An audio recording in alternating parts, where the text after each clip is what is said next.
That's an ace for Marty Boyd.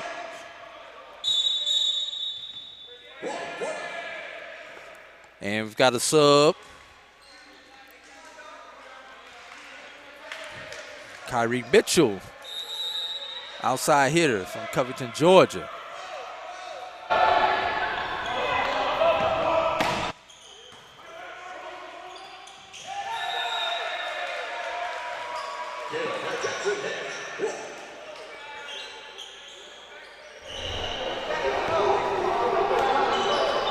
Continuing service, Kyrie Mitchell. Kyrie Mitchell once again.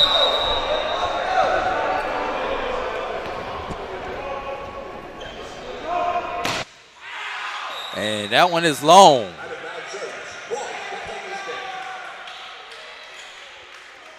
Point Kentucky State. Service, Caden Drewski. And just a little bit low. Thought that might have caught the back line, but it did not.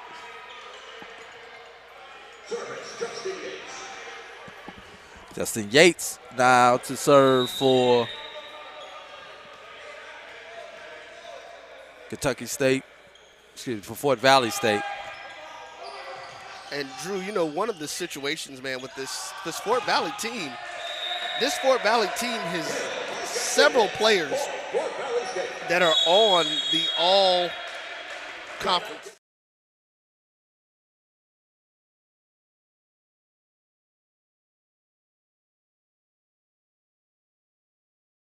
Fort Valley, he had a great one on that one. So we're going to take us a quick break, folks. We'll be right back with more right here on the Black College Sports Network's presentation of the Men's Volleyball Championship from the SIAC. At MyJBN Online and everywhere you listen to podcasts like Anchor, Spotify, Google, and Apple Podcasts. You can also find the show on the Jericho Broadcast Network's app. Make sure to download. We look forward to you joining the conversation and being a part of the show.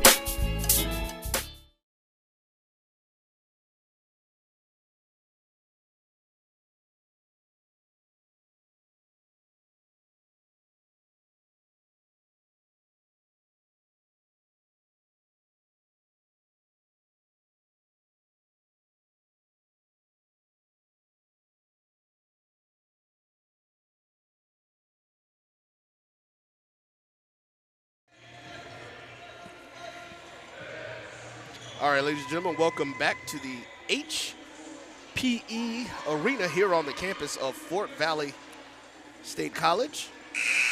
Beautiful day as it was as we were driving up, but it just looks gorgeous outside right now.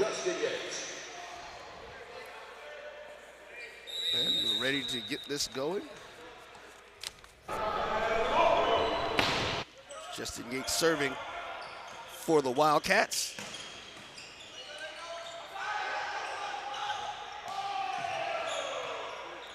Great rally right now going on by both teams. Being able to keep the ball in play.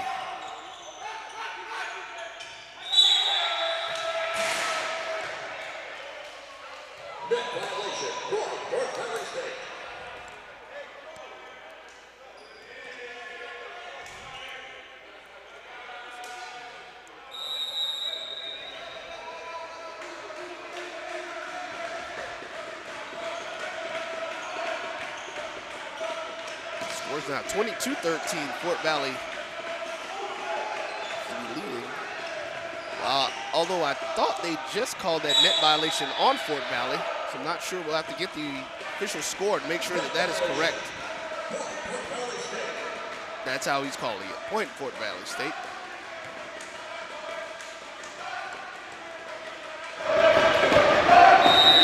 As you see the Fort Valley players getting their server hyped up.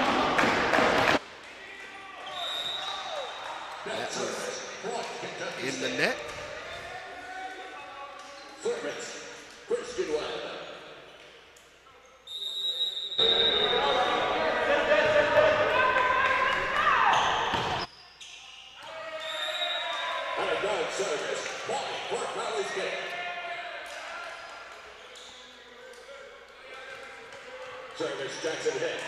Jackson Hicks now serve for game point to put Fort Valley up 2-0.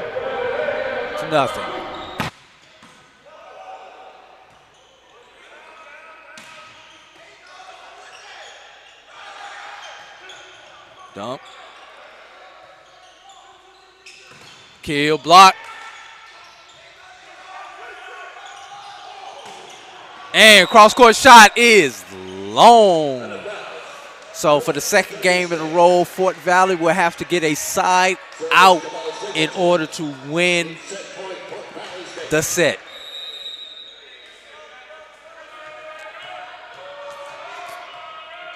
Jamal Singleton. Most important thing is the serve. And there's your side out and your victory for Fort Valley State puts Fort Valley up 2-0.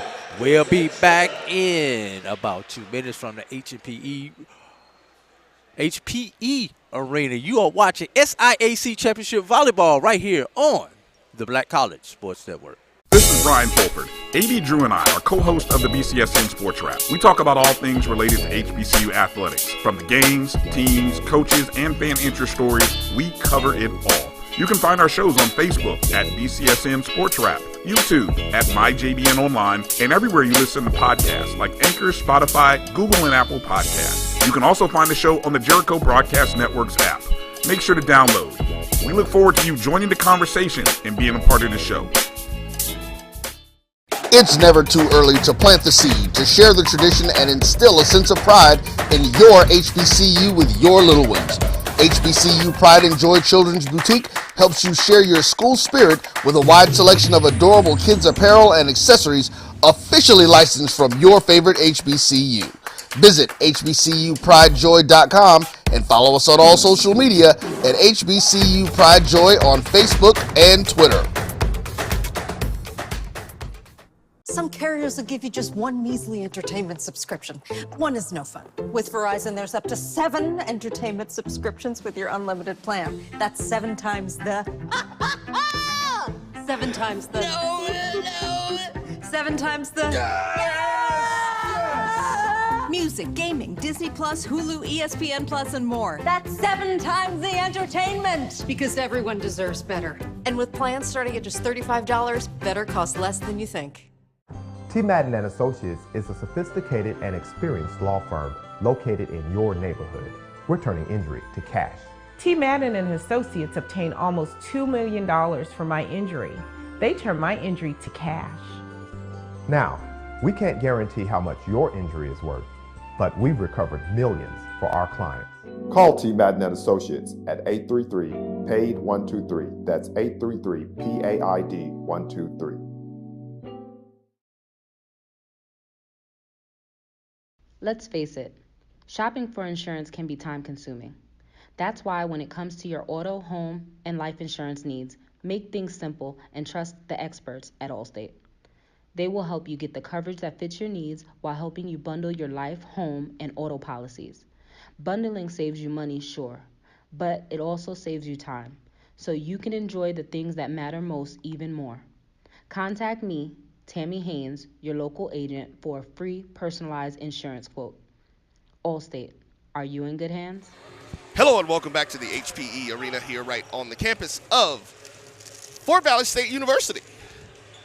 As the first round of our men's volleyball championship, the Wildcats are hosting the Thoroughbreds of Kentucky State. They right now lead 2-0, so this could be a deciding set unless the Thoroughbreds find a way to rally back and get into this game. And Drew, you know, we've seen some up and down. What I've noticed that's happened right now for the Thoroughbreds is that they seem to try to fight back, but they're letting, and then who says that they're letting, but the Fort Valley Wildcats are finding ways to get up by at least 5 to 7 points, and it helps them to maintain that cushion as they are getting ready.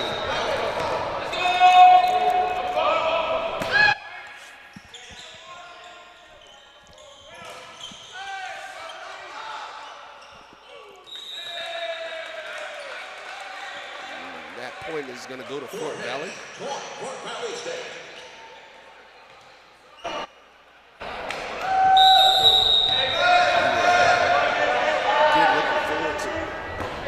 To more play coming up.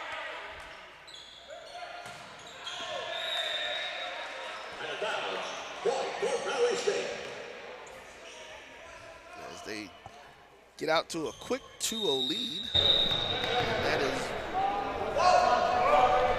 behind the service of 2-5.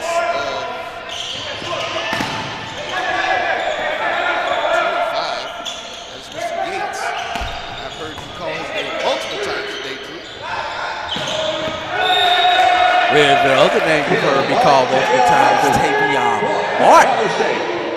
Tavion Martin has that kill right there, and he leads both teams in kills. That was number 14, boy.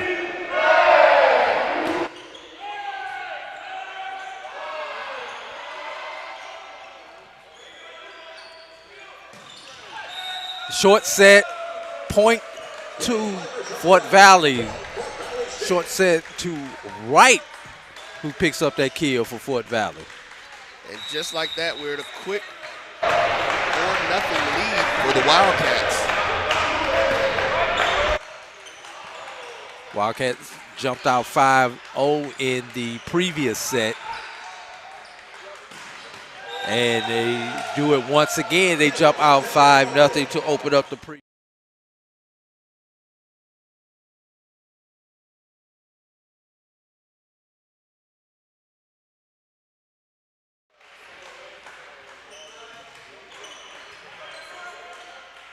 Back to the live action. That's long for Jordan Howard. Fort Valley 6-0, and there's a quick timeout for Kentucky State. With that, we're going to do the same. You are watching SIAC Championship Volleyball right here on the Black College Sports Network. This is Brian Fulford. AD Drew and I are co-hosts of the BCSN Sports Wrap. We talk about all things related to HBCU athletics. From the games, teams, coaches, and fan interest stories, we cover it all. You can find our shows on Facebook at BCSN Sports Wrap, YouTube at MyJBN Online, and everywhere you listen to podcasts like Anchor, Spotify, Google, and Apple Podcasts. You can also find the show on the Jericho Broadcast Network's app. Make sure to download. We look forward to you joining the conversation and being a part of the show. From novice to aficionado, find yourself here. High quality cigars plus personal customer service. Slow Burn is Waco's only mobile cigar lounge, featuring a meticulous, curated collection of premium cigars. Visit our website, www.slowburnwaco.com. That's www.slowburnwaco.com. Fort Valley 6, Kentucky State 0. Kentucky State forced to call that timeout as they try to find a way to stay in this particular match.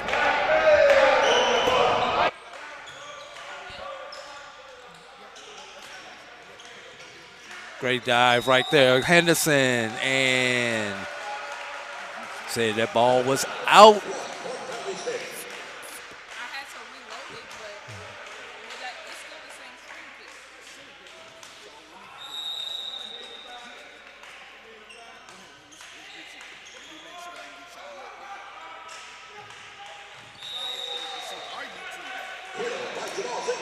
Point to ball Singleton for Kentucky State as they break the ice. 7-1 is now your score. Serving for Kentucky State is Caden Drewski. Big hit. Jackson Hicks. Fort Valley ends that run very quickly for the Thoroughbreds. And wouldn't you know, the man with the big hit gets to serve it next.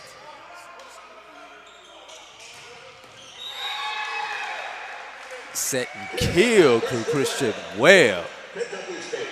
Got a lot of this going on, setting up the outside hitters as they go to serve on the following play.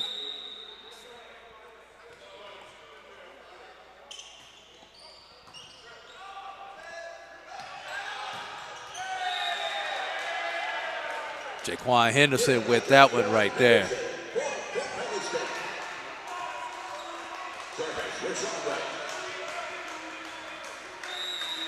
Up next for Fort Valley, Rashawn Wright, 6'4" from Trinidad and Tobago.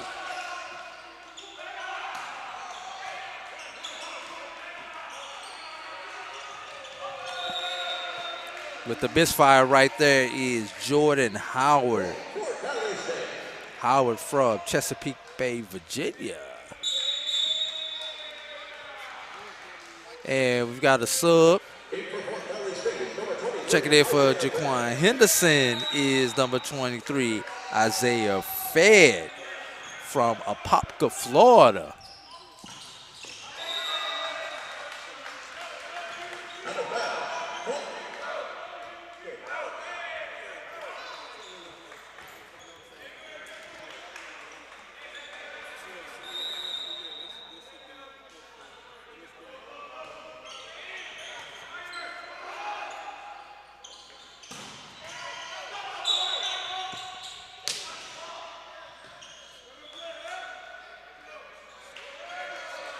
Not quite sure what happened there, but point went over to Kentucky State.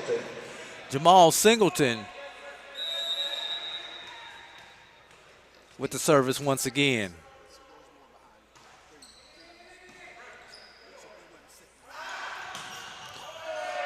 And that kill off of Cade Andruski by Tavion Martin. That's kill number 17 for Martin.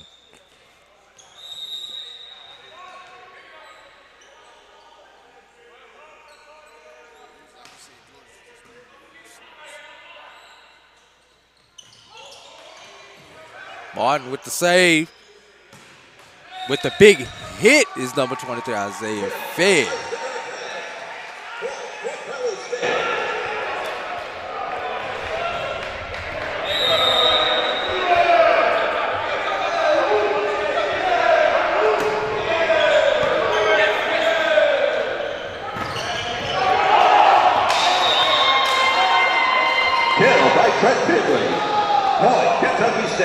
Trent Findlay with the point right there, as you had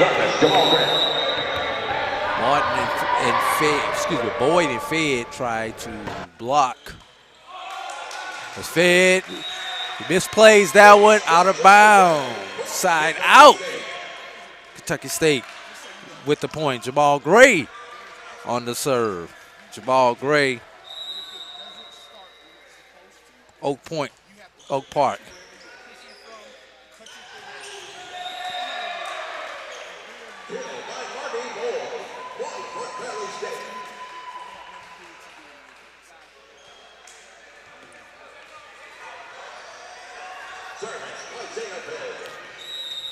Isaiah Fed with the service. Apopka, Florida. Gray. Back to Gray. Into the net.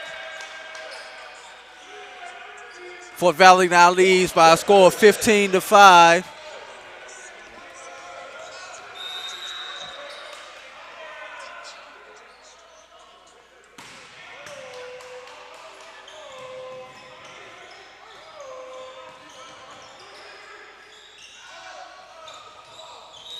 And that was misfired there by Jackson Hicks into the net. Point for Fort Valley State is for Kentucky State. Hicks mistimes his jump. Jordan Howard, second on this match with kills for Kentucky State. Fort Valley State quickly gets control of the ball with the service.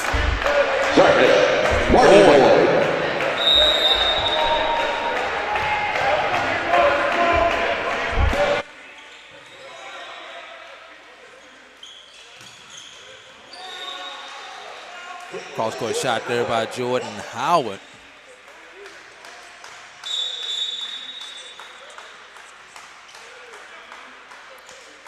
Checking in for Fort Valley State. O'Shea Farquharson from Hollywood, Florida.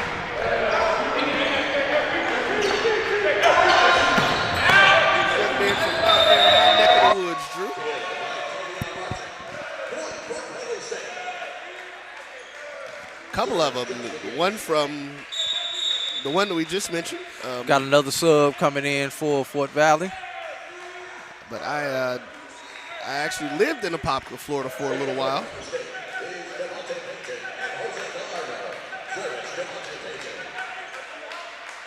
Jose Gallardo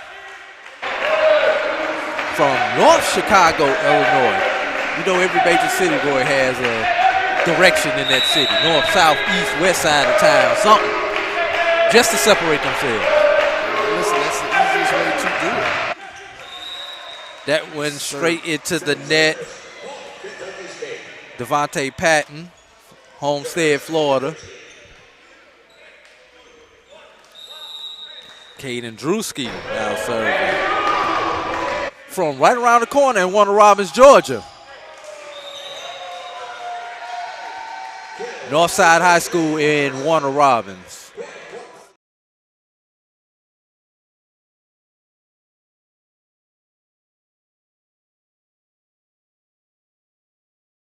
Play there.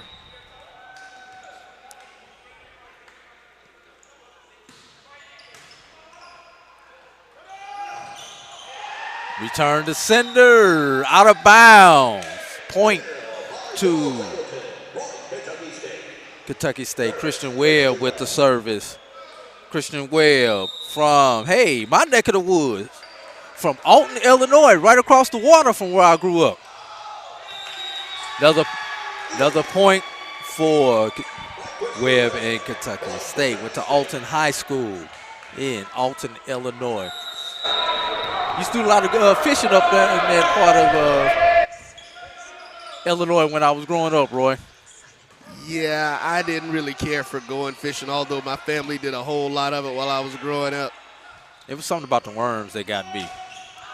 You know, the thing that ended up getting me as an issue with fishing was I was told that I was not supposed to go expecting to catch fish. It was supposed to be more of a relaxation and just kind of hanging out thing, and I was like, oh, yes, y'all should have told me that well before we went. But you know what stopped me from fishing, Roy? Was the snakes on the bank. Ooh, big shot and kill! We're going to see if Isaiah Fed. Look at that one. We'll hold that till the next dead ball for Mr. Fed there. Farquharson with the serve, and that one, my bad, says Javier Saldivar, as he didn't quite get into position. You can use your feet in volleyball. He tried to, at the last minute, stick his foot out to try to save it, as he didn't get into the position that he wanted to.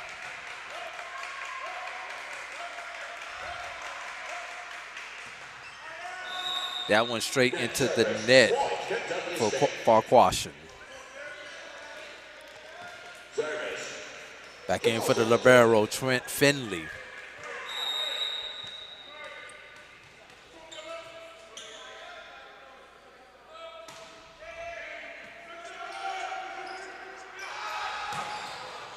Big hit right there. Great setup by Jose Gallardo to number 23. Got it doubled up here at HPE Arena. 22-11 in favor of Fort Valley State. Great dig there.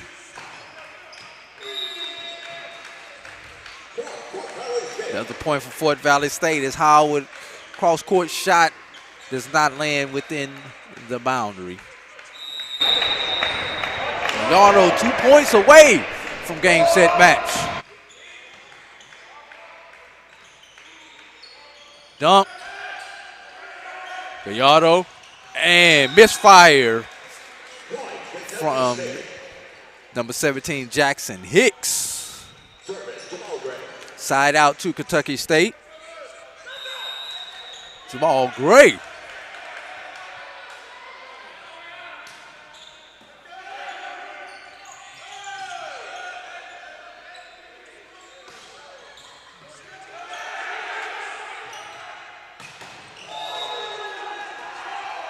Big attempt by Saldivar's no good. Kill to Isaiah Fed. And this one is for the match right here.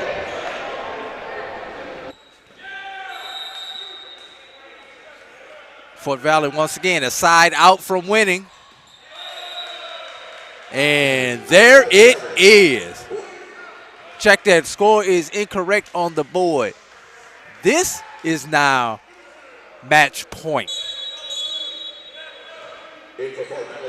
As Isaiah Fed gets the opportunity to serve. First time Fort Valley is actually serving for the victory in a set.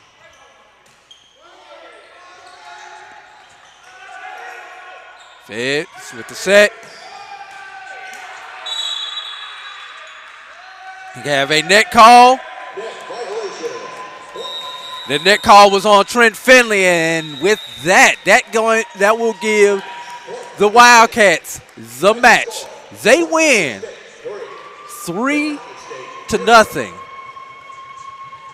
They win by a score 25-20 in the first, 25-15 in the second, and 25-13 in the third. Taking a look at some of these stats. Leading the way for Fort Valley with 18 kills is Tavion Martin, followed by Jackson Hicks with 7. For Kentucky State, Christian Webb and Jordan Howard both had 7 kills each. Isaiah Fed, who was a sub, had a .571 hit percentage, along with O'Shane Farquharson with a .586 hit percentage. Christian Webb had .263 hit percentage for Kentucky State, followed by Trent Finley with a 200 hit percent. Caden Drewski, 23 assists for Kentucky State. For Fort Valley, Justin Yates with 24 assists. In the block department, Marty Boyd, Rayshawn Wright, and Tavion Martin for Fort Valley all had 4 blocks.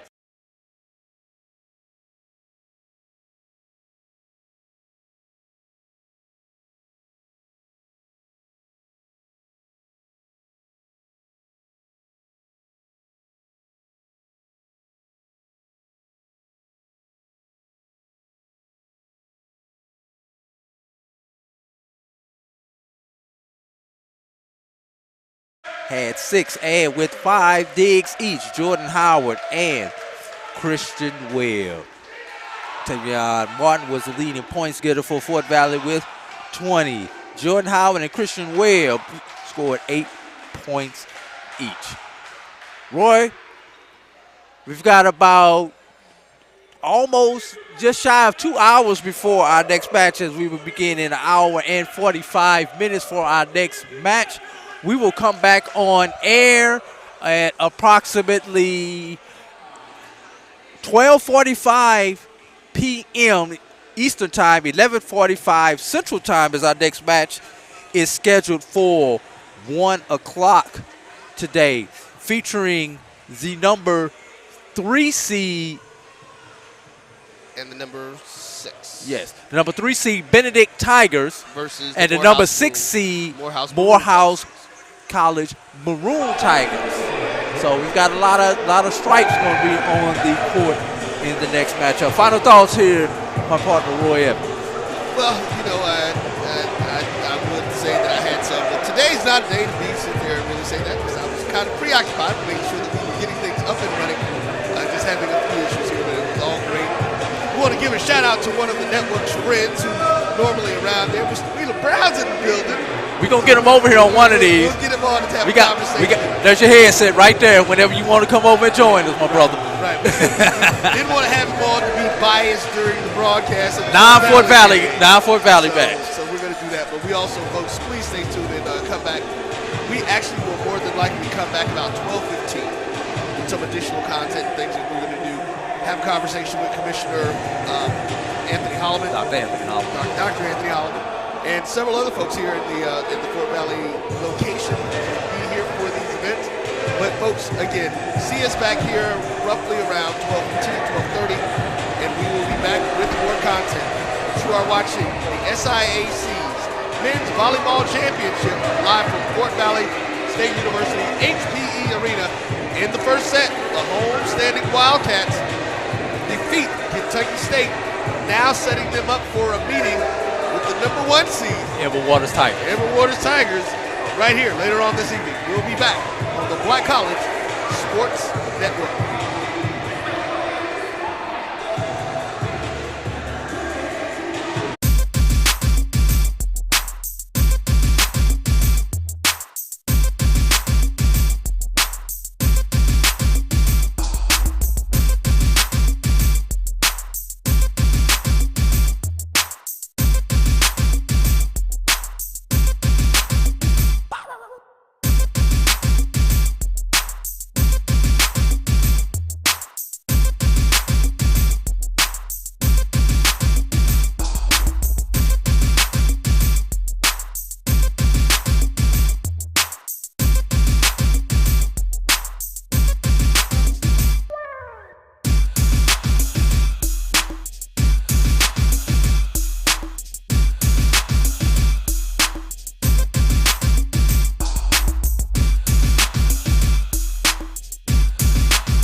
SugarChateauDesserts.com. This is Carlos Brown, letting you know that we're on the move. You can now catch the Carlos Brown Show beginning this July on the Black College Sports Network each and every Saturday from 11 to 1 Eastern Time. That's 10 to 12 Central Time. Same time, new place. On Facebook at the Carlos Brown Show and Black College Sports Network. Online at www.mybcsn.net and on the BCSN app available on Google Play and the Apple App Store. At Hampton Law, our primary goal is to provide non-traditional yet effective solutions and redefine the approach to client legal concerns. As your trusted legal advisor, we believe in sophisticated, personalized services that eliminate the confusion and complexity sometimes associated with legal matters. Our high standard for client care and concern, coupled with our extensive legal knowledge and skills, make Hampton Law a resource focused on the protection of the client's interest and overall goals. We value our clients and truly enjoy working with them. Visit thamptonlaw.com to conveniently schedule an appointment online. Tamika Hampton Esquire, 1631 Rock Springs Road, Suite 336, Apopka, Florida, 407-494-1471. thamptonlaw.com. This is Brian Fulford. AD Drew and I are co-hosts of the BCSN Sports Wrap. We talk about all things related to HBCU athletics. From the games, teams, coaches, and fan interest stories, we cover it all. You can find our shows on Facebook at BCSN Sports Wrap, YouTube at MyJBN Online, and everywhere you listen to podcasts like Anchor, Spotify, Google, and Apple Podcasts. You can also find us on the Jericho Broadcast Network's app. Make sure to download. We look forward to you joining the conversation and being a part of the show. From novice to aficionado, find yourself here. High quality cigars plus personal customer service.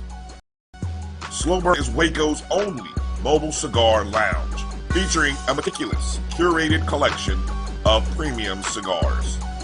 Visit our website, www.slowburnwaco.com.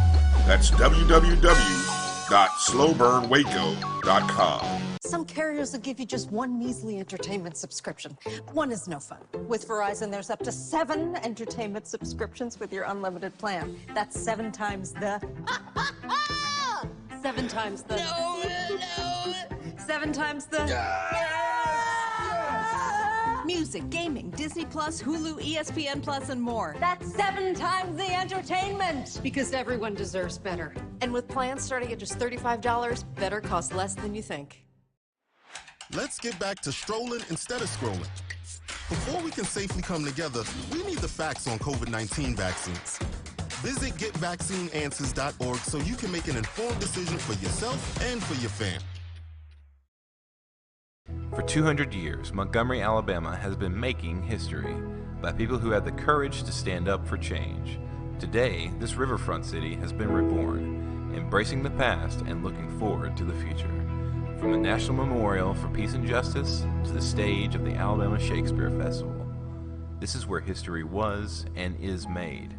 We are proud to call Montgomery home, and together, we can be the change.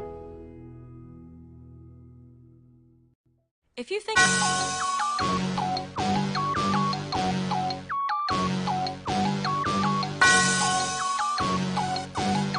Yeah. I love my HBCU.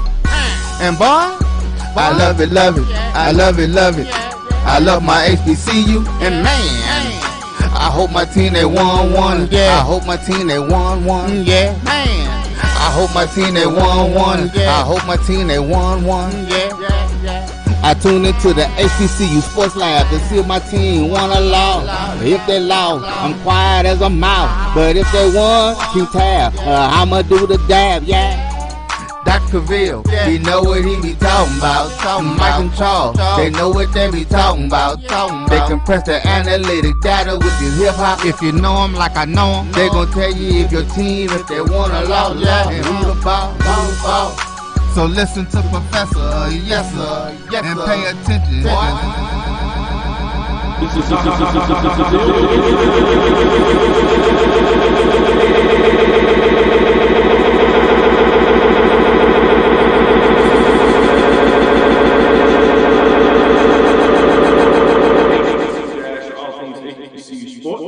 For institutions large and small, from the NEI to the NCAA, for insights and information on the HBCU sports culture, HBCU athletic assistance to facilitate the story of HBCU athletic programs in the business of HBCU sports. I'm your host, Dr. Ville, along with my co-host, Mike Washington, Charles Bishop.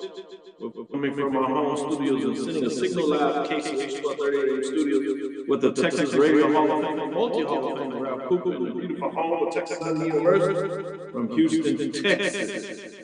With that being said, Charles, how you doing today? Doing well, Doc. And good pleasure of presenting again this morning to the students of the Bowie State. I want to say shout out to them in terms of bringing research prime this morning. So had an opportunity to talk to their class, very good, enlightening conversation. So I enjoyed doing that. And shout out to my own class as well. She'll be tuning in about 3, 2, 1 today. So.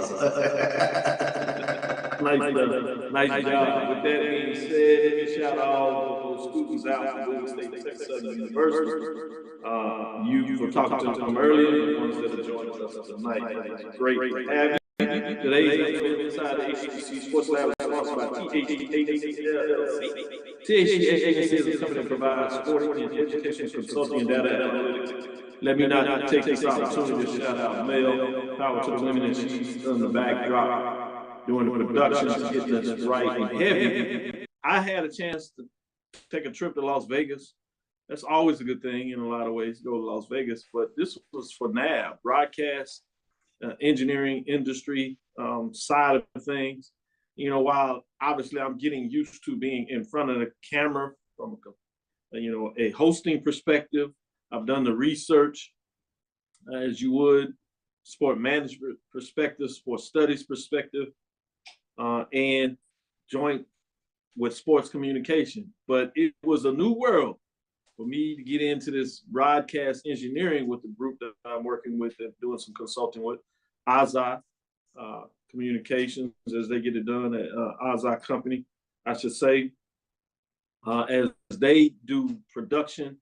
And you have brothers that are on engineers that have went into the production side of this, and they have done everything that you can think of, from those that you're probably more familiar with on the branding side in terms of CNN, politics, both Republican and Democrat convention, ESPN, sports, TNT. They've done all that work behind the camera, the wiring, production, engineering, everything that you need to do, the trucks. They're all familiar with that. And so, boy, you talking about head spinning and getting inside to it's a whole shot in terms of what that looks like. You think you know something until you don't. That's fascinating. That's fascinating.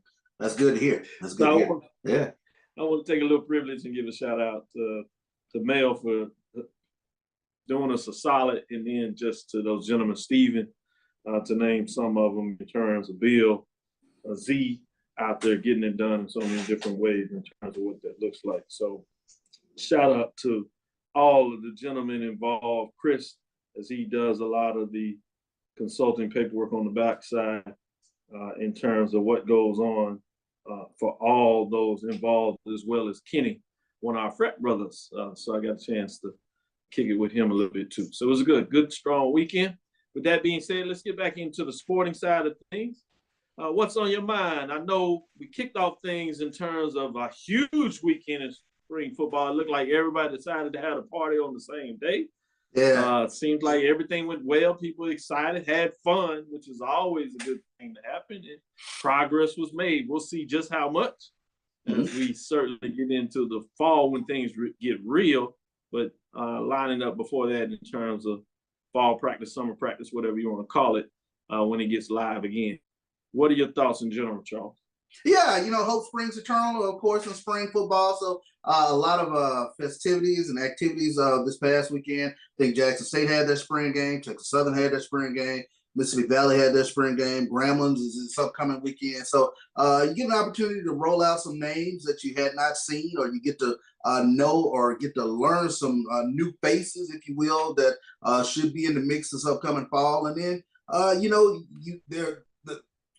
it's the post-spring analysis thing that sort of happens, because not only do you have guys that play, but some guys sort of make that decision after the spring game whether this program is for them or not. So you have a little churning, if you will, that happens after the spring game. So it's very interesting to sit back and watch.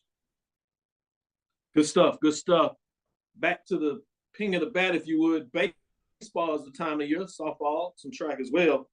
On the baseball side of things, guess who is getting some top 25 votes? Yeah.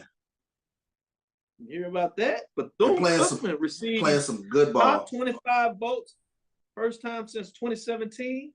Kudos to Bethune-Cookman Wildcats. Everybody wanted to bury them last year in baseball, but it looks like they're alive and well as they're in the heat of a race and playing some very good baseball and getting some recognition. In terms of those that think just how strong they may be as they actually get votes in the top 25. So that's significant. Remember in 2017, when they ended the season, they ranked all the way up to basically 30. Obviously the top 25, but if you count it down with it, they were at 30. So significant to see that they're getting votes. Be interesting to see how the end of the season and second half of the baseball race goes, because it'll be interesting with that. But what else is on your mind in terms of some big news out there? I know in the middle of the SWAC men's and women's golf. And somebody that is a golfer like yourself, I'm sure you're sneaking in there watching things. What do you got for us? Oh, very much so. But before I get to golf, I wanted to mention big mega camp that's going to be happening at Prairie View in terms of big mega camp in terms of Coach Prime coming back to the SWAC. They'll have a big camp June 1st, I believe, at Prairie View, where a lot of different schools will be represented. So that made big news today while we were still talking about spring football. So now, attention turns towards the camps that will be happening towards the summer and things of that nature. So definitely want to put that out there with regards to that big mega camp happening at Prairie View. Yeah, that should be fascinating. I see with Grambling State, Alcorn State will be involved along with some other historically white colleges, including Georgia Tech at the Power 5 level, if you would, in terms of ACC. Fascinating. I think it was some 20-some schools, at least 15. A lot of schools involved in that. So it should be a lot of students there. Anytime I think you get a chance to see the facilities, Prairie View, for young men that oftentimes wouldn't recognize what Prairie View has been able to do specifically in terms of facility growth, where it was just 10 years ago, I think is a significant opportunity. So it'd be fascinating to see how do you make that move. Sure, Coach Bubba McDowell is excited with this opportunity, continue to push this forward. So I'll be watching with the one eye to kind of see what this means as things move down after people forget about it. What may come out of it as those individuals, particularly in this day and age with the transfer portal. As you just talked about at the end of this camp, a lot of folks going to start making moves. I think you even heard a couple of them as early as today. Player transferring out of Southern in terms of that. And you'll start seeing these popping up. A couple out of running back out of Jackson State. Simeon Wilkinson, Wilkinson, in terms of what that was. So it'll be fascinating to see what this looks like, where these guys go, where they stay in the HBCU realm or where they take their opportunity elsewhere. So fascinating to see what this means, particularly when we get into the race. Obviously, July, we'll get a chance to get a little more depth and talk about it and get everybody lather if it needs to be done, but we'll do that in terms of what that looks like. So great breakdown. Go ahead. Let me talk back to you. Make sure you get in the golf, but you never let me let it down.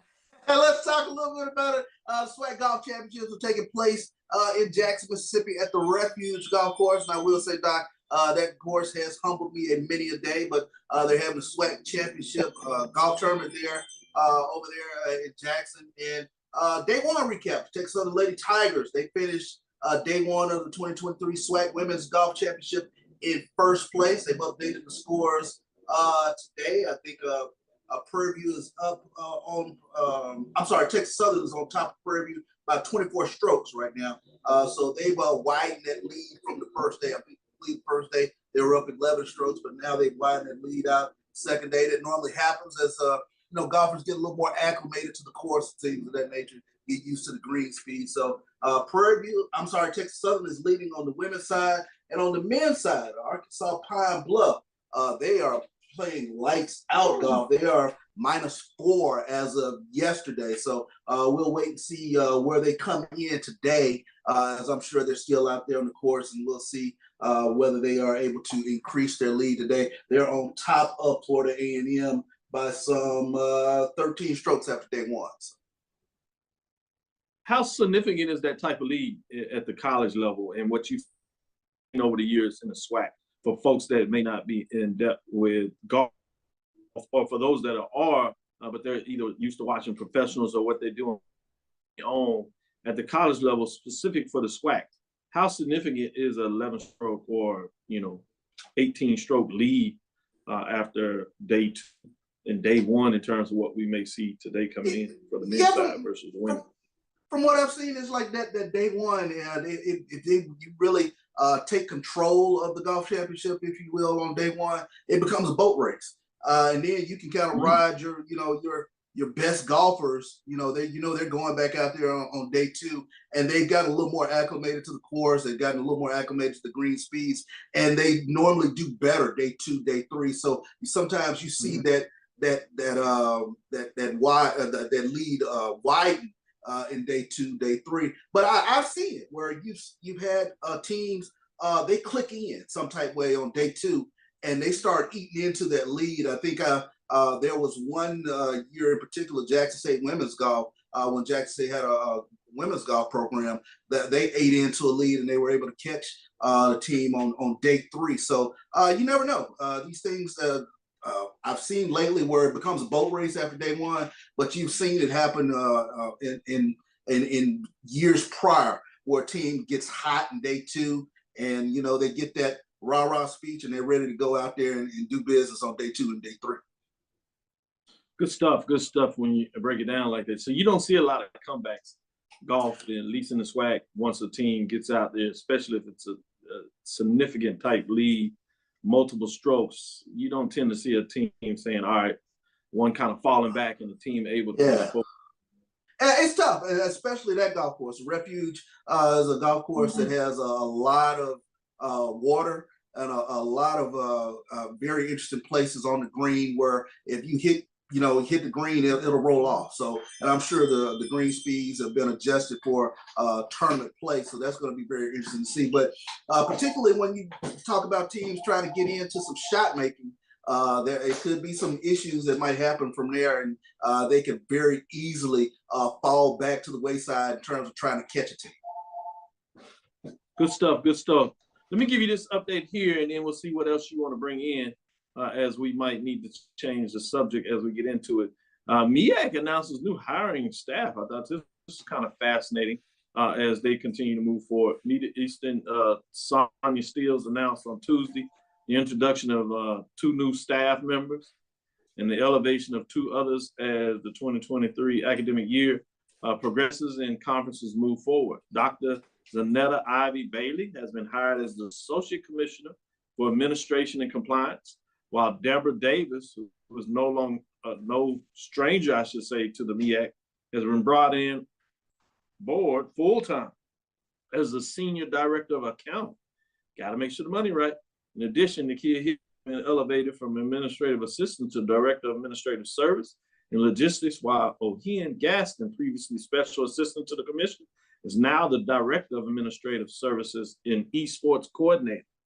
As they double down on esports and what I saw them do, I told you at the men's and women's MEAC basketball tournament, they were all in. It seemed like it was significant. This seems like more support in regards to figuring out how they're going to make that work.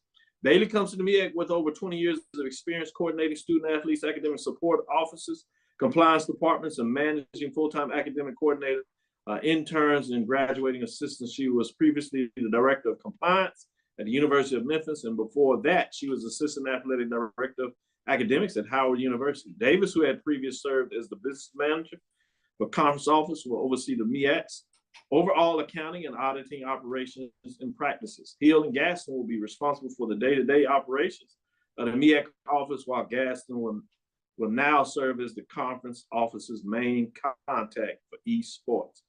Interesting to see what that looks like. Any thoughts on that in terms of the hires, particularly that esports seems a little fascinating to me? Oh, no doubt, esports is fascinating, but I think for me, you get a little bit more of an understanding of the day-to-day operations of these conferences, especially with regards to the positions, and there's so much that goes on to the day-to-day operations and putting on championships for these student athletes. But it's good to see the various positions be highlighted in terms of who's getting what within the conference offices, things of that nature. So I like to see who is sort of the engine behind the car, if you will. So it's good to have those people recognized. Cool. Good stuff. With that being said, any additional updates you want to get before we transition a little bit of softball? I want to give you some updates on softball and get your thoughts on that. We'll really get into baseball, but I want to make sure we give some love to the women as they are playing some fascinating softball, if you would, on the dirt, getting it done. What else you wanted to bring to the table of news of the day? Yeah, let's take a look at the SWAC softball weekly honors. The SWAC has tabbed Texas Southern's Madison Griggs and Prairie View's Jericho Rojas for their SWAC softball weekly honors for their outstanding performances this past week. Let's take a look at the hitter of the week, which was Madison Griggs. She produced 7 RBIs during 4 games this past week against Alcorn and Southern. She also tallied 7 hits in addition to scoring 3 runs during those contests while contributing a batting average of a gaudy 500, Dr. Padilla. And the pitcher of the week is Jericho Rojas. She went the distance during a 3-0 Prairie View shutout victory over Grambling this past weekend. She allowed only 1 hit while walking 2 and striking out 7 batters. So those were your hitter and pitcher of the week on SWAC softball. Perfect timing with that. Let's take our first break, as we'll come back on the other side. And I tease you a little bit about softball. We will promise to give you some softball. Make sure y'all don't get mad at us. And then we'll take a deeper dive into the baseball across the landscape, non-conference, and then we'll get in really hot and heavy on the SWAC side. Stick with us after this first break. If you think all pads are exactly the same, think again. This is Always Ultra Thins reinvented with the Always Triple Protection System. This pad wicks gushes 90% faster, absorbs even more so you can feel dry, and locks odors in. Rethink your pad for up to 100% leak-free and odor-free comfort with the totally reinvented Always Ultra Thins.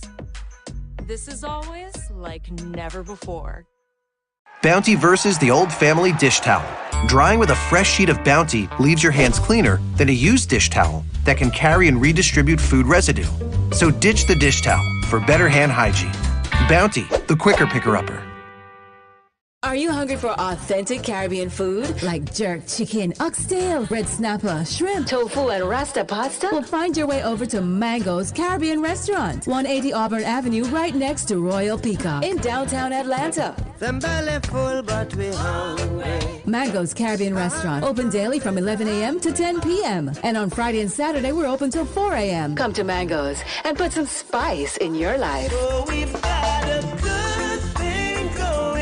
Mango's Caribbean Restaurant, 180 Auburn Avenue, right next to Royal Peacock in downtown Atlanta. For more info or directions, call 404-698-3992 or log on to mangoscaribbeanrestaurant.com. For instant coupons, text MANGOS to 313131. Tell your mama hungry, papa hungry, brother hungry. Mango's Caribbean Restaurant, authentic Caribbean cuisines. Open up the door, tell your mama hungry. Compress the analytic data with your hip hop. If you know them like I know them, they gon' tell you if your team, if they wanna lose, and who the ball.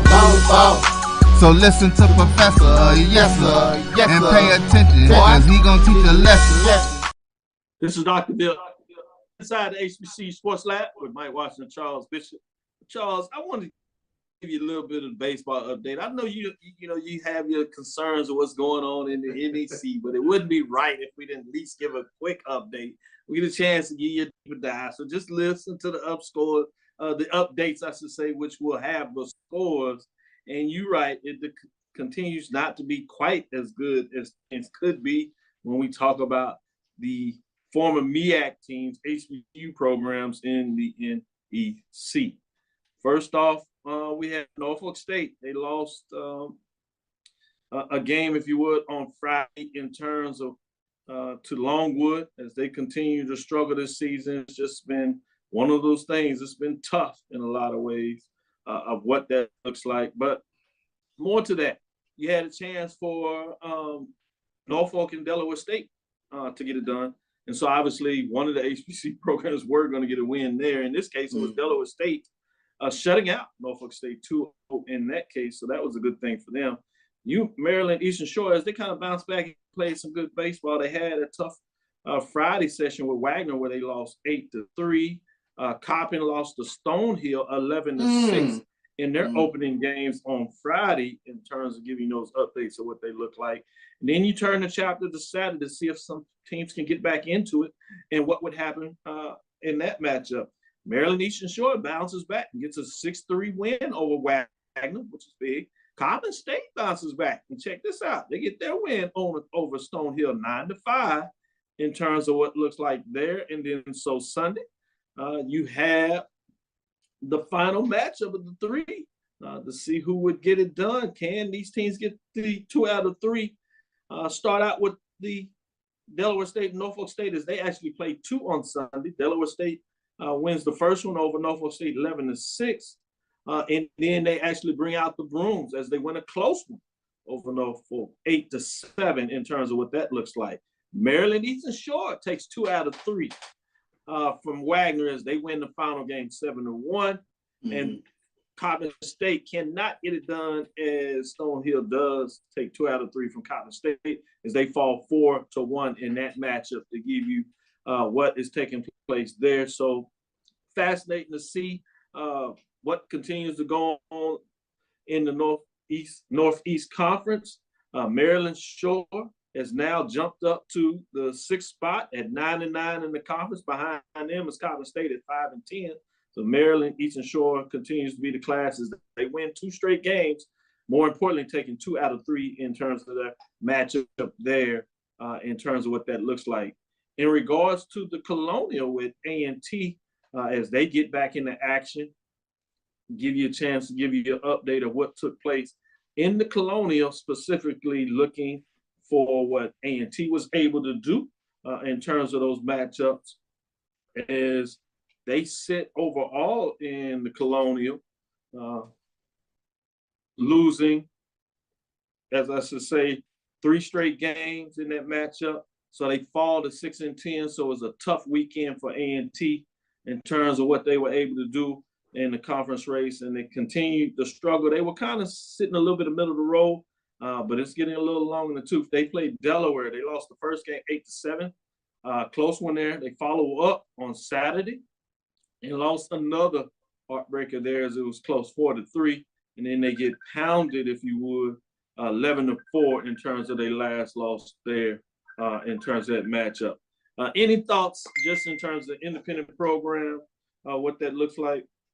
Yeah, it'll be interesting to see who gets votes, at least, in the Black College Nines top 10 in terms of large programs this upcoming week. I know we'll put in our ballots this today was the deadline for that, but just to see where if there's any forward momentum for teams like a Delaware State or a Coppin State or even a Maryland Eastern Shore. Maryland Eastern Shore, a great weekend of taking 2 of 3 from their opponent. But when you take a look at the top 10 teams in the Black College Nines top 10 ranking, it's littered with SWAC teams now. So it's interesting to see what those teams over there on the Eastern Seaboard, if they can get some votes and maneuver themselves into the top 10.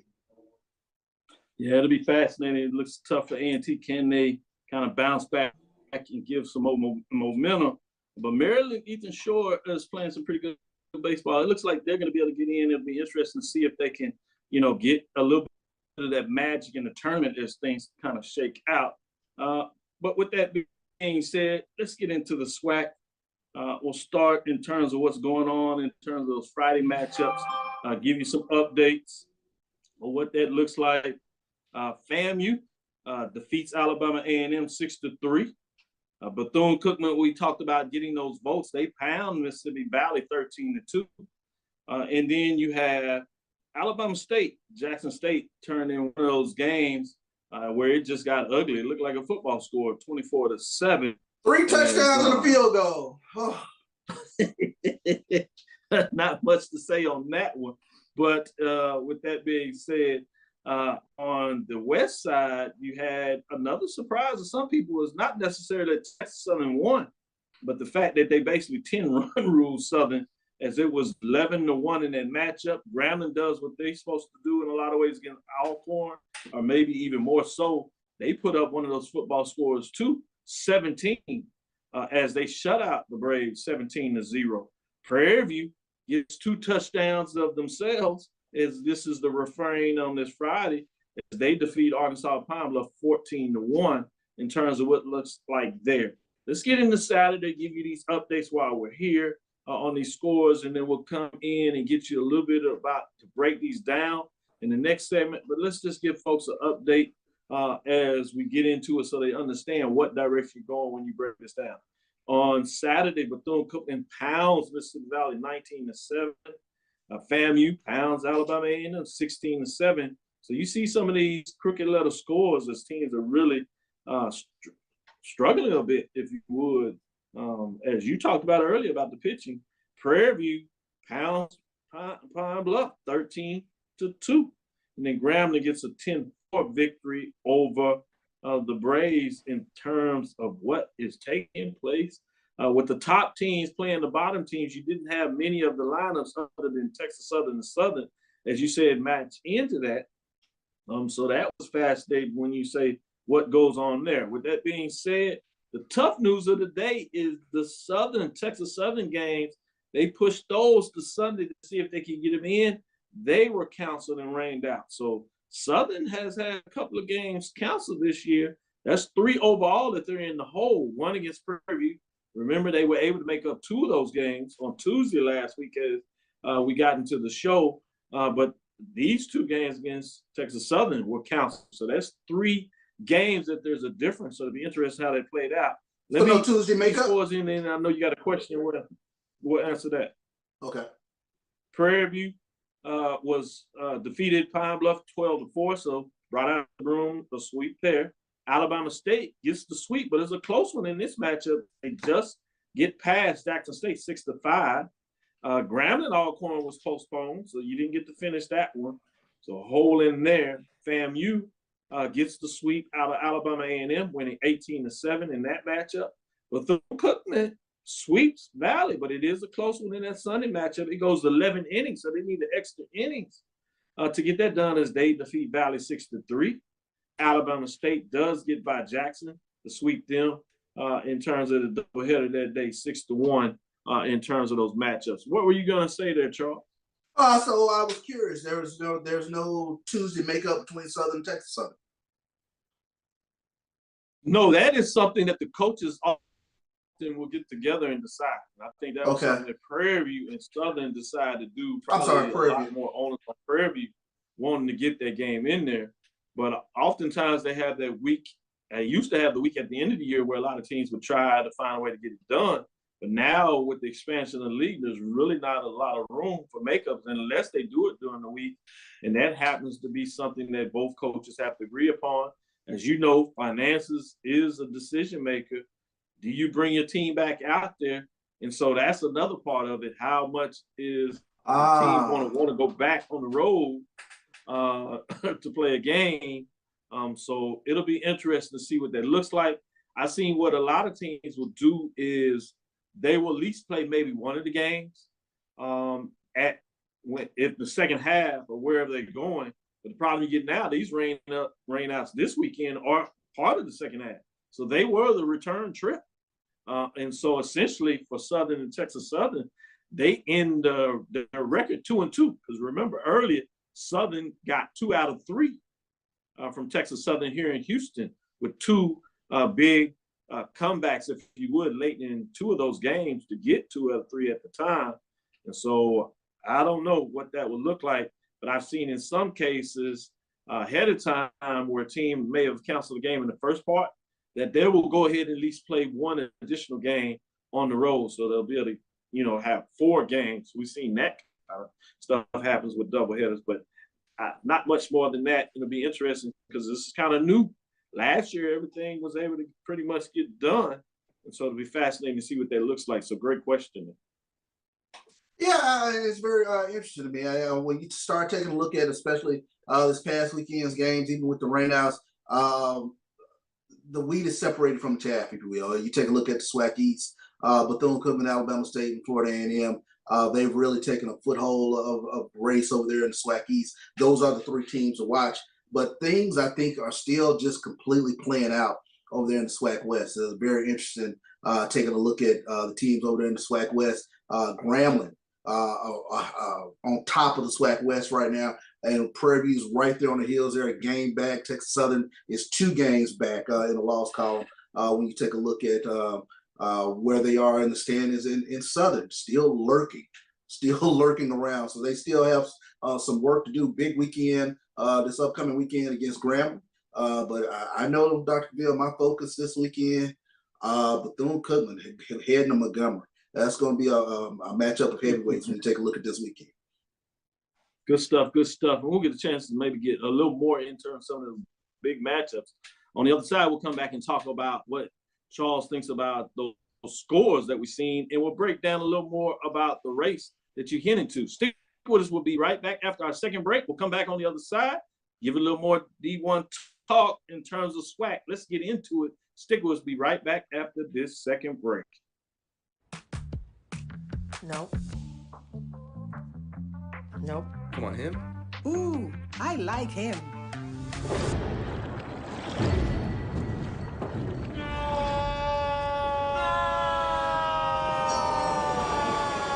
Quick, the quicker picker-upper.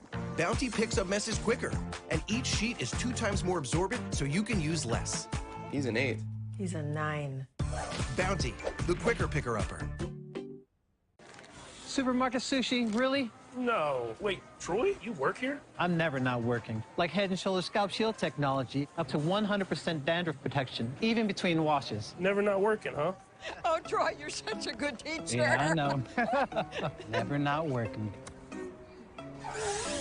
Never not working. Never ever not working. Are you serious? Never not working. Dandruff protection that's never not working. Head & Shoulders Scalp Shield technology. It's never too early to plant the seed, to share the tradition, and instill a sense of pride in your HBCU with your little ones. HBCU Pride and Joy Children's Boutique helps you share your school spirit with a wide selection of adorable kids apparel and accessories officially licensed from your favorite HBCU. Visit hbcupridejoy.com and follow us on all social media at HBCU Pride Joy on Facebook and Twitter. Stillman College is an HBCU in Tuscaloosa, Alabama, where we prepare students for a different world. Stillman is a college of distinction for last year and this year. Our largest majors are business and biology, followed closely by psychology, criminal justice, and history for the pre-law, communications, English, and religion. Our newest degree programs are in the Department of Computational Sciences, which covers cybersecurity, data analytics, and math. The Biomedical Academy prepares students for competitive entry into health professions and graduate programs. We have established summer biomedical research internships with major research institutions, such as the University of Alabama, Drexel and Temple Universities in Philadelphia, the Salk Institute in San Diego, California, and the universities of Florida, Indiana, and Iowa. We became creative with social distancing and masks for the pandemic. Our students enjoy movie nights at the stadium and the new Melissa and Davis Legacy Courtyard, where you can eat and enjoy friends. We have the Divine Nine Greek letter organizations, student government leadership, and ambassadors. Our small class sizes, nurturing faculty, and friendly environment let you know that Black Lives Matter at Stillman College each and every day. Applications are free. Sign up at discover.stillman.edu. Complete the contact card and apply today.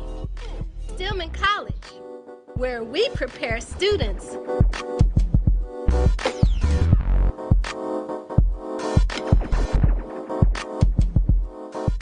for a different world.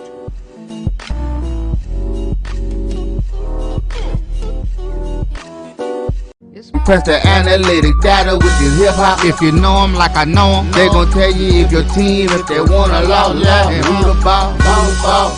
So listen to Professor, yes sir, and pay attention, cause he gon' teach a lesson. This is Dr. Cavill with Inside the HBCU Sports Lab with Mike Washington, Charles Bishop, back for this third segment. Let's get into the Western Division race here.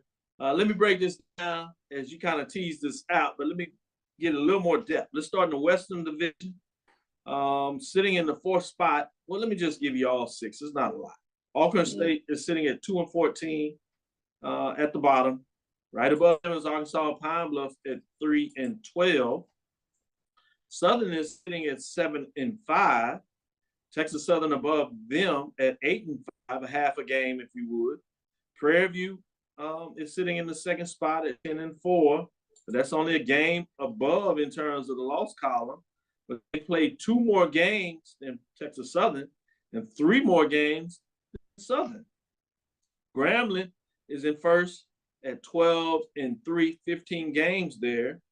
So Prairie View is actually a game and a half back, even though they're just 1 game behind them in the loss column. Grambling has played 2 more games than Prairie View. So we're going to really get into this percentage race and not just overall record in conference.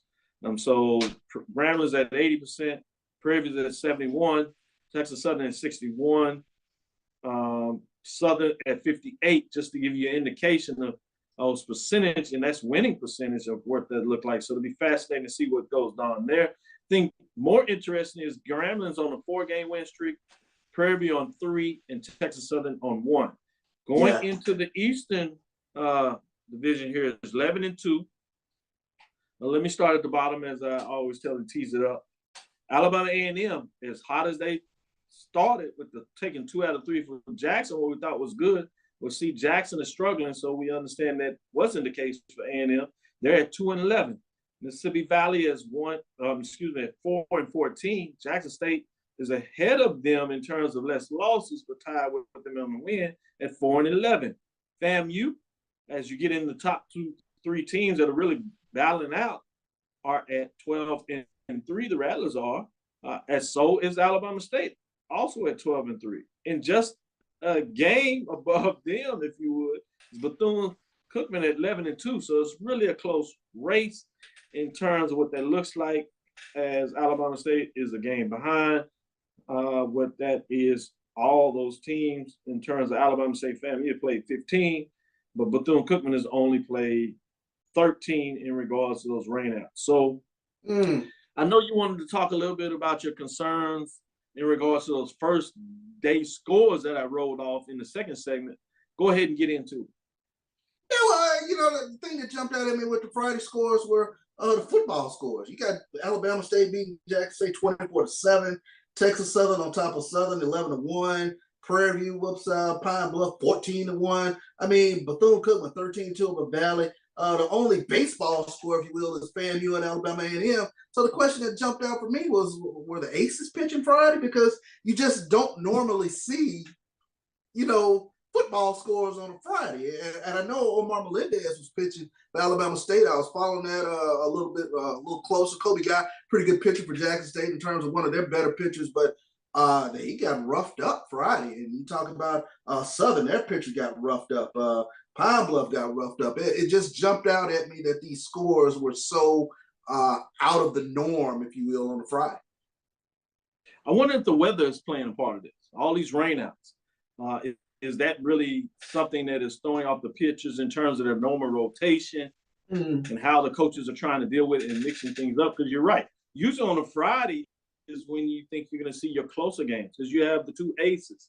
And they tend to be top, and there's not necessarily a lot of distance between the aces across the league. It's maybe your third game on Sunday if a team doesn't have the pitching depth, where that can get out of hand. In this case, you actually had 2 closer games on Sundays, the way it just played out. So something is going on here that's a little different in regards to some of these scores and games. So they're fascinating. I'll have to get on the phone and see if we can get some updates from coaches, what their thoughts, and bring it back to y'all and see if we can find out something and take a deeper dive, get Mike to do a little bit of his data analysis, if he would, on it as well. So much is fascinating when you talk about what's going on in terms of these races. With that being said, in some ways, let me ask this question, Doc. The top 8 teams are the teams that go to the SWAC baseball tournament, correct? So is it time to start getting into a little bit of scoreboard watching when you start taking a look at those bottom 3 teams or standings watching, if you will, those bottom 3 teams in both the SWAC East and SWAC West? You got Jackson State, Alabama A&M Valley below the Mendoza line, if you will, on the east. And then in the west, Southern, Arkansas, Pine Bluff, and Arkansas and Alcorn all below the Mendoza line. But what's going to be fascinating is Jackson State and Southern. Will they, put their foot on the gas at some point to try to make it and turn into the tournament over the next few weeks? I like that because I think it's a little different. I think in the West, I think Southern is pretty safe. I think they're going to get in. Yeah. The question is going to be more about seeding. That's why it was tough not to see that Texas Southern matchup played. It'll give us a little more differential to see where Southern really is. But I think there's still some battle to be played. Southern can make a move at least to third, and maybe they can find a way to get hot. They still got Prairie View, so they can make a room there in terms of South. As you said, they have Grambling this weekend. So if they're going to make a move, it's probably now. But I think they're safe to be in the tournament. At worst, 4 seed in the Western Division. I think it's a little more different and challenging, as you said, in Eastern. I think that's where it gets a little intriguing, that battle between Jackson State and Mississippi Valley. Both teams are at 4 wins. And so huge differential in terms of losses. Valley has 3 more losses, but can they get a good series, if you would? And if Jackson State continues to struggle, you can see that 4th spot really in a position. I think Alabama A&M, they're a little too far out to me to make it. I guess it's just 2 games, so maybe they can make a run out of it. I'm starting to watch in terms of Jackson State at 4-11, and then you have Arkansas Pine Bluff at 3-12 in conference. Those are the 2 teams that I'm really paying attention to in terms of weekend series, this upcoming series. I pay a little bit more attention to Arkansas Pine Bluff and Texas Southern to see if Pine Bluff can at least take 2 or 3. And then you got the same sort of dynamic with Jackson State and Alabama A&M. Both of those teams need to have an impressive showing to at least win the series this weekend to sort of because I think they're the 2 that are going to be fighting it out for this 8th spot. Yeah, I think in terms of the East is more intriguing in terms of the matchup. I think between Bethune-Cookman, Alabama State, and FAMU, when they play Jackson State, Valley, and Alabama A&M, they must get the 2 out of 3. But they're looking at trying to get the sweep because that 1 loss can be the difference in terms of them finishing and winning their division or drop away to 3rd. And so you think about that 3rd is going to be a matchup with the number 2 team in the West. And that could be significant versus you find a way to stay at the top of the Eastern Division and you're playing the number 4 team in the West. And so I agree with you. It's going to be fascinating to see what these teams at the bottom. Now, in the West, I think it's a little more fluctuated. Obviously, Grambling, Prairie View are going to be an interesting race to see in terms of what that looks like. But if you talk about the loss column, Texas Southern and Southern are just 2 games behind. They're 2 games behind, Grambling. exactly. So, in terms of the loss, obviously, you're going to have to get into the percentages to see what that means in terms of number of games played if you can make it up in the win column. But if you can get a series, take 2 out of 3, you're literally right back in the race. You're moving from 4 to possibly 2 in just a weekend series. If you can find a way to get a sweep, it's going to be fascinating. But I think it becomes even more important in the Western Division as you talk about. When you go and play Arkansas, Pine Bluff, or Alcorn State, you got to find a way to bring out the broom. Prairie View, to their credit, they played Pine Bluff. They've taken all 6 games. So that's 6 wins that they've been able to make sure they stack up. They've taken 3 for Alcorn. They played them again. They want to find a way to get those wins. You get, 6 wins between those 2. That's 12 wins. You can have some room for error against Grambling, Texas Southern if you're doing that, right? And so I'm fascinated to see what that looks like when these other teams, Grambling, Prairie View, and Southern play Arkansas, Pine Bluff, and Alcorn. Can they do that? You already seen Grambling kind of slip up against Alcorn. Southern lost 1 to Alcorn, right? So it'll be fascinating to see how much that hurts them down the stretch, particularly now that we're playing the percentage game versus just overall record where you can look at a lot more of the head-to-head and get your bus there. Let me ask this question. Who do you think is the more vulnerable division leader right now when you take a look at Bethune-Cookman or Grambling? It has to be Bethune-Cookman. You just talked about them going to Montgomery this weekend. It's a game. Those teams play tough.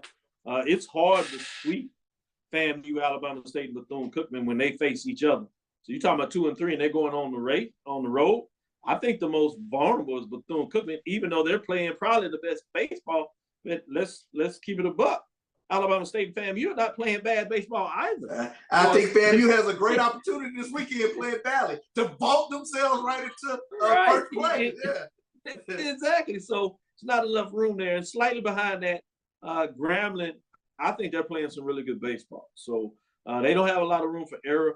But we'll see this weekend. They have the old rivalry game. It's in Baton Rouge.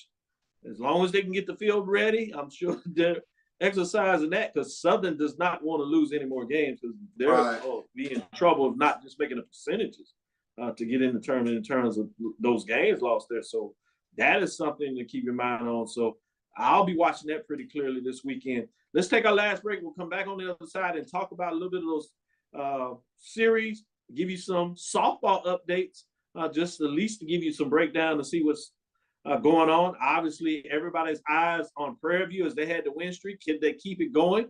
We'll give you those updates on the other side and just see how much of that momentum continues, and give you a glimpse also in the Eastern Division to see who's taking control of that as well. Stick with us after our last break. We'll be back on the other side to close things out and give you some of the games to watch, give you some updates on softball, and let you know how the world turns. Stick with us. We'll be right back after this last break.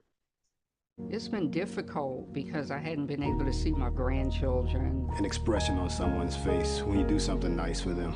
I miss all my friends in school. Visit getvaccineanswers.org so you can make an informed decision about COVID-19 vaccine. Charmin Ultra Soft has so much cushiony softness, it's hard for your family to remember they can use less. Sweet pillows of softness. This is soft. Holy Charmin. Oh, excuse me. Roll it back, everybody. Sorry. Charmin Ultra Soft is so cushiony soft, you'll want more. But it's so absorbent, you can use less. So it's always worth it. Now, what did we learn about using less? You gotta roll it back, everybody. We all go. Why not enjoy the go with Charmin?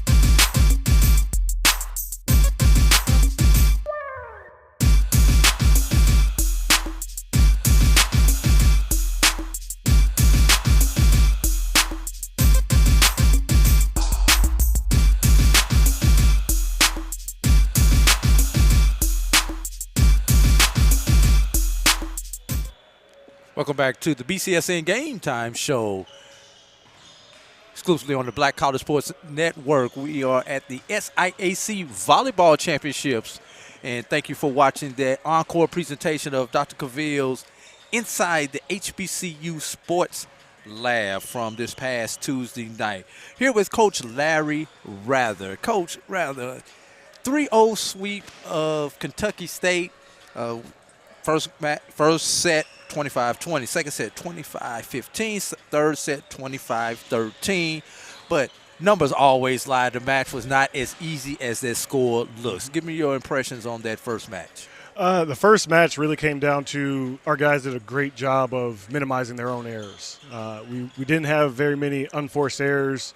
And Kentucky State kind of gave us some free points here or there, but they scrapped out. They're a scrappy team. They're going to play some good volleyball. They're going to do some good things, and I think we did a pretty good job of handling that a little bit throughout the sets as we went on. As you see, it got better with score-wise for us, what we held them to as we went on, because we started to get a little bit more in a groove as we continued. Now, the first two sets, we saw you guys jumped out. Kentucky State will walk you down, will get close, even tied it, I think, maybe at one point in time in the first set. Then you guys would break back out and then extend it and ultimately win the game. Same thing happened in the second set, although the score doesn't indicate it. But Kentucky State did get on some runs on you guys after you guys had got on a run. So talk about those different streaks. You know, we had like 3 games in one within one set. Yeah, absolutely. That kind of comes down to just young mentality, young athletes not being able to be mentally locked in fully, and that's something we're working on to get our guys to. We have all freshmen and sophomores, all true 18 and 19-year-olds, so they're still trying to figure out how to play at this big boy level and mentally stay locked in the whole time. Kentucky State's going to do those kind of things to you if you lose focus, right? And you give them those opportunities of having a lax mindset, you're going to have that happen to you. So I think it really came down to just our mentality and kind of just taking time off when we didn't need to take time off. Yeah, true freshmen, sophomores in the second-year program kind of makes sense, when you think about it, Looking at some of the individuals from this match, Tavion Martin, 18 kills on the day. Just talk about him and what he brings to your team. Yeah, Tavion brings some aggression that we need on our court. He's done a great job of playing middle if we needed him to be in the middle, and he's played right side like he did this match, and he's starting to figure his things out. He's only been playing the game for a year, and that's when he got here to us. Before that, it was maybe 4 or 5 months that he played. So he's kind of figuring everything out on the fly and getting it going, and I think things are starting to click for him right now, and that's really helping us and helping our offense stay balanced out. Also had a hitting percentage of 500, which is a pretty good doggone hitting percentage. Tied for team lead with 3 blocks also. Now, on the defensive side, Jamil Scott, 11 digs, man. Just talk about some timely digs there. Jamil is a guy who played outside for us in the previous year and earlier this year, but he's always been a guy that we knew was going to sacrifice his body to get a ball up and wasn't afraid to get absolutely blown up. So we kind of made that switch and put him over to playing that libero slot for us, and he's done a great job for us as we've gone on, and it's been a new role that he's taken on with pride. Yeah. And anybody who knows anything about volleyball, everything starts with the setter. Yes. Justin Yates. So how important is he to the cause? Because without Yates, Martin don't have all those kills right there. You have to have somebody who sets you up. So talk about him. Justin's done a great job for us this year offensively. I mean, he was conference center of the year 6-7 times. I think he holds the most conference awards for weekly awards. And he's done a great job of understanding what I want our offense to be and how I want it ran, and letting him have that freedom to kind of figure it out of what to do. And he's a great facilitator. There's some things that I wish he'll do a little more, and we're having those conversations. But Justin is a good quarterback to have and gives out some good balls when he's in difficult positions. All right. You guys have the advantage of being at home as the host team. So, and you got to play a second match today. Yep. So they go back to the dorm, they go to the CAF, they go to class. So our guys right now are on full down mode. They're not really doing much. I told them to go take a nap if they need to take a nap. Be back in the gym at 2 o'clock to get ready for our 4 o'clock match and get some food in them, and we're ready to go for that next one. All right. Last question I have for you. What is the future of volleyball, both for men in general and specifically in the SIAC? There's going to be a lot of growth coming. We've lost maybe a program here or there in the men's side in the D1, D2 realm, but we're also picking up steam and picking up more programs as we go on. So I would say that there's going to be a bigger field of teams, kind of similar to the women's side, maybe not as big as the women's, but we're definitely on the trajectory to get there. And then the SIAC, I mean, we have great talented athletes on all teams. So I think as years go on and we get going, the SIAC will have some really good competition to play those programs that have been established for a couple of years already. All right. Any last comments? Go Wildcats. Go Wildcats. Go Wildcats will be coming back at 4 o'clock so we can see if they will go at 4 o'clock at Bacon 2 tomorrow for the championship matchup. Thanks for talking to you, Coach. Appreciate it. Thank you for having me. Appreciate you. And we will be back here with more SIAC Championship Volleyball on the Black College Sports Network in just a moment. All the hours that were spent in the backyard and that have brought me to that point, the sacrifices that my mom and dad had made. We weren't rich by any means. My mom was a school teacher, And, all of that was full circle. And I just felt grateful to God that he allowed me to experience that moment. That's awesome. That's awesome. So, AD Rogers, you served 4 years as an athletic director for women's sports and was selected as AD of the Year for Region 6 in 2003. Now, I never knew there could be separate ADs for women and men's sports. Could you elaborate on that for me? I mean, why was it just for women's sport? So at that point in time, we were at NEI Division I school. And so we split the responsibility. Part of my time, there were 2 years that the other men's AD.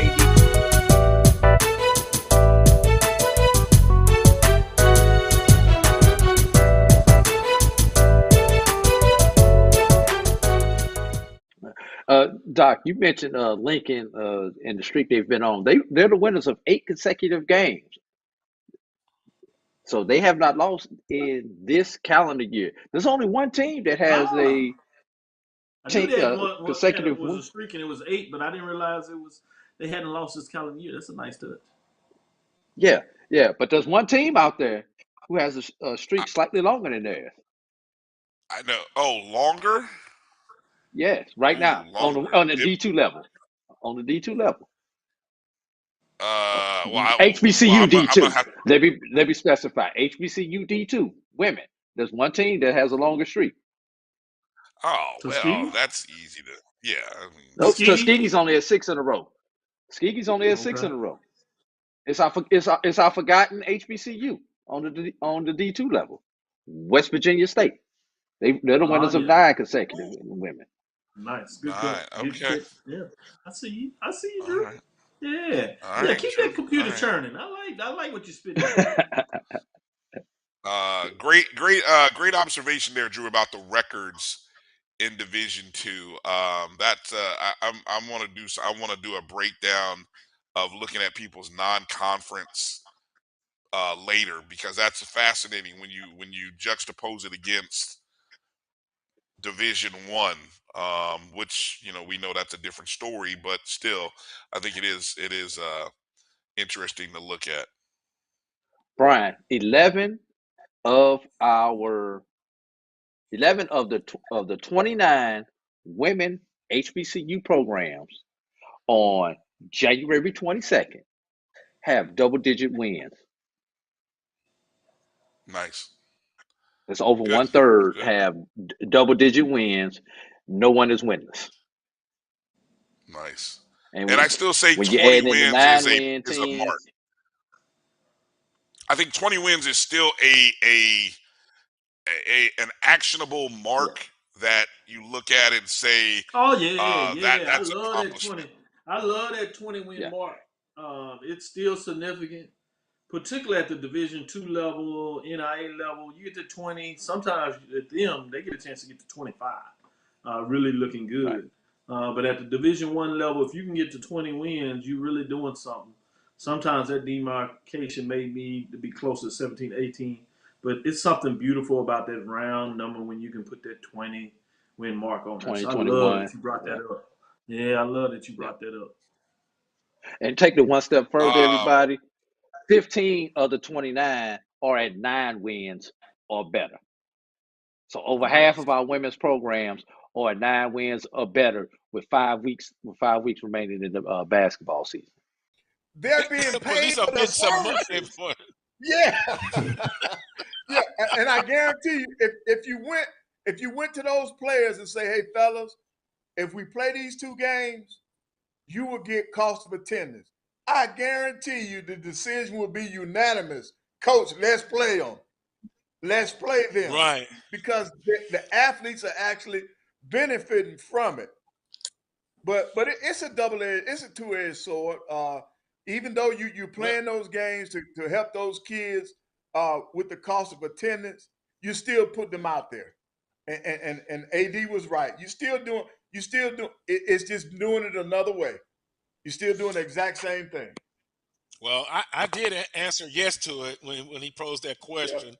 But then I think I came with something out of the field remark behind it, because basically I said, you know, hey, $1,000 versus 100, I'm gonna take the 1,000, but yes, I'm still taking one for the team. I believe it is that.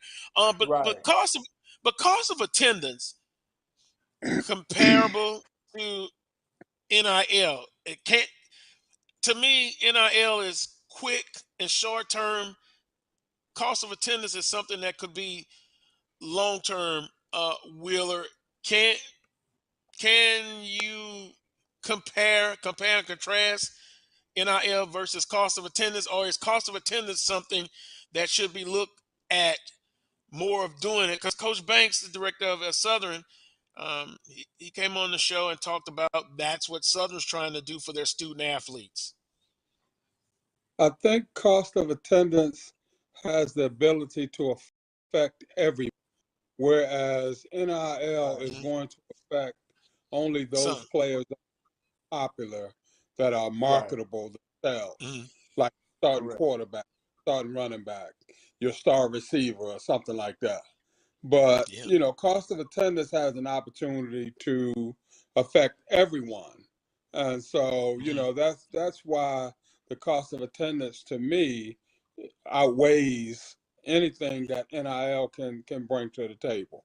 Plus the fact that NIL is not, how can I put it, the longevity factor in terms of NIL is not there, as opposed to the longevity factor in terms of the potential of cost of attendance. So, you know, you're able to, in my opinion, you're able to cover more ground if you're able to do cost of attendance than you are NIL, which only concerns itself with a certain number, a limited number of players, that sort of thing.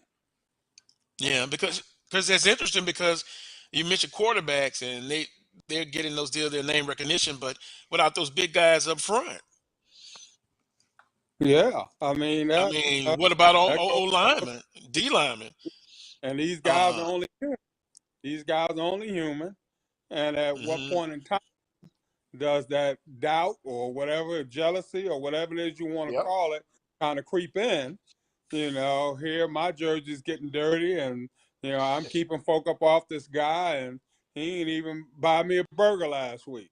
You know, so you know, maybe I need to slip and fall on one to kind of who's in charge, who's actually in charge up here, and you know, maybe he'll start to share the wealth, or what is there in the Godfather, wet my beak. You know, maybe he'll a little bit, you know. So it's something that kids, you know, kids nowadays, they think about those things. You know, so I mean, it's something to be thought about. That's for sure. And you know, we've talked about it before, guys, and I will say this: I think it's a tough job, the director of athletics. I mean, they're the CEO of the athletic department. They got to have a good staff put together, and now, guys, with the mindset that we're in now, for us, the sports world, it's instant gratification. There's no honeymoon period, and even whether you're in the SIAC, the CIAA, the SWAC, it's kind of different now. It's win and win quickly. How do you combat that? We are going to be playing Who's Most Likely To? Here with the insanely talented cast of 80 for Brady. Most likely, in any case, it would be Rita. To do most anything. Taking this one, he's cute. Who is most likely to sneak into a football game? Well, you can start by letting us through. Sally. Sally. Make right. Hey, what? No, Mark, no, come on now. no. Who's most likely to break character during filming? Rita. Rita. How do I do that? Oh, come on. I didn't know it was going to come out. Who's most likely to dance like no one is watching? Sally. Lily runs a close second. You were so funny in that dance sequence. Oh my God. You really had me wetting my knickers. Rita, don't bring up your knickers again in this conversation.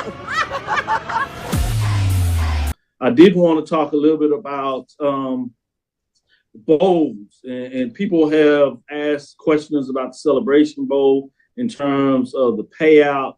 What does that look like? Just to give you updates there, you're talking about $1.2 million payout in terms of the bowls that go to the conference.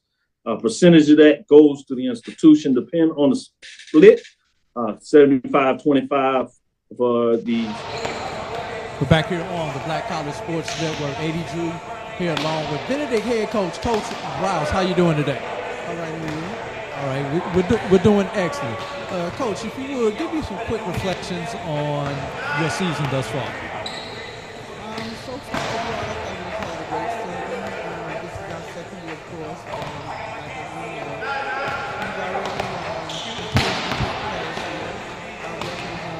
we're 3 games ahead than what we were this time last year. So that's a great improvement. All right, now you come into the tournament as the number 3 seed. What are going to be a couple of your keys to victory today? First of all, we're going to take one match at a time. We're going to just focus on cutting back on our many mistakes. If we cut back on our errors, we will be productive. All right, last question for you, Coach. What is the future of men's volleyball, both in this conference and the overall national level? Men's volleyball is really growing nationally. Of course, it's always been sport out in the West, but it's coming down to the South. It's giving young men an opportunity to come to college and get an education.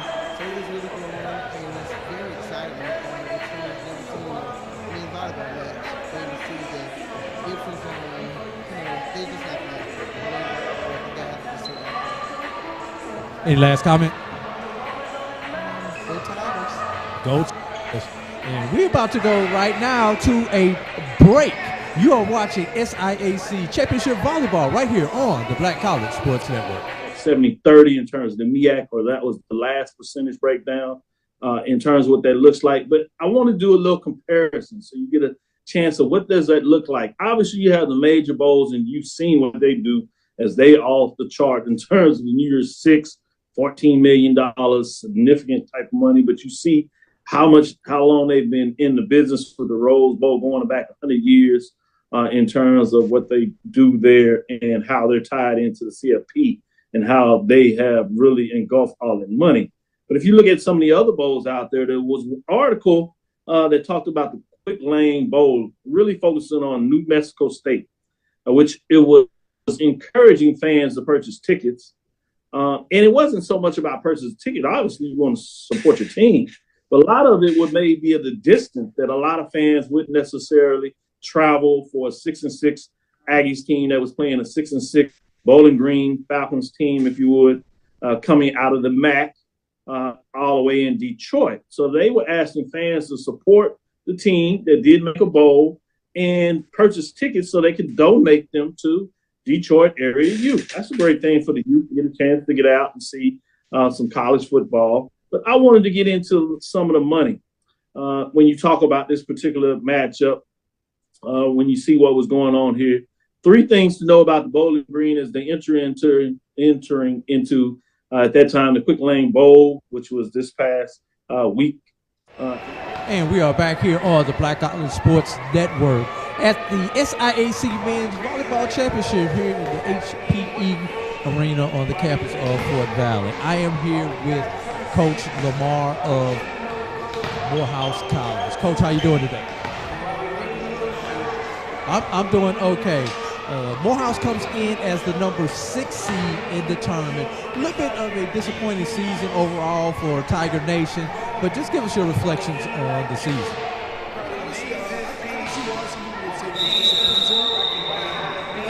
Over the last couple of years and everything, from them playing, we've actually had a lot of improvement as we've seen.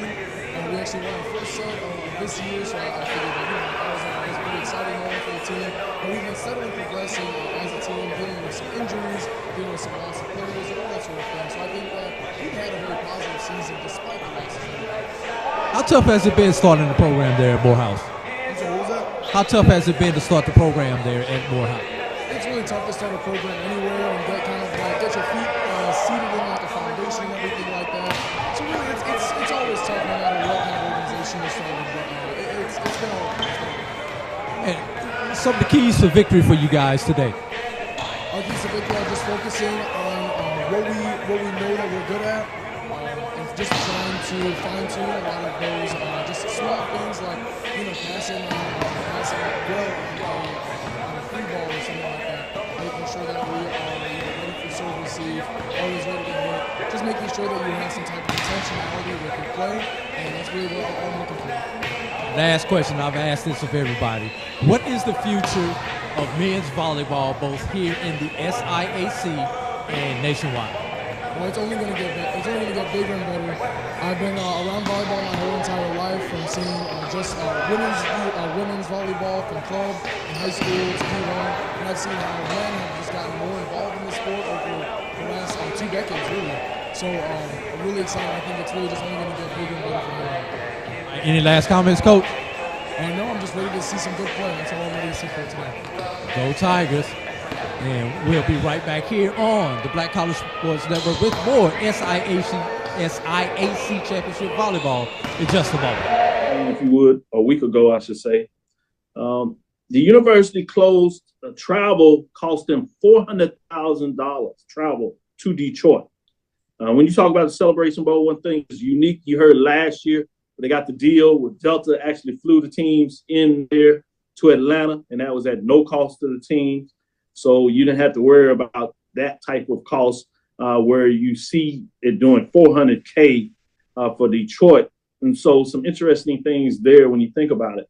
But this is really, it was interesting when I seen this, when you talk about these payouts. Because a lot of folks talk about $1 million, $2, $3 million payouts for these bowls. One thing people don't realize, a lot of times these bowls, a bigger number in there, but they'll charge you, as you see, for your travel, your hotel stay, food and things of that nature while you in there. They'll also charge you for the band in terms of the band and who you bring in there. They'll charge you a ticket price for the band members in the stand. And so the payout for the Quick Lane Bowl was $150K. Yeah, let me say that again. The payout for that bowl game was $150K, and which is why you see the fact that they were encouraging their fans to buy tickets, because this is where it can get a little benefit to the team.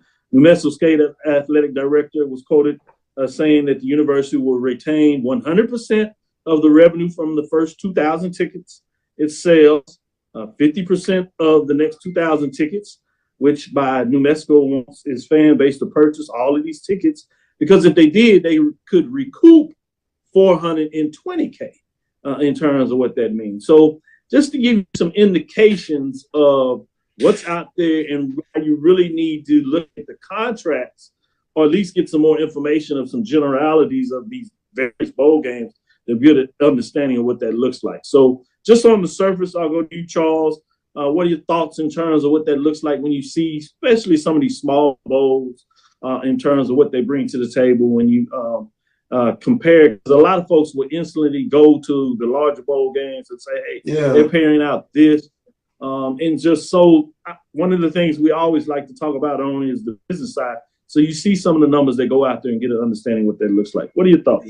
Tremendously enlightening to really find out some of the ancillary costs. I think that those are things that you almost oftentimes take for granted, Dr. Gill, that you know, those the charging for the band and things of that nature. So you never sort of calculate those into what goes into the bigger picture. But it's fascinating to see the numbers finally, you know, out there for all of us to really grasp and understand, you know, what a jewel that you have within the Celebration Bowl, I think. Yeah, and you see the numbers continue to move up, which always helps both in terms of attendance and the ratings, which is more powerful. So when you sit back in the table, it gives you a chance to continue to push for bigger payouts. Mike, what are your thoughts in terms of just getting a different framework of what the bowl landscape, how varied it can be at the time? Yeah, you often wonder, you know, you look at all of the activities that take place, and then you look at, you know, who's transporting the group here, who's transporting the group here, who's paying for this dinner, who's providing gift baskets for the team. Those are all costs that are buried underneath the umbrella of the bowl cost. So, and you take that into consideration, and then you wonder, does the bowl game have the sustainability of growth and volume over the course of 3 to 5 years to kind of, eat a lot of those ancillary costs down, such as transportation costs, hotel costs, dining costs, their awards costs, or whatever. I think in some bowls, some of the bigger bowls, I think some of the players get gifts or whatever. You wonder where that's covered, what pot that's covered in. So you get all those little, I guess, trinkets into that big basket of bowl costs. And then it gives you a different insight on, is this a viable bowl game? And like CB said, all that in consideration, it gives you more of an appreciation for not only the performance of the Celebration Bowl, but the growth that you've seen over the last 5-6 years.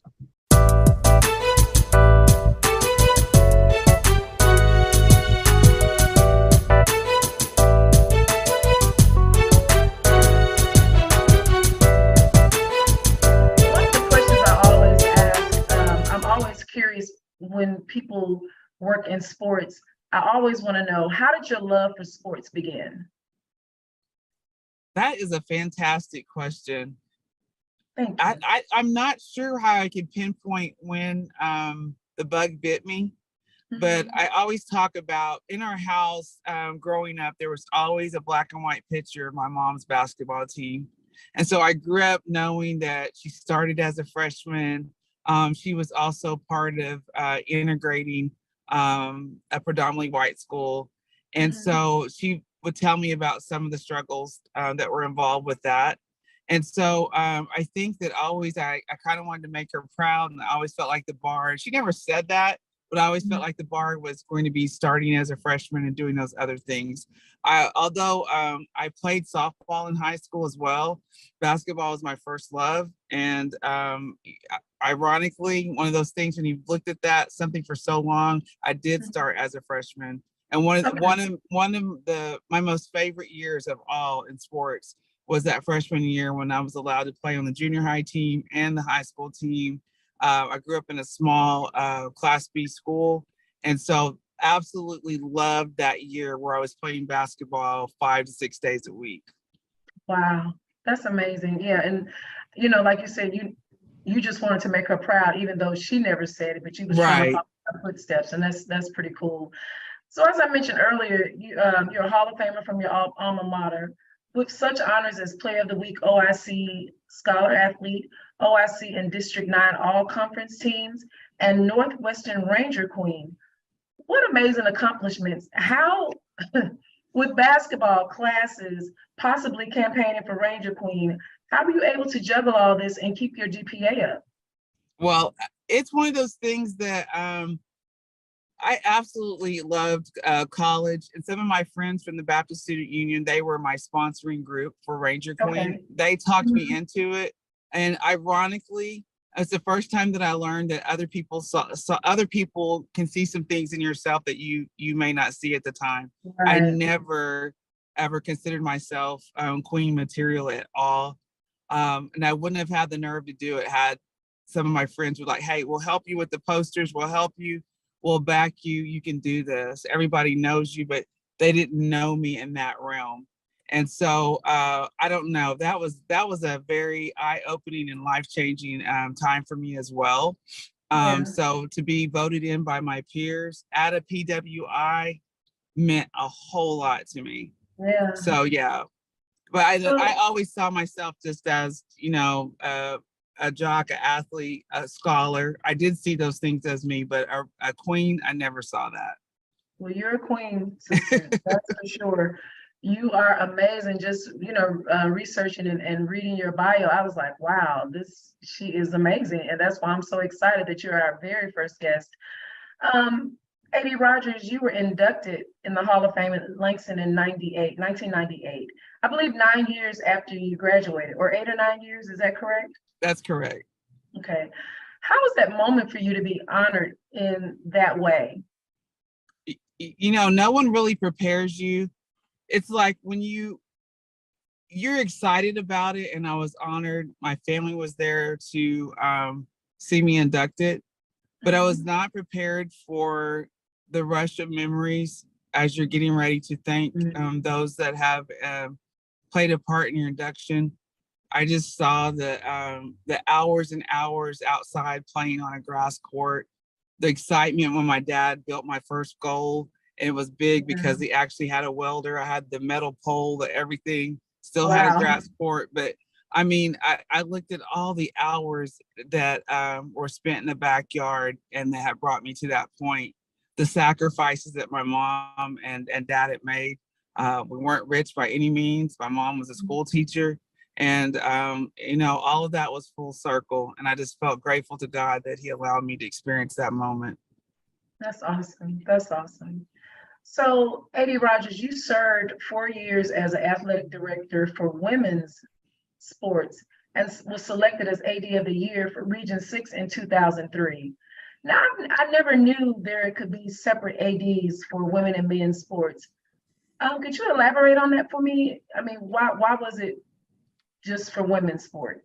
So at that point in time, we were at NEI Division I school. And so we split the responsibility. Part of my time, there were 2 years that the other men's AD.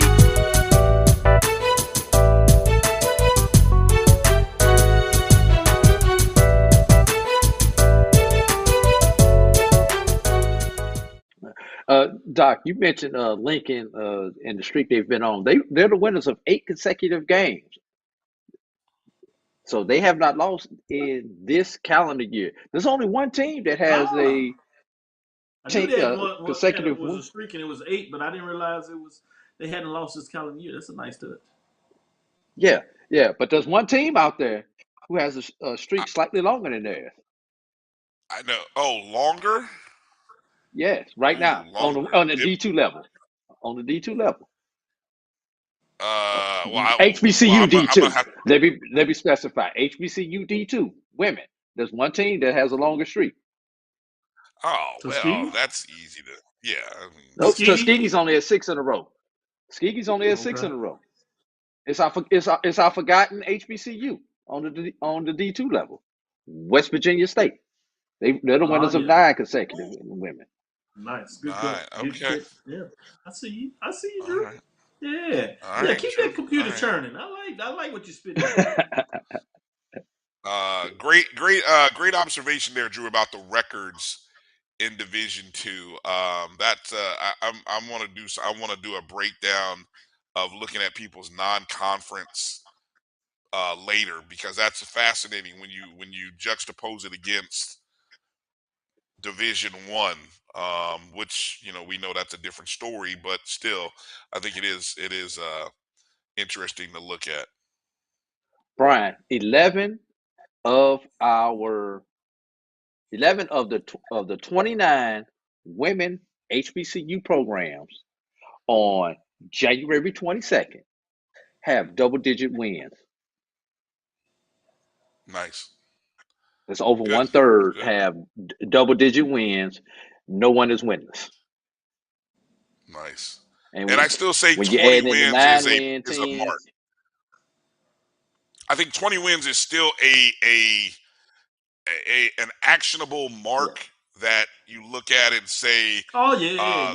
That's I love accomplishment. that 20. I love that 20 win mark. It's still significant, particularly at the Division II level, NIA level. You get to 20. Sometimes they get a chance to get to 25. Really looking good. Right. But at the Division I level, if you can get to 20 wins, you're really doing something. Sometimes that demarcation may need to be closer to 17, 18. But it's something beautiful about that round number when you can put that 20 win mark on it. So I love that you brought that up. Yeah, I love that you brought that up. And take it one step further, everybody.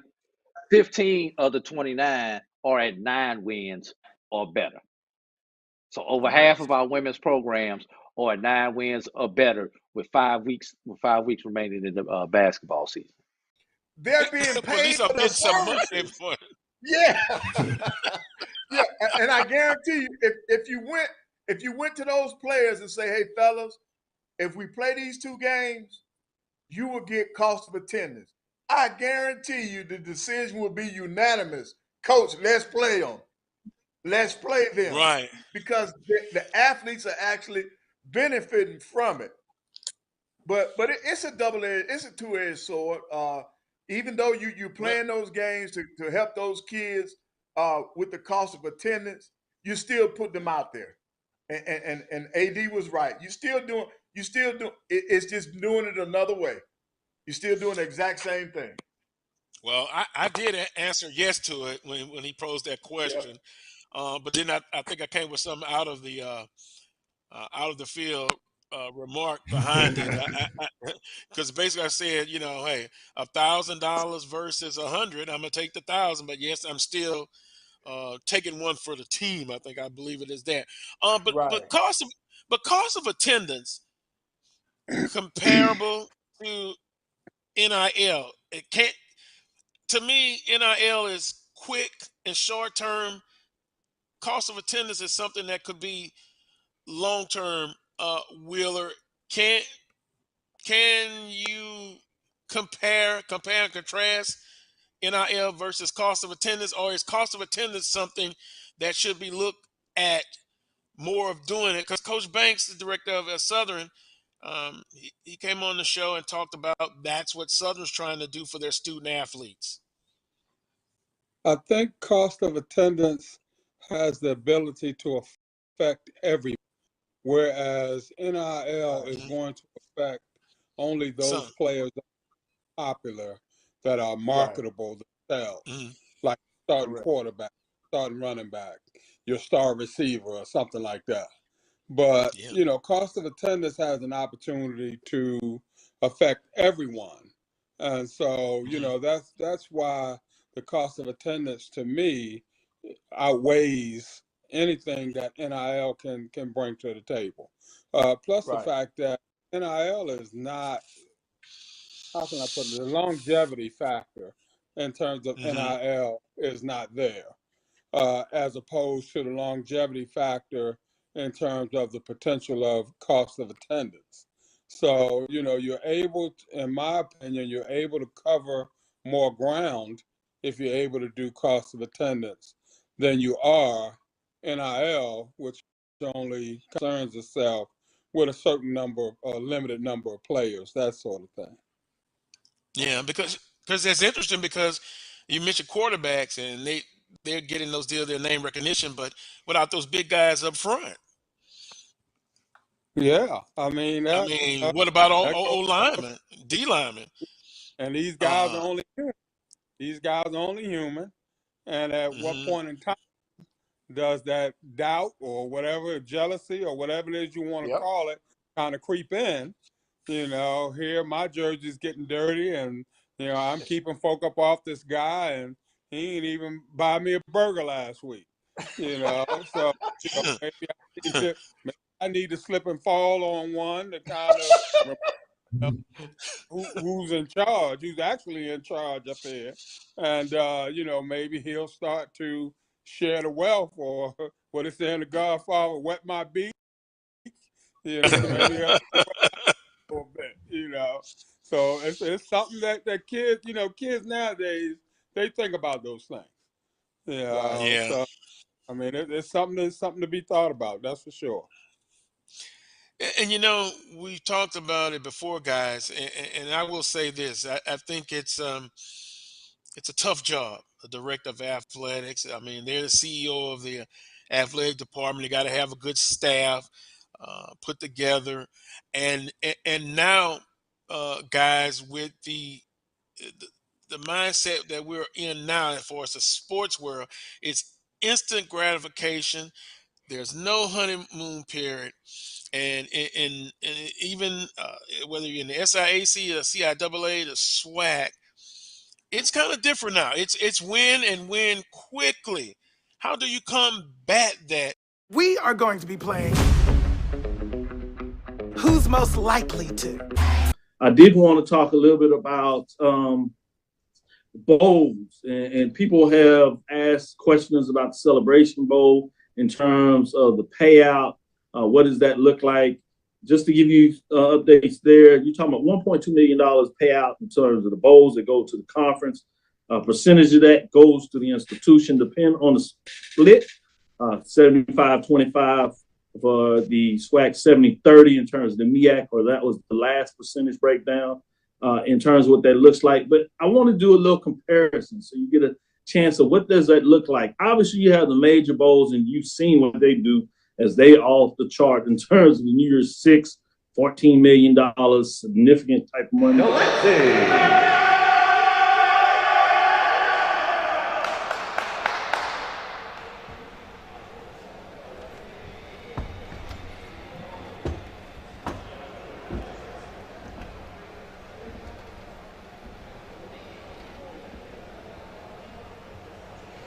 And now, your 2023 SIAC Player of the Year, from Benedict Ross Alexi.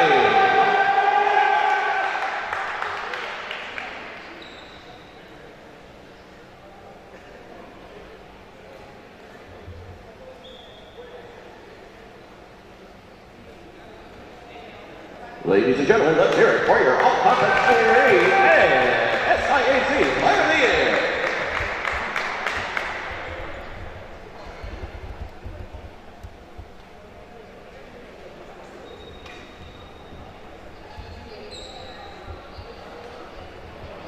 Now, let's meet today's starting lineups. First, for the Morehouse Maroon Tigers. At defensive specialist, a junior from Saraland, Alabama, number 1, Jalen Campbell. At middle blocker, a senior from Chicago, Illinois, number 8, Chase Armstrong. At center, a freshman from Sterling Heights, Michigan, number 12, Devin Hardwick. An outside hitter, a sophomore from Los Angeles, California, number 13, Christopher Woods. At middle blocker, a sophomore from Fort Washington, Pennsylvania, number 15, Aiden Bullion. And an outside hitter, a junior from Newark, New Jersey, number 18, Williams Babalola. At libero, a freshman from Dallas, Texas, number 11, Miles Tucker. Morehouse is led by head coach Ashley Johnson and assisted by Lamar Johnson. Now, let's meet the starting lineup for the Benedict Tigers. At center, a freshman from Orlando, Florida, number 1, Kendersley Marcelin. At center, a sophomore from Nassau, Bahamas, number 3, Taryn Walken. At middle blocker, a sophomore from St. Croix in the Virgin Islands, number 5, DeAndre Taylor. At right side hitter, a sophomore from St. Croix in the Virgin Islands, number 8, Jomari Jacobs.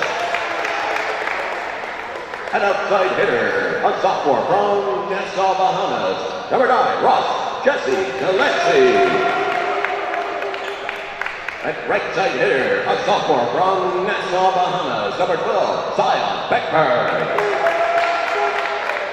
And at libero, a sophomore from Nassau, Bahamas, number 15, Liz Forbes.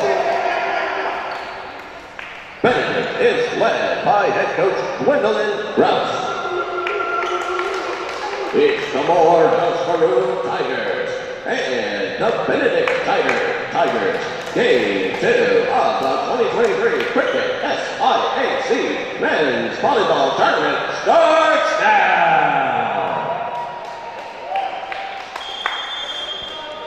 Once again, we are here live at the HPE Arena on the campus of Fort Valley State University for the SIAC Men's Volleyball Championships. Hope you guys were watching the pre-game ceremony where they named Ross Jesse Delancey the SIAC Player of the Year for Benedict. Looking at Delancey's stats for the entire season, he averaged 5.57 kills per match. Drew, you know, as we jump into this one, Roz was also the player to watch for those Benedict Tigers. You can see his information there, the outside hitter, middle blocker. But he is doing his thing, man. The 6'6" young man is out there doing everything he can for Coach Rouse and the team. Yeah, and he scored a whopping, Roy, 398 points for the Benedict Tigers.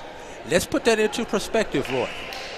On the season, Morehouse scored 385 points as a team. Okay, this is why he is Player of the Year. Yes, indeed. As we get ready to begin this first match, Benedict will have first serve. Up to serve for Benedict is Zion Beckford. Zion Beckford has a serve percent of 27%. And that kill is just off the mark for Benedict. Devin Hardwick with the attack, and it was outside. Benedict leads 1-0 here early in the action.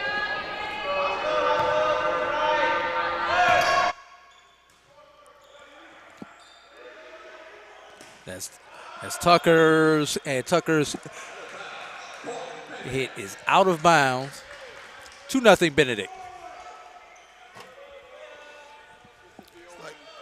The Morehouse looks to get their feet up under him. Excuse me.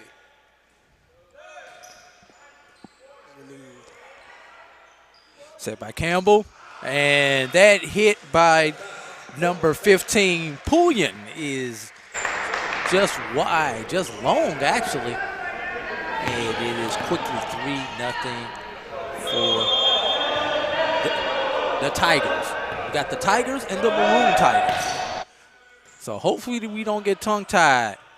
Set by Campbell, and we've got a block and net call. In the net was Pullian on that play. Point Benedict.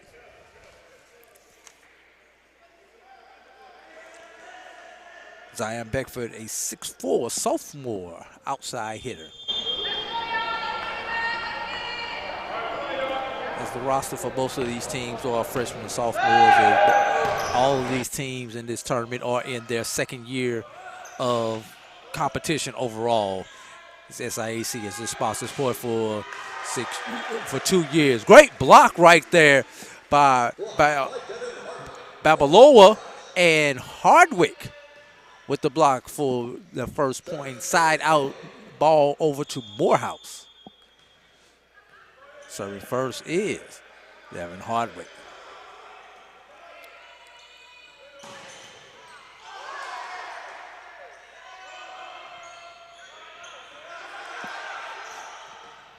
Campbell Tucker, left hand attack by Hardwick, and ball bounced off of Benedict. Point to the Maroon Tigers. Pullian.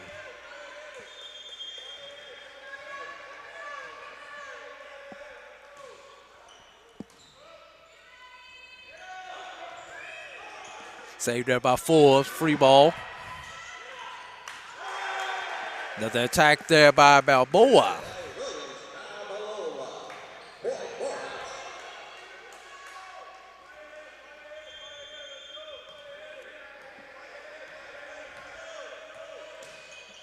Morehouse tries to tie it up right here.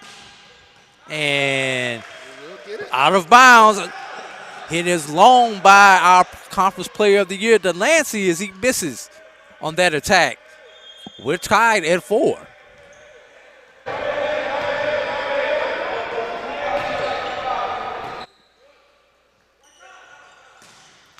Another attack, and it is long.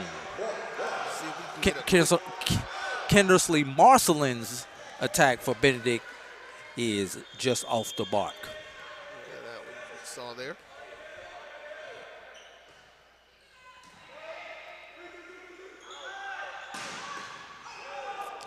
That one hits the mark right there for Delancey. And he tries to show Miles Tucker why he is Conference Player of the Year. Side out. Ball over to Benedict.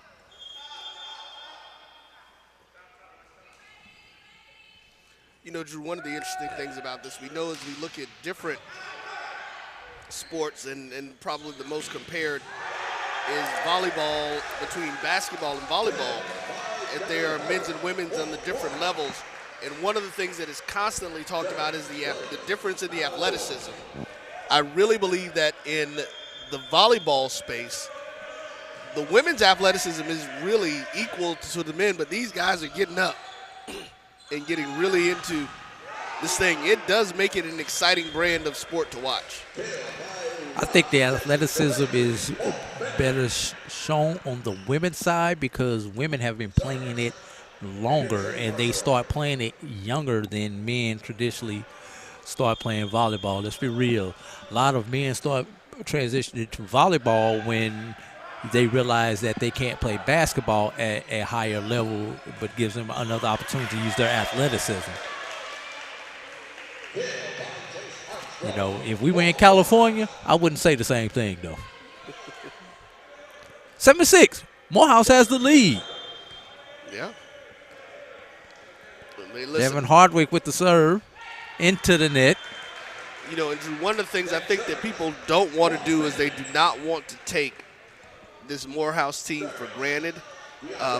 They're all young. Like you've been talking to the coaches, and that's one of the things that we've noticed that everyone has said, that the conference is young. This is only the second year that the conference has been playing volleyball. Hardwick with the outside attack right there, cross court for the kill for the Maroon Tigers. Service, Christopher Woods. No, it's just a new sport. And so with that being a new sport, it's going to take time. And I think these coaches are actually building programs. Ball hits the net, not able to get it in, keep it in, was the Lansing. And we have a timeout on the court. Your score, 9-7 in favor of Morehouse. You're watching SIAC Championship Volleyball right here on the Black College Sports Network. Follow the SIAC on Twitter and Instagram at the This is Carlos Brown, letting you know that we're on the move. You can now catch the Carlos Brown Show beginning this July on the Black College Sports Network each and every Saturday from 11 to 1 Eastern Time. That's 10 to 12 Central Time. Same time, new place. On Facebook at the Carlos Brown Show and Black College Sports Network. Online at www.mybcsn.net and on the BCSN app available on Google Play and the Apple App Store. Hello and welcome back. Take a look at this last shot here before we continue on with our action. As of course, the team at point going to Morehouse. As we're getting this together, this team, the team that wins this game is going to be set to take battle against the number 2 Central State Marauders. Who were last year's defending SIAC champion. No, Edward Waters was last year's champion. Central State was the defending champion. Edward Waters won the regular season championship this year. It's the undefeated conference record. Right. I stand corrected. Player of the year now serving for Benedict.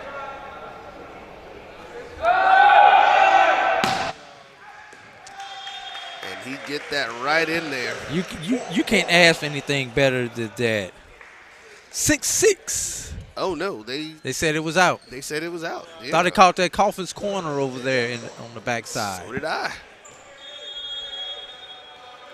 Side out to Morehouse. Chase Armstrong with the serve. Set by Marcelin.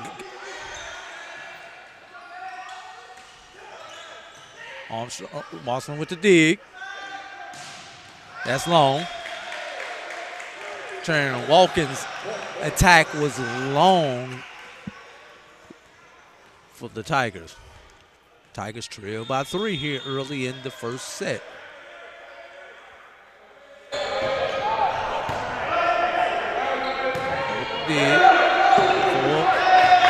And Delancey not able to get that one from the back row on the back row attack.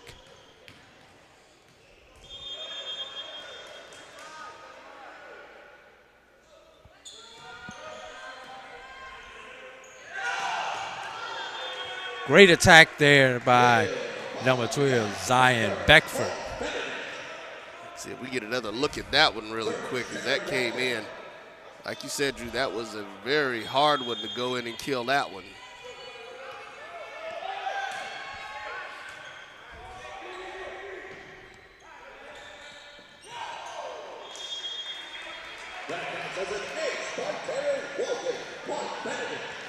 Benedict trying to go on a run to retake command of this game. Turner's walking behind the line.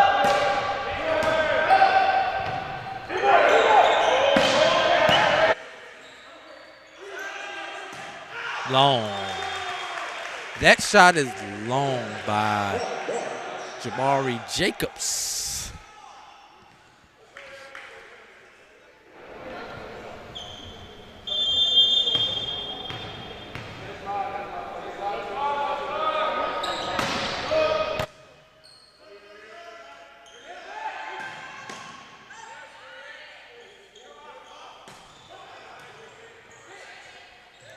Set by Marcelin. Campbell with the set.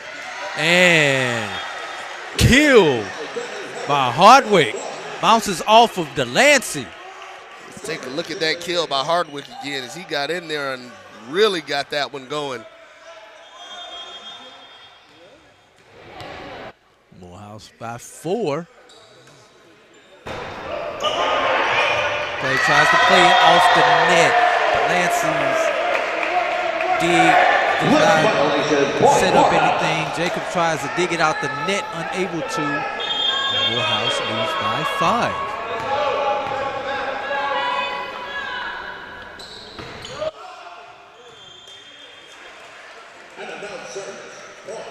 Serve out of bounds, side out over to Benedict. Zion Beckford.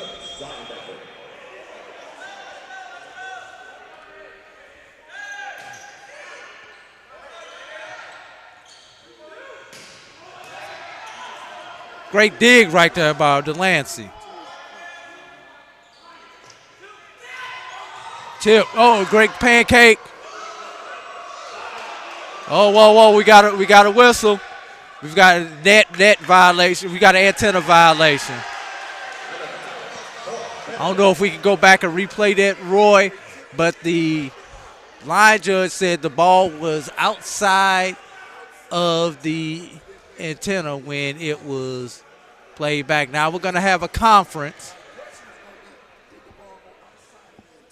Let's take a look and see if we can get back to that. I think this is that rally, and then when it happened there.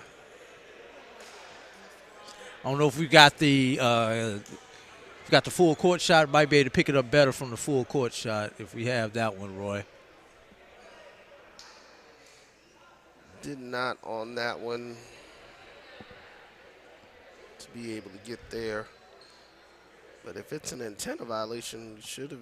You would probably be able to see it from that other angle. The referees are together. I bet you we're getting ready to have a replay. And what happened was the Benedict player came across to the other side, which you can't do if you see on the second hit to try to get it back to his side, and the ball was played over by Benedict. And the great advantage to volleyball is if you flub it up, you just do it again with no consequence. So let's see what they come up with. They are still talking.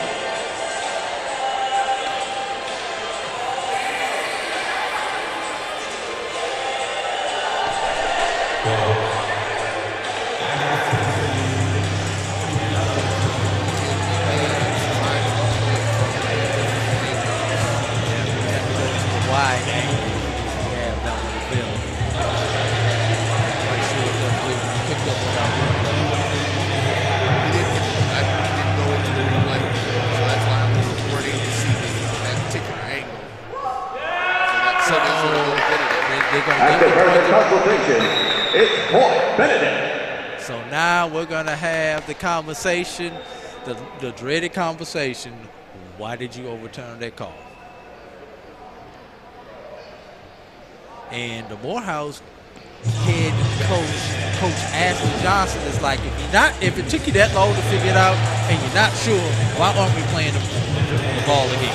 They just call it a replay. Now, what would make it look bad is if the official does turn around and say, let's replay it. Now it looks like that she's talking Continuing service, Zion Beckford. So ultimately, after about 3 minutes of conversation, Benedict receives the point. Beckford serve. And Aiden Pullian says, the heck with that. I'm going to get it this time and make sure of the point. Service, Aiden Pullian. Morehouse up 16-12.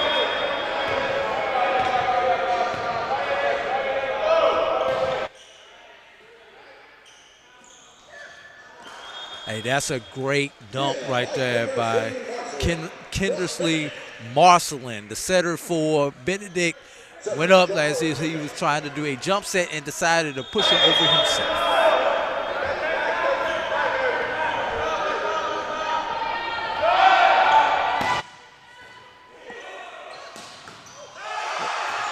Nice dig. Great there. dig right there by Balboa. Babaloa. I want to say Balboa. Yeah, it's Babaloa. Babaloa. I want to say Balboa so bad. I apologize, Mr. Babaloa.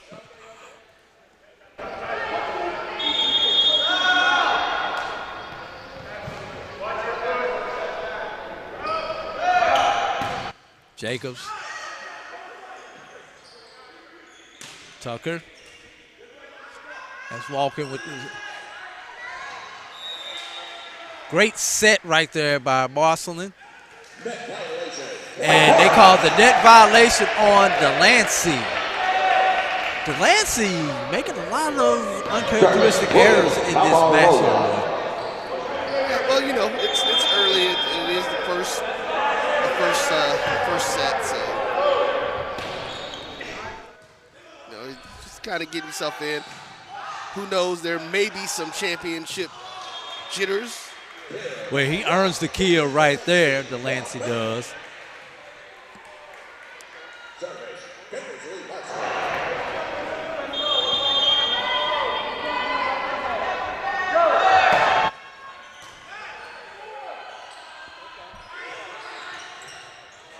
A great block right there by Delancey and Taylor.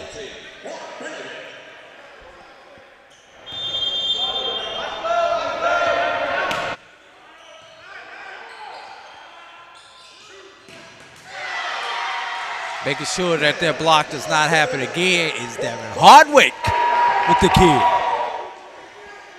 You get a look at that replay coming up here. And he went in on that one,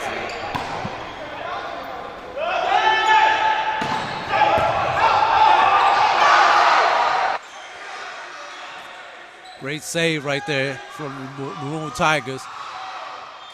Another kill for Ross Jesse.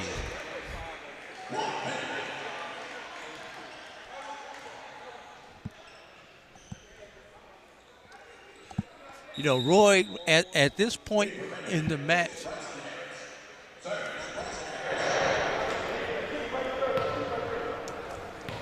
in to serve is Bryson Harris.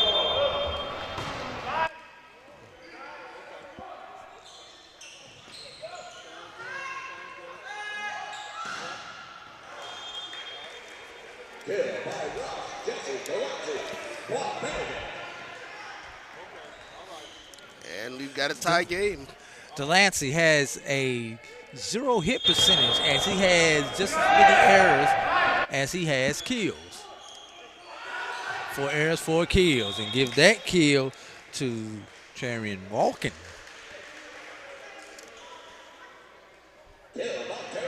And Benedict has the lead for the first time since early in this match today, boy. Yeah, Morehouse had the lead, but they just, again, making the young errors. Team block there by Beckford and Walken leads to another Benedict point.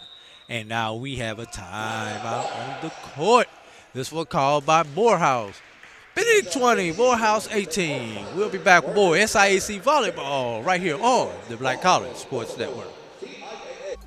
This is the Dean of the College of HBCU Sports, Kenyatta Cavill of Dr. Cavill's Inside the HBCU Sports Lab with Mike Washington and Charles Bishop.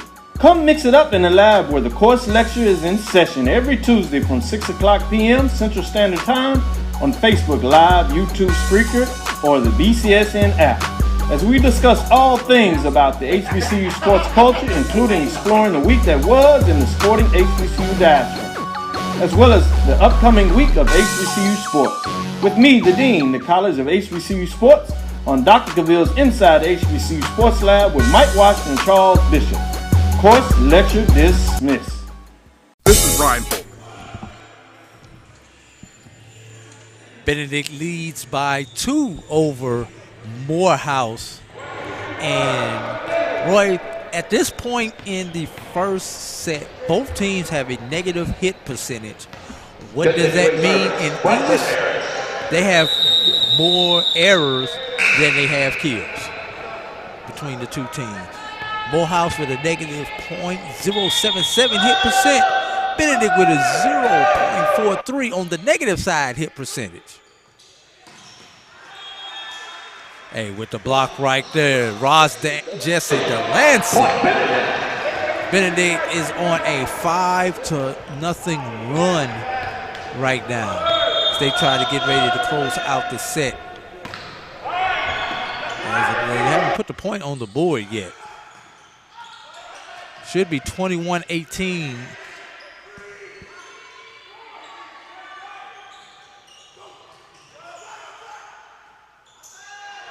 Delancey with the kill. That ball deflected off of Chase Armstrong. 22-18. Yes, it is 22-18. I'm not sure why they have not adjusted. And I think they're fixing that referee now is on the telling them now board. that Yeah. Should have 22-18. And we are correct. It's good to know our graphics are right every now and then.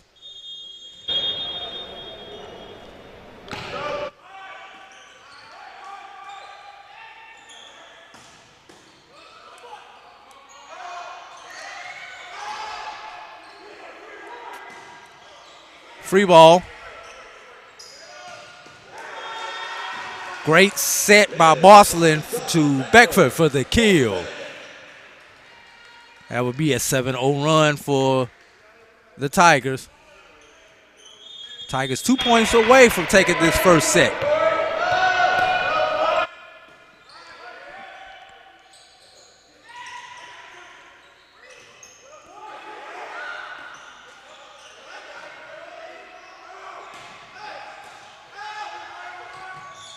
Great dig there by Tucker. And that attack is long by Chase Armstrong. And Armstrong is down. Like he landed a little bit on his shoulder. Tweaked it a little bit, but he is okay. Got set point for Benedict. Morehouse desperately needs a side out to keep this first set going.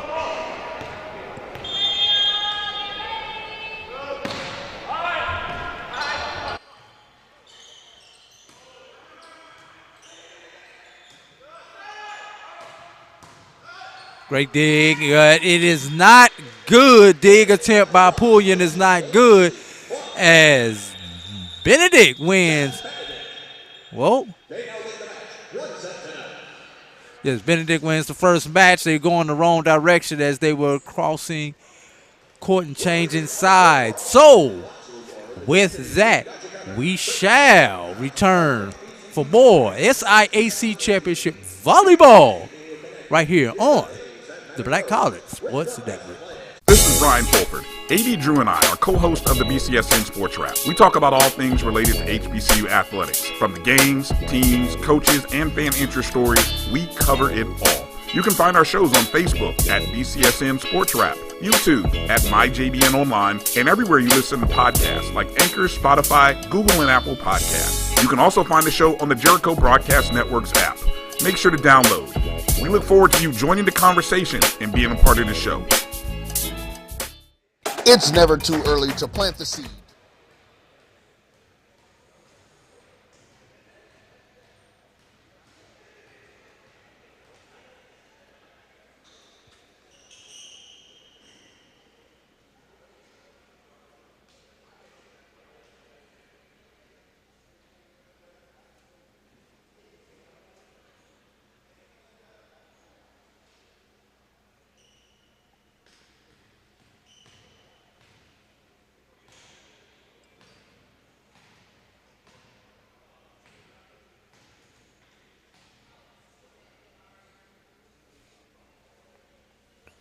Hello and welcome back, as we are just about a minute out from this first set. And of course, Benedict wins that first set 25-18. As we are getting ready for the next one, let's take a look at the bracket to show you, as we've seen, of course, the winner of our first match, excuse me, was the homestanding Fort Valley State Wildcats, defeating numbers 5 seed Kentucky State. And we also are now in our second game, of course, with Benedict versus Miles. The battle of the Tigers and the Maroon Tigers here in the SIAC, which has a plethora of Tigers. Our next event will have the Edward Waters Tigers facing the Fort Valley State Wildcats. And then the winner of this match will then battle the Central State Marauders. So that is correct. And in our first match today, we had the Wildcats defeating the Thoroughbreds of Kentucky State 3-0. And if you're Benedict, it's important that you go ahead and win this one 3-0 so that you can get your maximum amount of rest. For Morehouse, they're trying to get one set in right now so that they can extend and have life here in this SIAC tournament. Well, you know, Drew, listening to your interview with Coach, and like he talked about it, he was like, hey, listen, we had a good year. We didn't have the victories that we wanted, but they were still in a situation where he sees them getting better. Right. And again, as a second-year program, you know, we continually look at it like we talk about these SIAC schools. They just started the sport 2 years ago. Yeah. Only thing with that, Roy, everyone competing in this championship this weekend, or excuse me, at the end of this week, are second-year programs. So right. we that's a level playing field for everybody. We could throw that one excuse out the window. Not necessarily, because even some second-year programs may have transfers and people who've been playing at other programs. They're different. Now, there are different levels of second-year programs, but everyone is a second-year program. Everybody is on the same playing surface when it comes to that. Jalen Campbell is our first server here for Morehouse.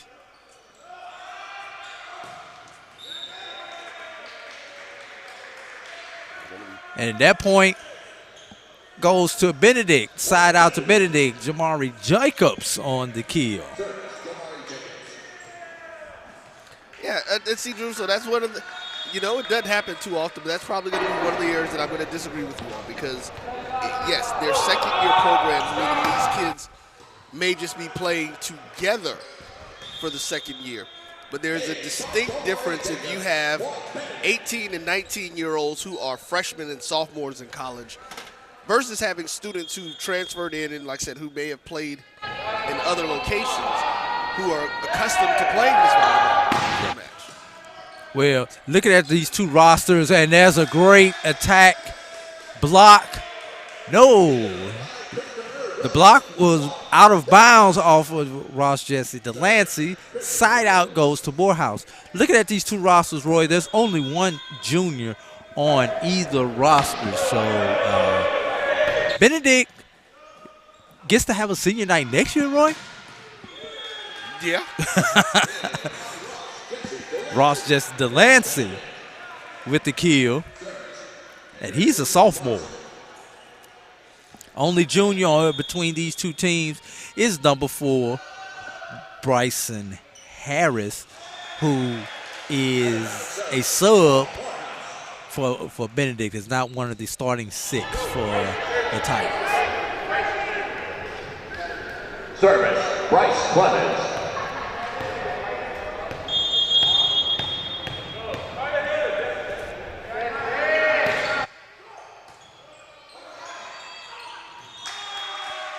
That is in. Oh, check that. Over the net is the call. Point for Benedict.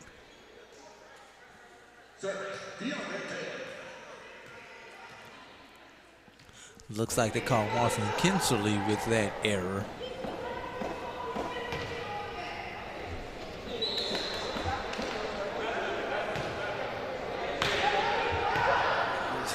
Looks like the refs were halting play as the commissioner came walking through. The only man who can stop the show.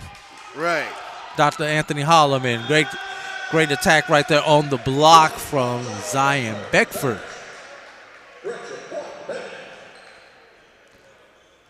Benedict leads 5-2 here in early action in set number 2 of game number 2 of the 2023 SIAC Championship. That is long by Devin Hardwick.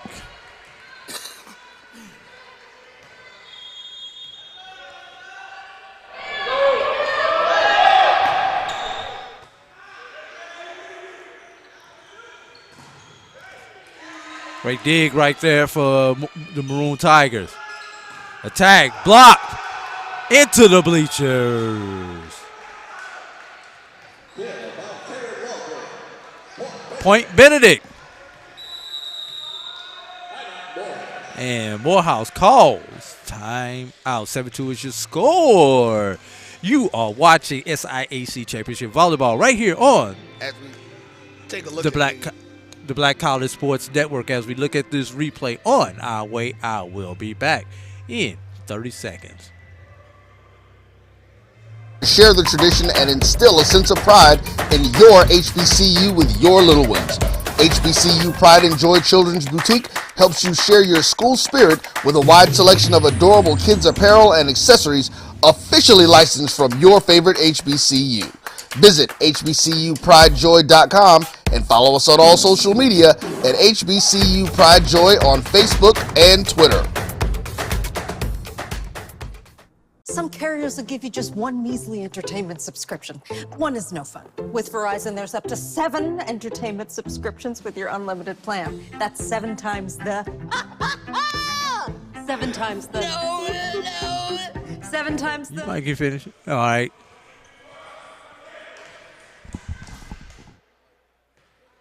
As we take a look at the... weren't able to pull that one up, so I apologize. Welcome back. We are here at HPE Arena on the campus of Fort Valley State University.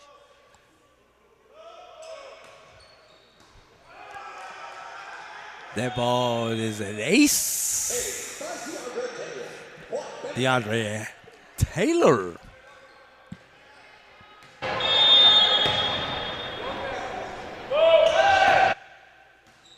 Another ace for Taylor.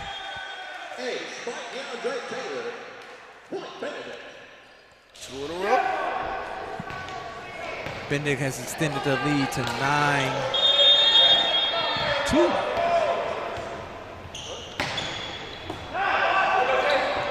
This ball stays in play, but it looks like there's going to be a net violation.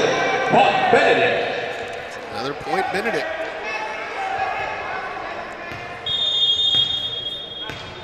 Benedict doing what they need to do. Benedict is the better team of the two teams here.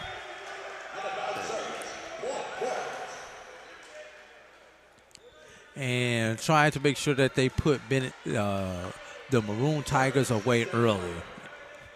So the announcer just said Point Clark. Wrong team in right city, wrong team. Right. Ooh, well, that's going to be in. That was, they called that out. Okay. Did he do that again?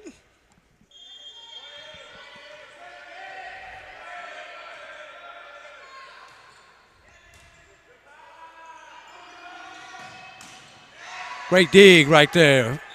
Hardwick. And we've got a net violation on the Maroon Tigers, point to the Benedict Tigers.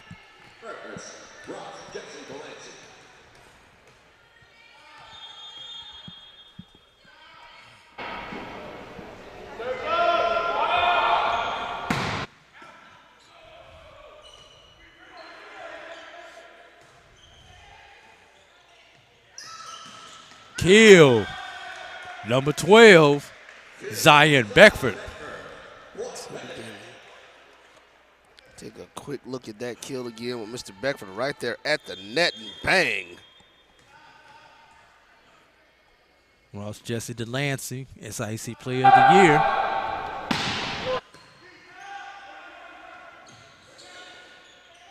Great dive there, but that one's going to be out.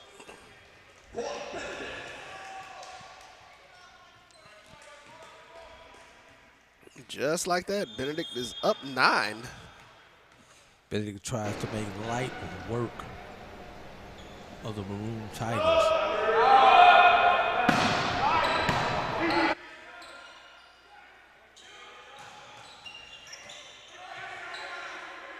Free ball by Delancey. Campbell with the set. And the swing and a miss by Darren Hardwick.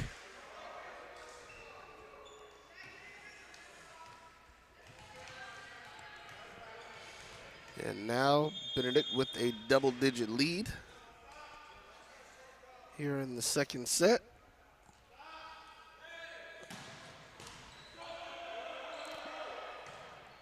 That's Tucker. Free ball.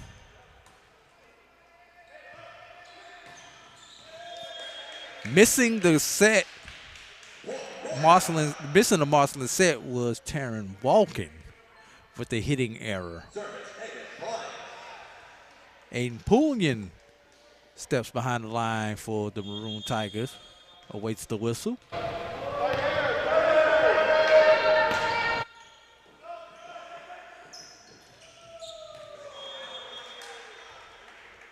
With the kill for the Tigers, Jamari Jacobs. Service, Taryn Walken. Behind the line will be Taryn Walken.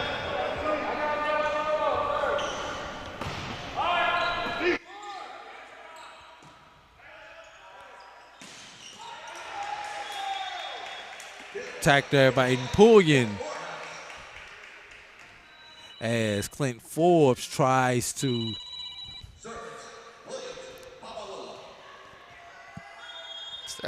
save the ball for the Benedict Tigers.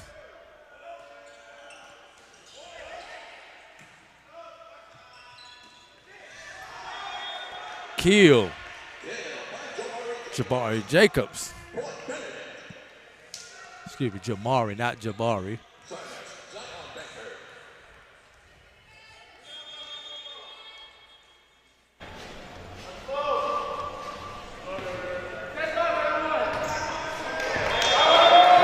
Net service, Point Morehouse. Service, Jalen Campbell.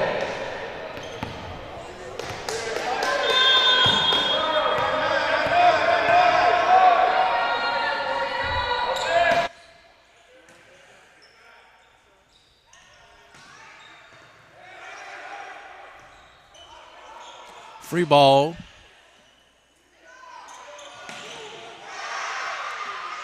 Great save by Delancey. Nice rally. Nice dig by Delancey right there. Point to Morehouse.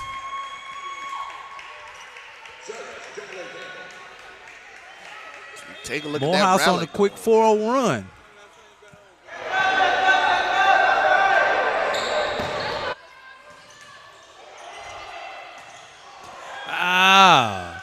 Missing the free ball opportunity for Morehouse. It's number 17, Bryce Clemens from Chesapeake, Virginia.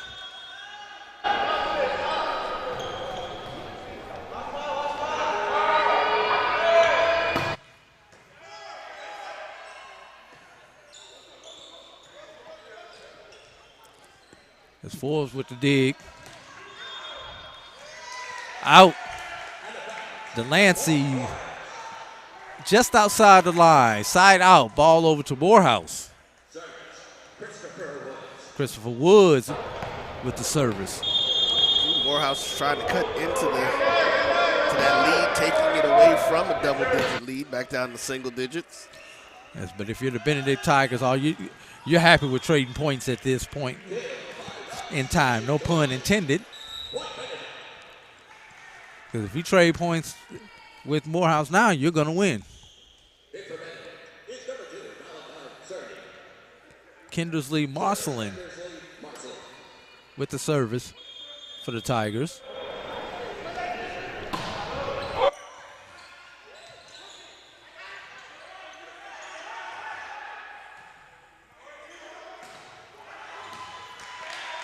And not covering was Marcelin on that particular play as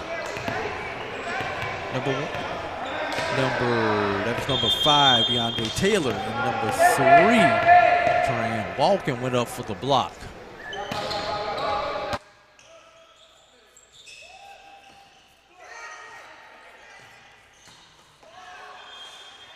With the gimme ball right there. Ross Jesse Delancey, now, the Drew, free shot. Drew, you do realize that you are going to need to start giving Volleyball 101 with all these different terms that you're using that, your average person who may not watch volleyball on a regular basis knows. I will do my best. Whenever I say something that is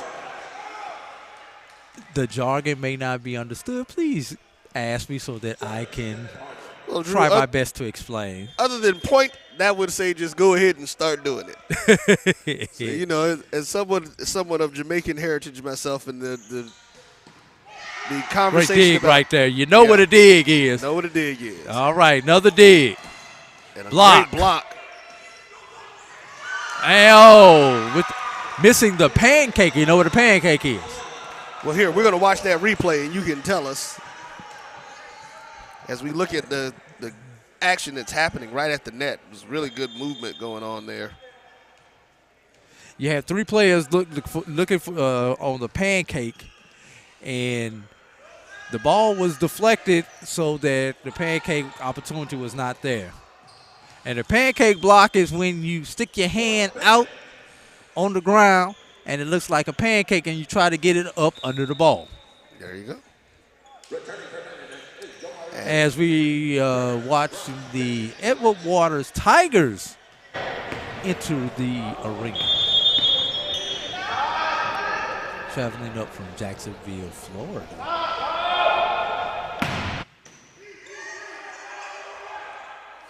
Oh, that was an easy call right there. That was a double hit.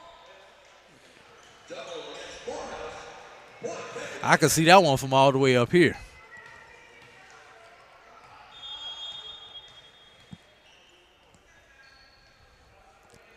Say hello to our people there in Columbia, South Carolina, who are tuning in to us, and also those folks from Atlanta, Georgia, and all points in between and outside of who are joining us. Great block right there. That's number 10. And that number 10 is Bazzari, Marianne Bazzari with the block. Ross Jesse Delancey with the serve once again.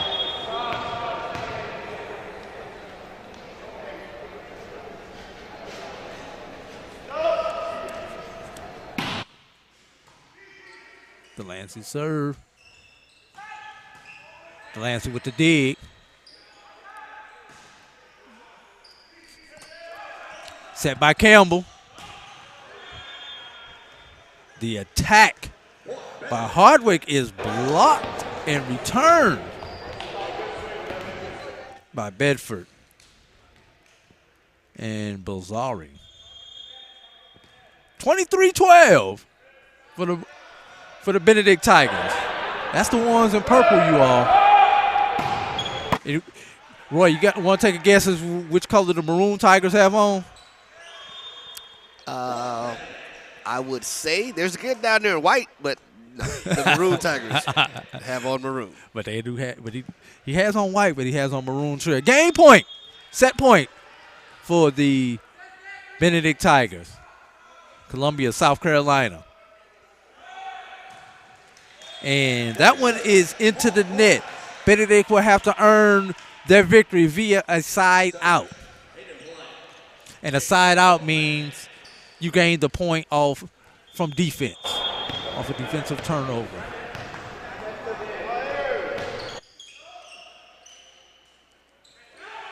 An attack with the two-hand dump and set point, Zion Bedford. Take a look at this last point here. And watch this great two-hand dump. That's just like, in basketball terms, that's just like catching one off the rim. There you go. All right. So. I was going to say, let's hang here just for a second. We'll get the last backside of this. But, you know, as I said, my Jamaican heritage here, you know, it talks about the fact that Jamaicans are always having a bunch of jobs. But I don't think anybody that I know has ever had more coaching jobs than A.D. Drew. He's coaching, refereeing, so there's not much about sports that we can't reference him to on the Black College Sports Network. And with that being said, we're going to take our break. I did spend 3 years as a high school volleyball coach, so. We're going to take us a break as Benedict takes the second set by the score All right, Mom. 25-13. We'll be back with more right here on the SIAC's Men's Volleyball Championship live from Fort Valley, Georgia, Fort Valley State University, the AHAE Arena. Some carriers will give you just one measly entertainment subscription. One is no fun. With Verizon, there's up to 7 entertainment subscriptions with your unlimited plan. That's 7 times the... 7 times the... No. 7 times the... Music, gaming, Disney Plus, Hulu, ESPN Plus, and more. That's 7 times the entertainment. Because everyone deserves better. And with plans starting at just $35, better costs less than you think.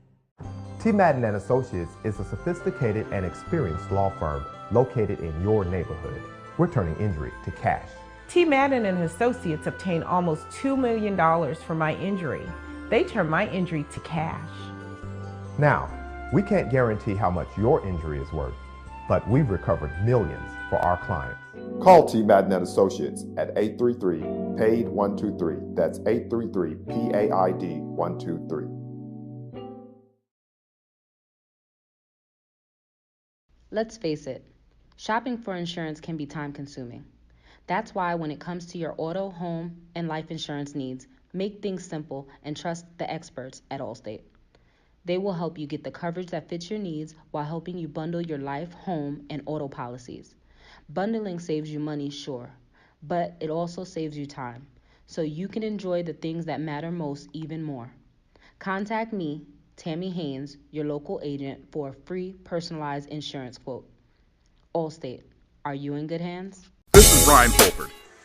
Hello and welcome back as we get ready for set number 3 as Morehouse tries to fight to stay alive and Benedict attempts to sweep to get ready for their match against the Central State Marauders. Joining A.D. Drew, I am Roy Evans, live right here on the Black College Sports Network at the SIAC 2023 Men's Volleyball Championship Tournament. Benedict has won both sets.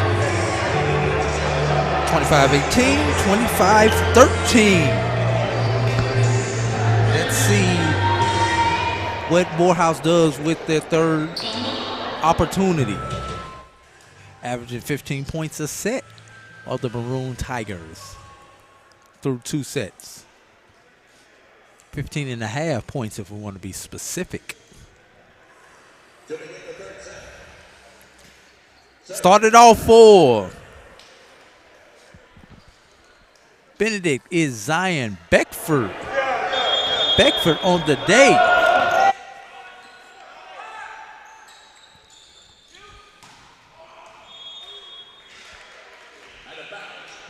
That ball is out of bounds. Point goes to Benedict. Beckford on the day has a hit percentage of .667.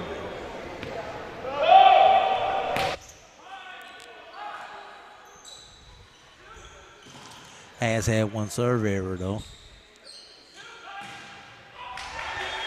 And that point is to Morehouse. Hardwick with the kill. We're making sure that we see him in this space, and he's continuing to be the player to watch. Hardwick is the leading points scorer for the Maroon Tigers. That was his 7.5 point. I'll explain that half point in just a moment. All right, I'll explain that half point now.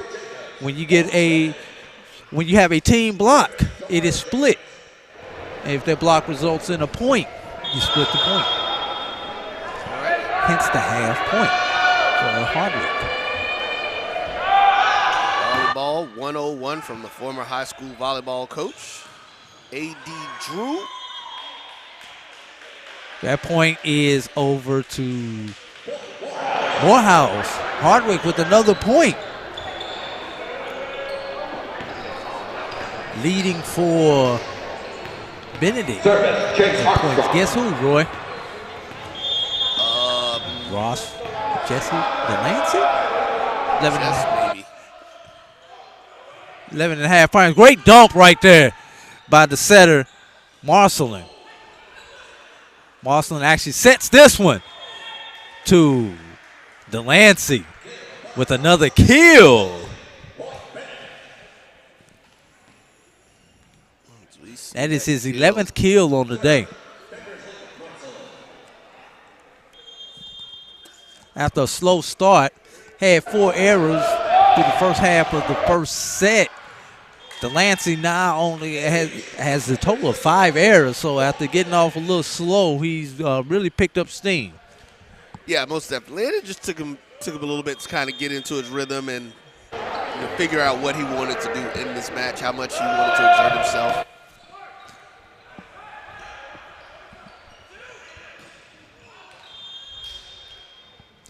And that is out. That ball was outside of the net cord. The net antenna, excuse me.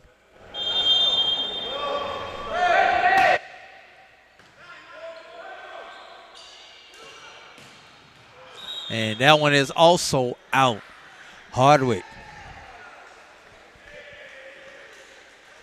Although he scored 8.5 points for the Maroon Tigers, he has a hit percentage of -100. Kevin Hardwick. Negative hit percentage means you have had more errors than points. Okay, we've got a little confusion, as that point did go to Hardwick. The official signal the ball was Benedict's ball. So Morehouse gains the ball via the side out. To no avail as Hardwick serves that one out of bounds for his second serve error of the day.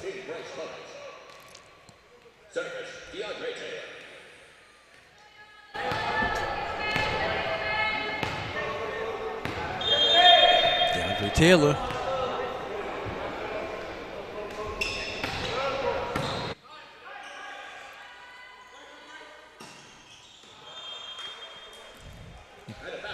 With the whiff.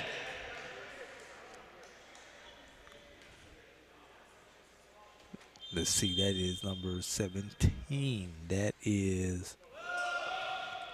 I'll give you that name in just a moment.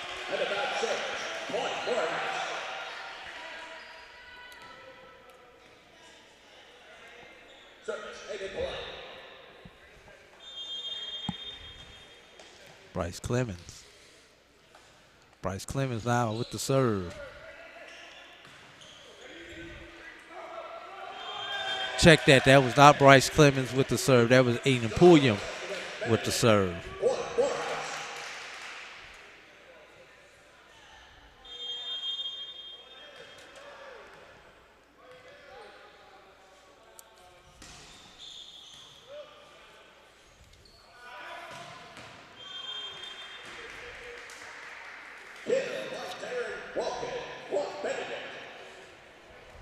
Service, Ross Jesse Delancey.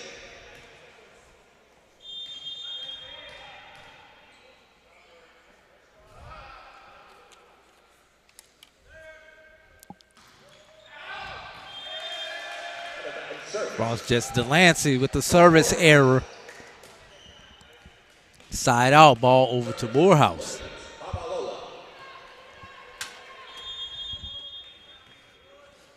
Williams ball, Babaloa.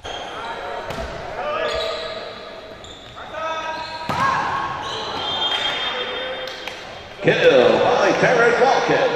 Point Benedict. Service, Terrence Walken. Side out, ball over to the Tigers. Hope I'm not confusing everyone. Tigers and Maroon Tigers. So let's just say Benedict and Morehouse moving forward. Yeah, sometimes I forget my dog on self to say the school's name. That is out. Yeah, to point Morehouse, it was out of bounds. Hit error charge to Zion Beckford.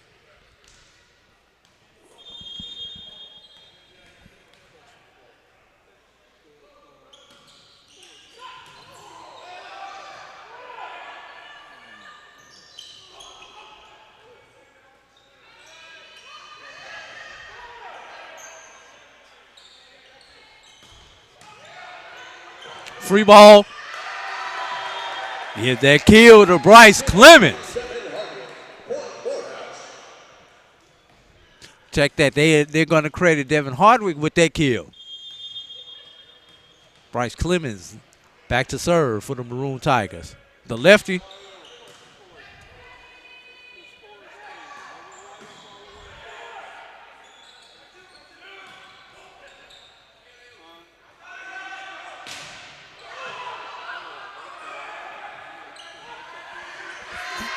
And too much for the Tigers. Maroon Tigers with the point.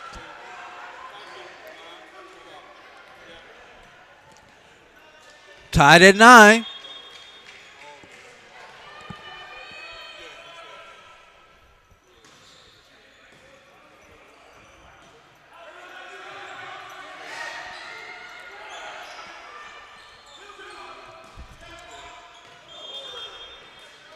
Side out, ball over to Benedict on a hitting error by the Maroon Tigers.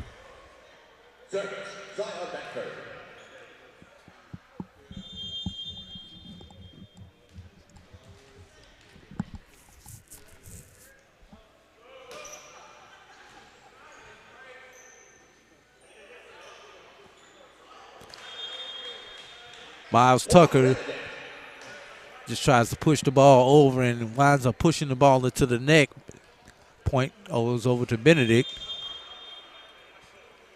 And Drew, when you look at the effort that was kind of given there, it's, you know, like, hey, that's a real quick, easy win, but you've got to be more intense in this game. And those are things that the young Tigers will learn, the Maroon Tigers. Hardwick with the point right there. Ball deflects off of Ross Jesse Delancey's hand as he's unable to handle that pass.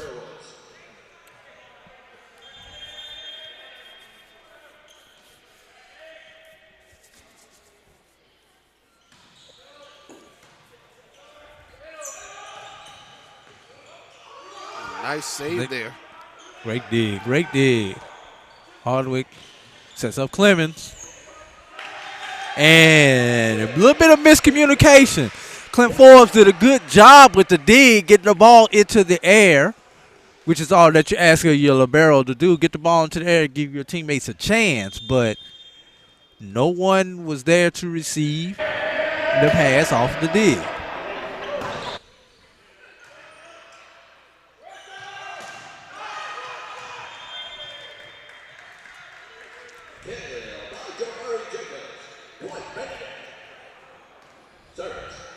I call that a side spike when you take the 1-2 and then you're able to spike the ball.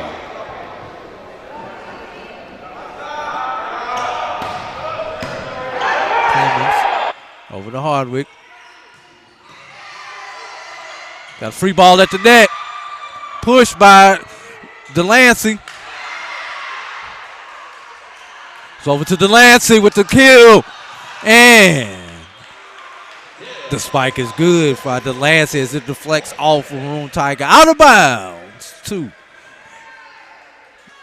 Benedict Tigers.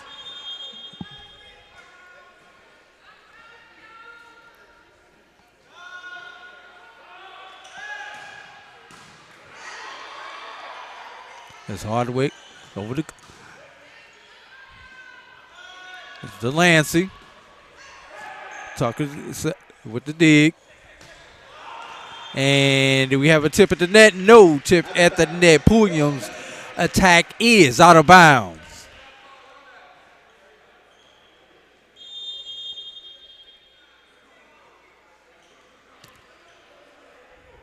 Benedict has hit 4 in a row. It's Clemens into the Morehouse bench. Free ball.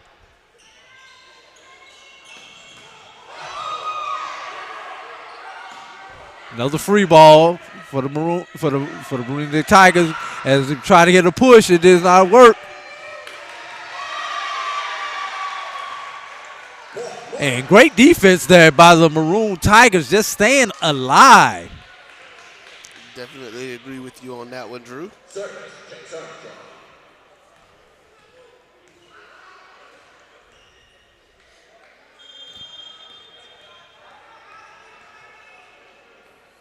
See, that's Chase Armstrong with the service. Into the net, service error. As Tucker the libero comes in for Armstrong.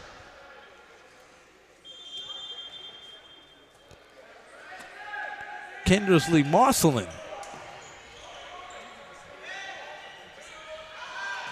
Oh, great set and kill there by Ross. Jesse Delancey. Mama, there go that man. Mr. Delancey doing as he normally does, being Mr. Everything. Delancey with a block right there. Give him a half block on that because you have to credit DeAndre Taylor.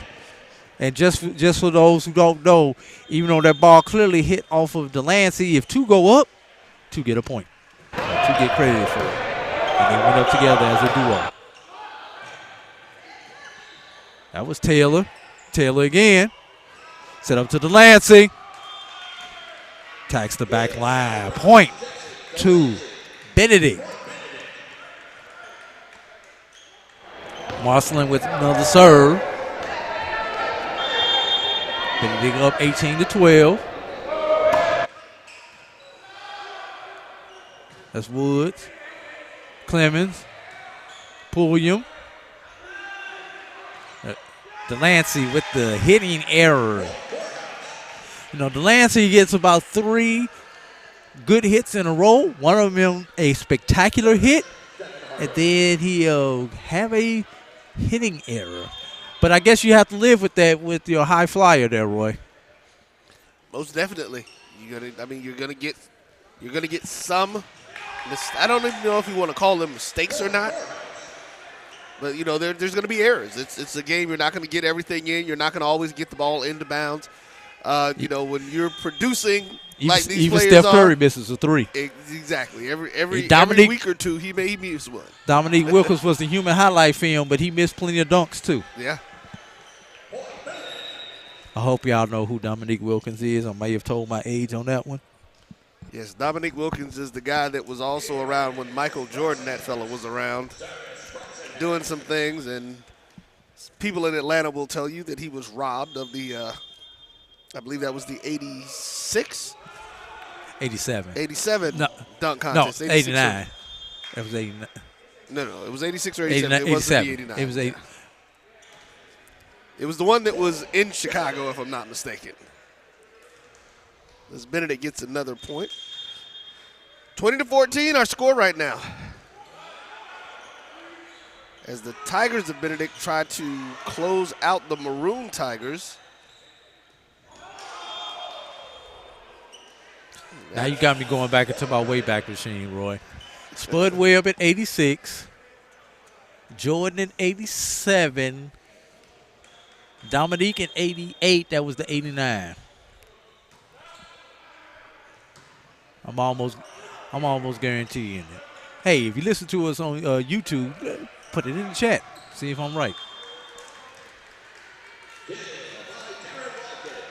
22-14 in favor of the Benedict Tigers. Hey, Roy, why don't you tell everybody a little bit about some of the other SIAC championship events that we have coming up on the Black College Sports Network?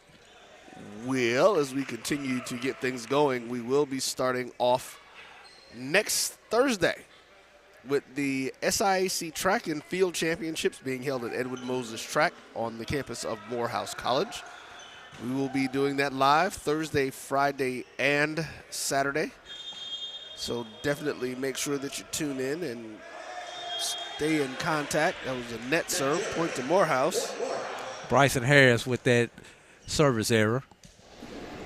And following that, starting on the 2nd of May, Tuesday, we will be doing the softball championship from the 2nd until the 4th of May in Albany, Georgia, down at Albany State University.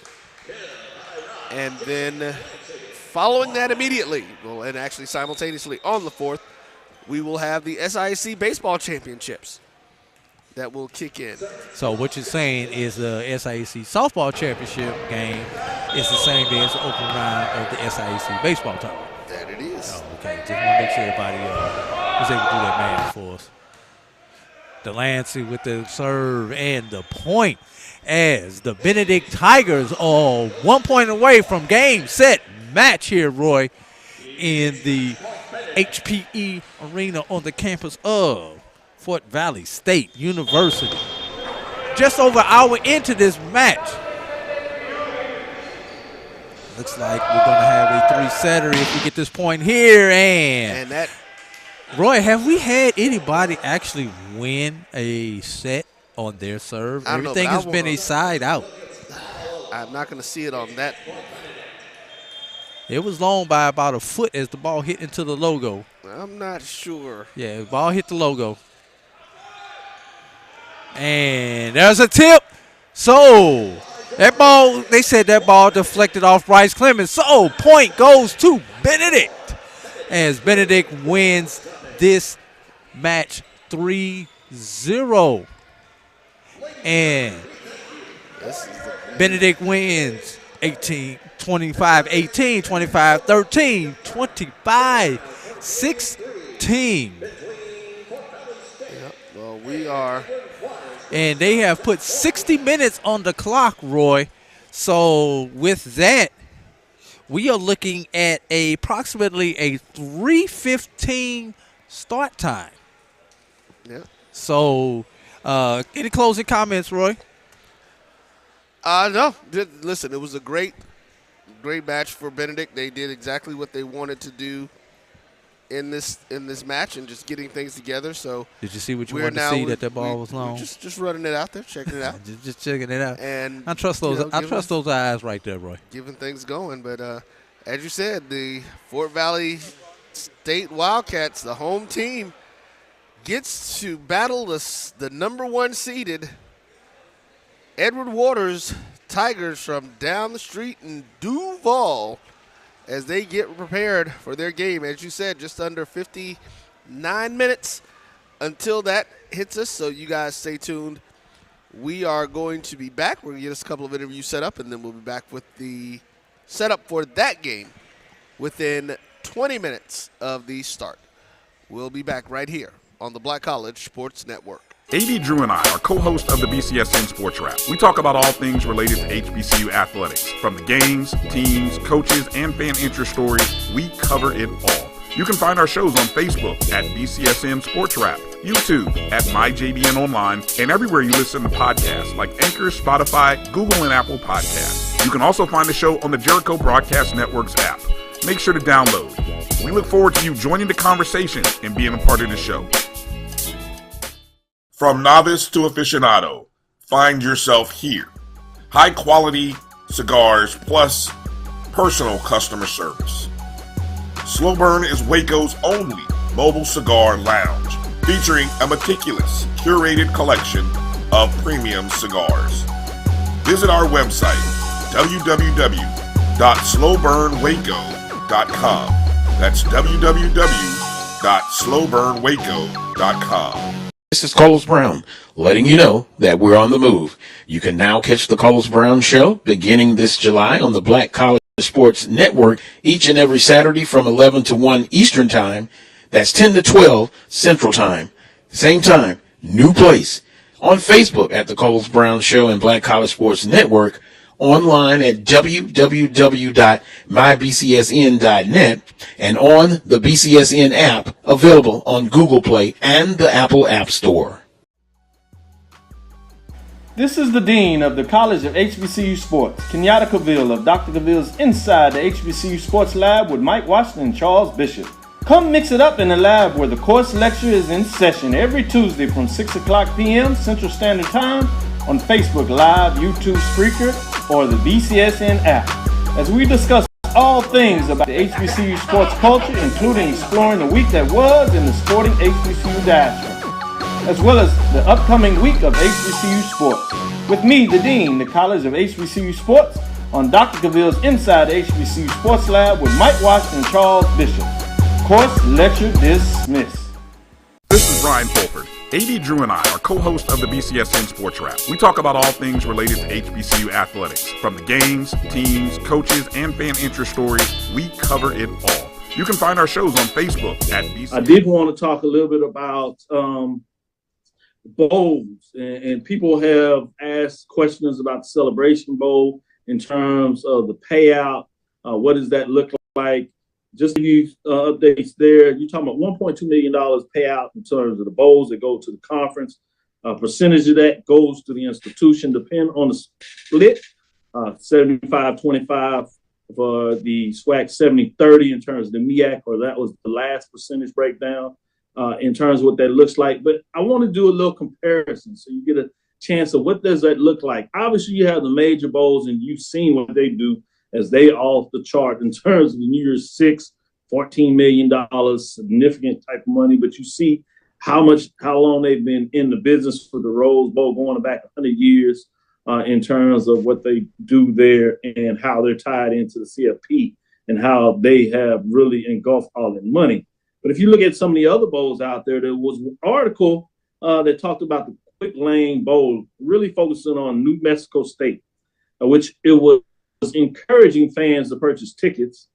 And it wasn't so much about purchasing tickets. Obviously, you want to support your team.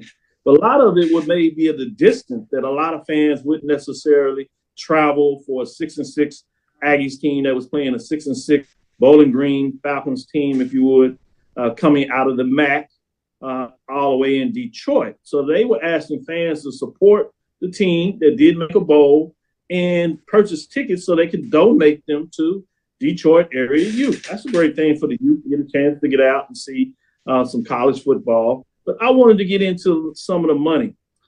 When you talk about this particular matchup, when you see what was going on here, three things to know about the Bowling Green as they entering into at that time the Quick Lane Bowl, which was this past week, if you would, a week ago, I should say.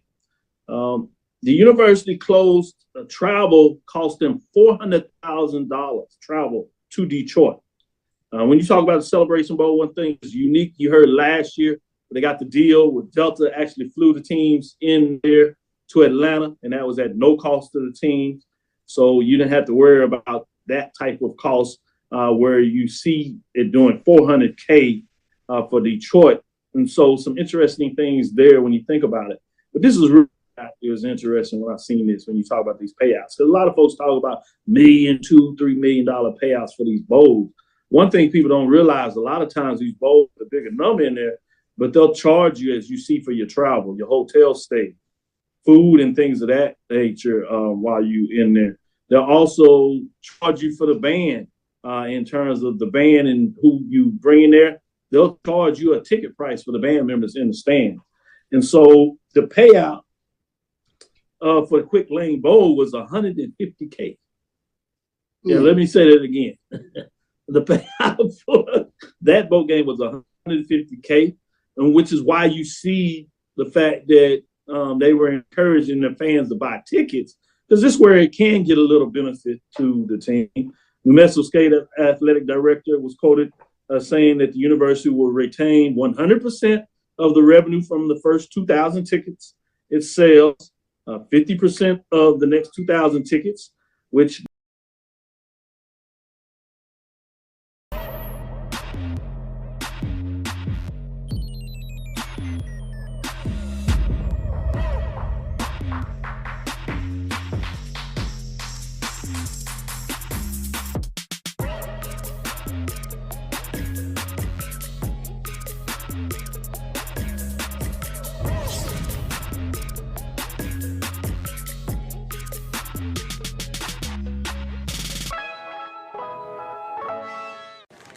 Supermarket sushi, really? No. Wait, Troy, you work here? I'm never not working. Like Head & Shoulders Scalp Shield technology, up to 100% dandruff protection, even between washes. Never not working, huh? Oh, Troy, you're such a good teacher. Yeah, I know. Never not working. Never not working. Never ever not working. Are you serious? Never not working. Dandruff protection that's never not working. Head & Shoulders Scalp Shield technology. It's never too early to plant the seed, to share the tradition, and instill a sense of pride in your HBCU with your little ones. HBCU Pride and Joy Children's Boutique helps you share your school spirit with a wide selection of adorable kids apparel and accessories officially licensed from your favorite HBCU. Visit hbcupridejoy.com and follow us on all social media at HBCU Pride Joy on Facebook and Twitter. This is Brian Fulford. AD Drew and I are co-hosts of the BCSN Sports Wrap. We talk about all things related to HBCU athletics. From the games, teams, coaches, and fan interest stories, we cover it all. You can find our shows on Facebook at BCSN Sports Wrap, YouTube at MyJBN Online, and everywhere you listen to podcasts like Anchor, Spotify, Google, and Apple Podcasts. You can also find the show on the Jericho Broadcast Network's app. Make sure to download. We look forward to you joining the conversation and being a part of the show. You're looking for the latest information on Southern University sports, the Southwestern Athletic Conference, and HBCU athletics. There's only one place to go.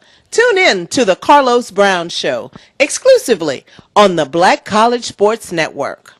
The Cuvée Group is a Florida-based marketing and training consulting firm. We help businesses communicate to their target audience and engage them in conversation. We also help to expand their audiences, which will ultimately result in growth for those organizations.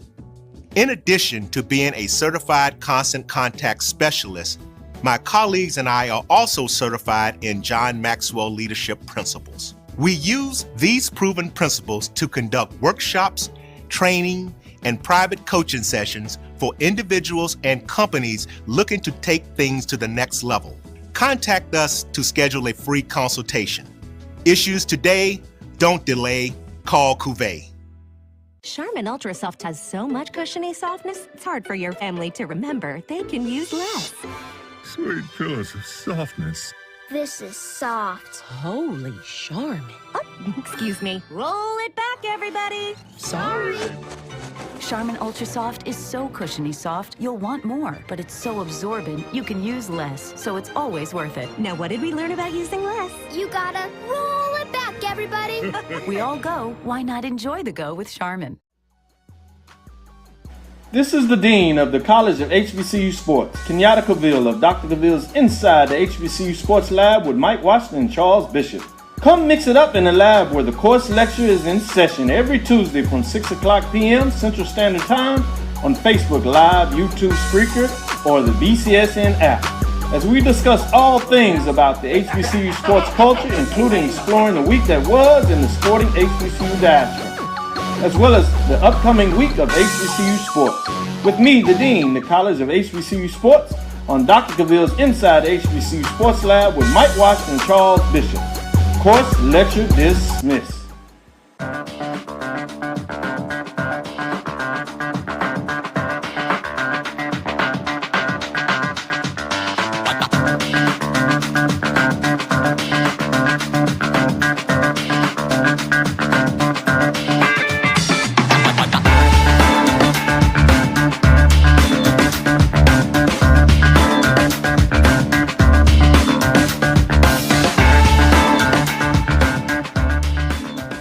From novice to aficionado, find yourself here.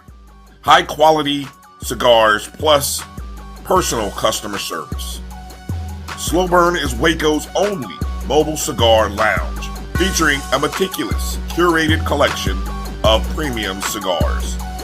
Visit our website, www.slowburnwaco.com. That's www.slowburnwaco.com.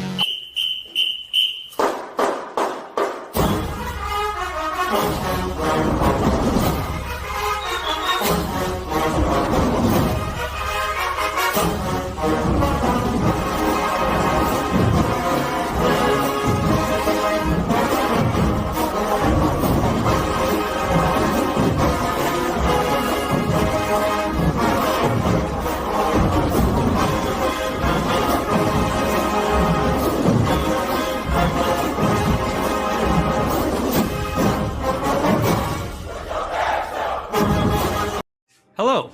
Today we'll be making katsu-style catfish with kimchi fried rice. I'm Chef Joe, and you're watching Public Savings Cooking School online.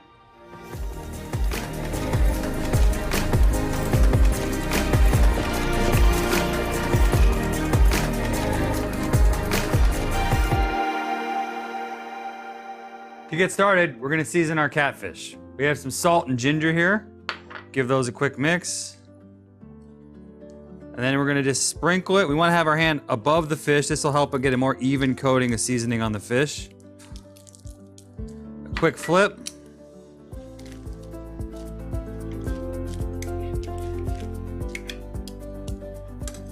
And a little more.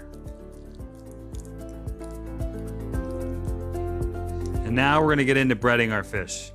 So here we have some cake flour. You could certainly use all-purpose. Panko breadcrumbs. This is gonna make our fish very, very crispy. In the middle for our wets, we're gonna mix some egg and teriyaki.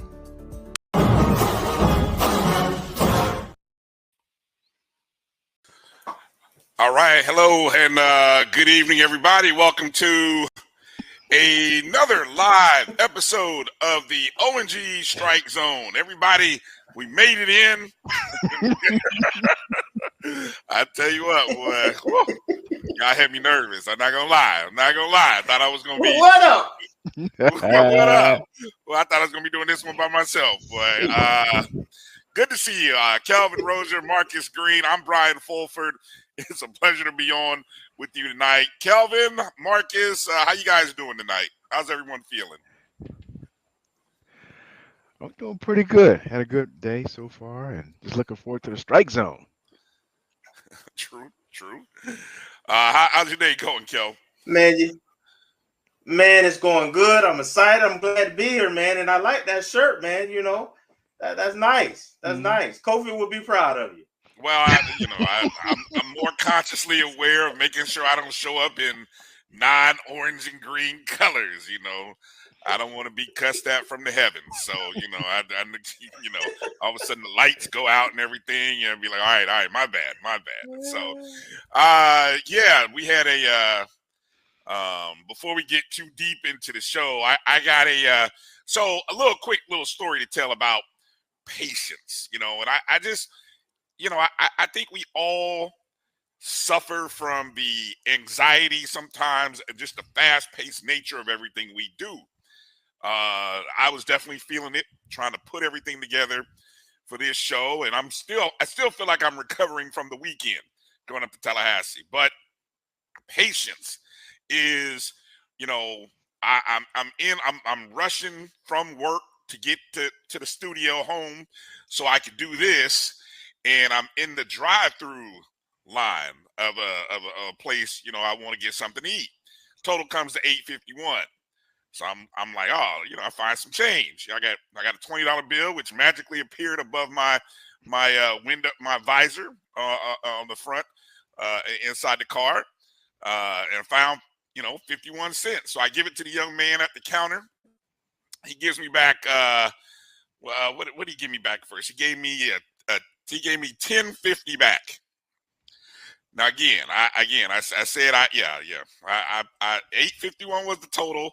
I gave him $20.51. Okay, I got back $10.50. So I calmly, showing great patience. I was like, hey, you gave me the wrong amount. You should be. I gave you $20.51, $12 back. He's like, oh, okay. And so he proceeds to give me $11 now. He gives me 10 and another 1, and he's already giving me my food, but now he's giving me another order. And I'm like, no. You already given me my order. Don't give me the people behind me's order, because they might be kind of upset. In my younger days, I might have took it. But anyway. And so I proceed to, he's like, okay, I got to get my manager. So here comes the manager. Now, literally, I'm watching the manager on another order, and it's taking about a good minute, 2 minutes. And I'm thinking to myself, man, come on, I got to get to the show. I got to get going. And, it took 2 minutes. I'm just calm, patient, listening to a little Mary J on the radio. And I'm like, okay, here comes my change, my correct change, finally, $12. And so I calmly drive off. And I'm just thinking to myself, patience, how many times do we would have got annoyed, cussed out, been real loud, be indignant in the drive-through about, first off, the wrong change, and then how long it took the manager to give me the correct change. So that's how my day is going, fellas. That's my story on patience. I don't know, all right. Anyway, all right. Did you get your food? What side of town? Literally 3 minutes away from the house. 5 minutes away from the house. So it's a place I frequent. We'll put it like that. Same side of town that I live on. So yes, it was not in another side of town where you expect bad things to happen. Let me just put it like that. No, I mean, it's just, I think, the kid probably takes credit cards all day. And I think I threw him for a curveball when I gave him some cash. And then I threw in the change too, which is old school. So you got to do that old school math to try to figure out what everything is. But it's so anyway, enough of the long rambling about a story on patience. Thank you to everybody who's jumped in early on Facebook and on YouTube, watching us on Twitter, wherever you're watching us. It's the ONG Strike Zone. Please make sure you're following the show on Facebook, Twitter, and Instagram at ONG Strike Zone. You can even download the Jericho Broadcast Network's app. My JBN, my BCSN is where you can find and download the app on the Google Play Store and Apple App Store. We're going to primarily today be doing a lot of talking, breaking down the spring game. The spring game this weekend. Hopefully, you caught the pre-show that we tried to put together, Kelvin and I. Some people were there. What would you say the attendance was, Kelvin? It definitely wasn't the 10,000 I was hoping for, but I would put it in the ballpark of 5 to 6. Marcus, I don't know from what you can see while we wait on Kelvin's signal to hit back. What do you think the attendance was like? I didn't see a whole bunch of flashes on the crowd. I really can't put a number out there just because I didn't really see it too. So I did see one quick flash, and I was like, oh, wow. I don't know if it was a tight shot because it looked like a lot of people were there. Uh-huh. But from just talking to various folks, it seems like maybe about half of what you were hoping for. Yeah, yeah. I would say I would guesstimate probably about maybe 7. Okay. Maybe 7, which is good. You get about 7,000, and then you kind of go from there. Here we go. We got Kelvin back. There you go, Kelvin, looking good. We're all back now. I was asking Marcus about the attendance. So we're just going to kind of go through some of the spring game happenings, and then just kind of start from there. So I was just kind of wondering, what would you say the attendance was? If you could put a number on it. We talked about it at the game, and I would say 2,500, 3,000 maybe. Oh wow, okay, yeah, I was way high. Okay, I just don't have I guess I don't have a cue for those kind of things. Okay, well, I mean, hey, and I'm seeing something. Vaughn is saying that a lot of people had stayed kind of underneath the stadium. It was definitely a hot day, and I will say it's very interesting, kind of being on the field and the smell of the burnt rubber from those rubber pellets was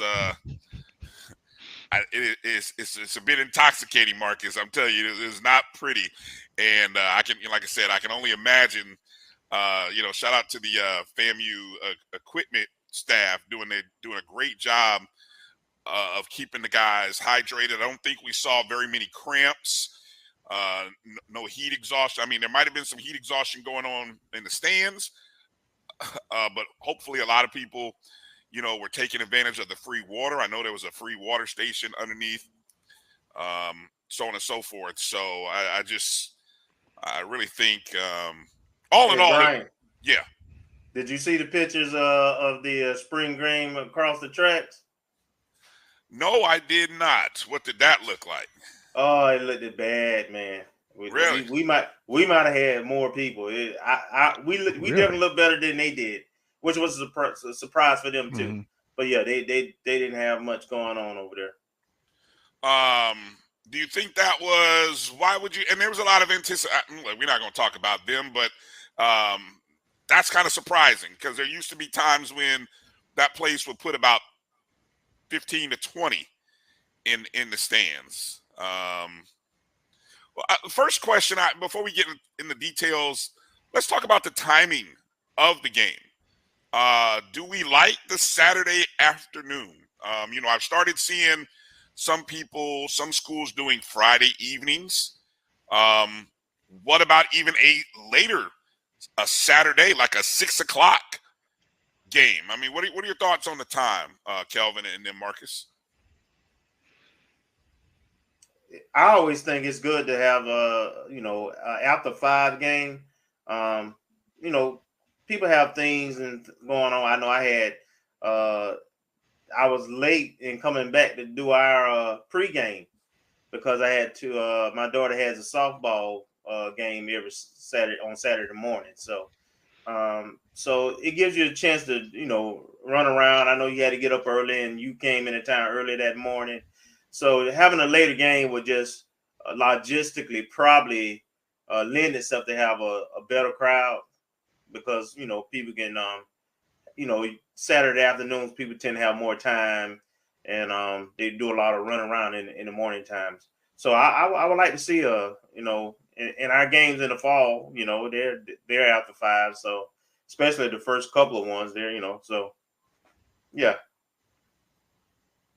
How about you, Marcus? Oh, it's worth a try just to see. I mean, because as long as I've been watching, I think we've always had afternoon orange and green games. So give it a whirl. If it doesn't work, it gives people all day to take care of their business. And for those who are interested and truly interested, come out. Now, I don't know if they, and Kelvin, you might be able to answer this. If the daytime, even though it's been tradition and always time, that same time, would it be more convenience for, say, the junior day and for official visits for teams that are coming from a long way or people that are coming from a long way to have it during the day so they have time to get back? I don't know. Just throwing that out there. But I guess it doesn't matter because they're there for the weekend. The fall. Yeah, and just like the fall games, a long as you start about 5 o'clock, that still gives people within 4 hours a chance to get back home before midnight or around midnight. So that's kind of, the thought process with that. But the only people it probably impacted if someone was trying to do multiple. If we're gonna have the spring game on the same day that they in both, because today, Saturday it was 2 o'clock for us, 4 o'clock for them. So I think it would make sense. I would like to see it just to see how it works out, since we've never really done that. Right. Well, let's kind of get into seeing a few people talking about a 6 o'clock game and how that sun really affects people, even a 5 o'clock game. I agree with you. That I think it is something that maybe we consider trying, and I would also, with that, kind of say, be aware of our scheduling too. Because obviously that same weekend you had a softball doubleheader. I think it would be good to try to see, can we avoid having our spring game at the same time as other events on campus. So if you were going to do a 5 o'clock or even say a 6 o'clock spring game, maybe you're scheduling those other softball or baseball. Can we schedule those earlier in the day? So that way maybe people can go check out one and then make their way over to the stadium to check out the spring game. Just a thought. I think, that's if we're trying to be synergetic with all of our stuff, right? Just kind of putting that out there. All right. Broadcast wise, Marcus, obviously with Kelvin and I being in attendance, I was trying to go back and watch the Facebook feed. What were some of your impressions from the actual broadcast? I know, I believe I'm not really sure which group actually helped produce that from our FAMU athletics department, but what are your take, from what you saw, what you watched? I think the camera angles are pretty good. Pretty good description. I don't know, because there were some challenges with numbers in terms of identifying players, so that was an issue. And I don't know if they ever officially released the orange and green rosters.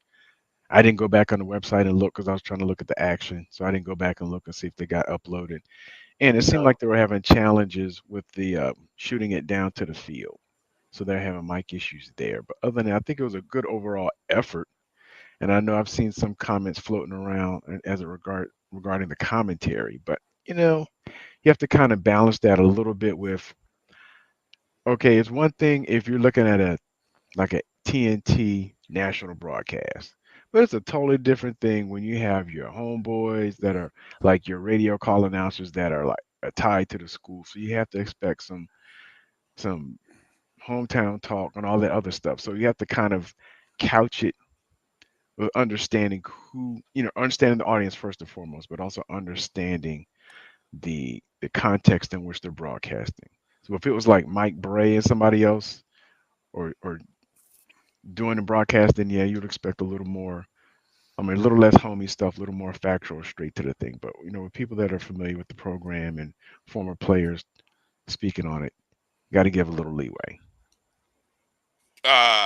I think it's always interesting, when you see these spring games broadcast, it's really a promotional tool for something or someone, if that sounds right. Because yes, you're going to do a lot of the promotion of things around the campus, things around the athletic program, things surrounding the team. And there's a careful balance there, because there's a group of people, of diehards, who want to know the specifics. Like, now, I will say the rosters were on the website. I think they were a little late coming out, probably later than what most people would have liked, but they were out, and they were pretty accurate I think. I mean, I don't think there were too many. There were a lot of double numbers, but I think you could kind of make out the double numbers depending upon if it was offense or defense, because obviously you can't have the same number on one side of the ball, right? So that part you could really kind of make out who is who. I think people do want some X's. You'd be surprised how people are starved for X and O talk. You know, I think a lot of people are starved for X and O talk. I mean, they want to know, you know, kind of what the depth.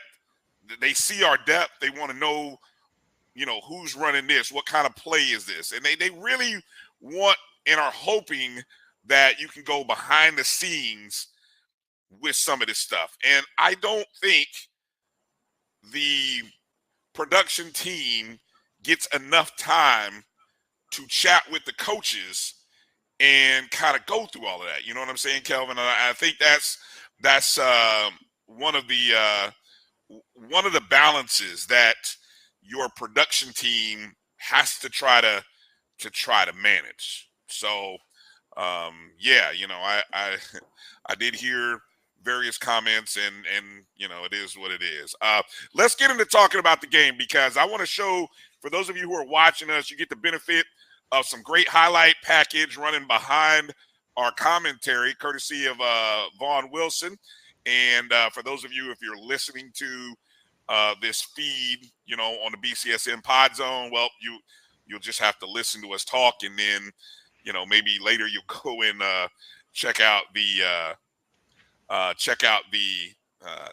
video that's a part of this segment. So let's go around the horn here and kind of talk about offensively. Let's start with the offensive side of the ball. Who are we really impressed with from the offensive perspective? I'll start with you, Marcus, because obviously we haven't had a chance to hear your comments often, but let's kind of hear. Let's start with you. Who are you most impressed with offensively? I would say, it seemed like the quarterback rotation was kind of, I would say, iffy, but they got time. So I would say from that small snapshot, it seemed like, gosh, not Junior. Can't think of the name. People remember heartwarming ads, so bundle and save with Liberty Mutual. Hey, so like he moved the ball pretty well. I mean, I don't know. I mean, he's not going to unseat Musa, but it just seemed like he had a pretty good command of the offense and seemed to have things clicking. More so than I would have thought based on his playing time previously. Right. Go ahead in there, Kelvin, while I'm trying to figure out how to get this video to run over top. Go ahead and have some commentary in there if you would. Yeah, so I'm gonna start off offensively. What concerned me, first of all, was the offensive line. They really concerned me for a couple of reasons. The defensive, it was a defensive game. I mean, it was what, at the end of regulation, something like that. Yeah, 9-9 was the score. Yeah, 99 was the score. Yeah, and that touchdown was in the first quarter, really a dump off to the back where they blew the coverage, and it was just nobody in front of them in zone for about 4 yards.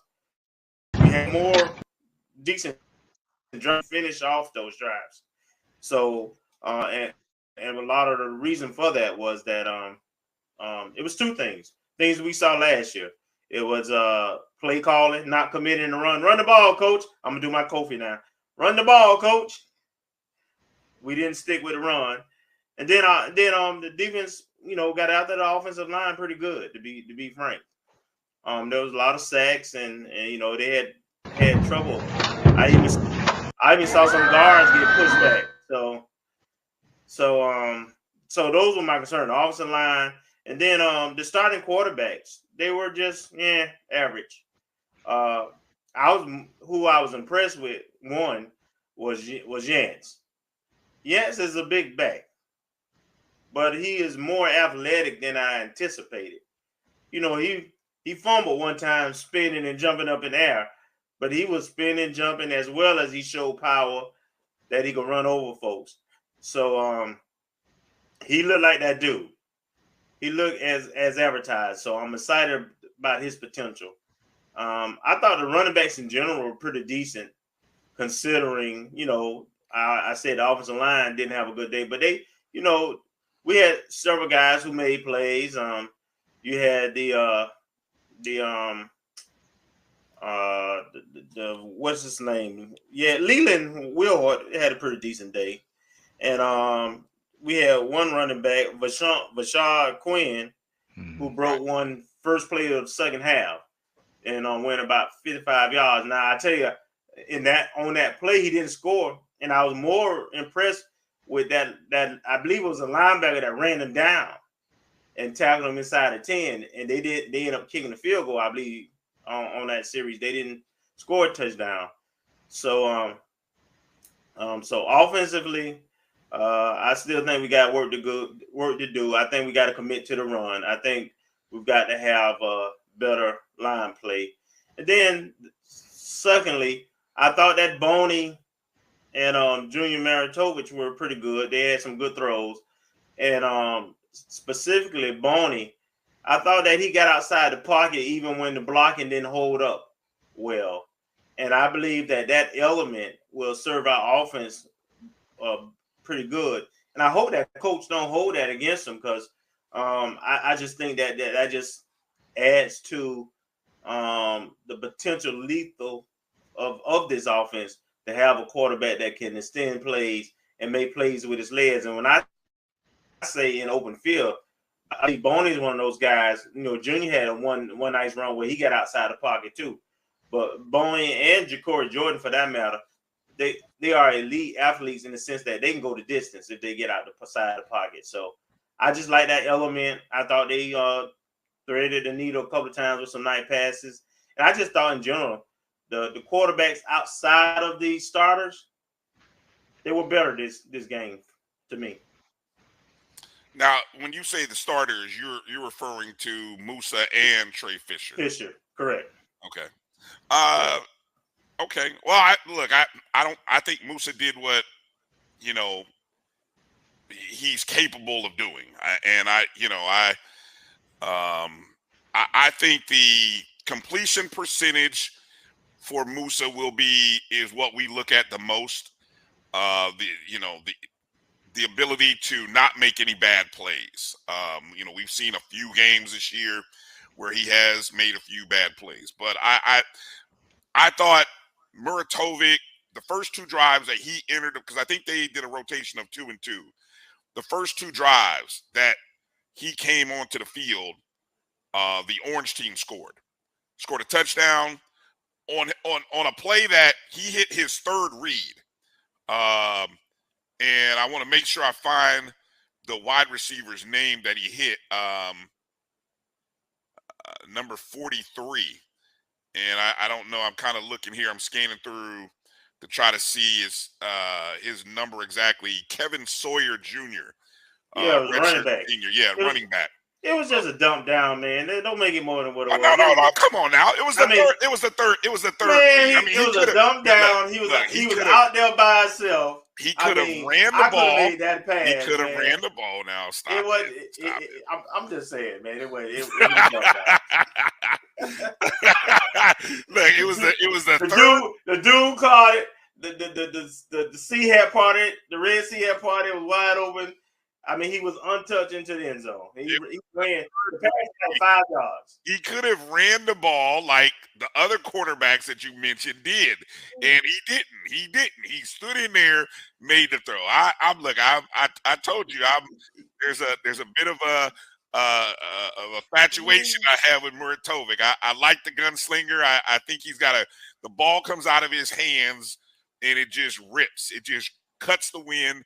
And there's a lot to like there. It really does. It really does. Hey, let me just jump in there, because I think we had this conversation. Some folks in the stands had this conversation about where the game is today with quarterbacks.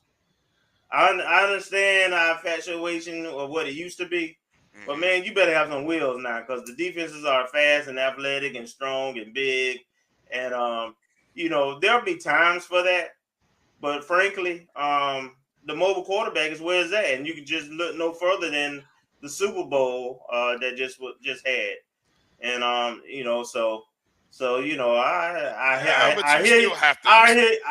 hear you.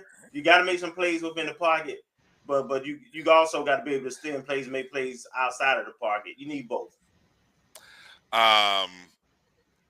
Let's talk. So let me go to those running backs again that you mentioned.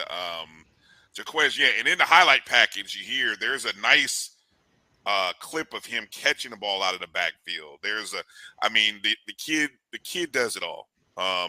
And the plays that I really like from him, he caught a ball in the flat that he basically, and there's that play by 43 right there. I wish we could rewind that. That was the third. Rewind third read.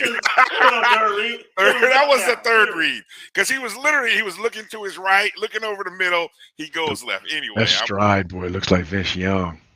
Yes, sir. That's what I'm talking about. That's what I'm talking about, Marcus, right there. Wow, look, Jacory is a nice quarterback. Boney's nice. Those guys, he and Boney had nice runs, They had nice passes too. Yeah, they did. There's a lot of wealth here in the quarterback position. Let's be real. We got the future Florida A&M quarterback after the Jeremy Musa season this year is out here on the field. And, these three guys are going to – if you want to throw Fisher, I don't think Fisher is in the same caliber with those other three, just from a size perspective. Mm-hmm. Yeah. But, look, it's good to have depth, and it's good to push Musa. And yes, I will agree. If something happens, I feel like we've got a good quality backup plus that can really keep us going. Real quick, before because coming up in the bottom of the hour, we've got our next guest, our first guest actually, Malik Obi from who'll be joining us from drafthbcuplayers.com. He's going to help us break down a little bit of this game. But I'll say one last point about the wide receivers. A couple of wide receivers that really impressed me. You had number 80, Michael Williams, the sophomore from Cleveland, and Oxendine, 83. I thought those two did well. Did really well.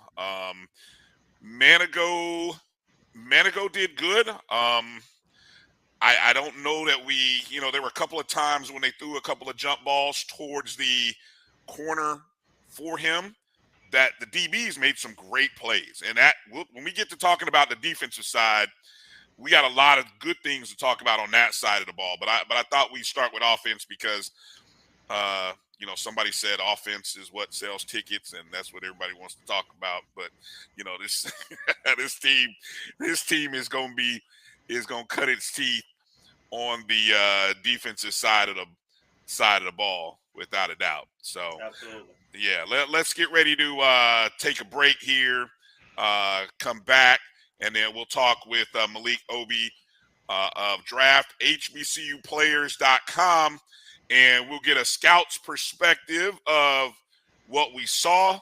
We'll talk about the guys who are going to be up for the upcoming NFL draft in a week from tomorrow. Mm-hmm. Right? It's coming up, 8 days away. So, a big weekend is upcoming for our guys, so we'll get a chance to talk to him about those guys' future and more. And so you guys stick in there. We'll be back in a short 2 minutes. You're watching the O&G Strike Zone. We'll be back in just a moment. The Cuvée Group is a Florida-based marketing and training consulting firm. We help businesses communicate to their target audience and engage them in conversation. We also help to expand their audiences, which will ultimately result in growth for those organizations. In addition to being a certified constant contact specialist, my colleagues and I are also certified in John Maxwell Leadership Principles. We use these proven principles to conduct workshops, training, and private coaching sessions for individuals and companies looking to take things to the next level. Contact us to schedule a free consultation. Issues today, don't delay, call Cuvée. This is the Dean of the College of HBCU Sports, Kenyatta Cavill of Dr. Cavill's Inside the HBCU Sports Lab with Mike Washington and Charles Bishop. Come mix it up in the lab where the course lecture is in session every Tuesday from 6 o'clock p.m. Central Standard Time on Facebook Live, YouTube Spreaker, or the BCSN app, as we discuss all things about the HBCU sports culture, including exploring the week that was in the sporting HBCU diaspora, as well as the upcoming week of HBCU sports. With me, the Dean, the College of HBCU Sports, on Dr. Cavill's Inside the HBCU Sports Lab with Mike Washington and Charles Bishop. Course lecture dismissed. From novice to aficionado, find yourself here. High quality cigars plus personal customer service. Slow Burn is Waco's only mobile cigar lounge, featuring a meticulous, curated collection of premium cigars. Visit our website, www.slowburnwaco.com. That's www.slowburnwaco.com.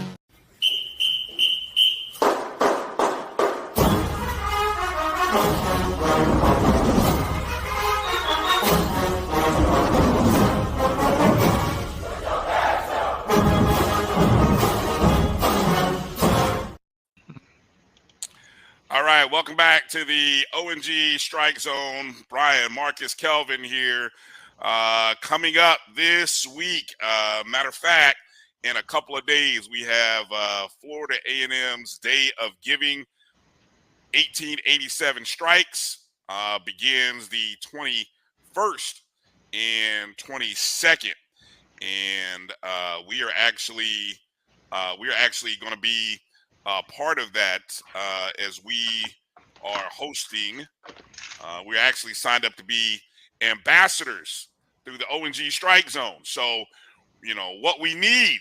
You know, and I hate to put this out to everybody. I'm gonna put it out here early. Okay, we are ambassadors. We are encouraging everybody to either donate through our web page, which I know we've been posting in a few places already, or you can you can text 1-887-STRIKES-325 to 71777, and all those funds are set up to go directly to athletics, to the athletic department. VP Sykes had issued a challenge, and so we answered the call. And so we are signed up as ambassadors there, and want to remind you, and it doesn't matter. Look, I think the way we set this up, fellas, is if you can give $20 or $18.87, you know, something small, minimal, something that's not going to take a lot out of your budget. Every dollar counts, and we're going to try to see if we can generate a good chunk of change off maybe 100 to 200 people. If you watch this show, I know there's a lot of people who watch but don't necessarily do the chats and things like that. But if you're watching the show, hey, there's a way to get involved, and we want you to be a part of our team and help us donate. So we set a goal to try to hit at least 2,000, but that's a small amount, and I think we could go well over that with the number of people who watch our show. So we'll make sure to put that up, you know, a few other times throughout the show. Didn't want that to appear. All right, let's get ready for our guests. Coming up right now, joining us on the show, we've got Malik Obi from DraftHBCUPlayers.com joining us on the show. Malik, how you doing tonight? Doing good. How you doing, fellas? Appreciate y'all having me on tonight. Appreciate you. Yeah, definitely. Doing all right. Definitely. I love the campaign over the course of the week. If you guys are on social media, on Twitter, wherever you're at, Instagram, you know, hashtag draft HBCU players. You know, let's try to get that thing going so we can continue to let's see if we can build on the number of guys that were drafted from a year ago. So Malik, before we get into talking about the spring game and before we get to talking about guys from class of 2024, let's talk about our FAMU players that are the most known draft eligible guys in terms of Xavier Smith and, of course, Isaiah Land. Let's start with Land, the Buck Buchanan winner. What have been, obviously people are fawning over Land. What is your thoughts from a scout's perspective on Land and how high could he actually get drafted?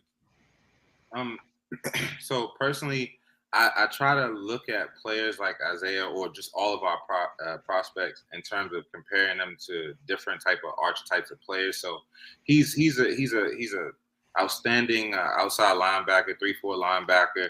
He's kind of lean. He has an amazing first step. He reminds me ceiling wise of someone like a Leonard Floyd or someone like a Darrell Taylor from the Seahawks. Two guys who are really long and lean and who win with their first step, who have quick first steps and a lot of speed off the edge.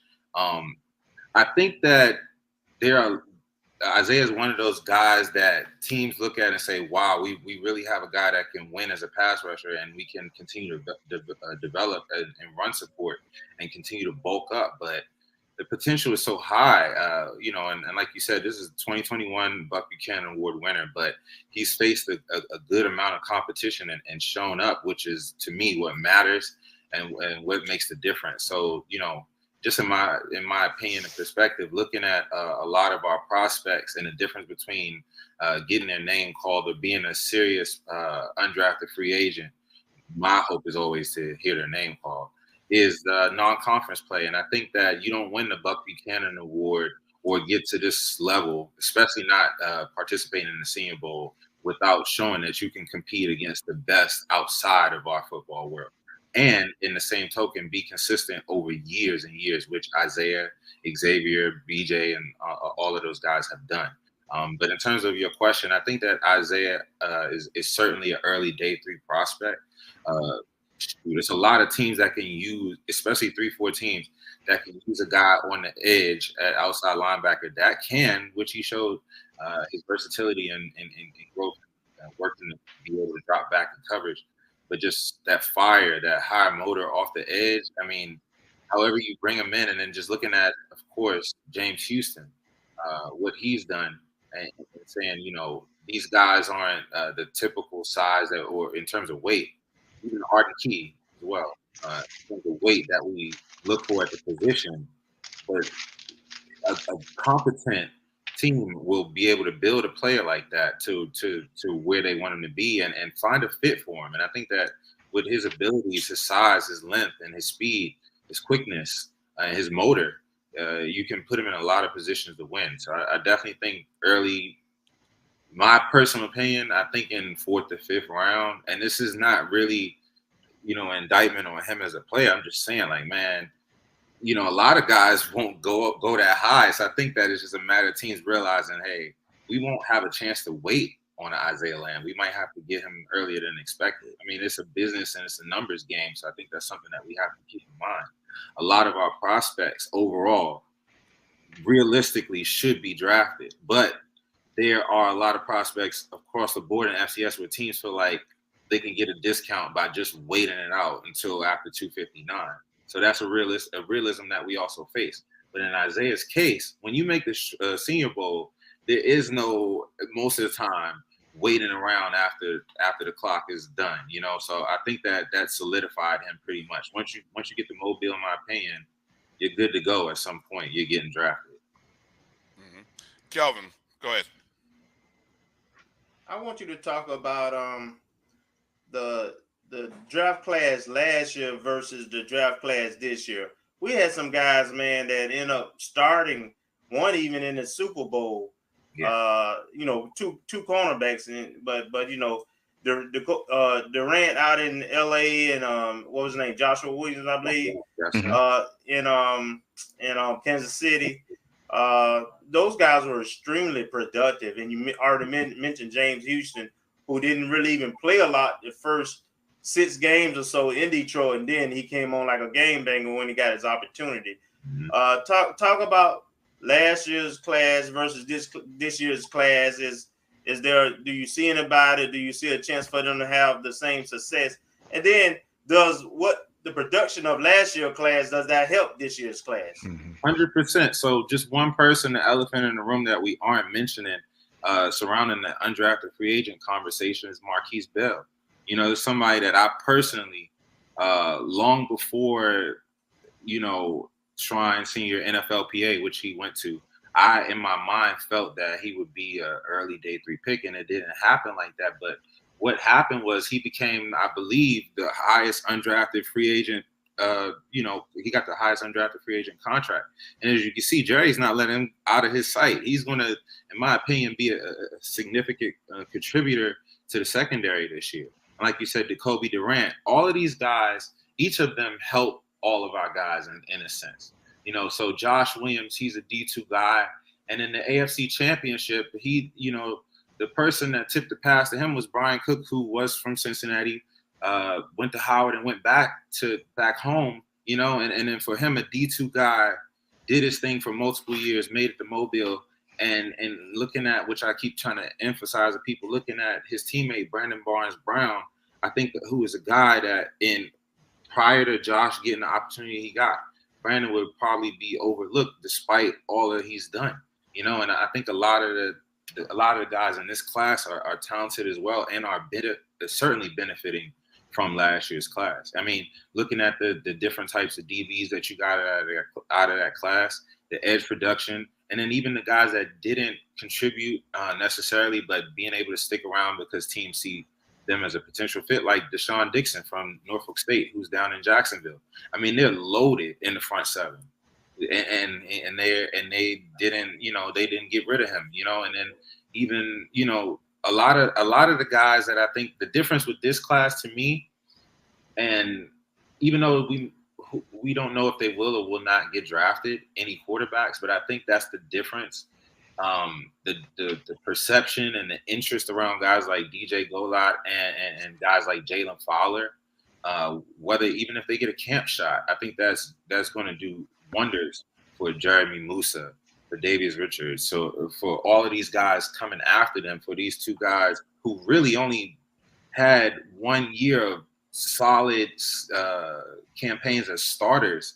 Golot came from Morgan State, has some issues there in terms of the depth chart and so many different coaching changes. Came to Bowie, had a phenomenal year. Same for Jalen Fowler this year. He won 7 straight, man. It was a hell of a run. And those guys got some real interest from NFL teams. So I think that's going to... AD, it's been a whirlwind. It's been exciting. It has been a pleasure to be able to do the work of the commissioner of the SIAC.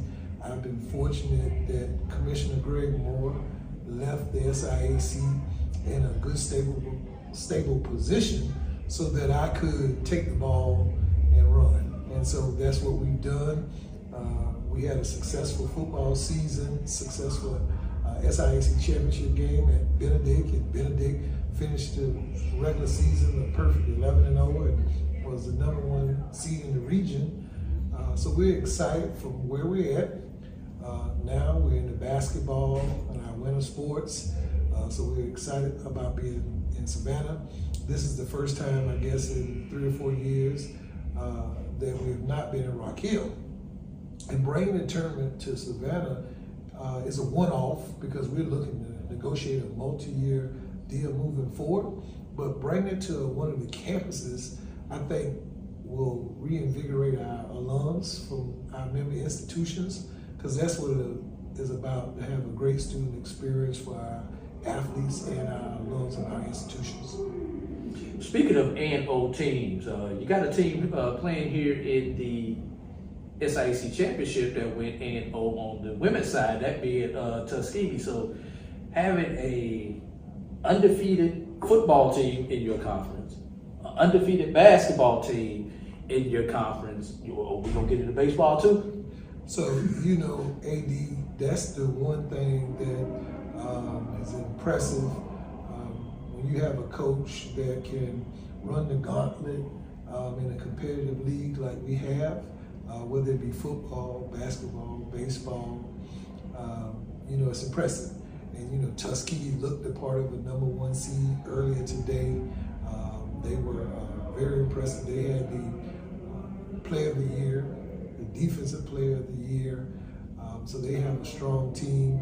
And the beauty of tournament play is one and done. And so I'm sure that they're going to have to play their best basketball to win the tournament. And I know they'll have stiff competition as the tournament goes on.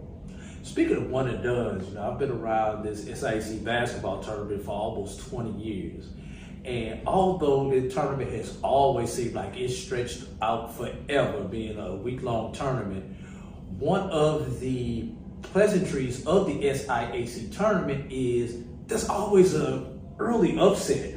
A #1 or a #2 seed goes down in their first game after somebody had to play in to get to play them. So just talk about just the topsy-turviness of the tournament. So I will tell you that the rigors of the regular season prepares the teams for tournament play. Even if you're not winning at the clip you want to, you're tournament tested when it comes time to playing these games. And one off shooting night, your best player gets in foul trouble, then it becomes a game of mental toughness. And so last night, Benedict, who has a strong women's program, was upset by Fort Valley. And Clark Atlanta upset by Lane earlier this afternoon. And you have the one thing that I did notice, the coach at Fort Valley used to be a coach in the MEAC and had strong teams at South Carolina State. The coach at Lane used to be at Jackson State, where she had strong teams. And so you have experienced coaches making adjustments and putting their teams in a position to win. And so that is the beauty of tournament basketball. I'm excited to see what the coming days bring. Now you have the #1 and #2 seeds taking the floor. And so, it should be interesting because you always want to see the best teams playing the best at the right time. Right. We talked about your first 6 months here on the job. What does the next 6 months bring as you come up on your 1-year anniversary in the fall? AD, my main focus now is to generate revenue to support the conference office as well as our member institutions. And so we're actively engaging partners, trying to ensure that we have the ability to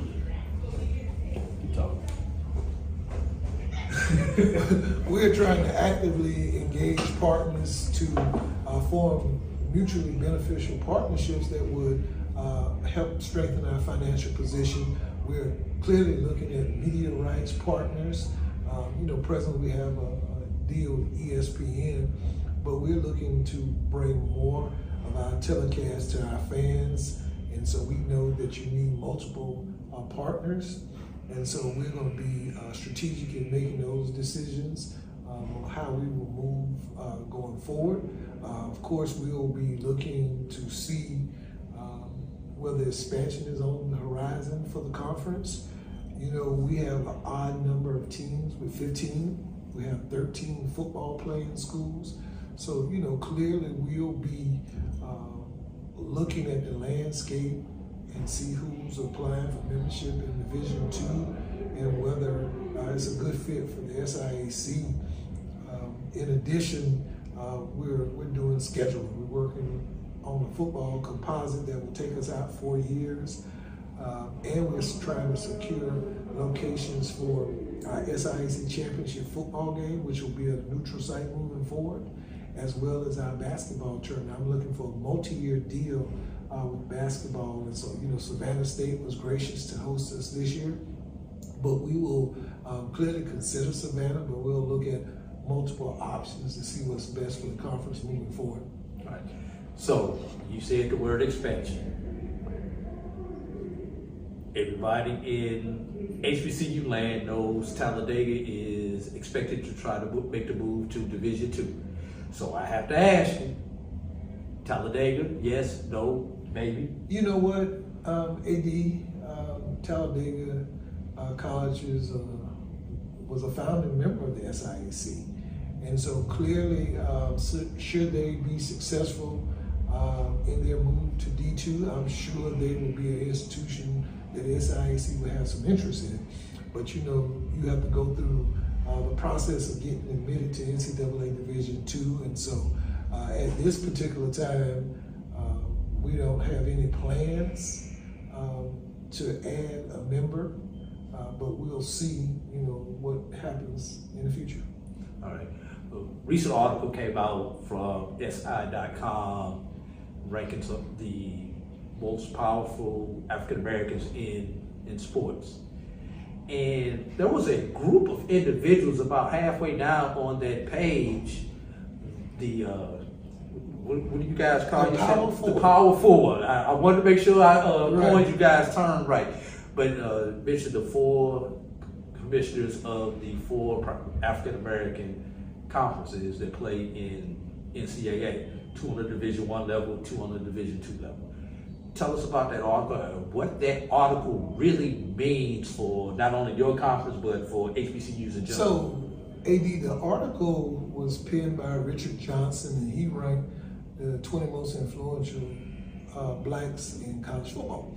And so Deion Sanders was #1, Mike Locksley was #2, and the list included Gene Smith from Ohio State, Martin Jarman from UCLA, James Franklin, and Jackie McWilliams Parker, Charles McClellan, myself, and Sonia Stills.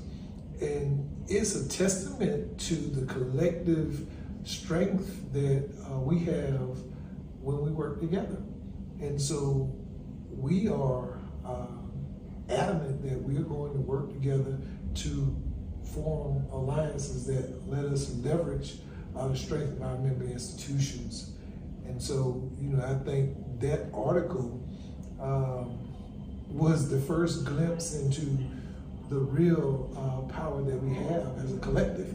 Now, we were ranked 10 through 13.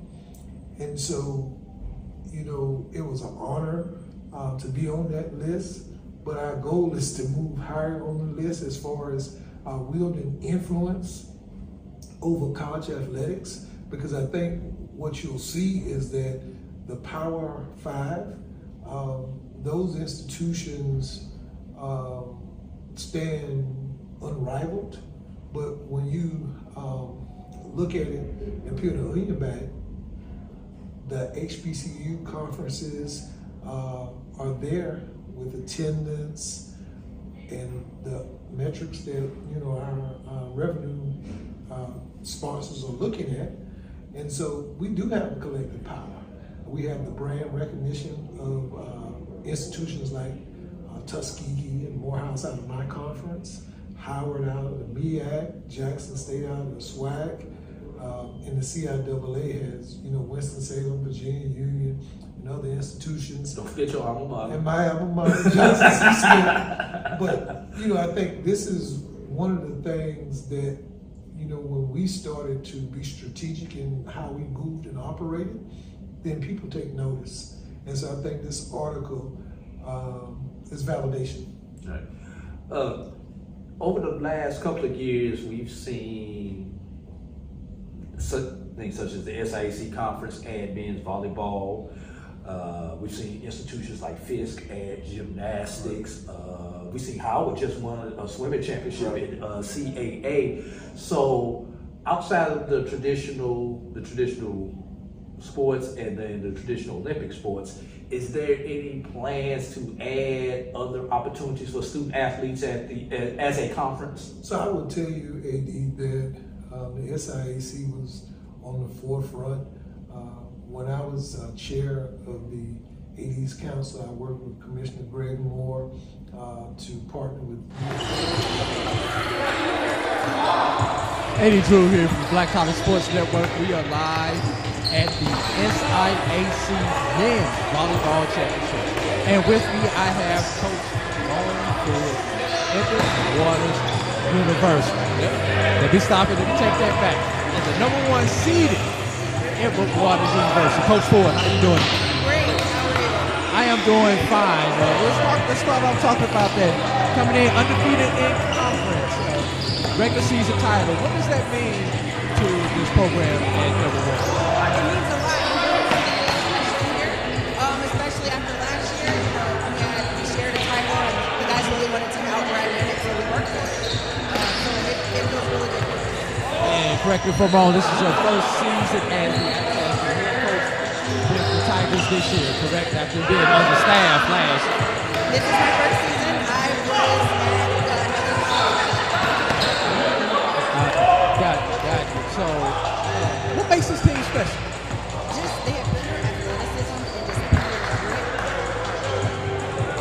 They don't give up on the play. They're very competitive, and they love playing. That's simple as they love the game. Unfortunately, tournament time, everyone is 0-0 come tournament time. So, what is it going to take for Edward Waters to win this match today? I think we've been playing some really good volleyball since maybe 2 weeks ago. I think things are really starting to come together for us. We're starting to really know what it feels like to play next to each other. We're going to need our defense, our scrappiness. I tell us we need that dog in us to come out. And I think we'll work hard for it. All right. Last question. I've been asking this to all of the coaches today. Can you talk about just in general the growth of men's volleyball both on the national level and what it means for the SIAC to be competing in men's volleyball? Men's volleyball is one of the fastest growing sports in NCAA right now. And it's such an honor to be able to coach this group of people that majority of them look like me. And I think that's really important. I tell my guys that this is bigger than them. And kids see them playing and realize, oh, I can be a volleyball player now. Not just football, not just track, not just basketball. And I think it's all over the SIAC. There's so many great athletes, and they all look like me. I love it. I love the competition. And I can't wait to grow them more. Any last comments, Coach? Nope. Go Tigers. Ball. Eddie Drew here with Coach Ford, and we'll be back on the Black College Sports Network in just a moment. Is that we know that students are looking for opportunities to follow their passions. And so they're not all going to be bat and ball sports. And so when you look at men's volleyball, you look at wrestling at Morgan State, swimming. Right. So, those are sports that they're a little startup cost, and you're getting outside funders to provide resources to make it attractive. And so we're excited. Men's volleyball, Division I and Division II play together, and the maximum amount of scholarships is 4.5. So you could really create a nationally competitive program in a short amount of time. You just need to identify a setter, middle blocker, outside hitters. And so there are a lot of athletes. You got a squad. Right. Yeah. All right. We've talked for a little while here. Anything that I did not ask you that you want to bring out, Dr. Holloman? AD, I want to sing the praises of the President's Council that I'm fortunate enough to serve. They have been great to work with and have the best interests of the SIAC in mind, and are willing to think outside of the box to give us the opportunity to do some creative things that will generate revenue that will support our institution, our student athlete experience. The SIAC is healthy, and the SIAC is looking forward to a bright future. Well, I want to thank you, my brother, for giving me For this sure. time. We got a good basketball game going on, but this is the only time It really set a tone. I mean, I look at it as the year before everybody was complaining and warranted, and it sparked a lot of people, not everyone, but a lot of people to pay more attention to the fact that of the low numbers of draft picks. And then this class comes in, everybody that went to the Shrine Bowl, everybody that went to NFLPA, everybody that went to the Senior Bowl, they came in and contributed, like you said. And not only did they, find a way in a rotation, but these guys were starters. These guys were making big plays. I mean, Kobe Durant had some phenomenal games. Josh Williams was a significant contributor to the Super Bowl champions. I think that looking at this class, another difference in this class would be I think we'll probably have a few more late offensive linemen get some opportunities, like Robert Mitchell from North Carolina Central. He was one of the best offensive linemen for FCS football, according to Pro Football Focus. I know he's had some injury troubles in the years past, but the MEAC Offensive Lineman of the Year has to count for something, and that's these conversations are things that I want to help, or we want to help push forward in every way. Because when you look at, and I think that's just one thing I wanted to talk about, is just looking at the landscape and looking at how other divisions and other conferences are scouted, and just looking at how we view our guys on paper. We should be able to go to bat for certain guys when they reach certain accolades, but we also are motivating our guys to understand what they're up against. So if you're third team MEAC and the MEAC only has so many teams, buddy, you got to compete with everybody across the country, especially at wide receiver, especially at certain positions. You got to do a little bit more. But when you, in that same token, when you got a guy like Jawan Carter from Norfolk State, MEAC Offensive Player of the Year, and there's been crickets on him for a year. You know what I'm saying? What does that say for the future quarterbacks is my question. I'm not personally saying like that all of these teams need to give Jawan Pooty Carter a shot, but I'm saying that if there's no hope for him at reaching the highest level of the MEAC as a quarterback, then what does that say for the future quarterback? But in the same token, like I said, man, last year's class, even Akil Glass getting opportunities that he's gotten in the USFL. I think the USFL and the XFL are going to be, CFL, of course, as well, will be major pipelines as long as they can sustain themselves for our athletes. We got over 40 in both leagues, that class last year, along with the other leagues and what they're doing in the other leagues, even Justin Smith from Norfolk, Bryson Aline, he came a few years before that. But all of those guys in those other leagues, they're doing. Nigel Chavis from Norfolk. Savion Williams from FAMU is about to be a major factor in the USFL, So, I think that with all of the leagues and all of those strides that these guys are making in the last year, I think this class has benefited from it, and the future classes will continue to benefit from it. It's just a matter of logistically, how do we increase the number of draft picks in different ways? And another question for me is, how do we increase the visibility at pro days, or tighten up this whole pro day thing, because it's kind of all over the place. But we'll get to that. But yeah. Mm-hmm. Go ahead, Marcus. Malik, thank you for coming on. I wanted to ask you about Xavier Smith. Yes, sir.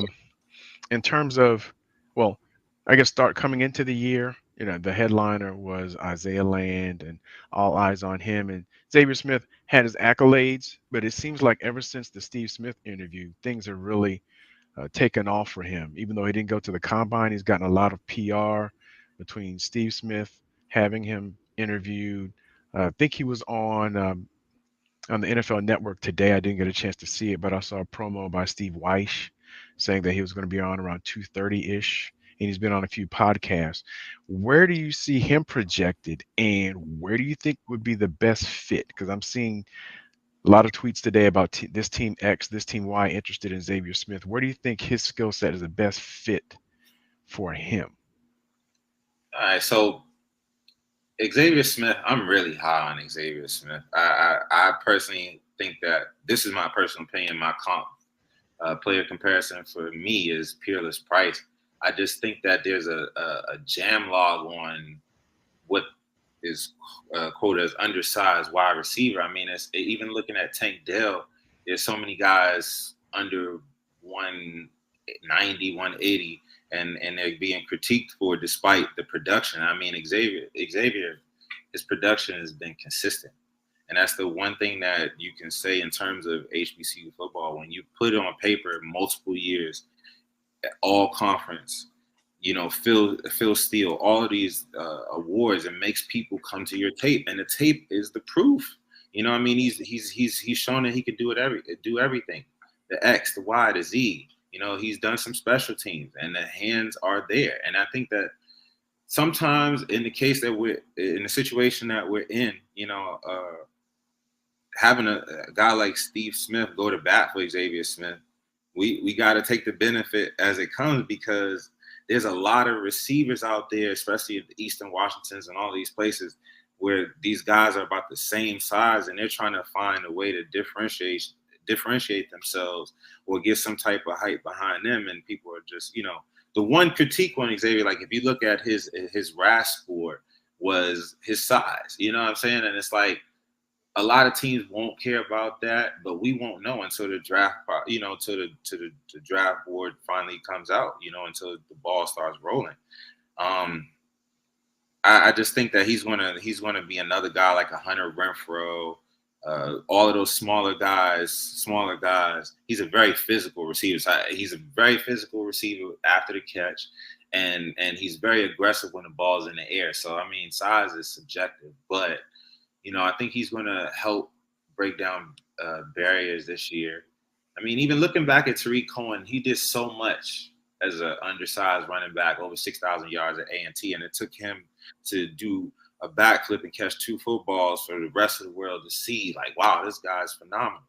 You know what I'm saying? So if Steve Smith, in this regard, is going to be the torch to finally get people to see how serious Xavier is, if nothing else, if not the UNC tape, if not anything else, if that's going to be the final push to get him where he needs to be, then I'm good with it. But I think we got a lot of work to do in terms of just looking at the growth of the game, especially in terms of size. These guys are phenomenal, and he's shown, like I said, he's going up against some big corners. He's checked the boxes. I think he's an NFL talent. To answer your question, I think the player development, the receiver development in Pittsburgh is bar none. That's always a choice. But in my personal opinion, I would love to see Xavier, and this has nothing to do with my job, but I would love to see Xavier. I think he'd be a perfect fit in Seattle. And I also think he'd be a perfect fit in Los Angeles, depending on what the Rams do at quarterback. I just think his ability to get the ball from anywhere and go east-west, or beat you over the top. He has that ability, and they say he has sneaky speed. I don't think it's that. I think it's his ability to separate. I think it's his releases that gives him that extra inch, of separation, and he makes up for it with his speed, and that's the difference, And like I said, he's a physical guy. He makes you pay. You're gonna have to get 2 guys, coming downhill at him. You know what I'm saying? He can make you miss, and he can run through you to an extent. You know what I'm saying? Like I said, when the ball is in the air, he's gonna go up. I think that an NFL team with the Hunter Renfrows, the Hollywood Browns, all of these smaller guys, and his athleticism, they'll make it work. Steelers, Seahawks, I would love the Commanders as well. I think that'd be a great fit as well. Those 3 would be the biggest 3 for me. Maybe even the Vikings. I'll say the Vikings as well. I really would like him in Minnesota. Hey, so Malik, I put up there that Steve Smith's Agent 89 Gang of Misfits, those stock trends, where Xavier Smith popped in there along with guys like, Jackson Smith, Chigba, and Jordan Addison. Those are names that we'd heard from. Those are major guys who've been getting a lot of talk. So, when a guy like Steve, I guess, is the validation when a former player like Steve Smith, when he adds on, like scouts like yourself and other scouts see Smith and know what Smith can do, but when a guy like Steve Smith sort of stamps it, that really does make a difference, huh? That's the ultimate validation. I'm gonna be honest with you. It's nothing that I can say to go against Steve Smith in terms of his eye. Everybody has their opinion, but this is the game that we're playing. I want to be able to say, in terms of HBCU football, I want to motivate, and this is me personally. We all have different methods within our team of trying to do this. But I personally want to motivate every player that steps into a black college to know that if they push themselves to their limit, that they can possibly make it to professional sports. But we're talking about the best of the best. And when we talk about draft HBCU players in terms of scouting, I want to be able to put Xavier Smith, Isaiah Lander, whoever, against the best in the country. And we can clearly do that. You know what I'm saying? If Steve Smith sees that, then it's not just bias from our end. You know what I'm saying? And that's the difference in terms of discussion with HBCU football. I don't want anybody to think there's any bias on my end. I want people to respect everything that comes out of my mouth because I'm going to think about it. And I'm going to try to have some proof behind it. You know, it's all opinion. But when it comes to these players, I want to make a case that they can compete with anyone in the world.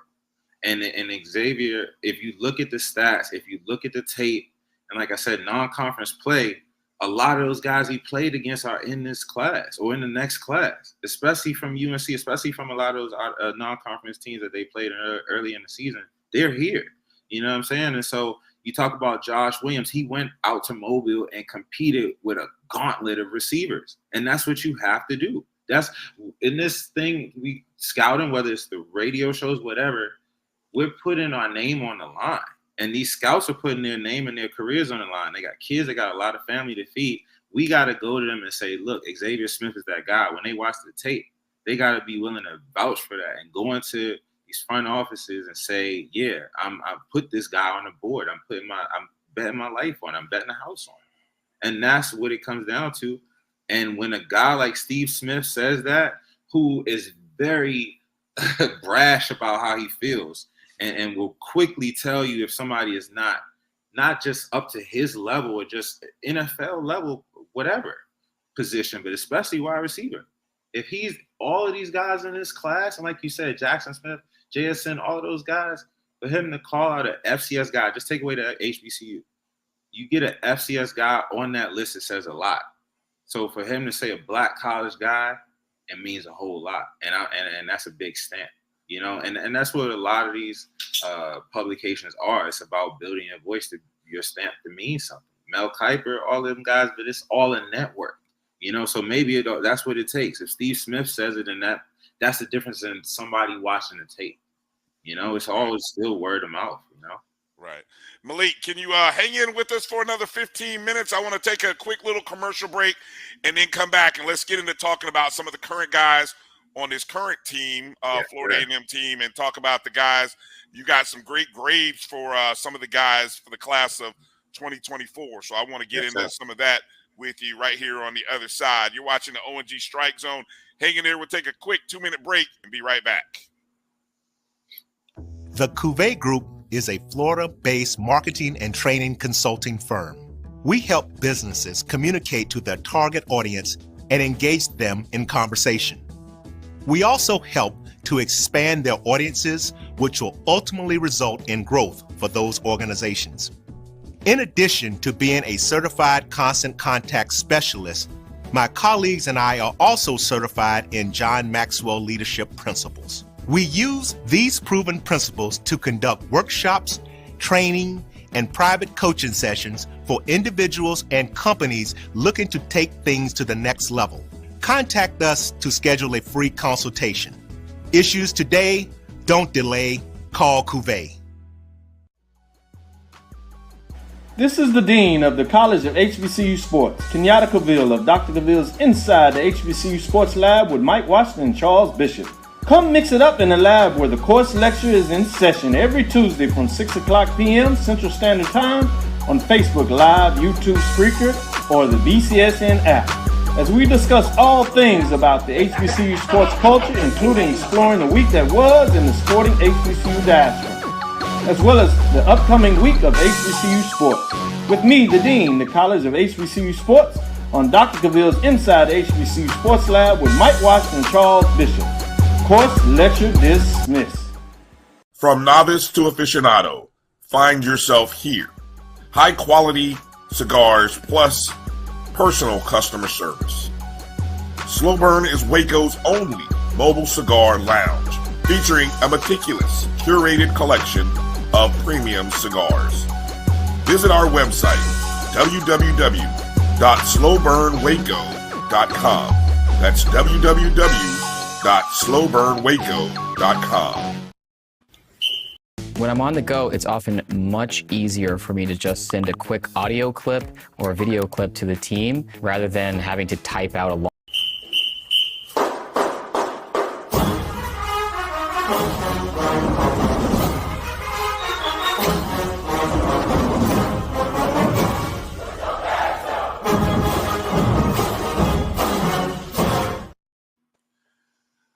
Welcome back to the ONG Strike Zone. Hour number 2, Brian, Kelvin, Marcus, and joining us, Malik Obi of DraftHBCUPlayers.com. Malik, let's get into the class this current FAMU team. Yeah. And the class of some guys will be possibly draft eligible in 2024. You had a chance to watch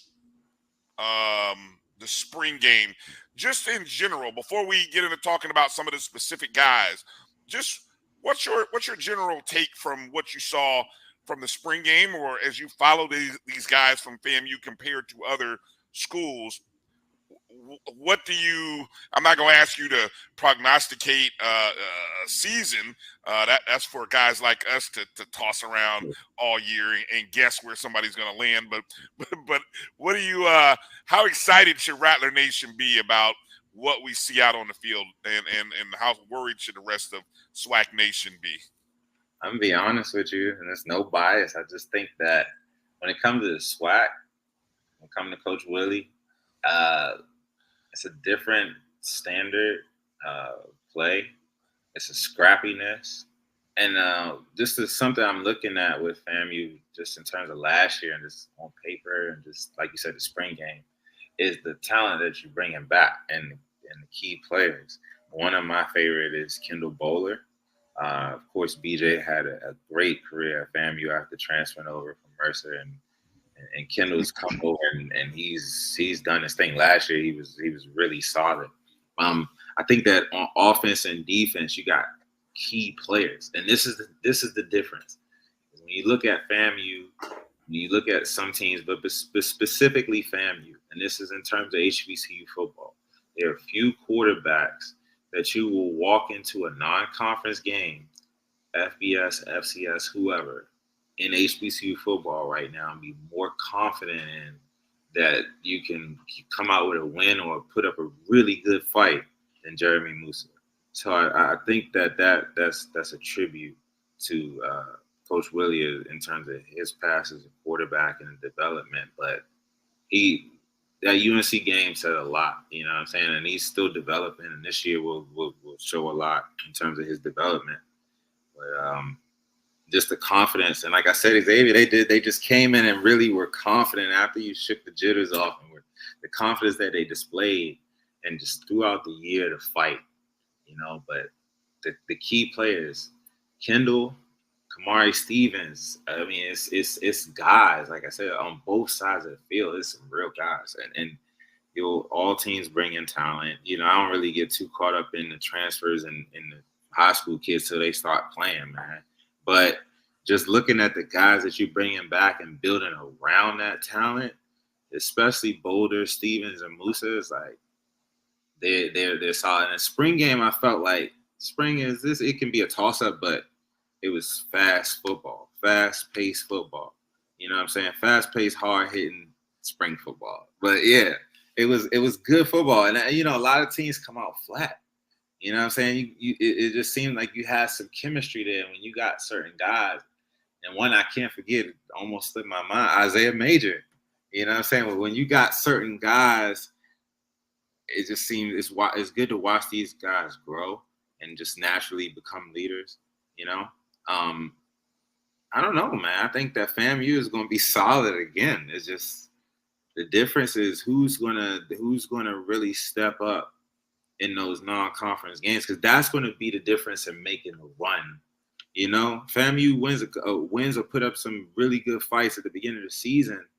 It's a run to the finish to get to Atlanta. You know what I'm saying? So it's 1 or 2 games. That's the difference, you know. But a valiant fight or a big upset is the difference in holding that trophy up in Atlanta, you know, or going deep in FCS playoffs, whatever, however you want to look at it, you know. But, you know, and that's also the difference in attracting that attention to our prospects, whether they're 2024 or 2025. You know what I'm saying? The more teams you knock off and the win streaks and the competitive nature and the tape, the more these guys will get the looks that they deserve, and they'll bring looks to other guys who didn't even know that they were getting attention, you know.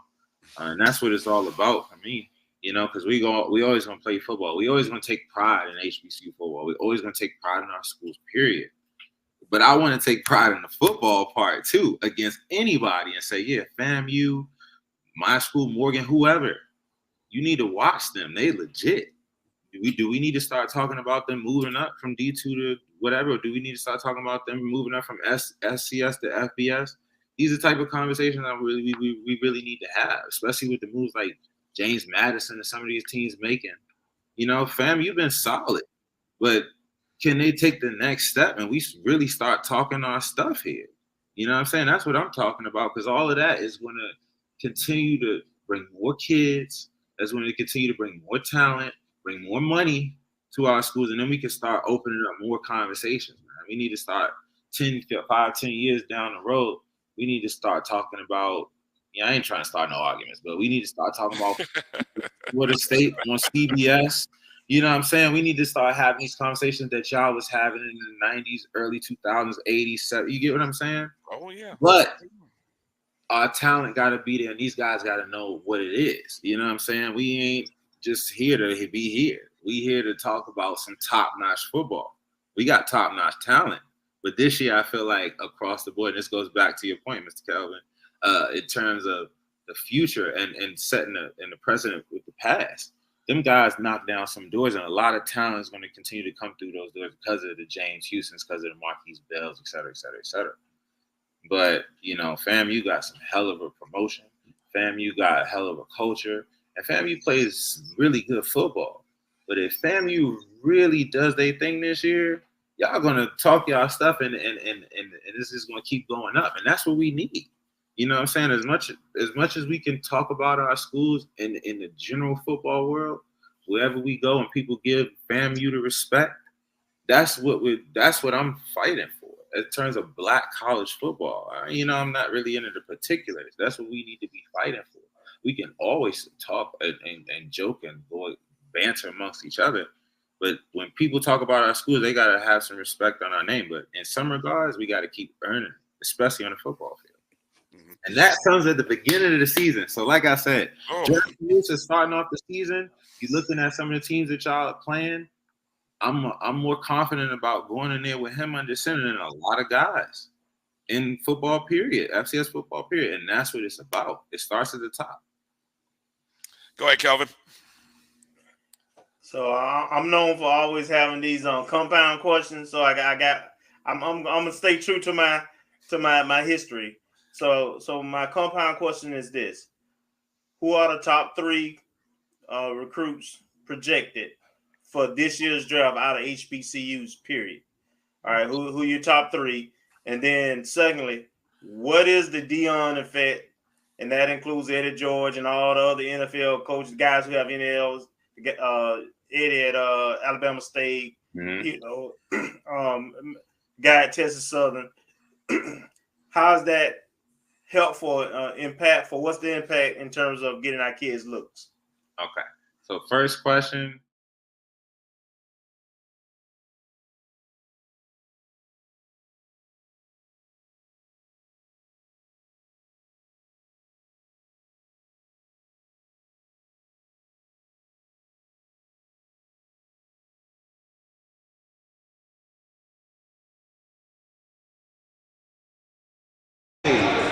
And be sure to like our page on Facebook at the SIAC for all the latest information. Share your game day experience with us. Tweet us your photos from today's game using the hashtag LeadersRiseHere. Don't forget to follow the SIAC on Twitter and Instagram at the SIAC. The SIAC would like to thank our sponsors, Cricket Academy Sports, Home Depot, Coca-Cola, TIAA, the Black College Sports Network, Nike and PSN, and Fort Valley State University for their continued support, which has enhanced both the educational and athletic experiences of all SIAC student athletes.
Good afternoon, everyone, and welcome to our third game of the day, where the regular season undefeated in-conference Edward Waters Tigers traveled up from Duval to take on the hosting Fort Valley State Wildcats. Right now, we are in the process of handing out some hardware to the members of this Edward Waters team who have become all-conference players, as well as Coach of the Year to Coach Lauren Ford, who we had an opportunity, or Drew had an opportunity to speak with a little earlier in getting ready for this game.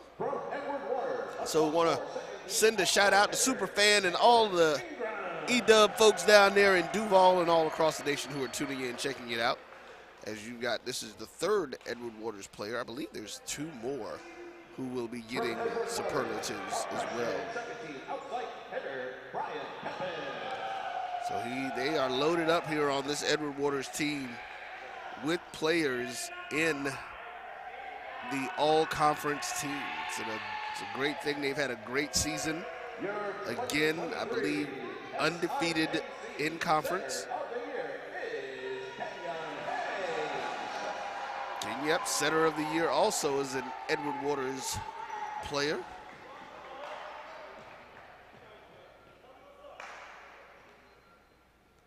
As we get to see some of those. Yep. Player of the Year, Center of the Year was just Kenyon Hayes, as we just talked about. And Coach of the Year, there she is, Lauren Ford from the Edward Waters Tigers. Your 2023 SIAC Men's Volleyball regular season champions with a record of 10-0 is Edward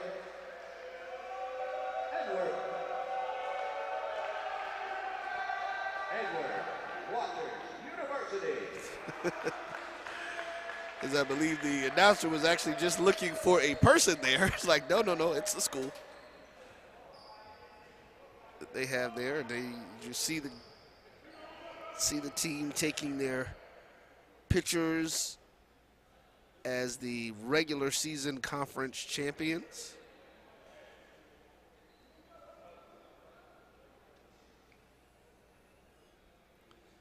And one of the things that Coach Ford said to A.D. Drew was that they were disappointed that they did not get an opportunity to just get a clean sweep of the championship last year, ended up sharing. I believe they won the regular season title again last year, but did not win the tournament. So they are looking to try to make that happen and see what they can do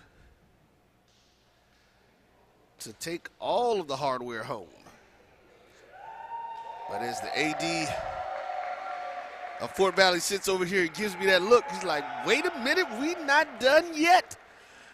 We are going to try to stop that train from rolling through Fort Valley and see what the Wildcats are going to be able to do as we get ready for the starting lineups.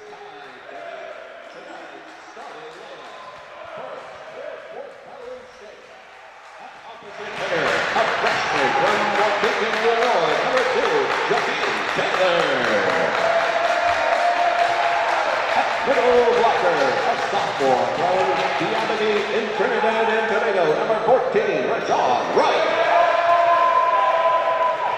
An outside hitter, a sophomore from Beach Park, Illinois, number 17, Jackson Pitts. An outside hitter, a freshman from Apopka, Florida, number 23, Isaiah Penn. At middle blocker, a freshman from Orangeburg, South Carolina, number 24, Tania Martin. And at center, a sophomore from Carlsbad, California, number 25, Justin Yates. At libero, a sophomore from Green Acres, Florida, number 6, Jameel Scott. And at libero, a freshman from Miami, Florida, number 18, Diego Cardona. Fort Valley State is led by head coach Larry Rather and assisted by Edward Rather. Now, here is the starting lineup for the Edward Waters Tigers. At sophomore from Punta Cana in the Dominican Republic, number 1, Evan Edward. An outside hitter is a freshman from Santo Domingo in the Dominican Republic, number 7, Brian Pepe. At center is a freshman from Haina, Dominican Republic, number 10, Joao Capellan. An outside hitter, a sophomore from Belize City, Belize, number 13, Caleb Ingram. At middle blocker, a sophomore from Chicago, Illinois, number 14, Dylan Taylor. At middle blocker, a sophomore from Cotuí in the Dominican Republic, number 4, Joel Jimenez. At libero is a freshman from Honolulu, Hawaii, number 2, Edwin Palatine. And at libero is a sophomore from Spanish Town, Jamaica, number 9, O'Neal Bailey. Edward Waters is led by head coach Warren Ford and assisted by Tasia Palamir. All right, AD Drew here along with Roy Evans as we have heard the starting lineup for both of these teams here today. Edward Waters comes in 14-4 overall, 10-0 in the SIAC. Fort Valley comes in 4-6 in conference, 7-19 overall. They did win their previous game today versus Kentucky State with a 3-0 sweep. This is the number 1 seed Edward Waters versus the number 4 seeded Kentucky State Wildcats, the home-standing Wildcats, the host team of this SIAC volleyball tournament. Edward Waters will be to the left side of your screen in the orange uniform with the, can't quite tell if that's purple or black. It is dark purple. I didn't pay attention when I was down there on the floor earlier as we have our vantage point from high up top.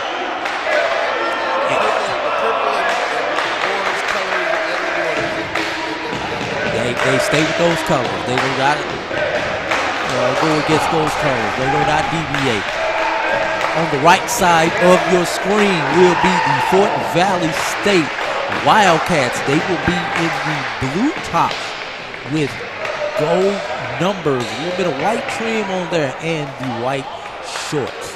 They will be going from your right to your left. And we're about to get underway here in this semifinal matchup in the second annual SIAC volleyball tournament.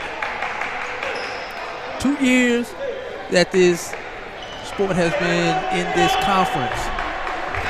Great growing sport. Roy. Yeah, definitely. So looks like we're going to be serving down on this end for Fort Valley. Yes.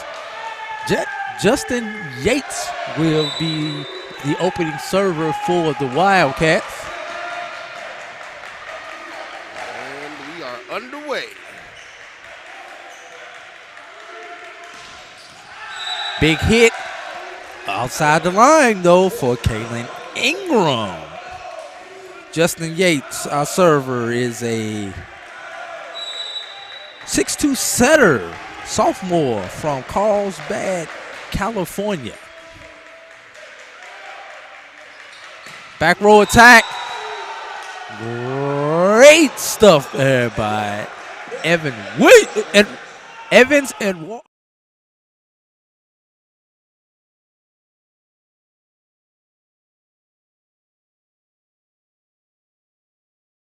Taylor, first up for the Tigers. Jump serve.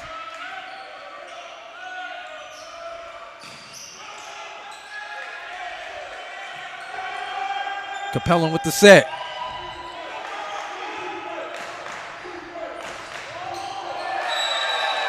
Nice, soft kill there by Jackson Hicks, not going for the home run ball, just playing a little bit of finesse there.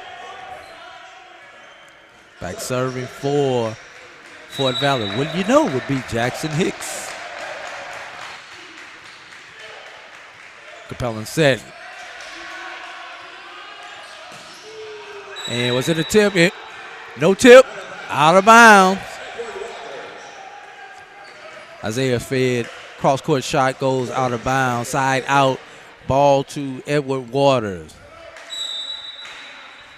Kaylin Ingram.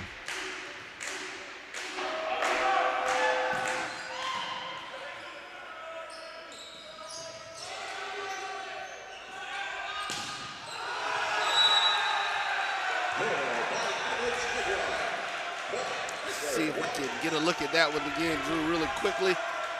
Get it up on there, and boom. Comes down. It's going to be a point, EWU. Net serve by Ingram. So, Drew, here's the question that we now have to ask as we look at this. Fort Valley State comes in warmed up. They've already played a match today.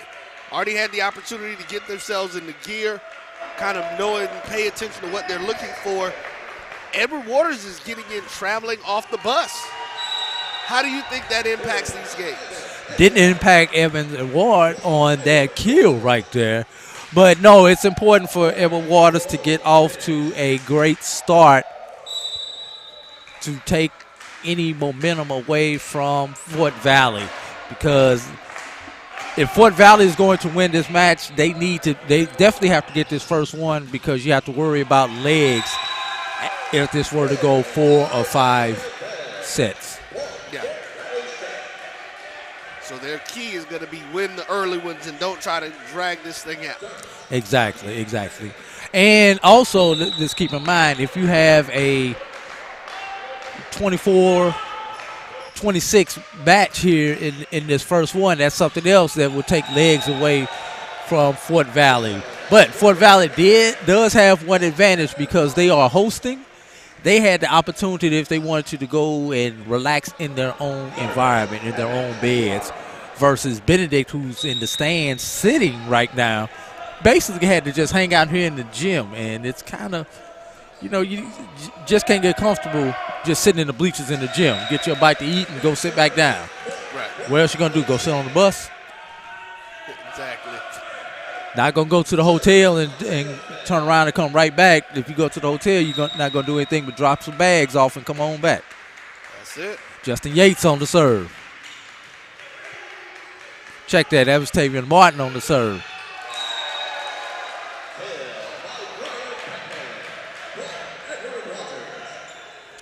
One more time. Let me check that again. That was Isaiah Fed on the serve. Brian Pepin, 6'1", from the Dominican Republic. Santo Domingo in the Dominican Republic. So right now, we've seen multiple net serves, and these net serves are helping keeping Fort Valley in this match. We saw that earlier today, where the favorite team got off to a slow start, that being Benedict against the number 3 Benedict against the number 6 Morehouse Maroon Tigers, and it took them that first game to get warmed up.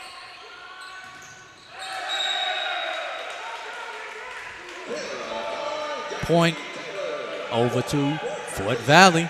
And we are back here as these teams are basically just trading buckets. Not Yates. buckets. Trading points. Did you just say trading buckets? I absolutely did say trading buckets. Okay. That's Pepin. Capellan. Kill. Ingram. Let's take a look at that one again. And if we take a look at that, let's see what angle we're coming from.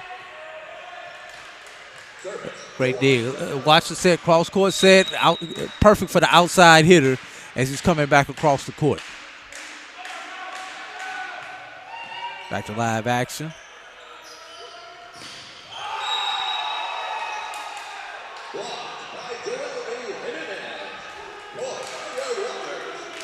Point to Edward Waters. That is 2. They're up 2 now.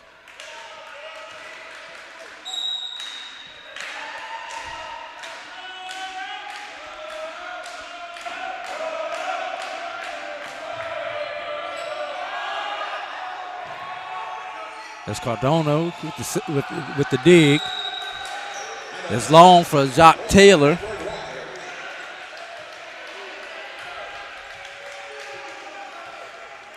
There's 4 in a row for the Tigers. Johan Capellan serves once again. And service error as he serves that one long. Ball's over to Fort Valley and Jackson Hicks.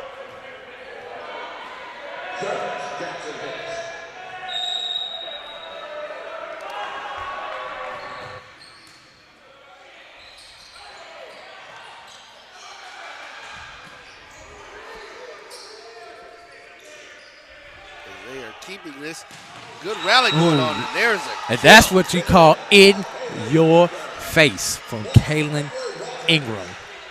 Kalen Ingram with this vicious kill right here. Great setup by his teammate behind him. The behind the back setup.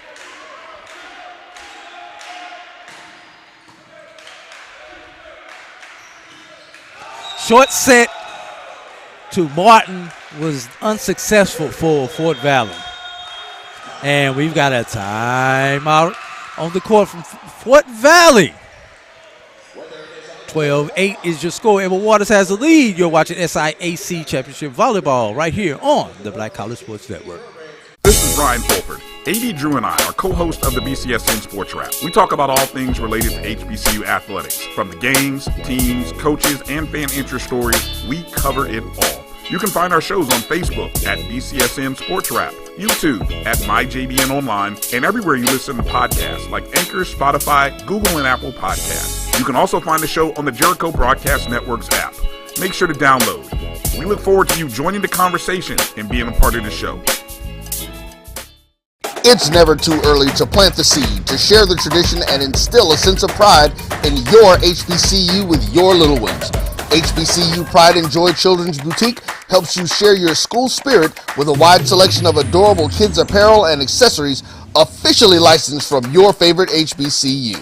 Visit hbcupridejoy.com and follow us on all social media at HBCU Pride Joy on Facebook and Twitter.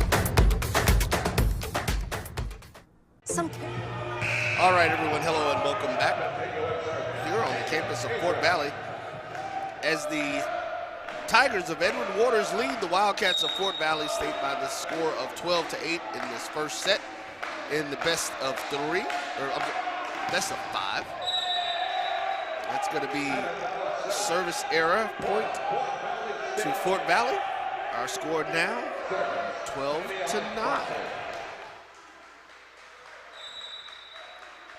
Serving Fort Valley 24. So get it. Nice rally going. They're handling each other. That's going to be into the net. Point to Edward Waters.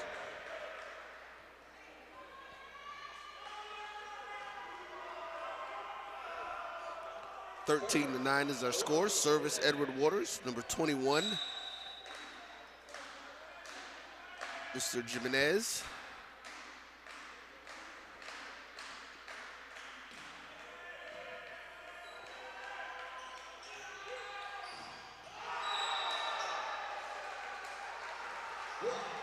That's going to be a block. Let's take a look at that block again by Edward Waters, as they were able to stop that point. The kill attempt and gets the score.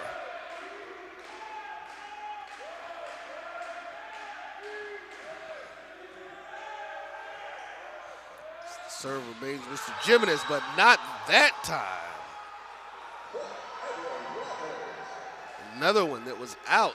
That was looked like a good play. 15-9 now our score here in the first set. So Edward Waters takes its largest lead of the day.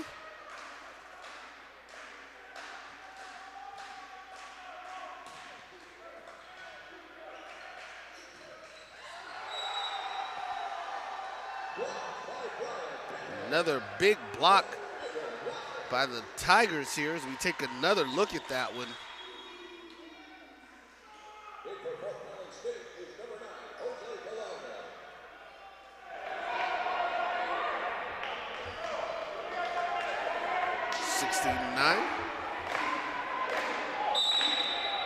Edward Waters looks to take control of this contest.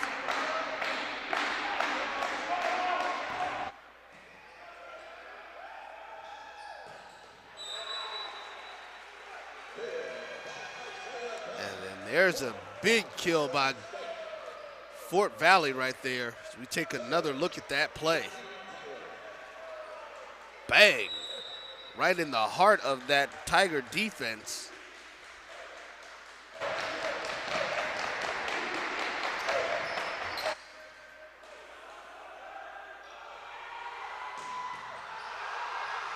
Great dig there, but was not able to get that one up to recover for his teammates.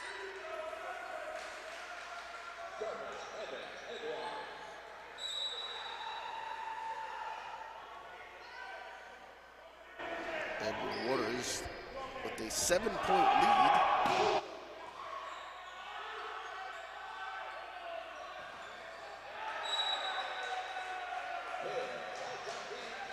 That's going to be point to Fort Valley.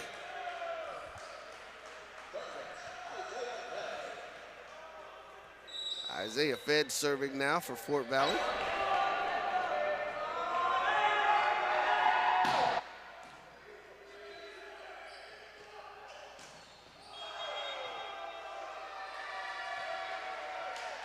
Another nice move there by Edward Waters, giving him 18. Kill right inside of that line.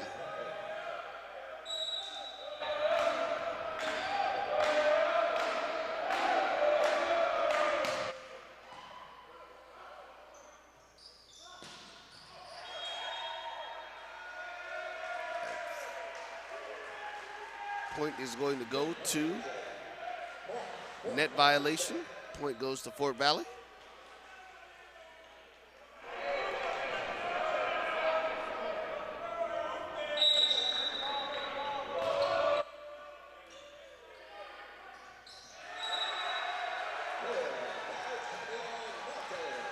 Nice move there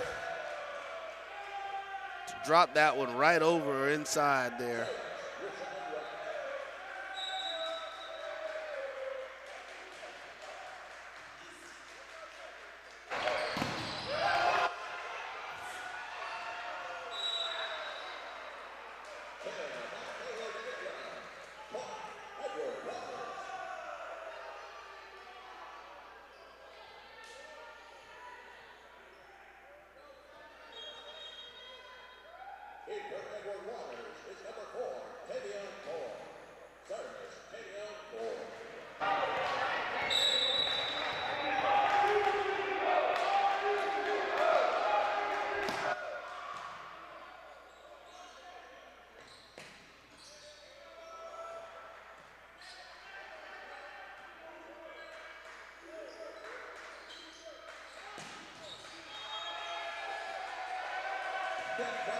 Another net violation.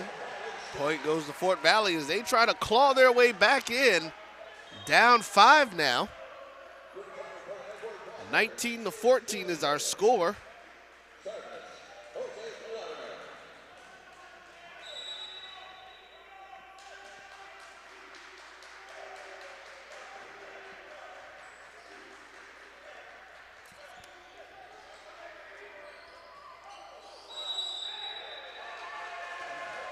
Another net violation.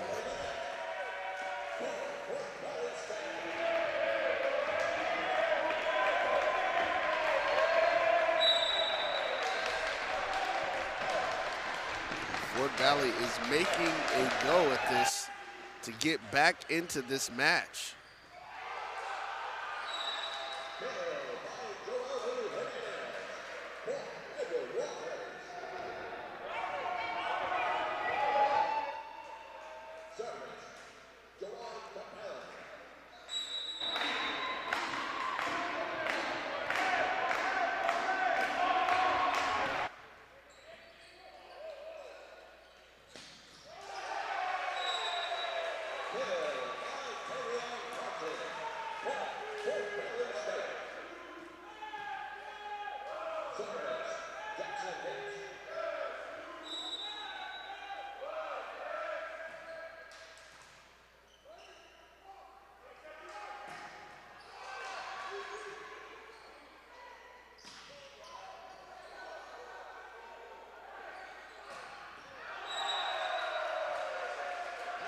That one is out of bounds. Pulling Fort Valley back into within 3 points of your conference regular season champions. They are here to play, but there's a nice one there. Let's take a look at that. That was set up, and he came in to get that one aggressively.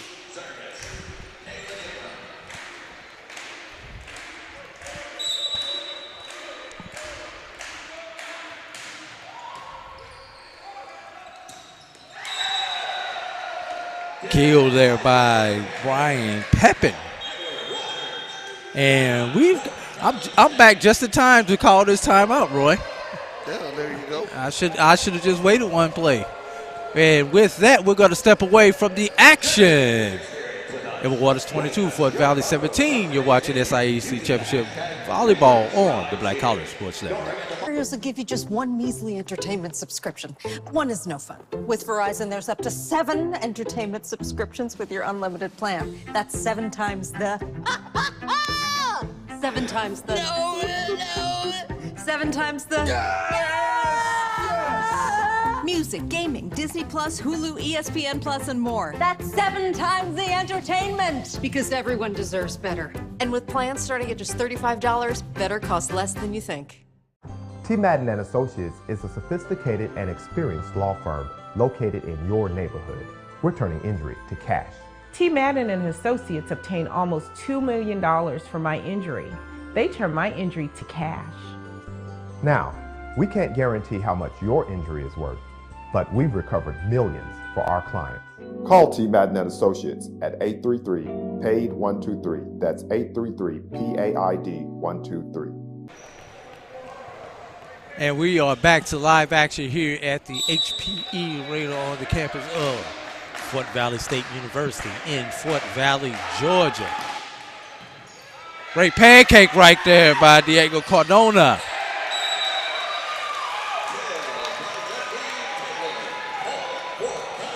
Fort Valley with the kill and the point. Leon Martin up to serve now for the Wildcats. And they are trying to get back into this thing as Edward Waters is up 4. That was a disrespectful spike right there by Evan Edward. Take a look at that one again. And for Fort Valley, great job getting out of the way of that and not getting a facial by Jose Gallardo. That was a serve error right there for Edward Waters. Subs coming in.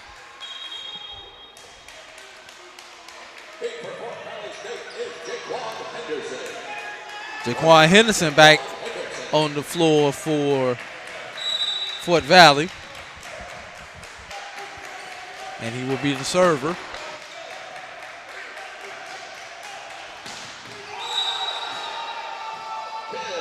Cross court kill Brian Pepin. And it is set point for the Edward Waters Tigers. Serving it up for the Tigers will be Evan Edward. Drew, want to give a shout out and to your partner. You got Jock Taylor back in for the Wildcats. Go ahead. I just wanted to give a shout out to a few people who are tuning in and kicking it with us. Your partner, Brian Fulford, with the BCSN Sports Wrap, the longest running HBCU streaming program in the country, will celebrate its 25th anniversary this August. I thought you was just talking about Sports Wrap, the longest running show. That's what I said. Oh, BCSN Sports Wrap. Oh, yeah. Yeah. It is the the longest flagship show. Yeah, of the network. Brian and I have been doing it for the last 7 years, 6 years, something like that. Yep. Also want to shout out Mr. Charles McNeil. Charles the Mac Daddy McNeil. You remember him as being one of the voices that was prominent for us for Payne College as well as Benedict. And that's an ace Let's take to end the set there, Roy. Let's take a look at that one again. The best thing to do, hit them where they ain't. And ain't nobody on that back line there, Roy. Not at all. And just like that, Edward Waters takes the first set. We're going to go ahead and step away. We'll be back with the start of the second set after this, right here on the Black College Sports Network. Let's face it, shopping for insurance can be time-consuming. That's why when it comes to your auto, home, and life insurance needs, make things simple and trust the experts at Allstate. They will help you get the coverage that fits your needs while helping you bundle your life, home, and auto policies. Bundling saves you money, sure, but it also saves you time, so you can enjoy the things that matter most even more. Contact me, Tammy Haynes, your local agent, for a free personalized insurance quote. Allstate, are you in good hands? This is Ryan Fulford. AD Drew and I are co-hosts of the BCSN Sports Wrap. We talk about all things related to HBCU athletics. From the games, teams, coaches, and fan interest stories, we cover it all. You can find our shows on Facebook at BCSN Sports Wrap, YouTube at MyJBN Online, and everywhere you listen to podcasts like Anchor, Spotify, Google, and Apple Podcasts. You can also find the show on the Jericho Broadcast Network's app. Make sure to download. We look forward to you joining the conversation and being a part of the show. From novice to aficionado, find yourself here. High quality cigars plus personal customer service. Slow Burn is Waco's only mobile cigar lounge, featuring a meticulous, curated collection of premium cigars. Visit our website, www.slowburnwaco.com. That's www.slowburnwaco.com. This is Carlos Brown, letting you know that we're on the move. You can now catch the Carlos Brown Show beginning this July on the Black College Sports Network each and every Saturday from 11 to 1 Eastern Time. That's 10 to 12 Central Time. Same time, new place. On Facebook at the Carlos Brown Show and Black College Sports Network. Online at www.mybcsn.net and on the BCSN app available on Google Play and the Apple App Store. Back to live action here at Fort Valley. It's not actually live action. This is the last point. We're going to show it from multiple angles there. Give you an opportunity to see how the young man just ended the first set as Edward Waters takes that set. I believe it was 25 to 19. Yeah, Edward Waters took that one 25-19 with a whopping 500 hit percent, Roy. All righty. That Drew, is... let's do a little bit more of that education of folks who may not understand that. Explain what the 500 hit percentage is, please. Okay, it's real simple. They take the total times that you touch the ball on a point, and if you get the kill, it's a plus.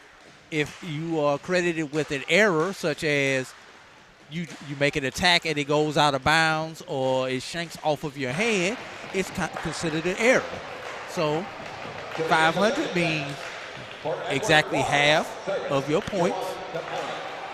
You got half the time you touch the ball, you got a point off of it.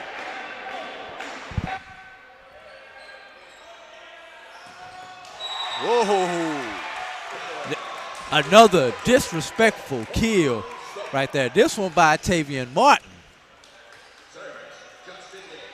Side out. A ball over to Fort Valley.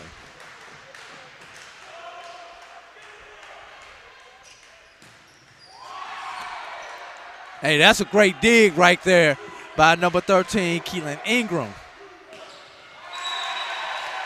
To no avail, though, Tavian Martin gets the cross-court kill. 2-0 Fort Valley. See that coming up here, and here is that point. Right behind him. And you have to serve. That right there is what you would consider an error. Okay. Because that's considered a block error, and Gotcha. that goes against his stats. Okay.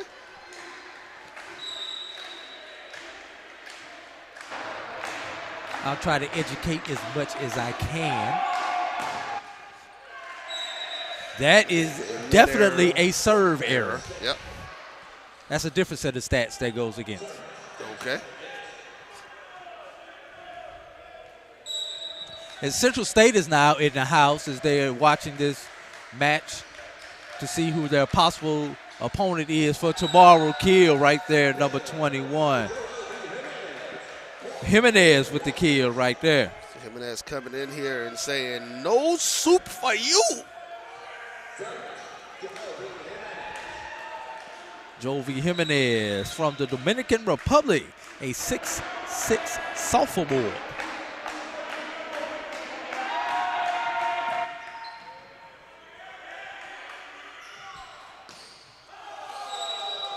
And as we look up and down these rosters, Roy, once again, 2 years that these programs have been playing volleyball, Edward Waters' roster is all freshmen and sophomores. Fort Valley has one junior on their roster. Everyone else is a freshman or sophomore. Well, that shows you the commitment by all of the schools They push in the and conference. Push continuation. Yeah. And as I was saying, it shows you the commitment in these schools in the conference to bring in young players and to build these programs, get four-year athletes in here. How long before other SIAC schools add volleyball? We shall find out. Yeah.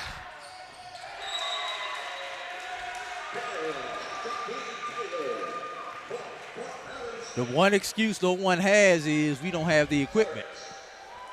Because everyone plays Women's volleyball. So it's all in the there. SIAC.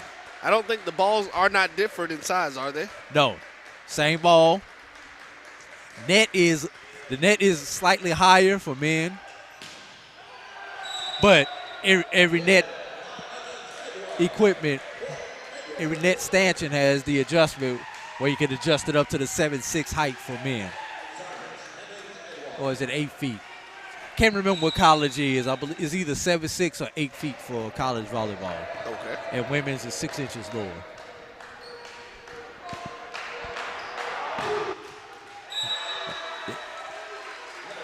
That's going to be out of bounds. That one serve is long, side out to Fort Valley. Now, Drew, we know this is how the first match started off, or the first set, rather, where they were back and forth and trading points before Edward Waters went on probably a 7-1 run and extended their lead to 9. 9 was as large as the lead got, I believe, in that second match. Yeah, Pepin was able to get the kill. That ball deflected off of the 6'9" Tavian Martin.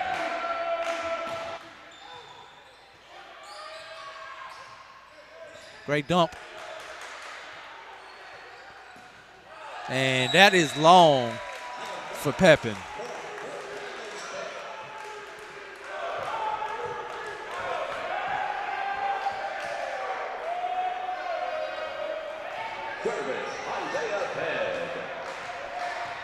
Fort Valley hitting at 100.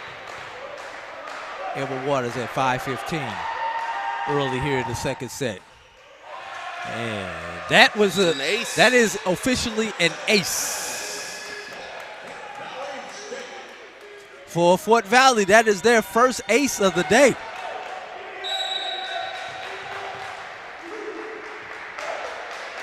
Mr. Bed getting hyped and getting into his groove.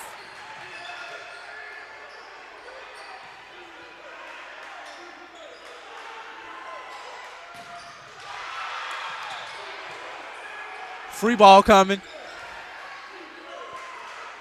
Great save and rally there. Hey, that's what you call a great team block right there from Edward Waters. Number 14, Dylan Taylor, and number 10, Johan Capellan, going up together and getting that block. Check that. That was number 13, Kaylin Ingram. No, that was 14. That was 14, Dylan Taylor. And he will get the benefit of serving behind his great defensive play. There's a push. With the hit, the ball deflects off of Cardona out of bounds. Take a look Point at that. Edward Waters. Take a look at that again. As you can see, Cardona he was square to the ball, was just not able to get his hands up quick enough. And if you're a hitter and you're hitting the ball, the hardest place to defend if you're a defensive player is when that ball is coming at your head, because you have to worry about not only hitting the ball but getting your head out the way. Let's be real. And we've got a double hit right there probably. Let's see. Yes, that was a double hit. It's not a clean set. Not a clean set for Capellan.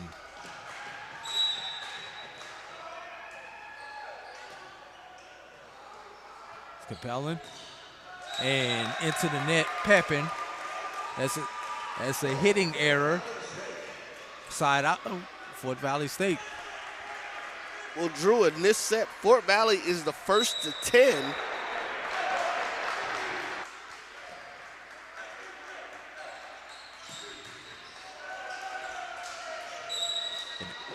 Ingram's kill goes off of Jacques Taylor, out of bounds and side out to Edward Waters.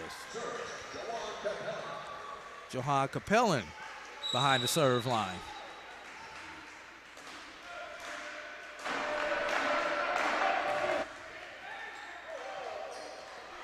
Great dump by Yates. Yates. Free ball. Coming back, and it's out of bounds.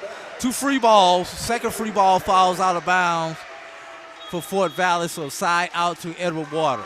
Just like that, we're tied back at 10 again.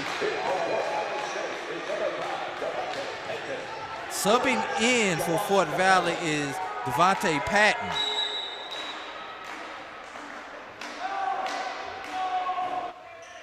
Payton, excuse me, not Patton, Payton.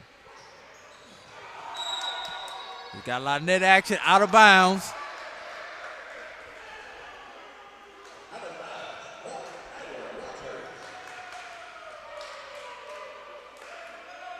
Now let's see if Edward Waters is able to make another run like they did when the score was tied like this in the first match. And that was just a mishit right there. Absolutely. Tavian Martin. Yeah, and he knew it. He thought he was going to try to put a little sauce on that one and just didn't get a chance to hit it enough. The sauce fell out the burger. Yeah, here you go.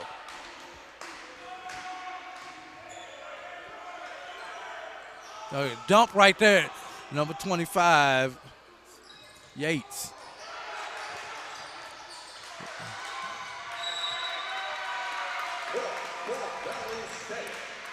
Egan tries to save it, and Capellan has better thoughts like, I'm not even fixing a chance. His third hit, probably not going to get it over, so he just lets it go.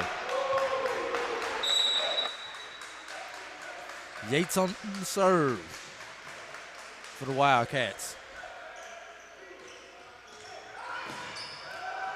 Blocked out of bounds. That kill is credited to Kaylin Ingram.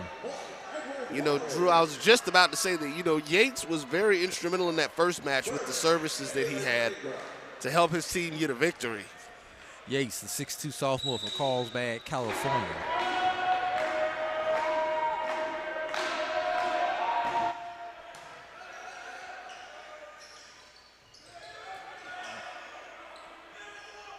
Back row attack, and probably a lift.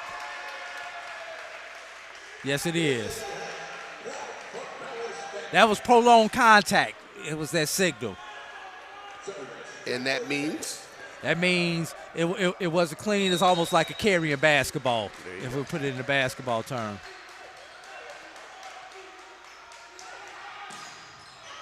Meaning instead of putting the ball over the net, he pushed it. He grabbed it and threw it. Threw it over there, exactly. Yeah, you grabbed it and threw it.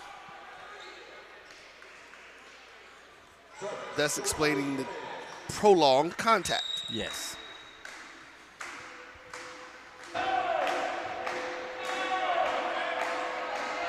Volleyball term, that's a lift. Is the volleyball term that's commonly used. In your face, Tavion Martin. Actually, that was at the feet. Let's take a look at that one again, as he was, again, another, as you like to call them, disrespectful kill. Now, that one wasn't disrespectful. The disrespectful was the ones that are around the head area, where you have to make business decisions on, do I attack this or do I get the heck out the way? That's the disrespectful one. That was just a hard kill right there by Evans Edward. Take a look at another shot of that. Edward back to serve.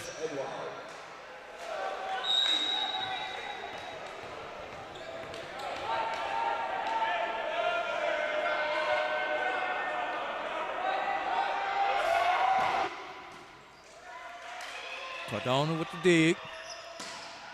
Cross court shot by Fed is out. Point to Edward Waters.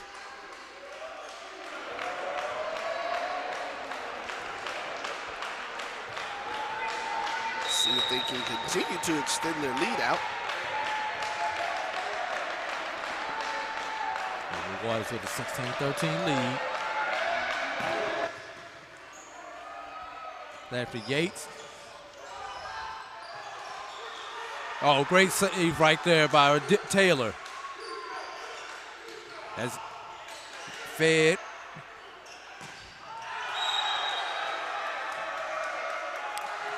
Point to Edward Waters. Looked like there was a little confusion on that. We'll take a look at that play again. Let's take a look at that. Yeah. Out of bounds. Looks like they had to have said it was touched. By Fort Valley, yeah. Yes, for Fort Valley, because the line judge called it out of bounds.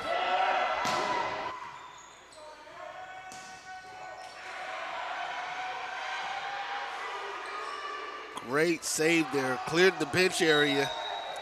And that was just a mechanical error right there by Jaquan Henderson. You saw him use the two closed fists trying to get that ball over the net. That is not something that you teach in volleyball. But we'll talk about that on the other side. 18-15 is your score in favor of Edward Waters. You are watching SIAC Championship Volleyball right here on the Black College Sports Network. This is the Dean of the College of HBCU Sports, Kenyatta Cavill of Dr. Cavill's Inside the HBCU Sports Lab with Mike Washington and Charles Bishop.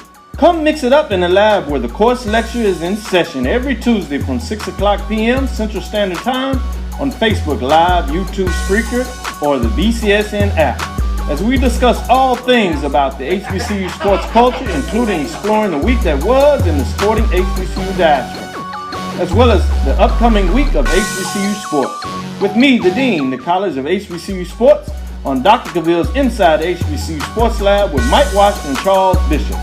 Course lecture dismissed. And welcome back.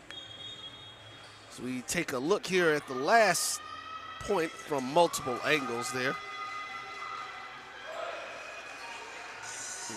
Get in there.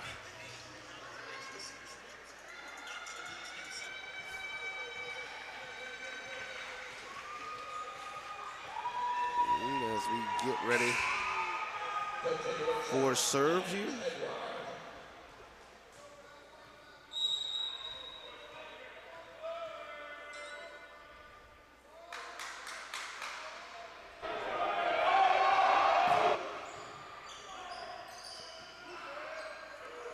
Serve up.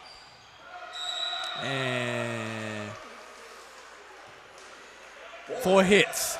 The ball never cleared the net. That ball crossed the top of the net cord and came back. So very simple. You only get 3 to get it over.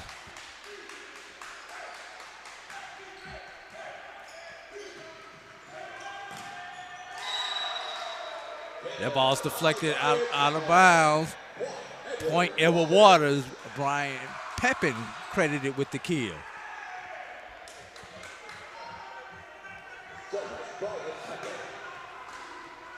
Edward Waters tried to be the first to 20. They could do it right here on this rally.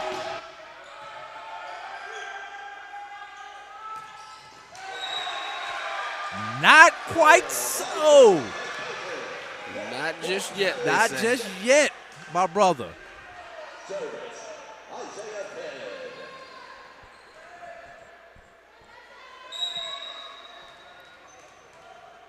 Isaiah Fayette up to serve for Fort Valley.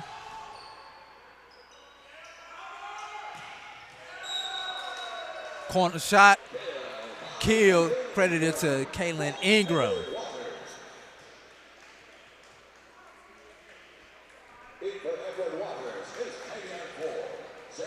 Tavion Ford in the serve in the Taylor Diller spot. 20-15 is our score right now. Edward Waters. Net serve by Ford. Prolonging this one just a little bit longer, giving these extra points to Fort Valley. That is, Roy, counted the 10th service error to Edward Waters in just shy of 2 games. Fort Valley has not had a service error yet.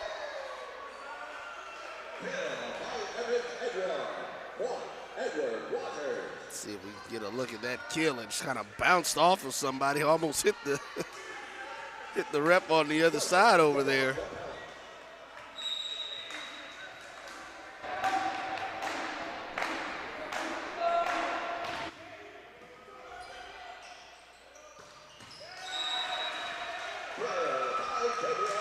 Tavion Martin with the kill. Corner shot. Giving a little bit of extra life over there to Fort Justin Valley Yates on that one. Behind the service line for the Wildcats.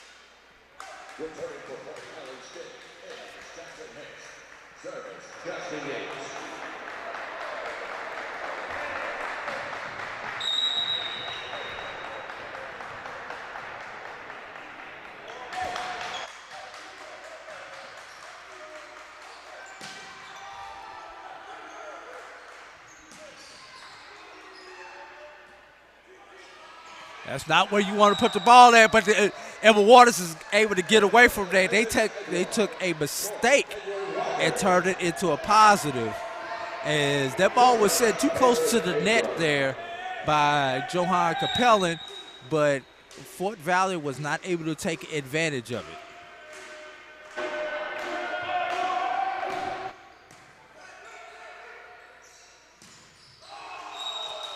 Block.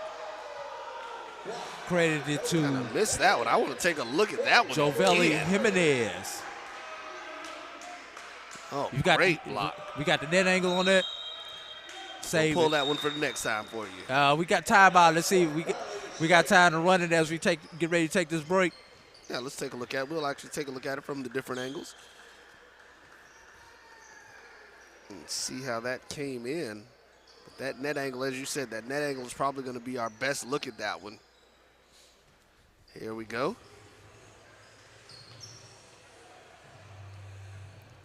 Great positioning. Didn't even let the ball get over the net. He was in the opponent's space altogether.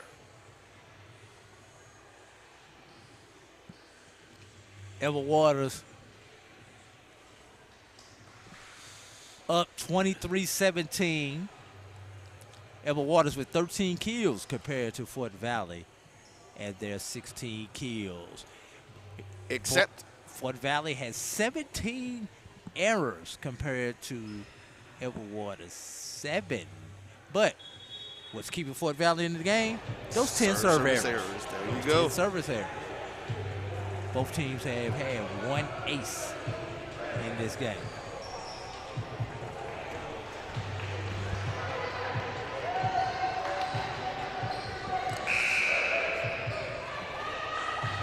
And if we come back, Edward Waters is 2 points away from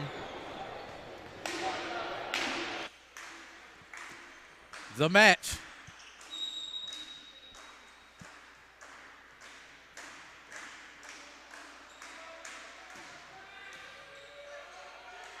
As Yates. Capellan. Oh, great kill right there. No one rotated over the cover for Fort Valley as Edward was able to get the kill. Set point.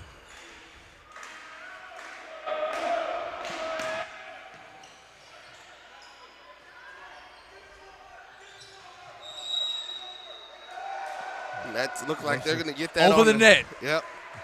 Got over the net, and that sucks as a way for the set to end. But if you are from Duval, you're loving it as Edward Waters has just gone up 2-0 right here in this semifinal matchup here in the SIAC Men's Volleyball Championship. We are going to take a pause for the cause, and we shall return with the third set. You are watching SIAC Championship Volleyball right here on the Black College Sports Network.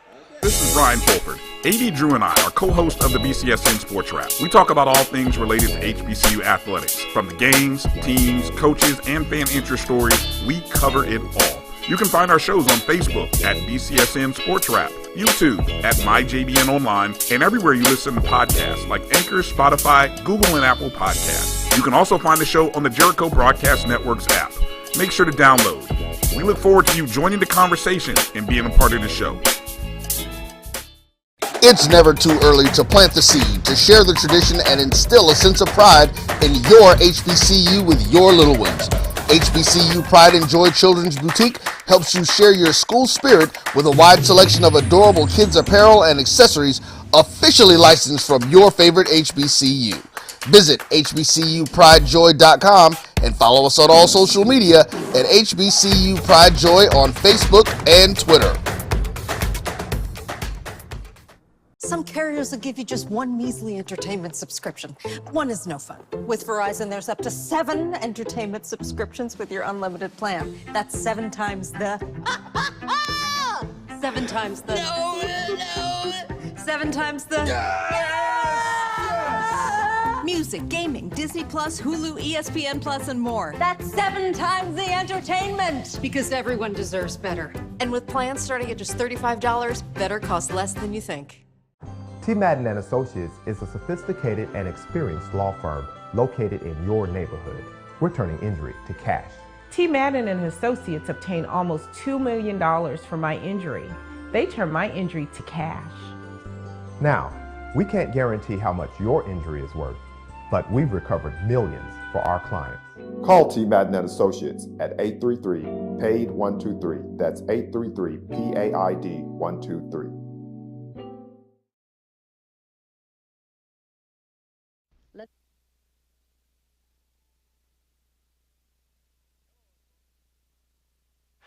Hello and welcome back as we are here on the campus of Fort Valley State University as we prepare for the start of the third set. Edward Waters leads 2-0, having won the last set by the score of 25-17. I believe the score of the first was 25-19. Alongside AD Drew, I am Roy Evans. We are here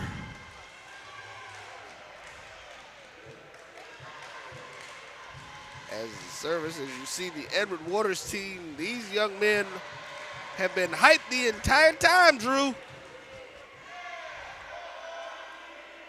What more do you expect there, Roy? And they are definitely into it. When they're on the road, their team is their cheering section.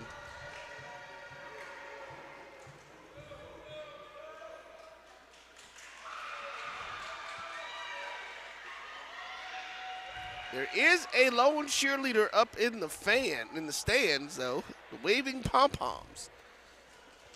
Your eyes are better than mine, Roy, because I don't see her. I am sure that is a mother. If you just look straight ahead, you shouldn't see her, unless your eyes are just that bad and you just can't see that far. We're not gonna bring that up on you on the live broadcast. So nobody actually heard me say that. So let's continue as we get this match underway. Fort Valley will be serving.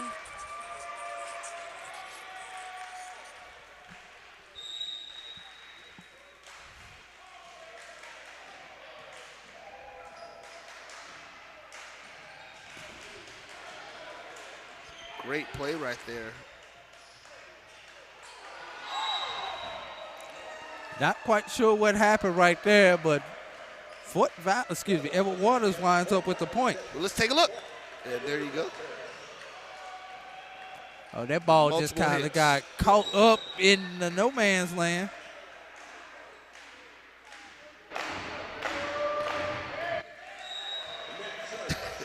That would be number 11 if I'm not mistaken, Drew. That would be correct, Roy, as we wait on our live stats to update.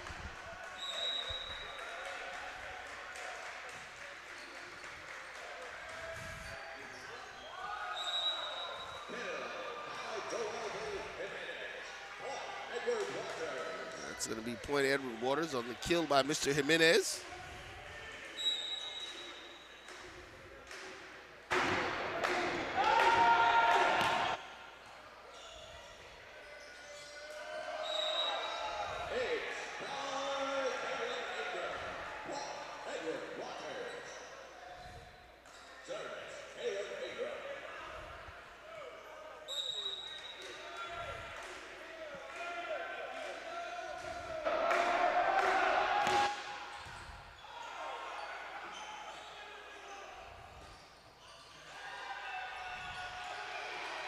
Free ball. Block, return, out of bounds. Nice. Drew, why don't you do me a favor, just for not just everybody else, my benefit as well. Talk to us a little bit about free balls. That means that a ball is sit over the net and it's not on an attack. An attack being a spike attempt or via the block. It's just free, just like that. That was a free ball. Attacks, you go into a specific area of the court. A free ball, you're just trying to get the ball over the net to keep the rally going. There you go.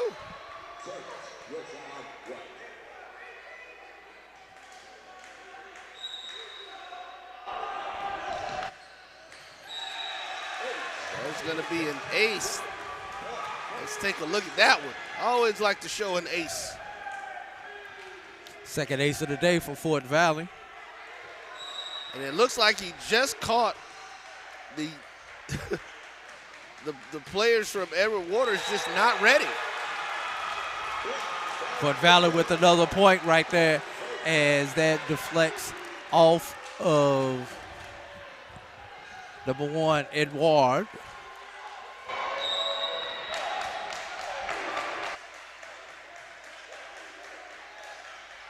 Edward.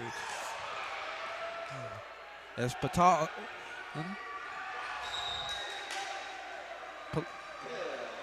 It's going to be point to Edward Waters. So ref said that went off of the hands of the Fort Valley player. Jimenez behind the service line for the Tigers.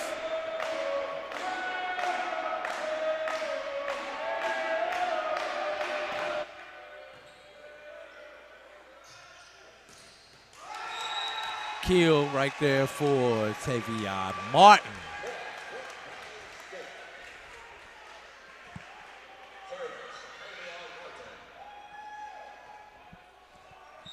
Drew, we are back to our same format again.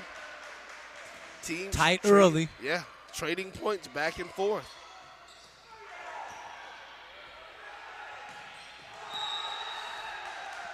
First of all, can we go back and play that? Let's watch this dig out the net right here. Great dig out the net to keep the rally alive. And then to ultimately set up the attack and kill for the Tigers.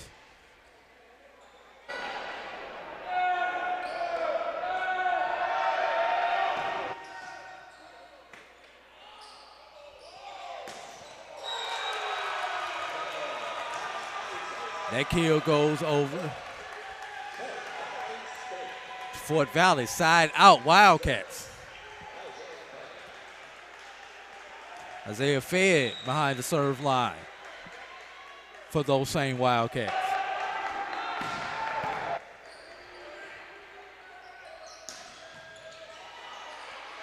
That would be a free ball.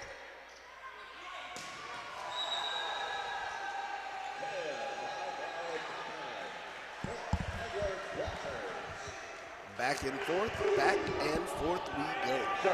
Roy, I'm going to give you the stat of the day after this serve right here. Brian Pepin back to serve.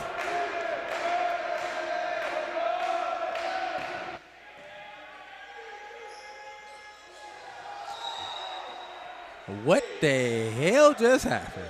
Or did not just happen? I think that was just a miscommunication right there for the Fort Valley Wildcats. So our stat of the day? Our stat of the day. Roy, we have had 58 points scored by the Edward Waters Tigers.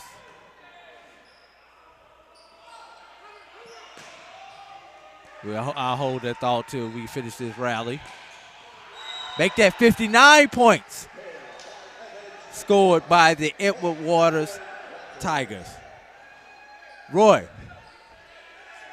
here's your stat. Johan Capellan has 30 assists. Oh, wow. Yes. Here's the interesting stat. Fort Valley has 2 assists. Oh, wow. Well, listen, that will impact your point total in multiple sports, but that shows you that how this team plays together down at Edward Waters. You know, knowing where your teammates are on the court, knowing where they're supposed to be, being able to put the ball in the correct places is showing and providing dividends for these E-Dub Tigers.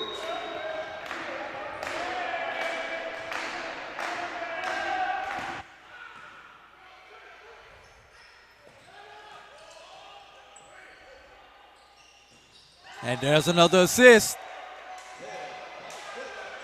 Let's take a look at that one again. Capellan to Taylor. Set it up and boom. Capellan just does a great job just putting the ball right where his teammates need it.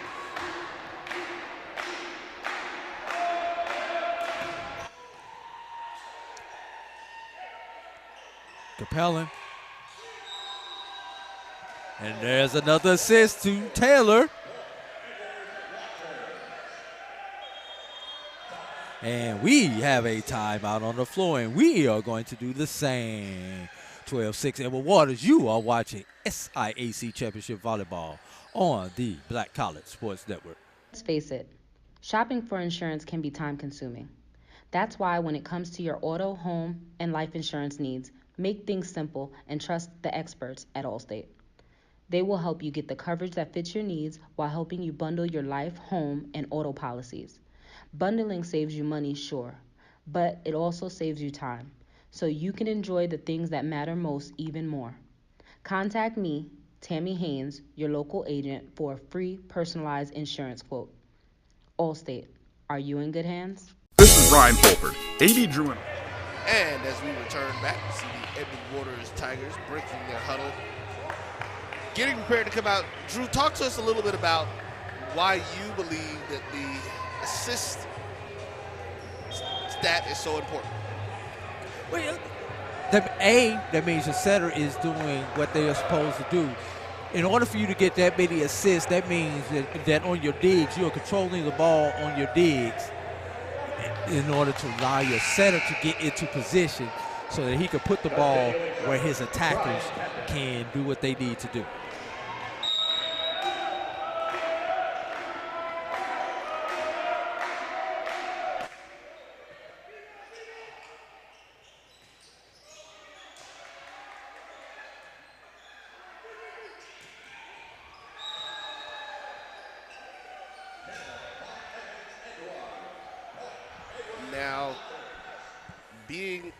now 7.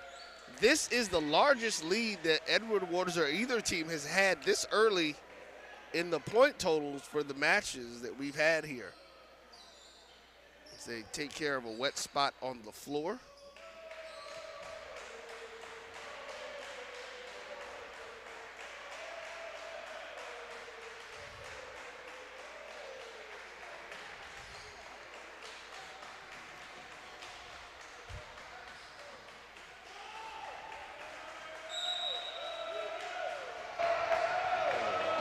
Serve. 13-6, Edward Waters leads.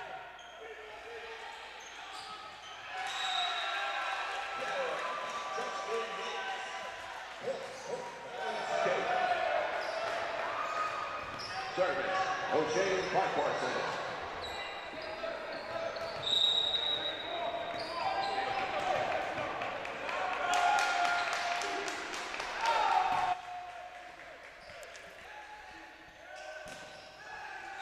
And that was touched by Fort Valley. And Edward Waters has doubled up Fort Valley, 14-7.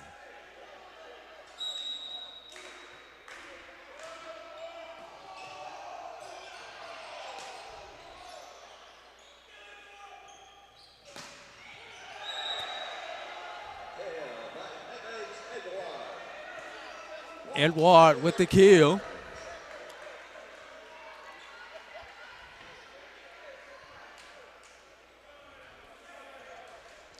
Brian Pepper for Edward Waters hitting an astounding 526 in 19 total chances. Hey, that's a great kill right there by Justin Yates.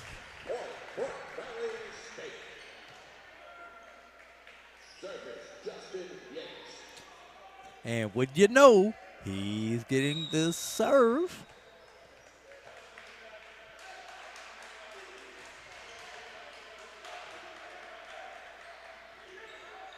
Oh, mistimed his jump, but was able to save it. Number 21, Jovian Jimenez. But to no avail as Fort Valley ultimately gets the point.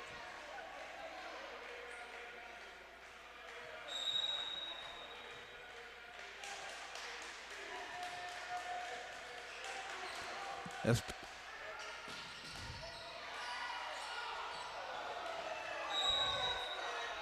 looks like we almost had a little bit of church volleyball going on out there, Roy. I'm almost afraid to ask, but what does that mean? Church volleyball, you know how church volleyball, the open palms, just slap it at the ball. Okay. As Justin Yates was trying to save that ball.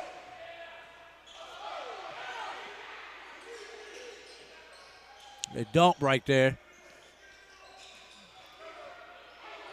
That's Cardone. Good push. Great pancake right there by Daly.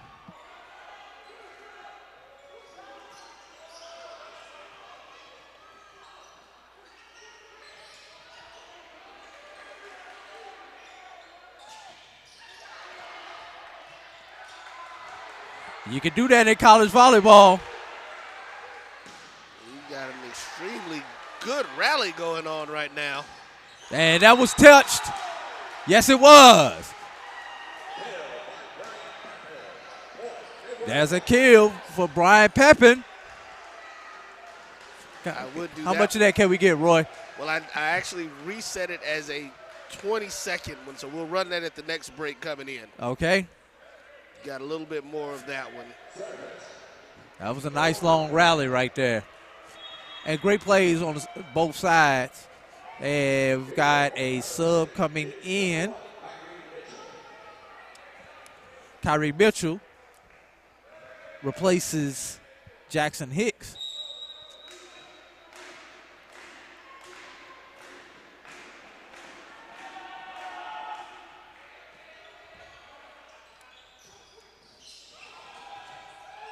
A nice dig there, way to get down on the court.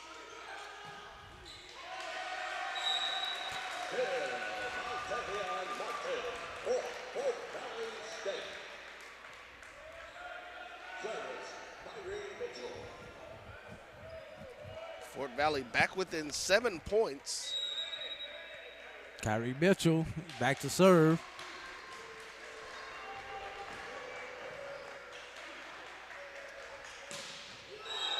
Another assist for you-know-who. These Edward Waters Tigers play together.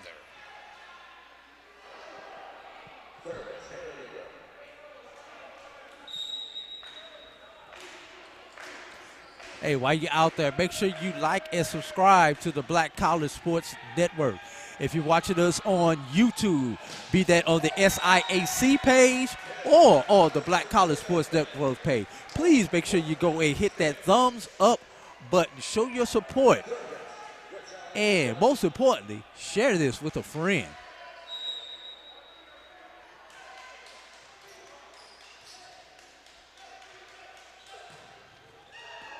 And that's a touch and a point kill. Edward Waters. Inching ever closer, 1 point from 20.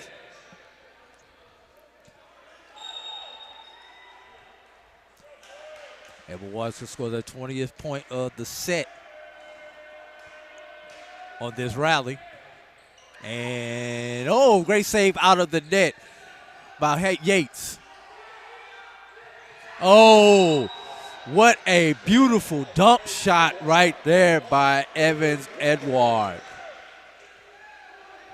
Dump shot, getting it just over the outstretched hands of the blocker, clearing it by just a few inches and the ball falling right behind them.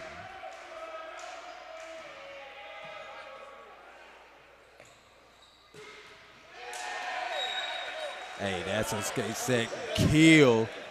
Number 23, Isaiah Fed. Tavion Martin behind the serve line for the Wildcats. 20-12 is your score here in the third set.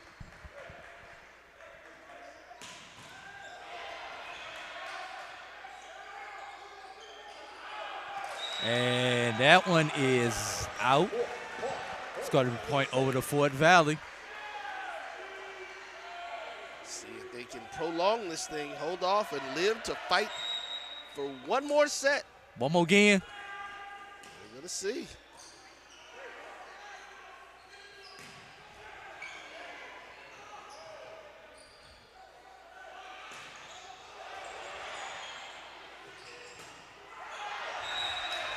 It's going to be Fort Valley. And that was just a missed thank you ball there by Edward Waters.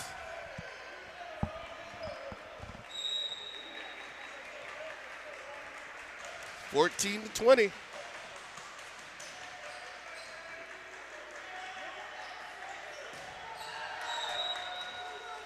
And there was a touch on that one. Oh, probably deflected off the hand of Justin Yates. Point over to Edward Waters.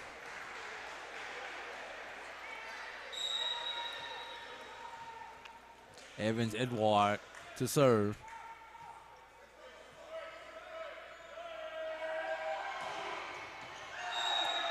And the serve is long.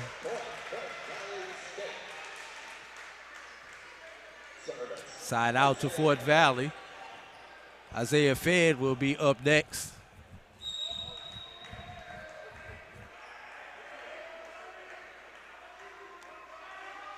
Drew, do the stats show how many? We know that Edward Waters is undefeated on the year. Do the stats show how many sets they've won, or have they? You'd have to go dig into the deep analytics of Edward Waters. And I could see if I could find my Edward Waters stat sheet, if I could find that information out for you, Roy. Well, right now, Fort Valley is fighting their way back in. And there's I believe that now becomes the third service error for Fort Valley, but it came at a very inopportune time.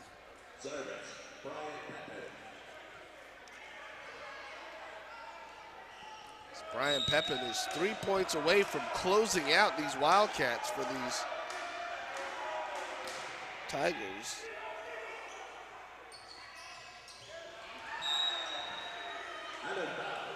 Send me another out of bounds. Roy, in their 14 wins, they've only gone 3-1 one time. That was to Central State. And they've only gone to 5 one time. And that was against this Fort Valley State team. Okay. And that was just over a week ago. All right. Well, Fort Valley, listen, they're Matter of fact, that was exactly 1 week ago. And that was right here in this building where Fort Valley was able to push Edward Waters to 5. But if Fort Valley can't stop Edward Waters from getting these next 2 points, it's all a mute point. And they are battling. And they are battling as that was hit into the net by Evans Edward for the attack error. 23-18 is our score. So Edward Waters has only dropped 3 sets in conference this year, Roy. And now we are here. We are at match point for the Edward Waters Tigers.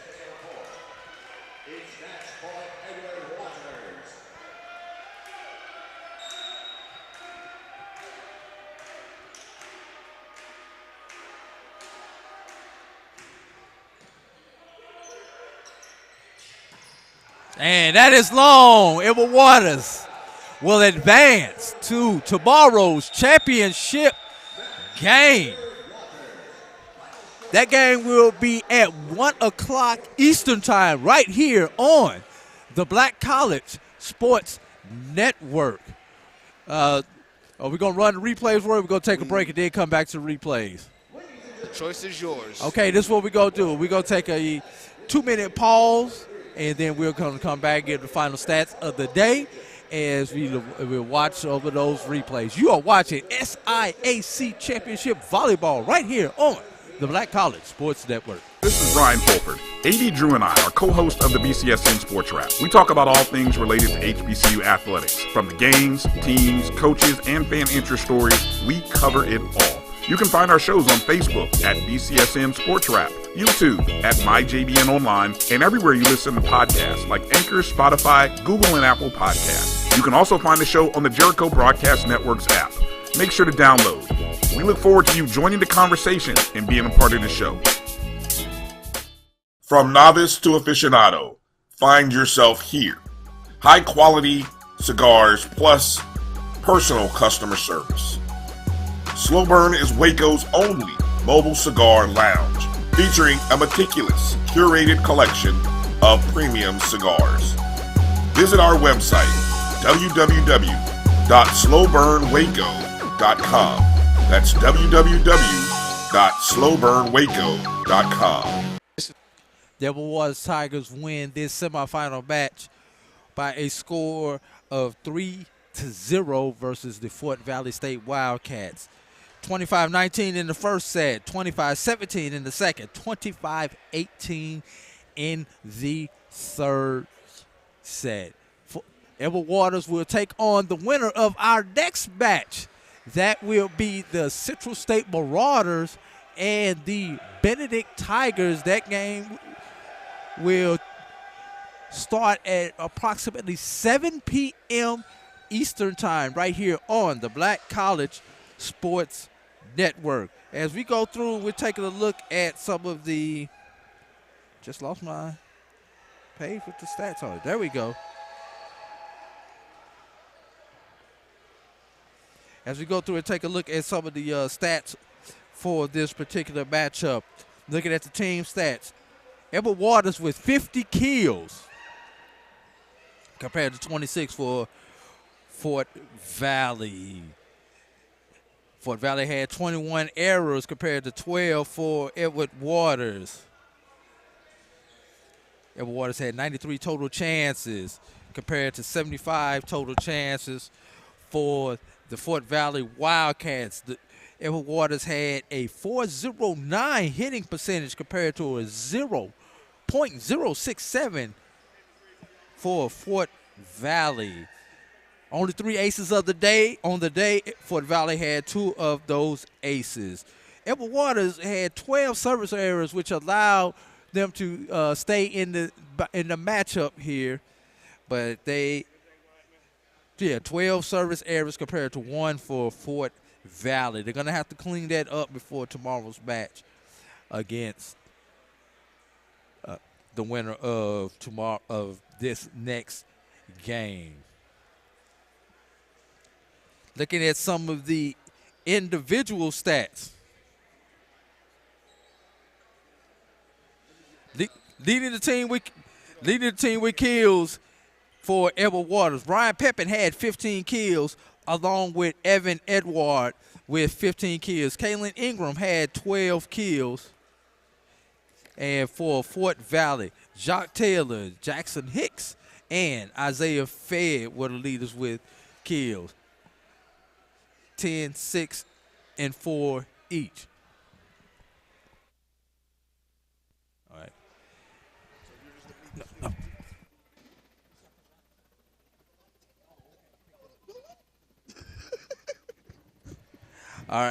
All right.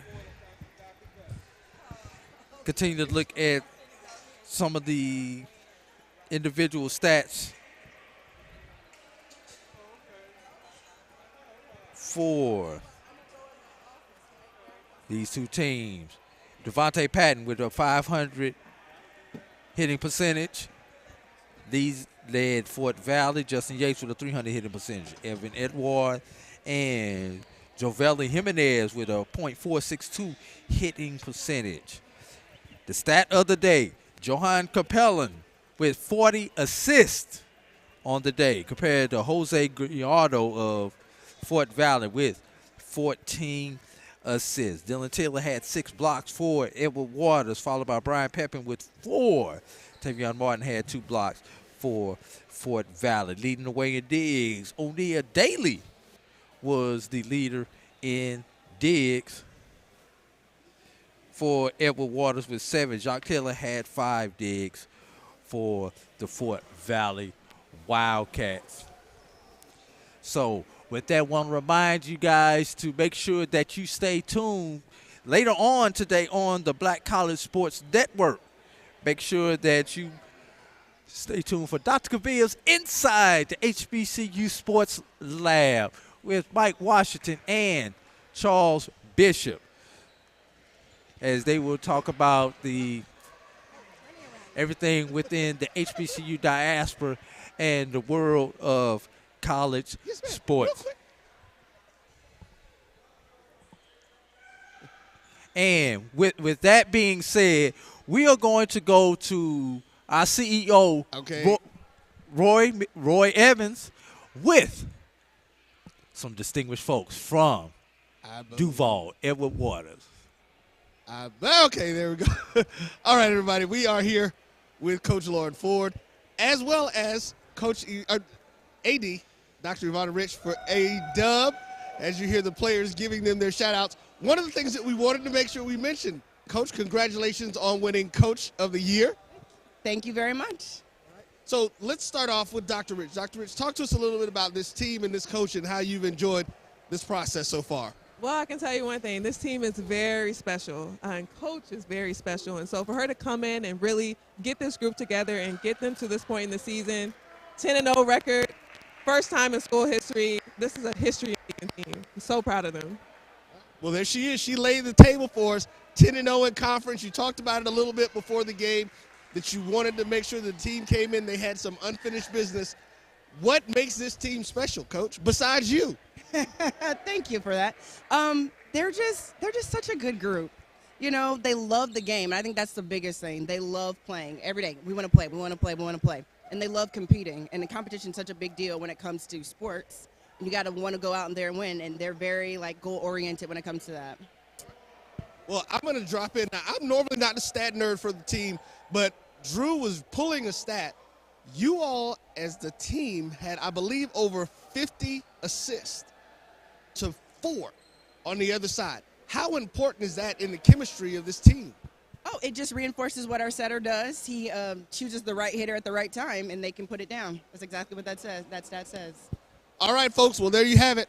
Head coach of the year. Let's give the flowers like we're supposed to. Coach of the year, Lauren Ford, AD Ivana Rich, Edward Waters, Edub. They'll be in the championship game tomorrow at 1 o'clock. If we don't know if Dr. Faison is going to be here, be watching. Superfan will be watching somewhere. We're going to throw it back up to AD. Thank you, guys, and we'll be getting ready for our next match soon. Central State, the number 2 seed, will be taking on the number 3 seed, Benedict College Tigers, a little bit later on. We'll be back in touch soon. And with that, we are going to wind our coverage down. We will be back on at approximately 6:45 p.m. Make sure you stay tuned for that. We'll come back in about 6:30 p.m. with an interview with the head coach of Central State, the Central State Marauders, who come in as the number 2 seeded team here in this tournament. And we'll have a coach interview at approximately 6:30 with head coach Anitra Brockman of Central State. And then we will come back with our coverage, our full coverage, coming in about 6:45, 6:50 tonight. Also, don't forget tonight, inside the HBCU Sports Lab, featuring Dr. Cavill, Charles Bishop, Mike Washington. So make sure you check out the Dean and the Professors right here on the Black College Sports Network. Hey, hit that thumbs up button before you get out of here. Make sure you like, subscribe, share, follow, download, and you can catch all of our regular podcasts on the BCSN Pod Zone, wherever you listen to your favorite Pod Zone, Apple, Google, iHeart, Spotify, Anchor, whatever your listening pleasure. So for the team here in Fort Valley, Georgia, we're going to sign off for right now, but we'll see you in a few.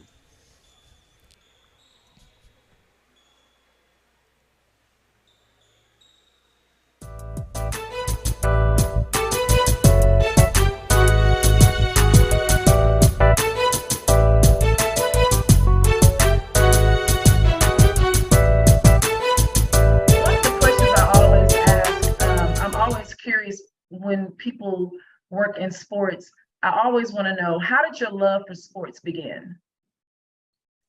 That is a fantastic question. Thank you. I'm not sure how I can pinpoint when the bug bit me, but I always talk about in our house growing up, there was always a black and white picture of my mom's basketball team.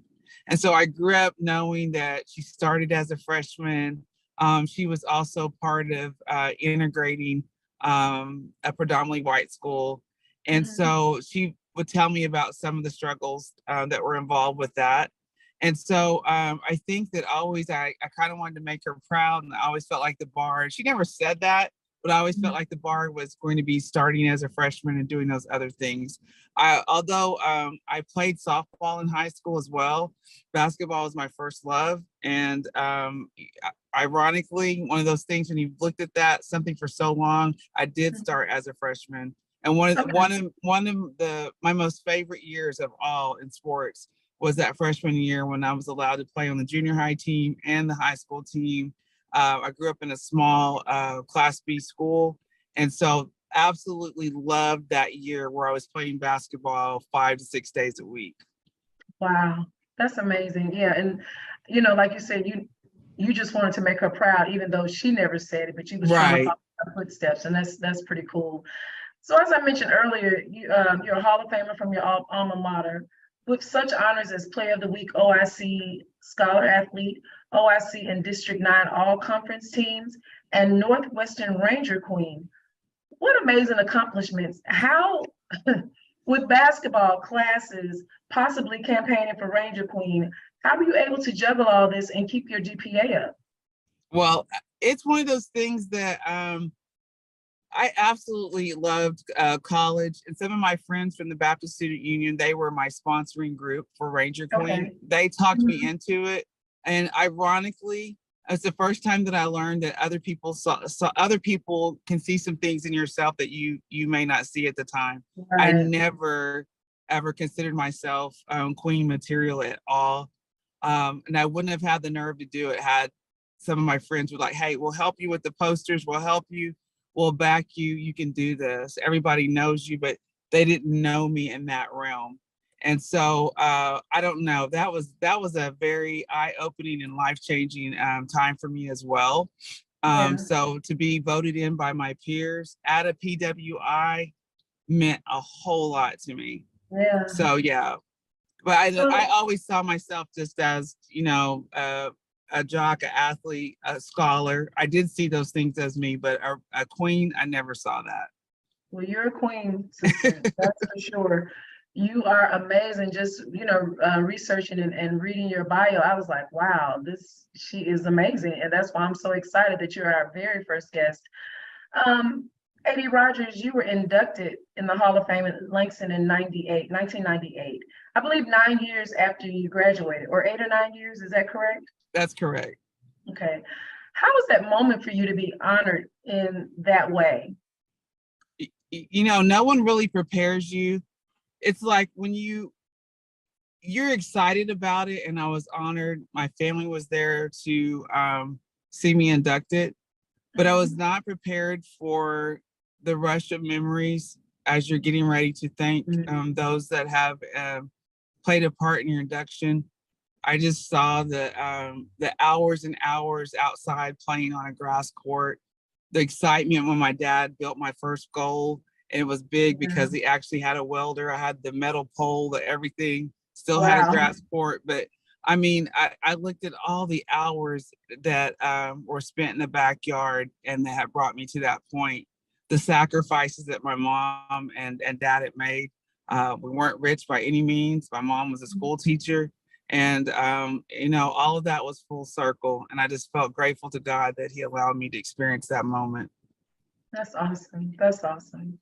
So, Eddie Rogers, you served 4 years as an athletic director for women's sports and was selected as AD of the Year for Region 6 in 2003.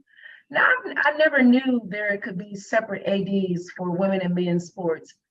Could you elaborate on that for me? I mean, why was it just for women's sport? So at that point in time, we were at NEI Division I school. And so we split the responsibility.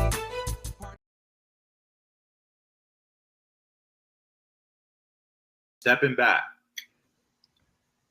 Dion helped us, Black colleges as a whole, in many ways. The one thing I was mad about was that Shedeur Sanders did not graduate or get the opportunity to get drafted from Jackson State. We didn't get to see him at Jackson State Pro Day. We didn't get to really get the true effect of that. Everything else is phenomenal. Everything else is monumental. But that, especially with the last HBCU quarterback, Tavares Jackson, being gone for over a while now, you know,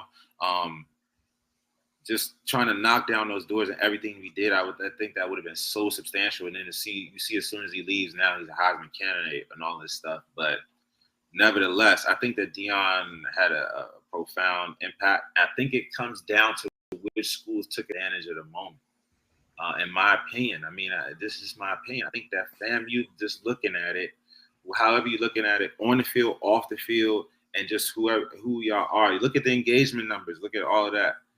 When it's time for people to say, oh, what's an HBCU? Who are the schools that's doing the work on the field, in athletics, whatever, to draw more attention to their schools? A lot of teams benefited from those years. You know what I'm saying? And in a lot of different ways, endorsements, a lot of different ways. And some could have and didn't do as well as they could have. You know what I'm saying? But listen, I always felt like Deion Sanders one day is going to be Florida State's coach. However he gets to that point is how he got to that point. I'm happy for the time and the things that he did. All of the negative discourse and all of that stuff, I don't think that's necessary for him and his family to do what they got to do. Let bygones be bygones, especially from those people. Jackson State is going to be all right, and they're going to be competing with y'all this year. They're going to try to do what they got to do.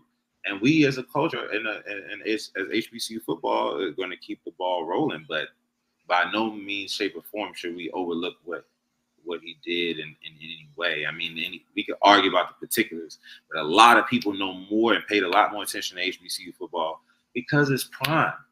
And this is in respect to, and I think that people disrespect our coaches a lot because we have a whole lot of NFL experience at every position in the coaching staff, not only head coach.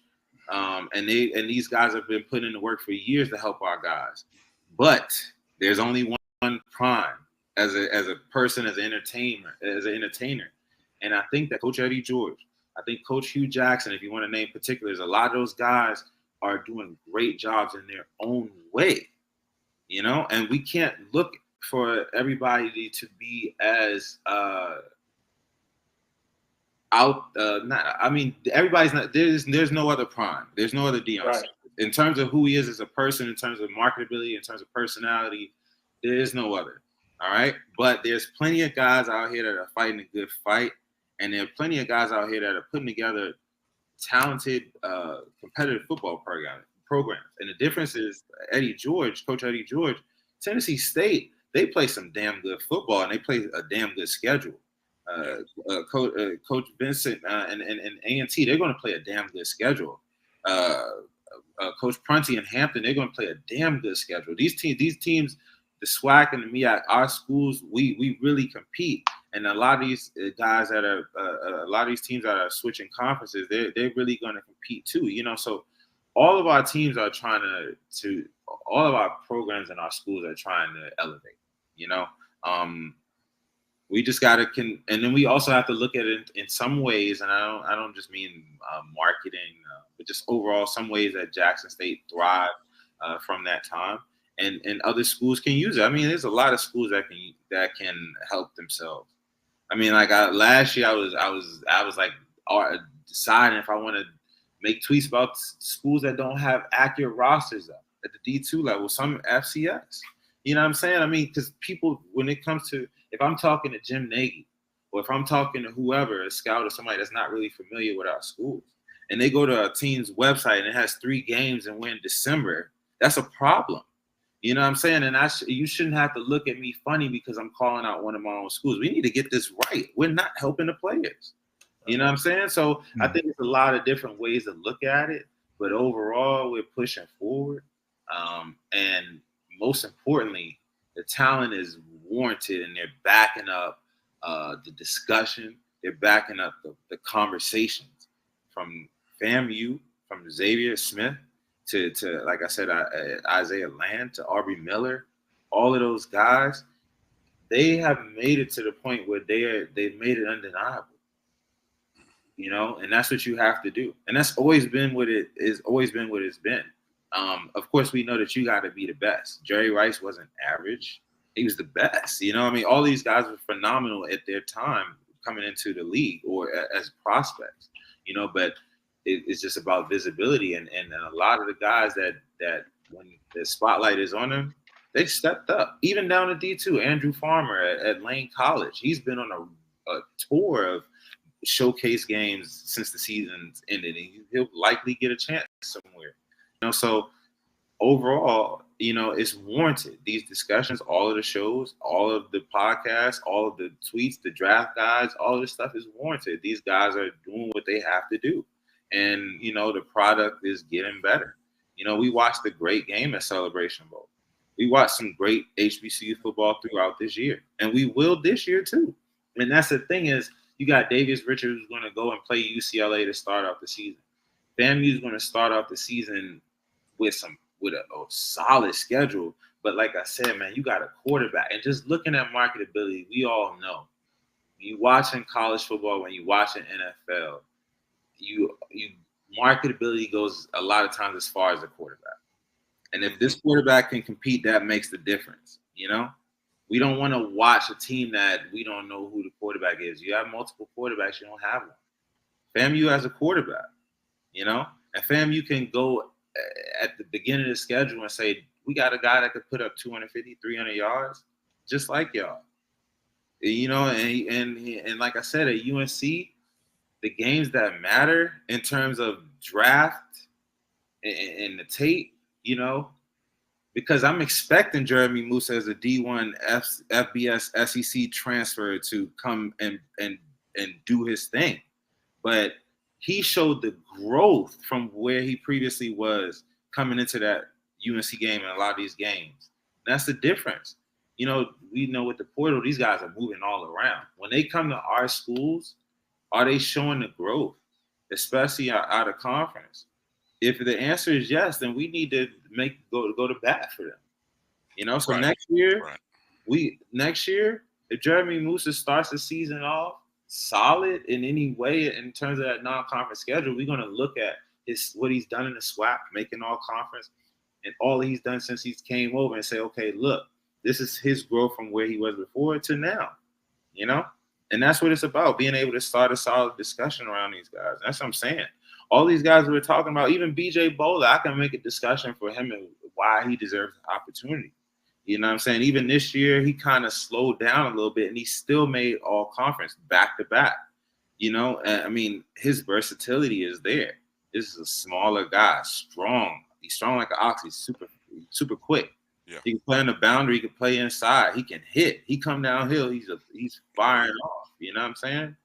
This is a talent. And you know why? Because if he was still at Mercer, we'd be making the same discussion. You know, and that's what it's about. You know, so when these guys come over, also these transfers, they come from other schools. Like I said, it's an expectation because this is the separation we talk about. We all know Xavier Smith's story and all he had to go through even to get on the team, and then looking at what he's done since, looking at Jacoby Durant as a walk-on and all of that. That's the difference. If you got to that level, and we all know a lot of times, you know, especially with our guys, they could have played at that level.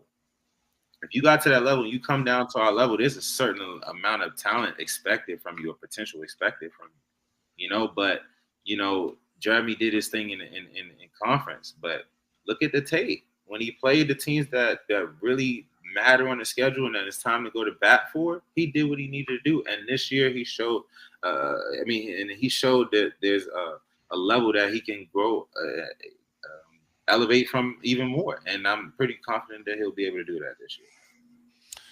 Marcus, go ahead and get one in there and close it up if you could with Malik. Go ahead.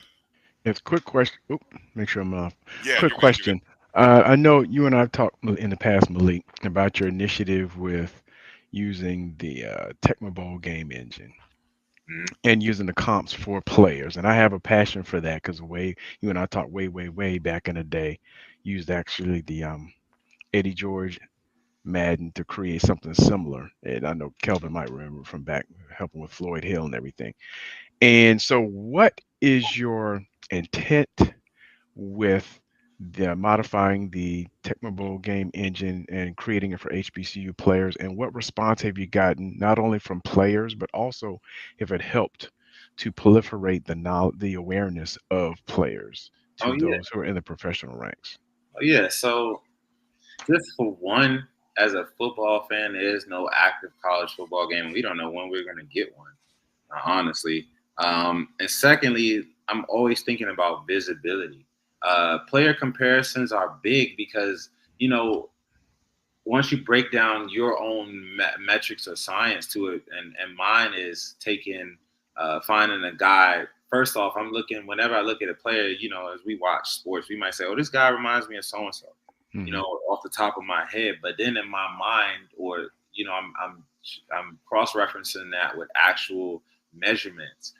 You know, is you know, Xavier Smith is a solid receiver, but he's not Randy Moss in any way. I can't make that up in size and length in no way. So we want to find accurate, you know, comparisons in terms of measurements, and then looking at what they do in terms of traits. Traits are important.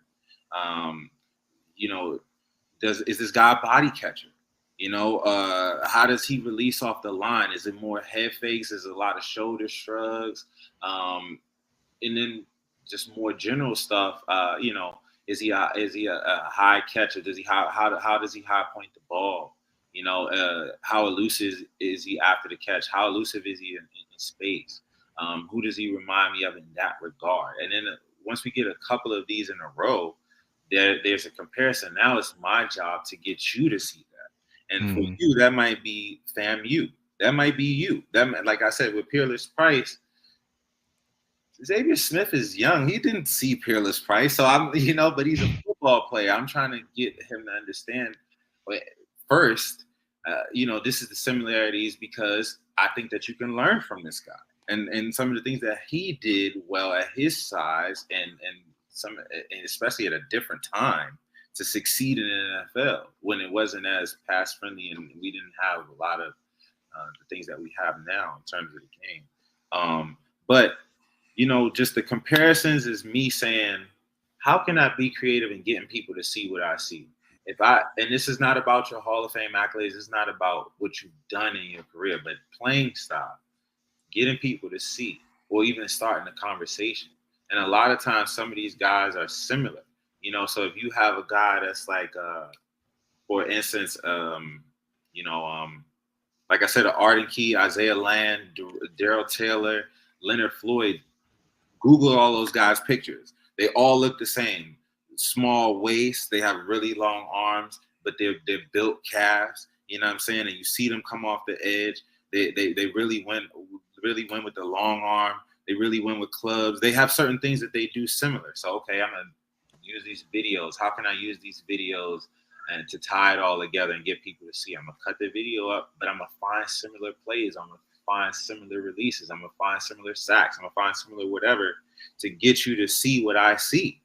You know what I'm saying? And just you seeing what I see starts the conversation for a lot of these guys. And me saying in the game, that it's a big deal. So the game is absolutely free. It's always going to be free. I can't legally do anything with it anyway. That's not the point. The point is to give players more reason to be excited about the HBCU experience. Like, wow, I'm in a video game. A lot of guys tell us that, like, wow, damn, I'm in a video game. I'm going to go above and beyond, too, and I'm trying to get my people. And now we got a lot of graphic designers. So, this year what we're trying to do is getting more people excited about it and also showing players that this is more than a 1 year thing in their growth. So a lot of guys in the game who I might have rated an 88 last year, some of them might be a 90 this year just to show their growth or show what they've done in terms of significance on the field. Same thing that EA Sports does. We have to raise morale in every way. And that's what we do with hashtags and all that stuff. So I'm like, let me just find something different. The game you can play on your phone, you can play on your computer. You can get a Nintendo Classic if you could find one and download it on there. And eventually we're going to make actual physical Nintendo cartridges. It's going to cost some money, but we'll sell them like collector's edition or something. So this year, don't be surprised if you see us in Tally. My plan is this year, one of my plans this year, similar to the Senior Bowl, is to kind of, we always hit the road. We're going to start giving out packages of our games with 2 controllers. It'll be the coach and then maybe the MVP or a player that we do. We got a lot of stuff coming. So, you'll see one thing I took from Ahmad Rashad and Inside Stuff and Big Tigger and Rap City is we're going to be unveiling a day in the life interview format that we're doing where we'll be traveling, following some players, some top players, and do workouts, do their routines or whatever, and playing our game and discussing who they are and getting a little bit more about them under the helmet.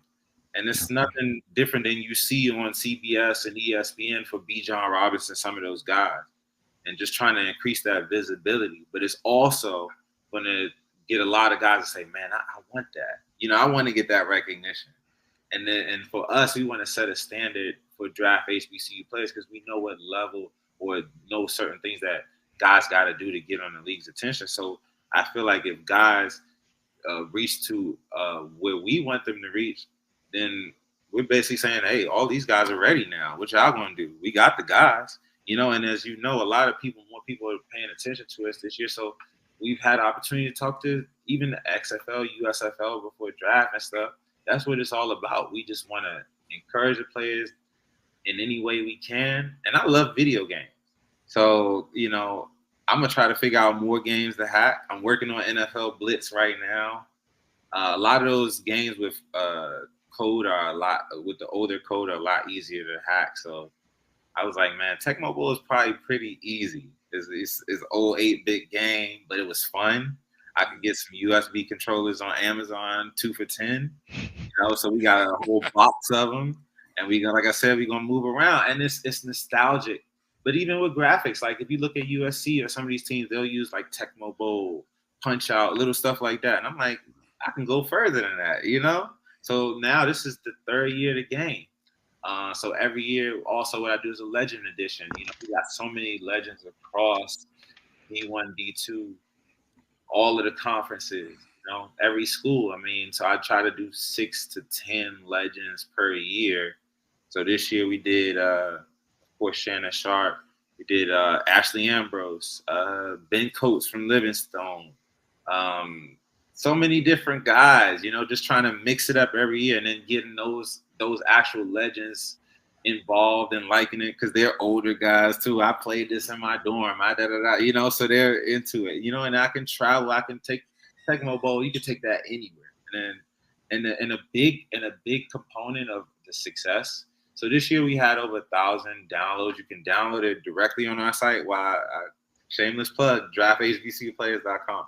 But a big reason why we've had success in terms of downloads, and I'm really happy about this, is there's a site called tecmobowl.org.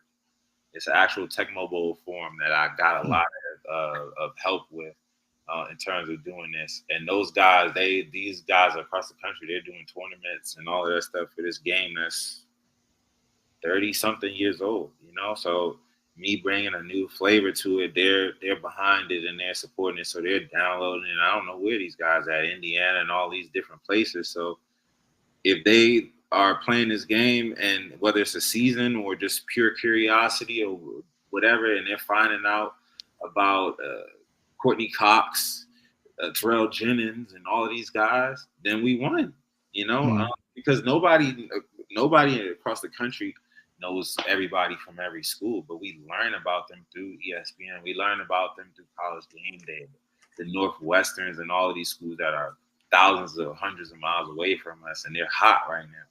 So whatever I can do to increase the visibility, and I got a team right now, man, and we're just building. Everybody's good at something, I don't know everything about every prospect, so we got my guy Gerald. He's the man when it comes for us for D-line, linebackers, front seven, and all of that, and my guy, Coach Addison Hayes, he's actually Edward Waters' offensive line coach. So whenever he's not out there on the practice field, he's drawing up scouting reports for us on the offensive linemen, and Coach Nooks, my guy, David Nooks, he was just at one of the top JUCOs, and, he's had so many of these guys when he was at Lackawanna, so we're just trying to build on our team. We're building with young writers that we're finding at different HBCUs that want to cover and try to give them firsthand experience, because I'm a writer. I write for the Seahawks. I try to give them firsthand experience and hopefully help them to get position in the NFL, or whatever they want to do, and then we're going to push the conversation to the WNBA and NBA, because the numbers there are putrid and we need to fix that as well, so that's just what it is, and that's where we at. So anything that we can do to increase visibility, don't be surprised if you see, which I'm really working on right now. I'm trying to get this out so bad. Coach K basketball on Sega was one of my favorites as a kid. Oh wow! Yeah. And I'm working on it. So I switched that to Coach Jones, Coach Robert Jones from Norfolk State. I made a whole cover, trailer, and all of that. But I'm having some difficulty. Some of these old games, man, the code keep breaking on me. But I got some people. So shout out to them. They're trying to help me with that. That's way over my head. I'm trying to figure it out. But hopefully by the summer I'll have that out, because a college basketball game, that'd be amazing for us too, especially with us making a tournament, all that stuff, and knocking off Florida, Texas Southern, all that, So anything we can do to further increase visibility. With invisibility comes more enrollment and more pride and more competition. So, I think we can all say, okay, it's all on the players, but we got to do our part too. Malik, man, I appreciate you coming in and joining us. I mean, before we end, I gotta show the some of the numbers that you had. You know, when you sent us over some of the graphics, and just real quick, you know, that's Kendall Bowler right there with a 94 overall, and this is, you know, kind of tying in to what you were talking about. Can I explain that real quick? Yeah, please do, because I'm gonna show a couple others while you're showing go ahead. So this is just for our video game, and it's just a rule of thumb. So the 96 club is something that I came up with. I don't think we have any 100 overall players in Madden. I think it's usually 99, 98. But I figure if you get a 96 overall and draft HBCU, this is a surefire NFL prospect. And now where we got guys in so many leagues and stuff looking at us, this is pretty much us saying, like, yeah, come get this guy. So Kendall has some time left. I think he had 2 phenomenal years, 13 pass deflections in 2 years. And look at those PFF numbers. Look at some of the tape against some of those non-conference opponents. And especially early in the year, he was flat out dominant, man. So 94 to me is, hey, this is a hell of a corner. General Hunt, I know he's had some injury issues. Watch the tape. And this is, I'm not talking to y'all. I know y'all know, but just gentle, man. He's a dog. Isaiah Major and him. These are all for different positions, of course. But Isaiah Major, the thing with him, and he'll probably be a 96 soon, is just looking at the NFL. Do you have sideline to sideline range? Can I trust you to cover? You know, and can you come down and blitz? Check, check, check. That's a guy right there. You know what I'm saying? And like I said, General is just a disruptor. Musa, like I said, man, and trust me, not everybody is a 90 anything at quarterback. But Jeremy Musa, this is the year. You have a year. We're clearly talking about him being a prospect next year. It's all on him. I've been trying to tell Kelvin since day one. I know. Go ahead. And Kamari Stevens, speed to power. That's what it's about, man. This is a big dude. He reminds me, and this is just off the top of my head, but just how he plays, just how disruptive he is. He doesn't have to get a sack.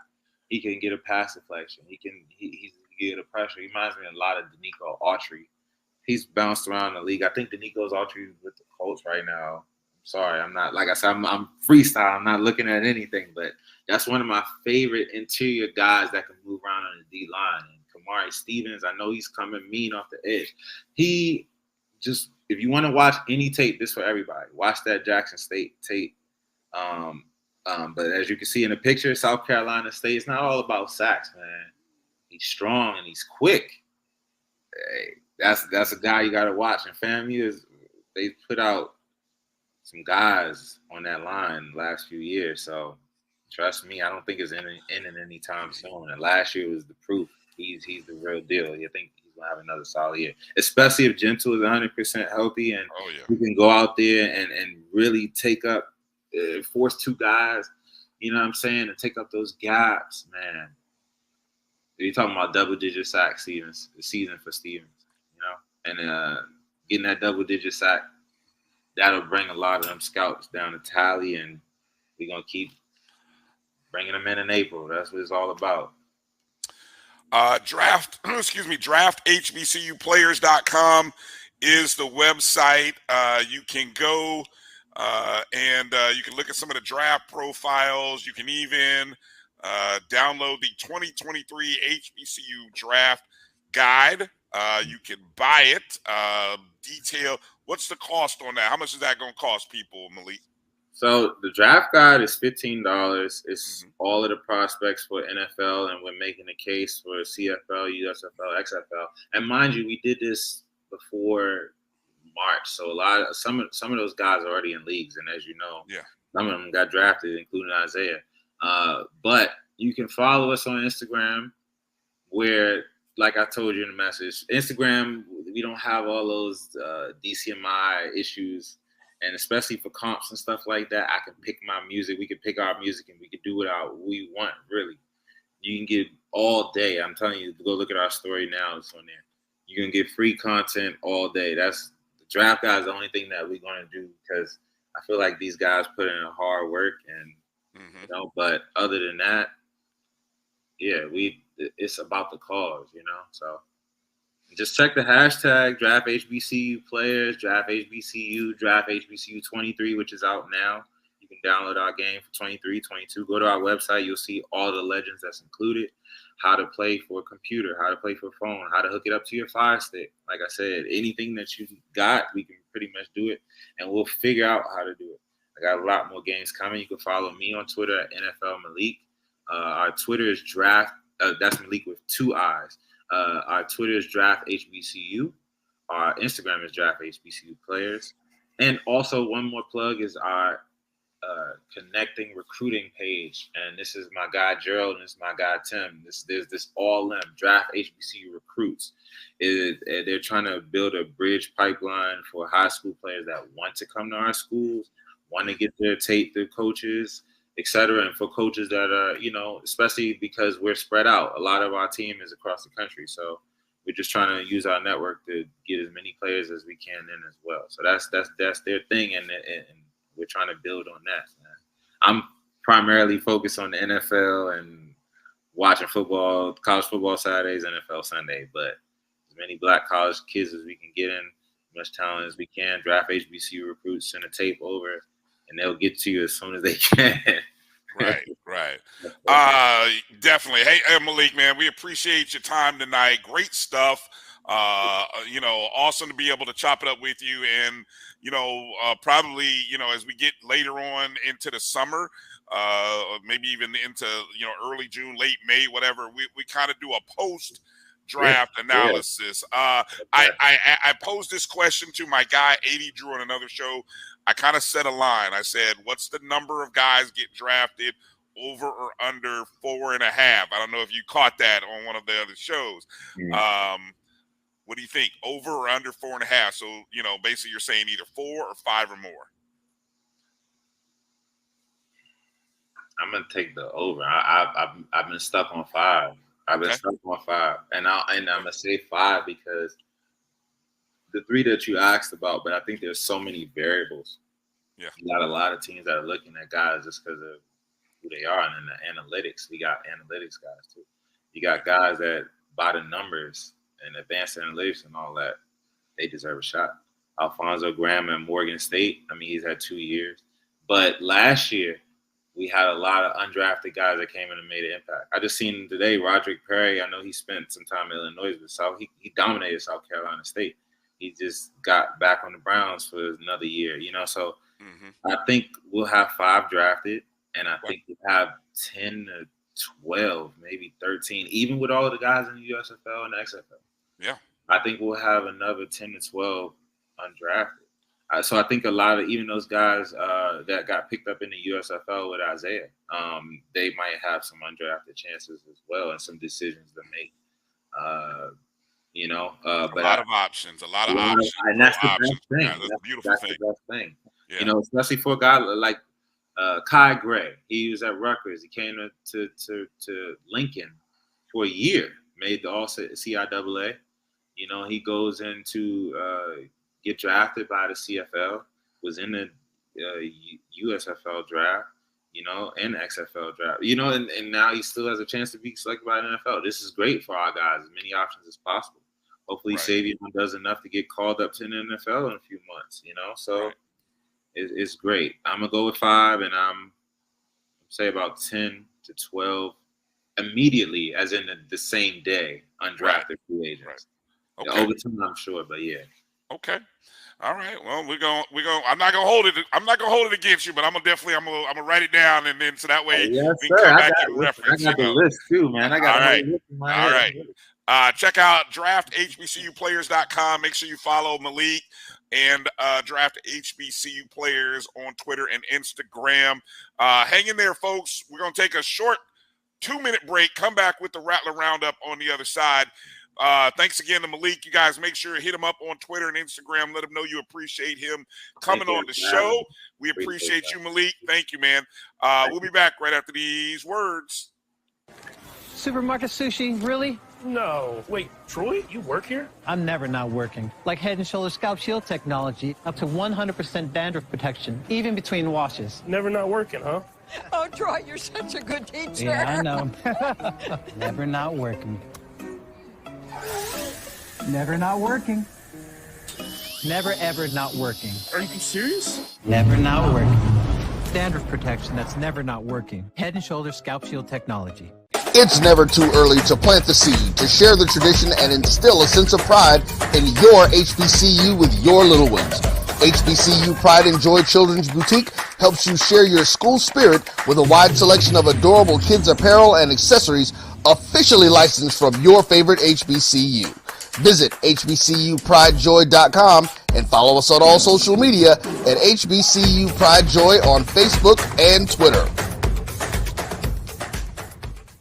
This is Brian Fulford. AD Drew and I are co-hosts of the BCSN Sports Wrap. We talk about all things related to HBCU athletics. From the games, teams, coaches, and fan interest stories, we cover it all. You can find our shows on Facebook at BCSN Sports Wrap, YouTube at MyJBN Online, and everywhere you listen to podcasts like Anchor, Spotify, Google, and Apple Podcasts. You can also find the show on the Jericho Broadcast Network's app. Make sure to download. We look forward to you joining the conversation and being a part of the show. You're looking for the latest information on Southern University sports, the Southwestern Athletic Conference, and HBCU athletics. There's only one place to go. Tune in to the Carlos Brown Show, exclusively on the Black College Sports Network.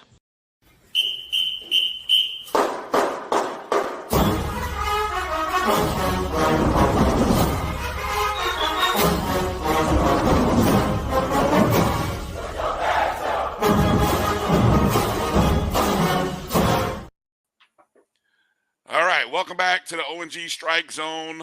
Brian, Kelvin, Marcus, we appreciate Malik for coming in and joining us. Wow, lot of information there. Yeah. Good information. Man, yeah, good information, man. It's good to actually kind of hear those comps and comparisons. I know I was just seeing something that was tweeted out earlier by another person who covers the NFL and the Texans that was referring to Isaiah Land drawing interest from the Texans out of their Senior Bowl meetings, also drawing interest from the Saints, Jets, Lions, and Cardinals. And that's according to KPRC 2 in Houston. So that's, and if Malik is on point, he says at the early part of day 3, where you can see Isaiah. I'd love to see him go. Let's see now. What are the rounds again? Round 2 through 4, or is it 2 and 3 that go day 2? Is that how they usually do it? Yeah. It's you got what, the first day is round 1. Round 1, yeah. Mm-hmm. The second day is 2 and 3, and then I think the third day is 4 through 7. Mm-hmm. Okay. All right. So we're talking a round 4 potential there for Isaiah. Would love to see Smith get drafted early as well. Want to remind you guys while you're here to simply text 1-887-STRIKES-325. Send that text to 71777.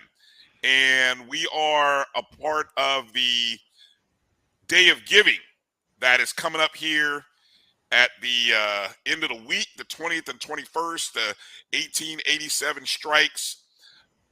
We are ambassadors for this, and all of the funds that you send through our site are going directly to athletics. And I know there are different people and different groups sending money to different places. Like I saw one for the Diamond Club, which is going probably directly to baseball. There are other entities for other schools, but we would like to think that if you watch our show, you love FAMU athletics first and foremost.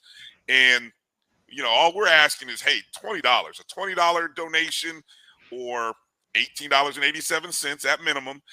Send that to that number. Text that 1887 strikes 325. Text it to 71777, or the website, which we'll be blasting out. We'll be retweeting over the next 2 days. So you can also do that. So that begins tomorrow, April 20th through the 21st. So that's tomorrow and Friday. And let's help. We set a small goal, $2,000, but I feel like with our show, with our followers, especially the people who watch that don't necessarily get into the chat rooms active, a lot of room there. So shout out to everybody who's come in. Dr. Lori's in there.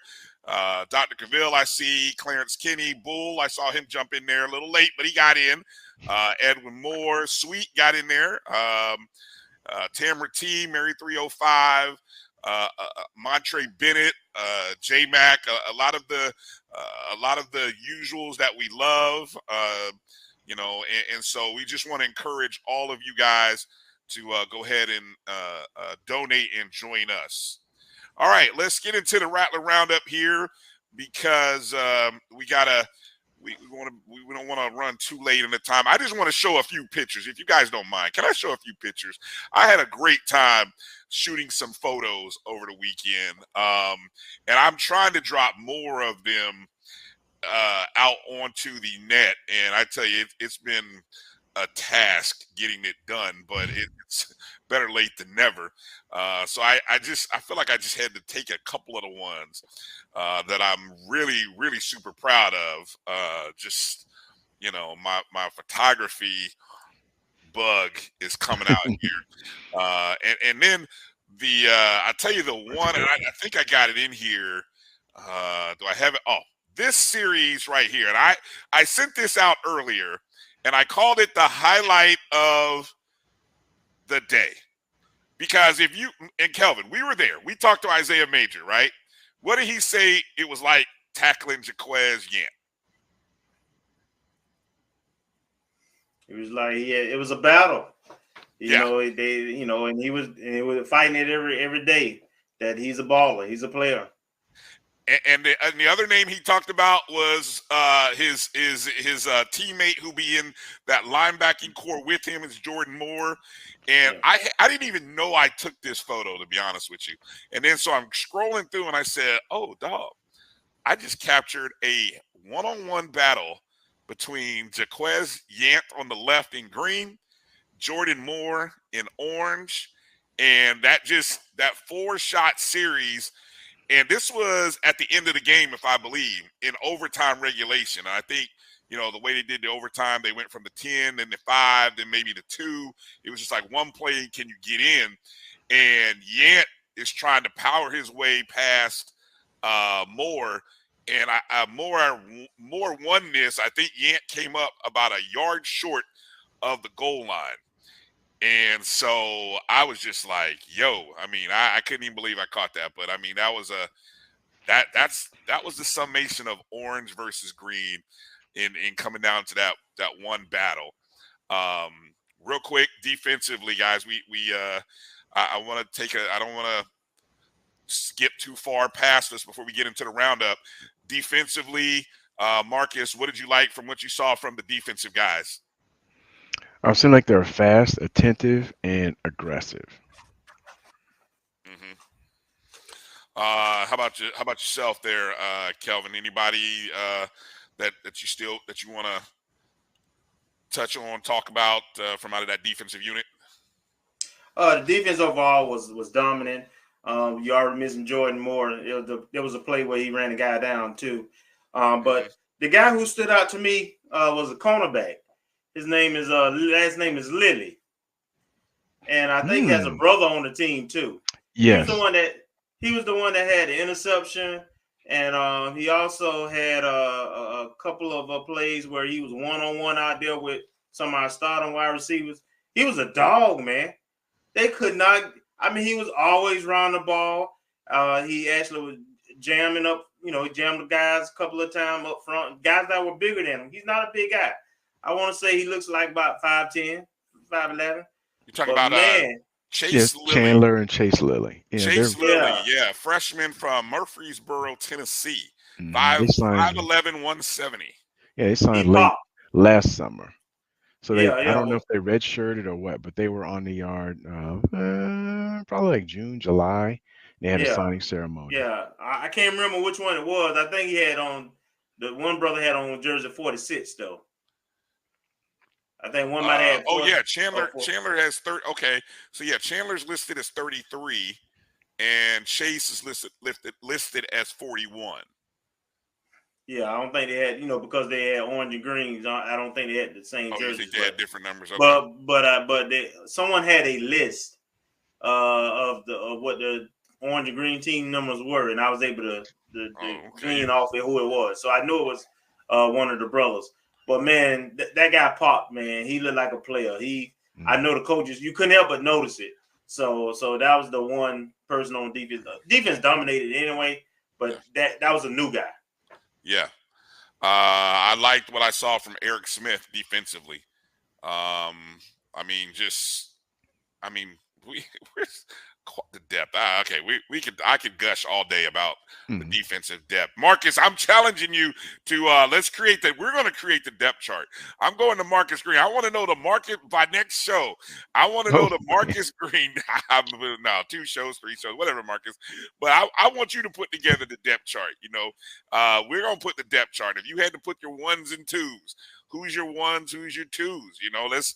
Let's get people talking. Let's get people fired up. We'll see how close to the real thing we actually are, but it'll be kind of fun, kind of almost like a fantasy football kind of thing to put together the 2 deep for the defense. That's how talented I think our defense is. We can kind of have some fun with that. If you're up for it, of course. I don't want to put sure. Plate, all right. We might have some more fun soon, seeing as how we just signed a couple people today. Yeah. Let's mention that. While you mentioned, go ahead. I know yesterday the big news was we signed a young man out of Southern Lab who transferred from LSU. Need it. Thomas, I can't think of his name. Based on the orange green game, we need Thomas. Cordell Thomas. He's a big boy, and he's coming from LSU. And so that'll be a nice addition. And today we signed Makodi Robertson, who was a transfer from Tarleton State. And I believe Tarleton State, I don't remember if they're FCS or Division II. They just recently became FCS, if I recall. Okay. And so he's a defensive lineman. And I know we signed him maybe 3 weeks ago. Well, he committed today. Let me not say signed. He committed. And we got another commitment from another Texas defensive lineman about 3 weeks ago, Isaiah Pedak. I think I have that name right. And I think he's from Texas State, which is FBS. And during the show, I was keeping track. We offered 2 more Texas people, a Texas A&M kicker. Let me see, Alan. I'm not sure how to pronounce his last name. Guerreri. And we offered another defensive lineman from Abilene Christian, the same place where Trey Jones came from last year. And his name is, let's right on the tip of my tongue, Tyron Bradley. He's class of 2021. So we're not messing around, and we're trying to build that depth. Even like on previous shows I mentioned, I thought our overall MVP is our depth, because when we had injuries, we still were able to go 9-2 and have sufficient people, and I think we're just building on that. While we're talking about stuff just kind of recently coming out, I'm just seeing something from one of the Carolina Panthers websites that are saying that Xavier Smith has drawn interest from the Panthers per Steve Smith, per Aaron Wilson. Yeah, hey, look, I would it surprise you if would it surprise you at all if Steve Smith has made a couple calls to anybody who still is? I know it's some new people in Carolina, but he's one of those guys that probably has his number retired. They want to stay in his good graces. So that's all good, man. That is all good. All right, let's get back to the roundup here. Our golf team just came out of the 2023 SWAC Men's Championships. We had a tough day in round one, where I think we were in 4th place, if I'm not mistaken. Yeah. Out of the 6 teams competing, we challenged and moved our way all the way up to 2nd, and I think we finished before Alabama State did. So I remember that last time I was watching it, I thought we might have sole place of 2nd, but it looks like Alabama State closed their round, with a pretty good score. But in total, we finished with a score, and basically how that works, basically it's 5 golfers, and they basically take the total number of strokes. So among our 5 guys in those first 2 rounds, that's where. Well, actually, how does that work? No, what I'm just showing you is the round 3. I thought the team competition was only the first 2 rounds, but maybe it was 3 rounds, huh, Kelvin? Yeah, it's 3 rounds, and okay, and, so we held on then. We held on to 2nd. Yeah. They take the score, the top 5 scores, throw one out or something like that. But we had a rough day today. Yeah, I can see. Yeah, I can see. And we still managed to come in 2nd, which is positive. Given that was the kind of worst that we shot, and worst of the day. It was the worst of the day. It was, but we still held on. That's how big of a lead we had, and we still ended up in tied for 2nd. The UAPB group was just ridiculous because I think they had the top 3 golfers individually overall. So I mean, when you're playing with that kind of fire, our guys did well to do what they did. Speaking of, there we go. Speaking of those all SWAC golf honors, first team was Jacob Uyesato was first team. That's Jacob on the left, and second team was Caden Cannon on the right. And so shout out to that team overall. And I believe they still have one more event, Kelvin, if I looked at the schedule, right? I think it's more like a collegiate type event that they still have left. So that comes up for them. I don't know the location of it. I know Kelvin's looking for it right now in terms of the location and the actual date. But I want to just say congratulations to Coach Rice and those golfers, for doing well. And so, when you look at what we've done in the spring, let's see, we've got a 3rd place in bowling, 2nd place in men's golf, regular season title in women's tennis. Women's tennis tournament begins this weekend. Somebody catch me. This weekend, this weekend, the 21st, which is today's Wednesday, Friday. Mm-hmm. So it begins Friday in New Orleans. So again, any Rattlers in the Bayou area, we want to definitely encourage you to go out to I believe it's the Pepsi Tennis Center in New Orleans, and go support the Rattlers, the Lady Rattlers there, and let's see, can we finish off the beautiful regular season by playing some great tennis in the postseason. Kelvin, do you know, is that double elimination or is it single elimination? I am not sure of the tournament makeup. If I remember correctly, no, I'm not sure. Okay. By the way, golf has a tournament, the Collegiate Championship, May 8th through the 10th. Okay. So that'll be their last event for the season. All right. And it's just to note that it's golf and bowling, 2 sports that kind of go year round, where that team really is almost like they have 2 seasons or 2. It just kind of starts late fall or kind of about September, and then it runs all the way into the spring. So, I know the championships and such, are in the spring, but they play year round. So, outstanding job by those teams, and a lot of encouraging, a lot of things to be encouraged about going to next year. Yeah, J Mac brings up the point that got to remember that Coach Rice came back mid-season with this team. So, but these are all the guys that he recruited. So they were still young his team guys. too. Mm-hmm. Yes, very, very young team. So the expectations are going to be really high for this group going into next year. All right, let's transition over to the baseball diamond here, and I just flash up the SWAC standings after our weekend sweep of Alabama A&M. I believe we had was it Joe Perini who got SWAC Hitter of the Week? Yes. Okay, so we did have a SWAC Hitter of the Week in Perini.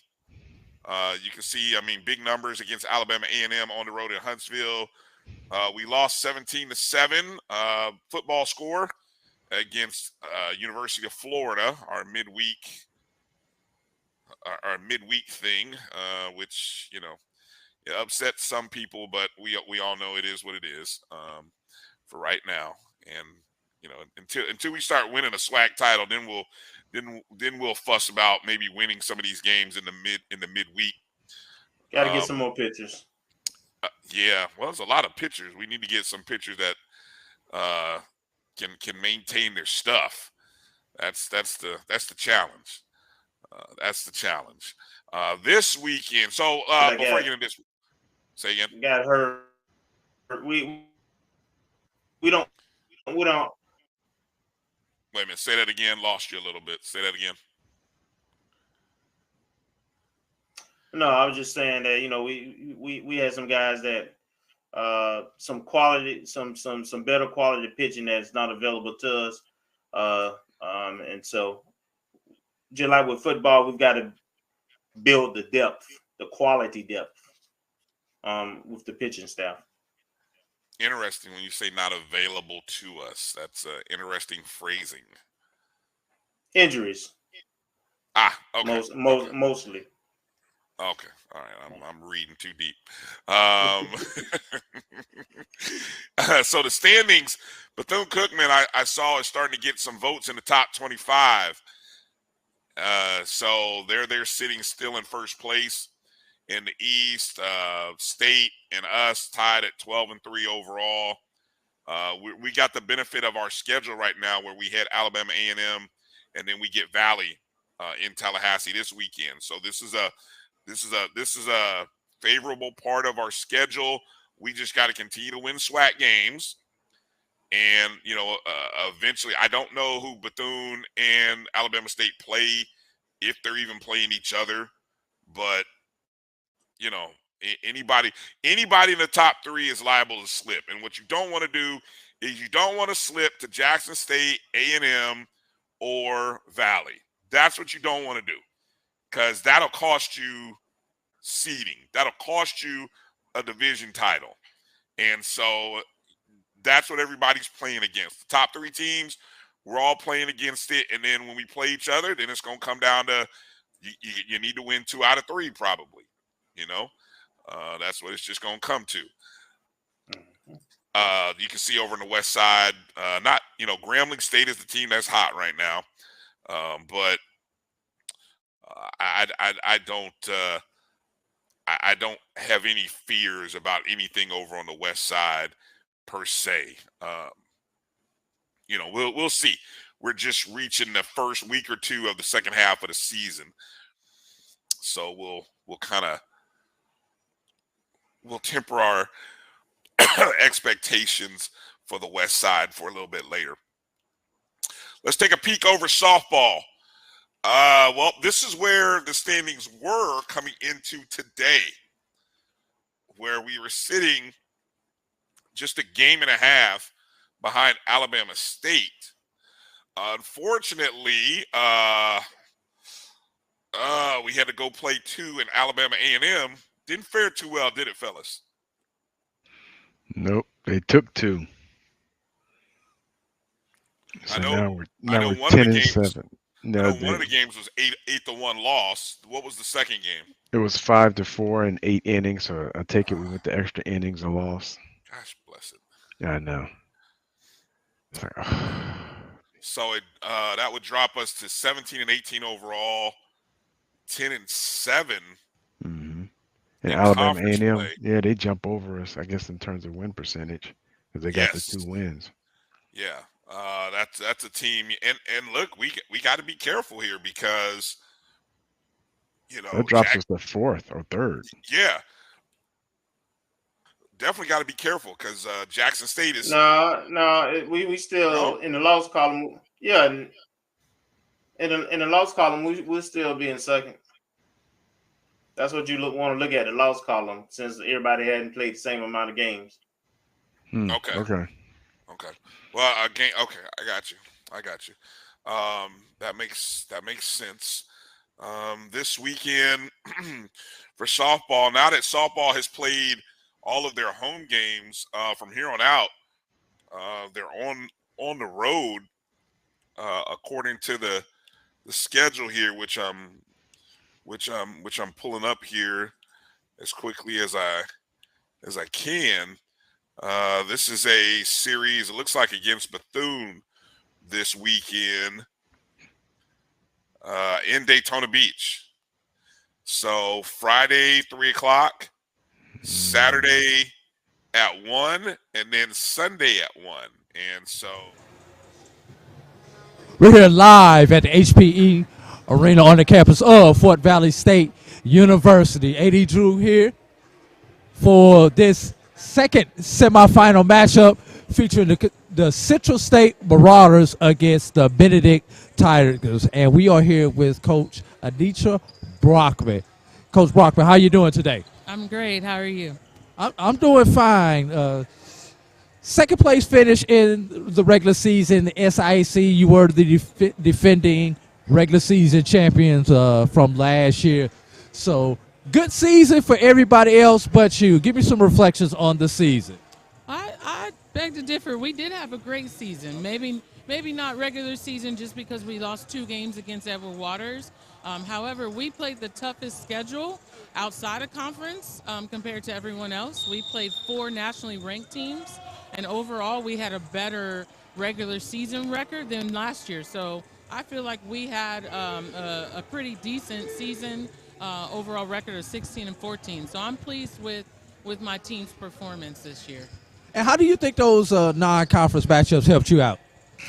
They helped us from a mentally tough standpoint. It helped us, pushed us to our limits, and I feel like it's really going to help us in this postseason tournament play today. And if we get an opportunity tomorrow, it will help because we played against some really tough competition, and our team got to see how gritty and resilient we can be. Speaking of tomorrow, what will it take for this team to get to tomorrow? It will take the team working together, which they've done a great job of this season, keeping our emotions in check and keeping the competitive advantage, not sleeping on Benedict because every team in this conference has gotten stronger, which is a great thing. So definitely not sleeping on Benedict and just keeping our competitive advantage, keeping serves in, minimizing our errors. All right. And the question that I've asked the other 5 coaches that I've talked to today, what do you see as far as the growth of men's volleyball in general and then specifically in the SIAC conference? Men's volleyball overall, the growth is just exponential. It's amazing. I have a son who's in high school and he plays. So I just love seeing the growth because that means there's opportunities for him once he gets to college. In terms of the SIAC or the SIAC, like I said, all of the teams here have gotten stronger compared to last season, and I see a little more confidence. So, and the other thing that I really enjoy is that teams outside of our conference are reaching out, wanting to play us. So they really also see the growth in our conference. So I'm excited for what's to come. And I think having events like this only helps others see how strong we're getting. Any last words, Coach? No, thank you so much for this opportunity, and go Marauders. Go Marauders. And with that, we're going to send it back upstairs to Roy. And you are watching the SIAC Championship Volleyball right here on the Black College Sports Network. Doc, you mentioned Lincoln and the streak they've been on. They're the winners of 8 consecutive games. So they have not lost in this calendar year. There's only one team that has a I knew they had consecutive was a streak and it was 8, but I didn't realize they hadn't lost this calendar year. That's a nice touch. Yeah, but there's one team out there who has a streak slightly longer than theirs. I know. Oh, longer? Yes, right now longer. on the D2 level. On the D2 level. Well, HBCU D2. Have... Let me specify. HBCU D2 women. There's one team that has a longer streak. Oh, well, that's easy to. Yeah. I mean, no, Tuskegee's only at 6 in a row. Tuskegee's only at 6 in a row. It's our forgotten HBCU on the D2 level. West Virginia State. They're the winners of 9 consecutive women. Nice, good. Okay. Yeah, I see you, Drew. Right. Yeah, keep that computer churning. I like what you're spitting. Great observation there, Drew, about the records in Division II. I want to do a breakdown of looking at people's non-conference later, because that's fascinating when you juxtapose it against Division I, which we know that's a different story, but still, I think it is interesting to look at. Brian, 11 of the 29 women HBCU programs on January 22nd have double-digit wins. Nice. That's over 1/3 have double-digit wins. No one is winless. Nice. And I still say 20 wins is a mark. I think 20 wins is still an actionable mark that you look at and say, "Oh yeah, that's I love that 20. I love that 20 win mark. It's still significant, particularly at the Division II level, NIA level. You get to 20. Sometimes at them, they get a chance to get to 25. Really looking good. Right. But at the Division I level, if you can get to 20 wins, you're really doing something. Sometimes that demarcation may need to be closer to 17, 18. But it's something beautiful about that round number when you can put that 20 win mark on there. So I love that you brought that up. Yeah, I love that you brought that up. And take it one step further, everybody. 15 of the 29 are at 9 wins or better. So over half of our women's programs are at 9 wins or better with 5 weeks remaining in the basketball season. They're being paid for their services. Yeah. Yeah, and I guarantee you, if you went to those players and say, "Hey, fellas, if we play these 2 games, you will get cost of attendance," I guarantee you the decision will be unanimous. Coach, let's play them. Let's play them. Right. Because the athletes are actually benefiting from it. But it's a two-edged sword. Even though you're playing those games to help those kids with the cost of attendance, you still put them out there. And AD was right. You still do it's just doing it another way. You're still doing the exact same thing. Well, I did answer yes to it when he posed that question. But then I think I came with something out of the field remark behind it, because basically I said, hey, $1,000 versus 100, I'm gonna take the 1,000, but yes, I'm still taking one for the team. I believe it is that. But cost of attendance comparable to NIL. It can't. To me, NIL is quick and short term. Cost of attendance is something that could be long term Wheeler, can you compare and contrast NIL versus cost of attendance, or is cost of attendance something that should be looked at more of doing it? Because Coach Banks, the director of Southern, he came on the show and talked about that's what Southern's trying to do for their student athletes.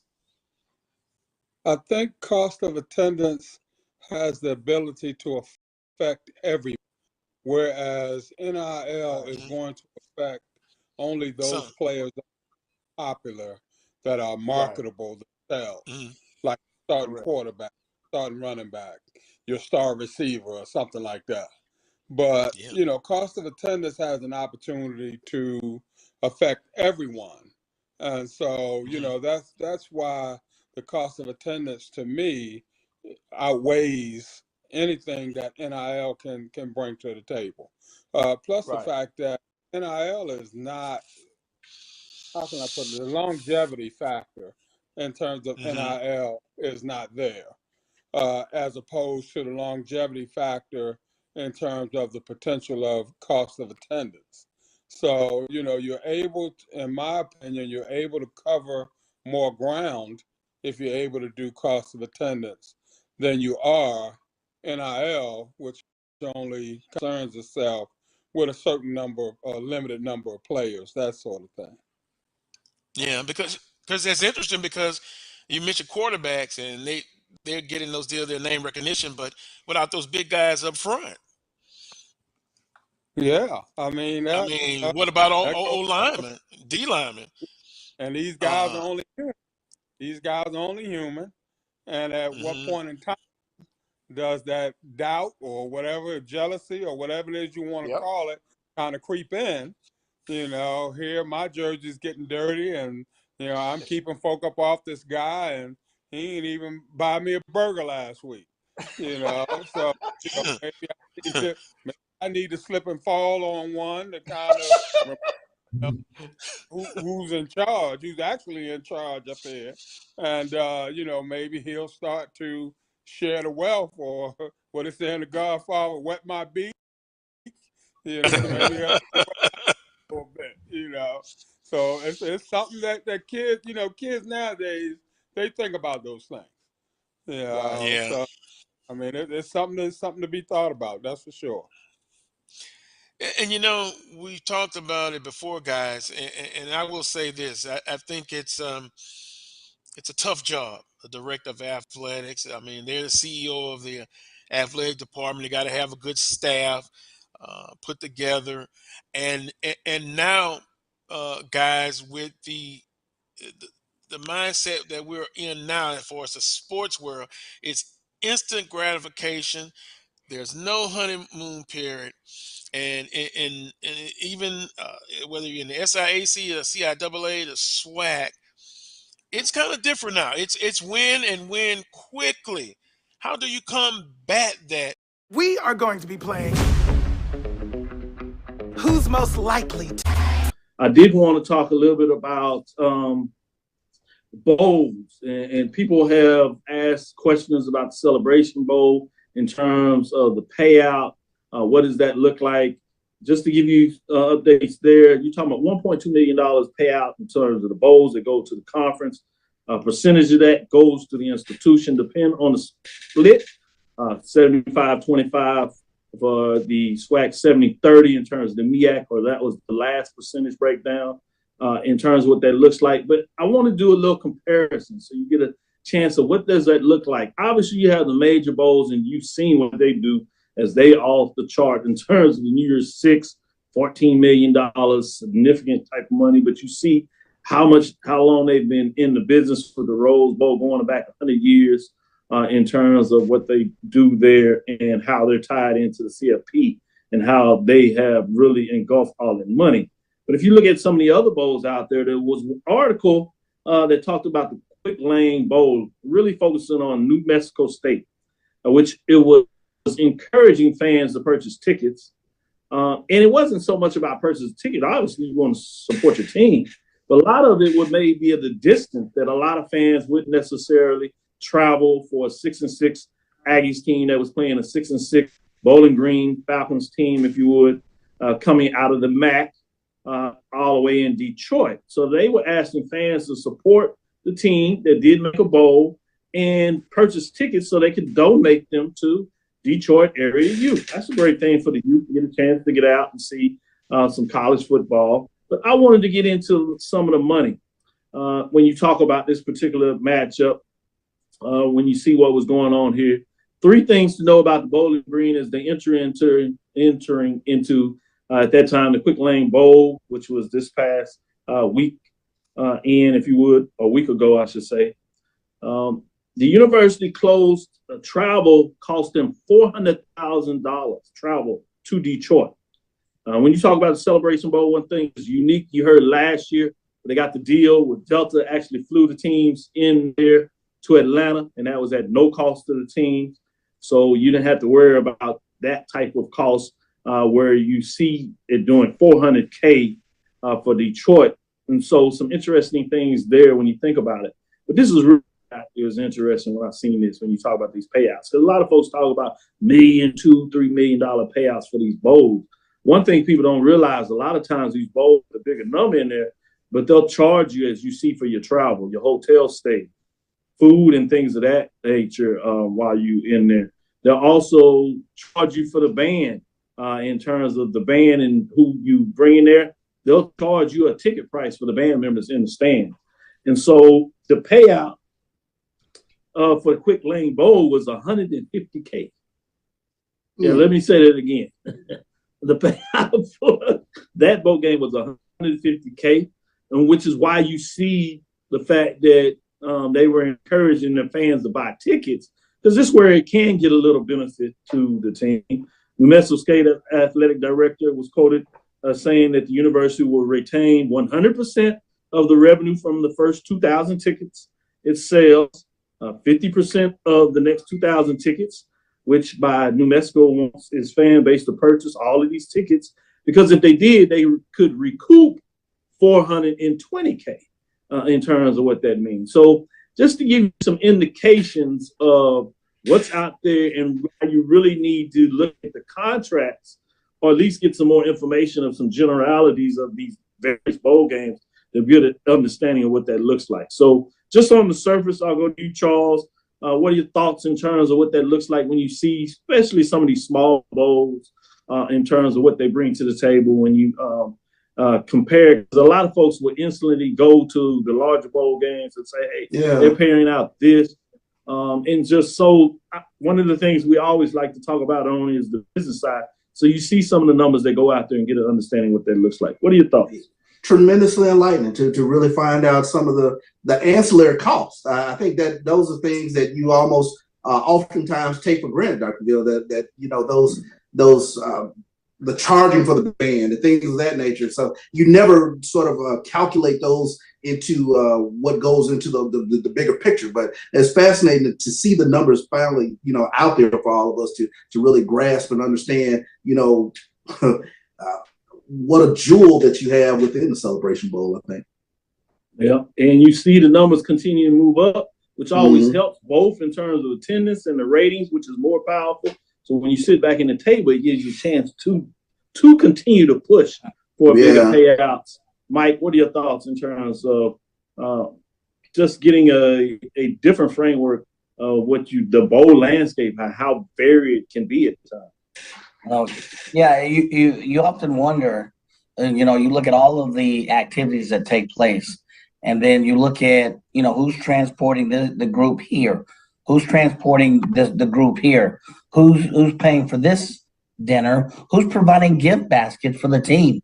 Those are all costs that are buried underneath the umbrella of the bowl costs. So, and you take that into consideration, and then you wonder, does the bowl game have the sustainability of growth and volume over the course of 3 to 5 years to kind of, you know, eat a lot of those ancillary costs down, you know, such as transportation costs, hotel costs, dining costs, you know, their awards costs, or whatever. I think in some bowls, some of the bigger bowls, I think some of the players get gifts or whatever. You wonder where that's covered, what pot that's covered in.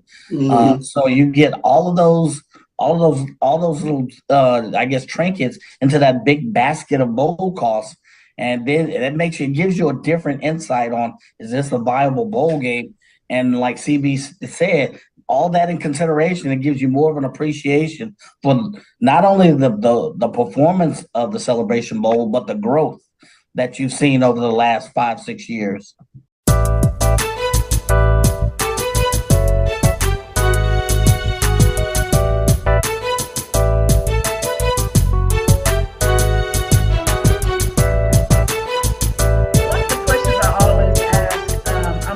Curious, when people work in sports, I always want to know, how did your love for sports begin? That is a fantastic question. Thank you. I'm not sure how I can pinpoint when the bug bit me, but I always talk about, in our house growing up, there was always a black and white picture of my mom's basketball team. And so I grew up knowing that she started as a freshman. She was also part of integrating a predominantly white school. And so she would tell me about some of the struggles that were involved with that. And so I think that always I kind of wanted to make her proud, and I always felt like the bar, she never said that, but I always felt like the bar was going to be starting as a freshman and doing those other things. Although I played softball in high school as well, basketball was my first love. And ironically, one of those things, when you've looked at that something for so long, I did start as a freshman. And one of my most favorite years of all in sports was that freshman year, when I was allowed to play on the junior high team and the high school team. I grew up in a small Class B school, and so absolutely loved that year where I was playing basketball 5 to 6 days a week. Wow, that's amazing. Yeah, and like you said, you just wanted to make her proud, even though she never said it, but you was trying to follow her footsteps, and that's pretty cool. So as I mentioned earlier, you're a Hall of Famer from your alma mater, with such honors as Player of the Week, OIC Scholar Athlete, OIC and District 9 All-Conference teams, and Northwestern Ranger Queen. What amazing accomplishments. How, with basketball classes, possibly campaigning for Ranger Queen, how were you able to juggle all this and keep your GPA up? Well, it's one of those things that I absolutely loved college, and some of my friends from the Baptist Student Union, they were my sponsoring group for Ranger Queen. They talked me into it, and ironically, it's the first time that I learned that other people other people can see some things in yourself that you may not see at the time. I never ever considered myself Queen material at all, and I wouldn't have had the nerve to do it had some of my friends were like, "Hey, we'll help you with the posters. We'll help you. We'll back you. You can do this. Everybody knows you," but they didn't know me in that realm. And so I don't know. That was a very eye-opening and life-changing time for me as well. So to be voted in by my peers at a PWI meant a whole lot to me. Yeah. So yeah, but I always saw myself just as a jock, an athlete, a scholar. I did see those things as me, but a queen, I never saw that. Well, you're a queen, sister. That's for sure. You are amazing. Just, researching and reading your bio, I was like, wow, she is amazing. And that's why I'm so excited that you're our very first guest. A.D. Rogers, you were inducted in the Hall of Fame in Langston in 1998. I believe 9 years after you graduated, or 8 or 9 years, is that correct? That's correct. Okay. How was that moment for you to be honored in that way? No one really prepares you. It's like when you're excited about it, and I was honored. My family was there to see me inducted, but I was not prepared for the rush of memories as you're getting ready to thank those that have played a part in your induction. I just saw the hours and hours outside playing on a grass court, the excitement when my dad built my first goal. And it was big because he actually had a welder. I had the metal pole, everything, still had a grass court. But I mean, I looked at all the hours. The 2023 Cricket SIAC Men's Volleyball All-Conference honorees. When your name is called, please come forward to be recognized and accept your award. From Central State, a sophomore first team outside hitter, Cameron Lee.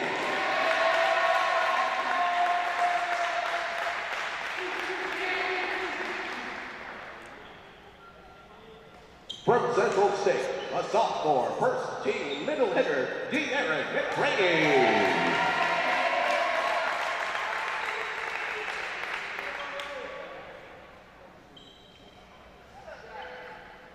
And from Central State, a sophomore first team libero, Victor Scherer.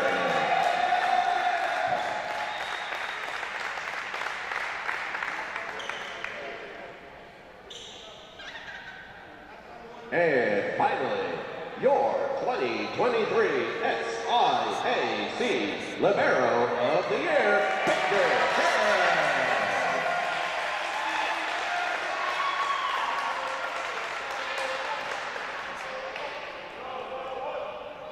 Ladies and gentlemen, let's hear it one more time for your 2023 SIAC All-Conference honorees.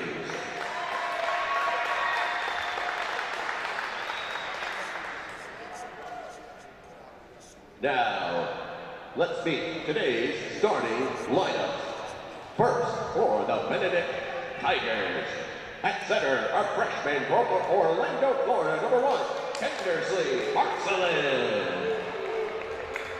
At center, a sophomore from Nassau in the Bahamas, number 3, Taryn Walken. At middle blocker, a sophomore from St. Croix in the Virgin Islands, number 5, DeAndre Taylor. At middle blocker, a senior from Nassau in the Bahamas, number 6, Donovan Wilmot. At outside hitter, a sophomore from Nassau in the Bahamas, number 9, Ross Jesse Delancey. And at right side hitter, a sophomore from Nassau in the Bahamas, number 12, Zion Bedford. And at libero, a sophomore from Nassau in the Bahamas, number 15, Blake Forbes. Benedict is led by head coach Gwendolyn Rouse.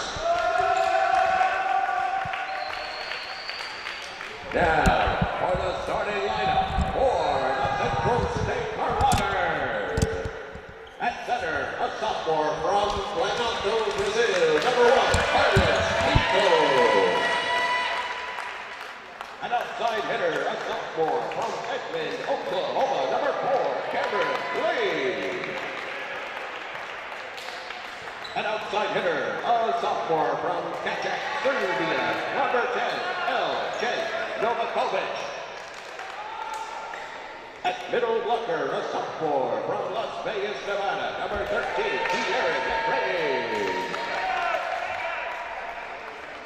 At middle blocker, a sophomore from Pittsburgh, Pennsylvania, number 23, Alan Tamonachin.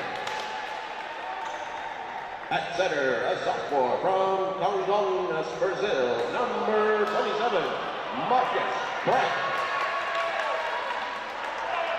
And at libero, a sophomore from Porto Alegre, Brazil, number 11, Victor Scherer.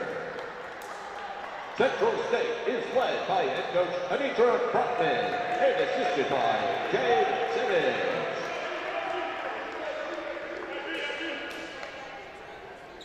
It's the Benedict Tigers and the Central State Marauders. Game 4 of the 2023 Cricket SIAC Men's Volleyball Tournament start now.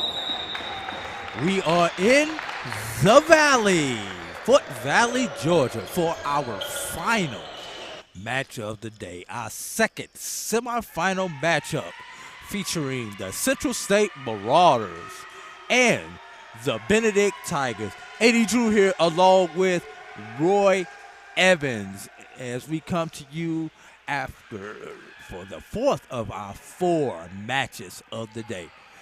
Roy, the first 3 matches of the day have been 3-0 sweeps, all in favor of the higher ranked team.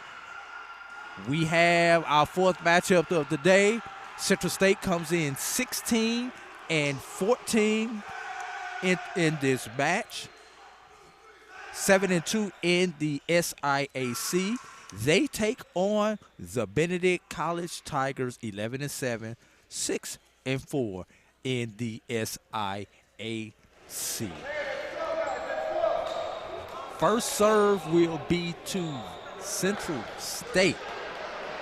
As you heard the starting lineup, they had the libero of the year, Victor Scherer, who's waiting over there on the sideline, waiting on the officials to double check the lineups so that we can begin the matchups.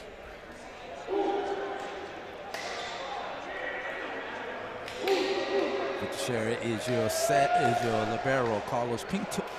Carlos Pinto, number 1, number 10. Labise Novakic. Number 23, Alan Tamo Noach. Number 27, Marcus Frank. Number 4, Cameron Lee. And number 13, De'Aaron McCrary for Central State. For Benedict, who will be serving first. Go over their lineup for you in just a moment.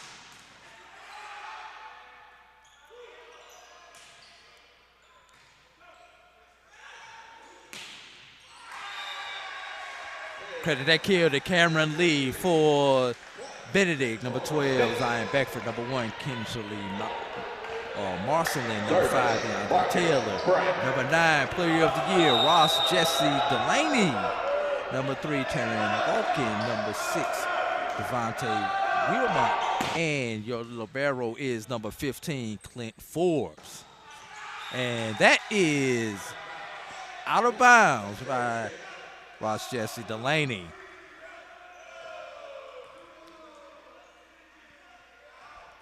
Central State in the maroon uniforms with the gold numbers, maroon shorts. Benedict in their black uniforms, gold numbers with purple trim, black shorts.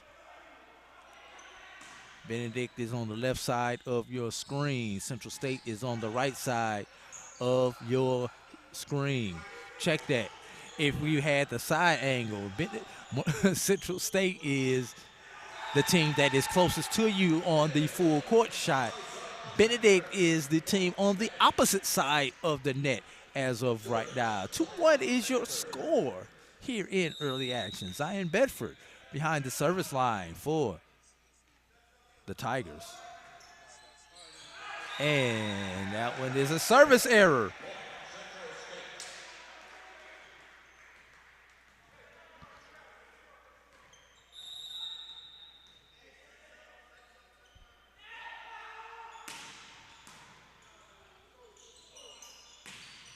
And into the net for Beckford.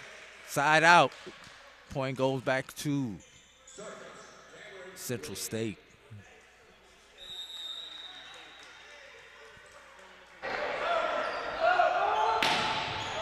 And just beyond the line. Service, Kendersley Marshall.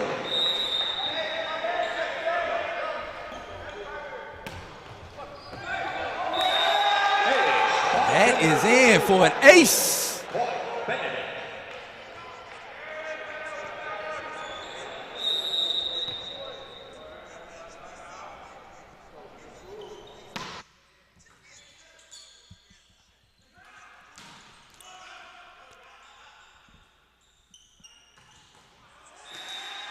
And that was touched. That's another point for Benedict.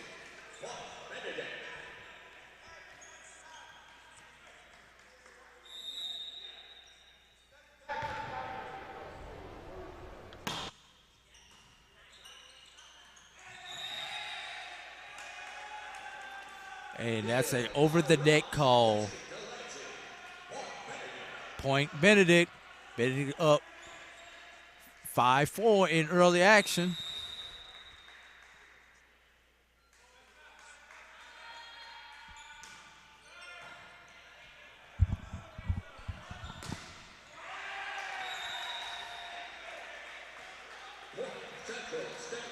Side out ball over to Central State.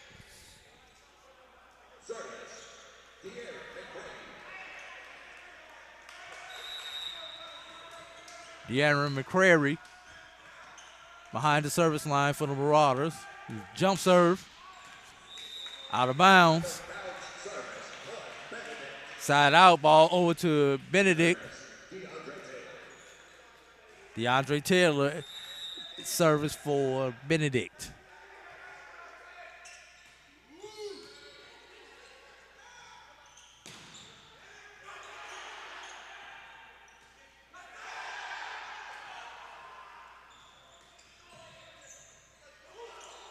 Free ball over for Benedict. And get that kill to Novakovic. Point goes over to Central State. We're all tied here at 6, a 6-pack apiece for both of these teams here in early action.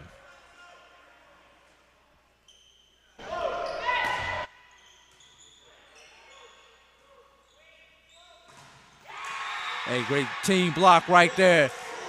Number 27, Marcus Franco, and number 23, Alan Tambo Noche.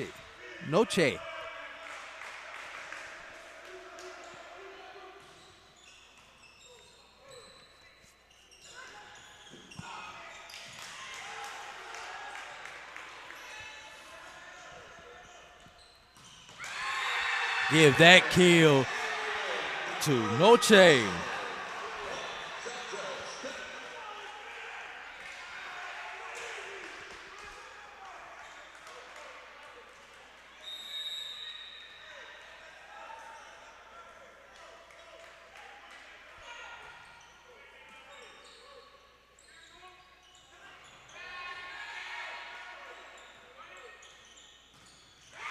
Give that block to Novakovic. And we have a timeout on the court. 9-6 your score in favor of the Marauders. You're watching SIAC Championship Volleyball right here on the Black College Sports Network. It's Carlos Brown, letting you know that we're on the move. You can now catch the Carlos Brown Show beginning this July on the Black College Sports Network each and every Saturday from 11 to 1 Eastern Time.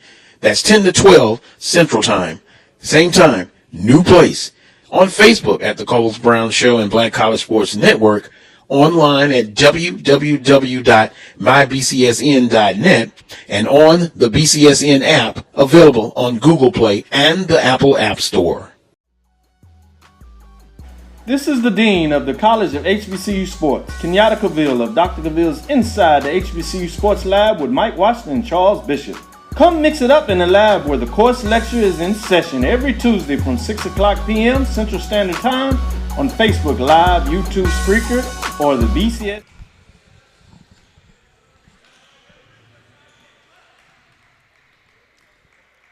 Want to say hello to all those who are in the lab, who are normally in the lab right now. This is Dr. Cavill. He is on his Facebook page inside the HBCU Sports Lab. So if you tune into the Black College Sports Network looking for Dr. Cavill, he is still on. You have to go to Inside the HBCU Sports Lab on Facebook. And he is still on the Black College Sports Network page at MyJBN1 on YouTube. You just have to click on the other link if you're looking for Dr. Cavill. But we are here in the Valley. That's a 4-hit call against Benedict. We are here in the Valley with Central State leading 11-6 as we approach the midway point of the first set.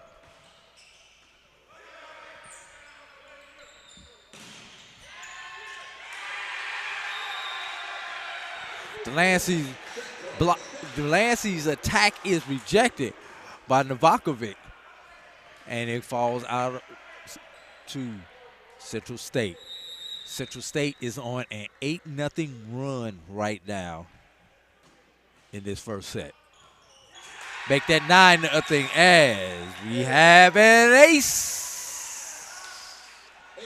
First ace of the day for the Marauders.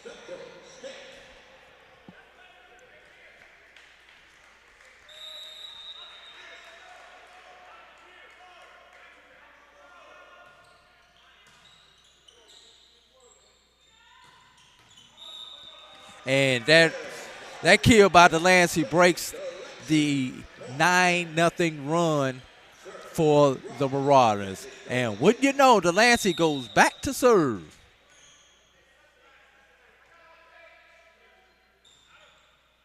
And that is long side out.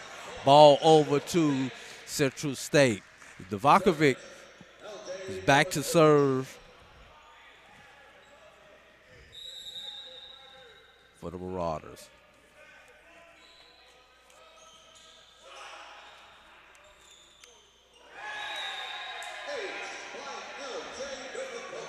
Had a little bit of a mishandling of the ball there at the net.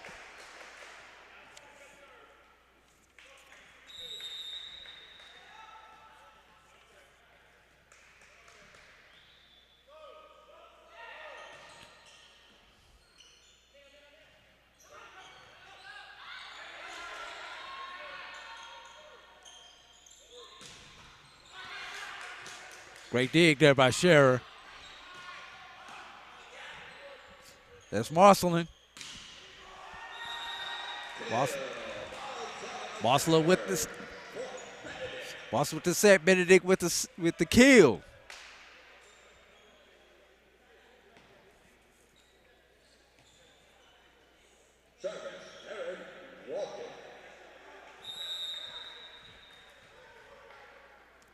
Taryn walking behind the serve line, and he serves it long.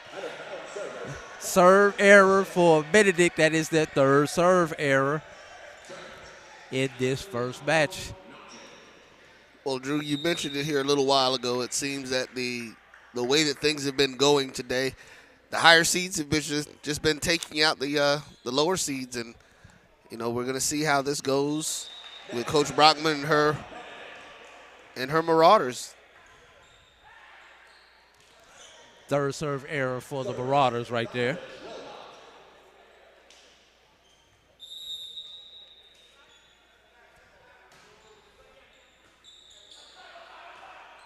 That's Pinto. That's set to Lee. And that is long for Walken. Central State with another point.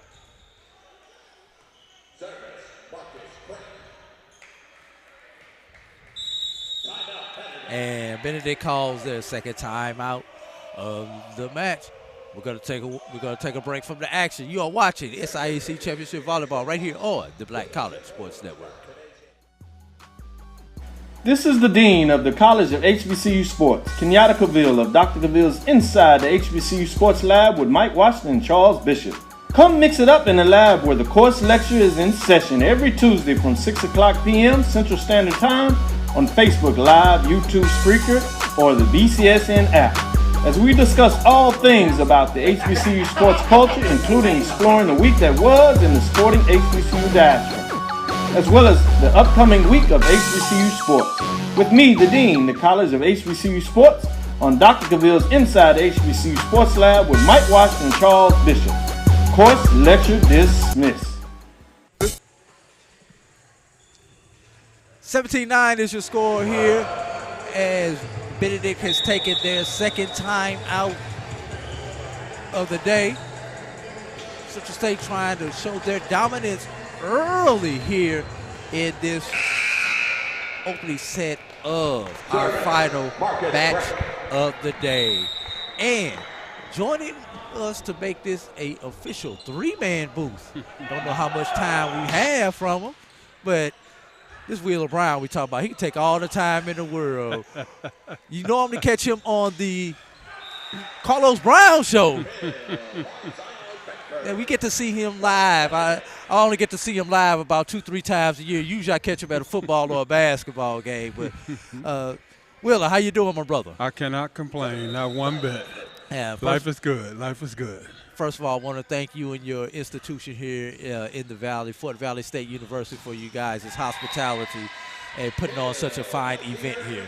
It's been a pleasure for us to host the tournament. It's kind of like a last-minute type thing, but you know, you're always ready to contribute whenever necessary, and we're just glad to be home and not have to travel on the road, that sort of thing. So, yeah. You know, wish the outcome could have been a little better earlier, but, you know, we did what we did, and it was a good season overall, and proud of our kids, and just looking forward to the future, looking forward to getting better. And that is long there for Kinsley Marceline. So, got a couple questions for you as an athletic administrator. Mm-hmm. And we're going to stay on the theme with volleyball. Mm-hmm. You know, what has been your impression from the office side as far as volleyball and the growth of volleyball, both overall and here in the SIAC? Well, I think the initiative was well thought out and well intentioned. I think volleyball on the men's side is an emerging sport, and for the powers that be to come up with the concept of it being played on a Division II level, I think was a great concept. I didn't realize so many high school boys play volleyball, and so it's been a pleasure watching our kids grow and develop, and you know, watching the other teams that come in, that sort of thing. A lot of these teams have kids from out of the country. I see a lot of Bahamas kids, and I see some other people on the rosters. I've seen some Brazils, yeah, and some other Caribbean countries. Yeah. I saw Trinidad and Tobago earlier, Dominican Republic. So, yes, you are right. It's brought an international flavor it's to our definitely opening HBCUs. some eyes, no doubt about that. And, you know, the travel is expensive because you don't have a whole lot of teams that are playing. And so, you know, in order to get a good cross-section of games, you know, you got to put your teams out there on the road, that sort of thing. And so hopefully more schools in the region get volleyball. We can kind of, you know, keep those costs pretty much under control, that sort of thing.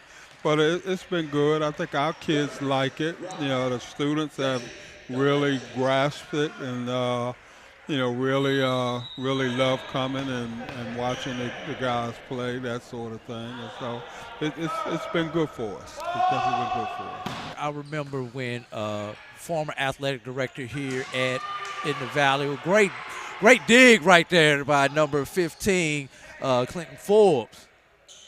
I'll hold that point to this is over. He's not able to make the second one as that goes out on we had a 22-13 score. But I remember former athletic director here at Fort Valley, Dr. Anthony Holloman, when he was athletic director, now commissioner of the SIAC, talked to me about volleyball. This may have been about a year out from it coming to fruition, and just telling me about it. And you know, I gave him my 2 cents on it for whatever he took it worth. He probably gave me about a quarter of that 2 cent back on it. But no, I respect Dr. Holloman.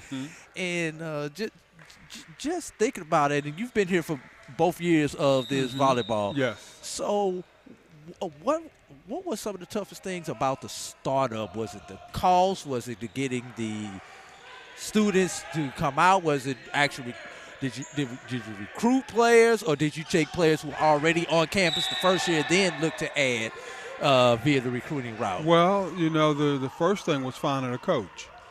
And I know a lot of schools, and not to cut you off, I know a lot of schools have used their women's coach. And who also as their men's coach. And I'm gonna make that you hold that, because we're at set point right here, so I don't want to cut you off as we've got that first set over. Hold that thought. Okay. And we're going to come back on the other side of this break. Central State wins the first one, 25-20.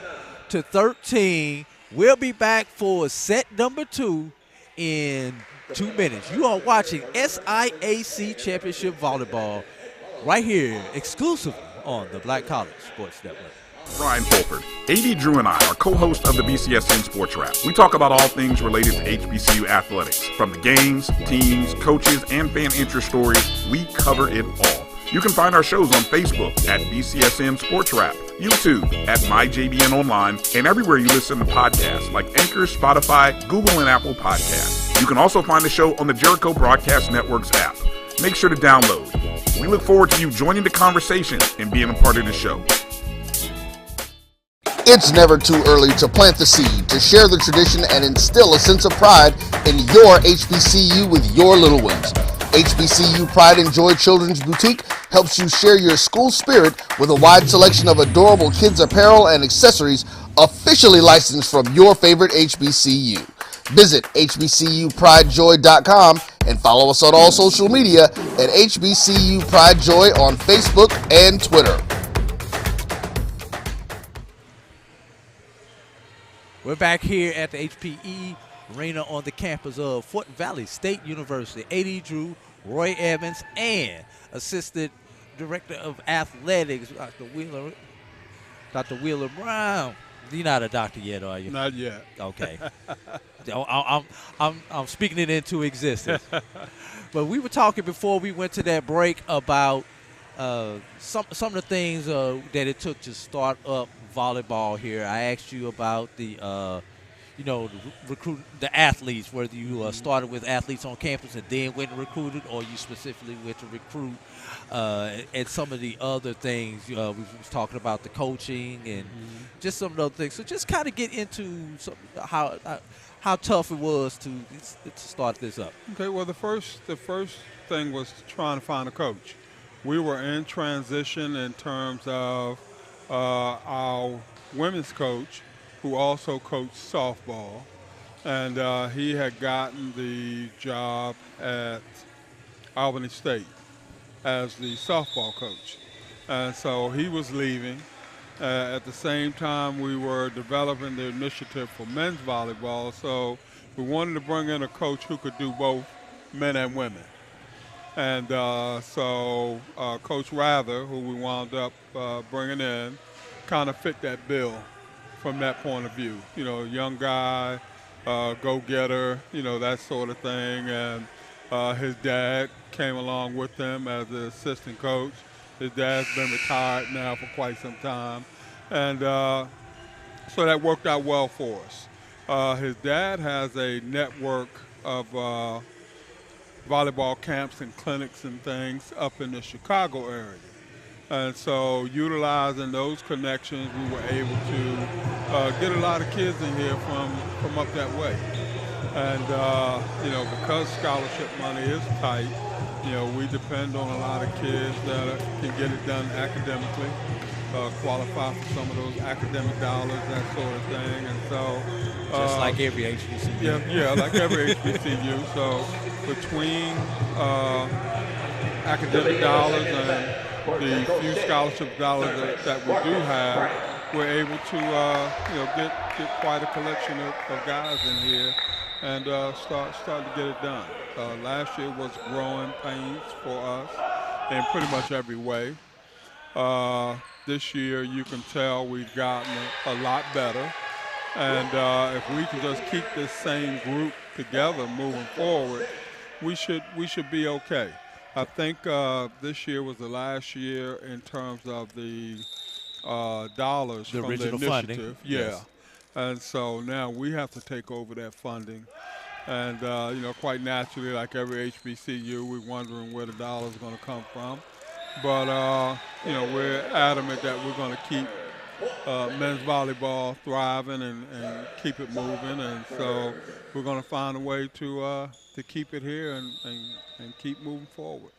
And how has it been received on campus by the general student body and then by the other athletes who are here on campus, other student athletes on campus? I think they fit right in. Athletes are athletes. And, they tend to gravitate toward each other, that sort of thing. And so we've gotten a good cross section of student athletes that come to support each other and things of that nature. So it's been good. As a matter of fact, I'm thinking pretty much the crowd for the men's games have pretty much outweighed the crowds for the female games. And so, they make a lot of noise. They do a lot of routines and song and dance, and they're entertaining, that sort of thing. And so, our student body in general knows that, they come to a volleyball game, they're going to get a good show, win, lose, draw, and that's important for them. So it's been good in every way possible. All right, all right.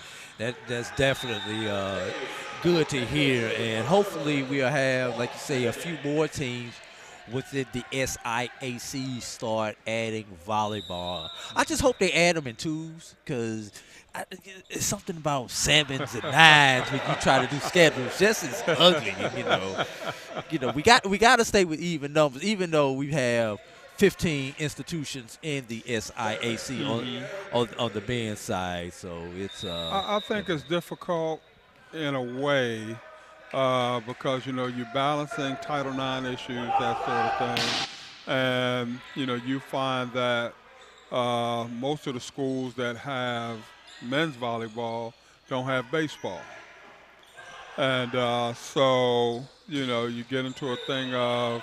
If you add a men's sport, you got to add a women's. Pretty much.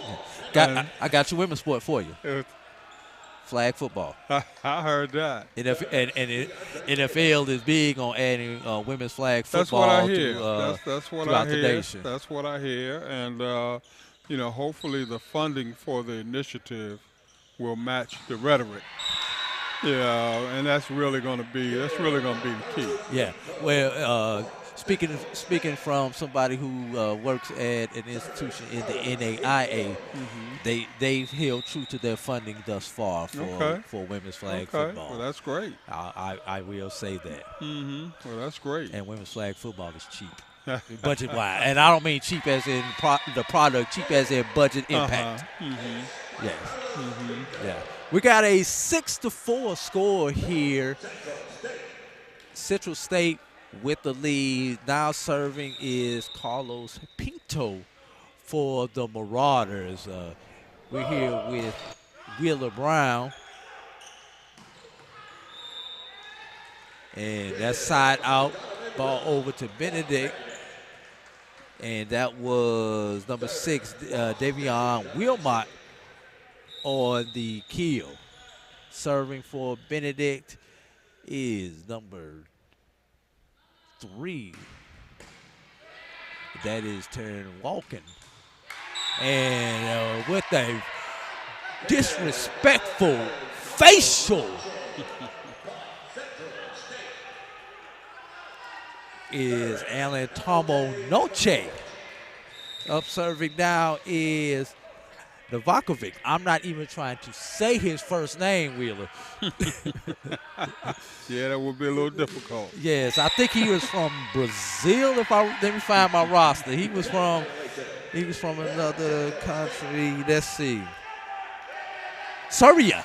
He's from Serbia. Okay. Yeah, so Lubusia Novakovic. I believe I'm saying that right. If you're watching back in Serbia, and it's probably about maybe about 3, 4 o'clock in the morning. I don't know what the time zone difference is over there. I apologize for butchering the name, because I know I butchered it royally.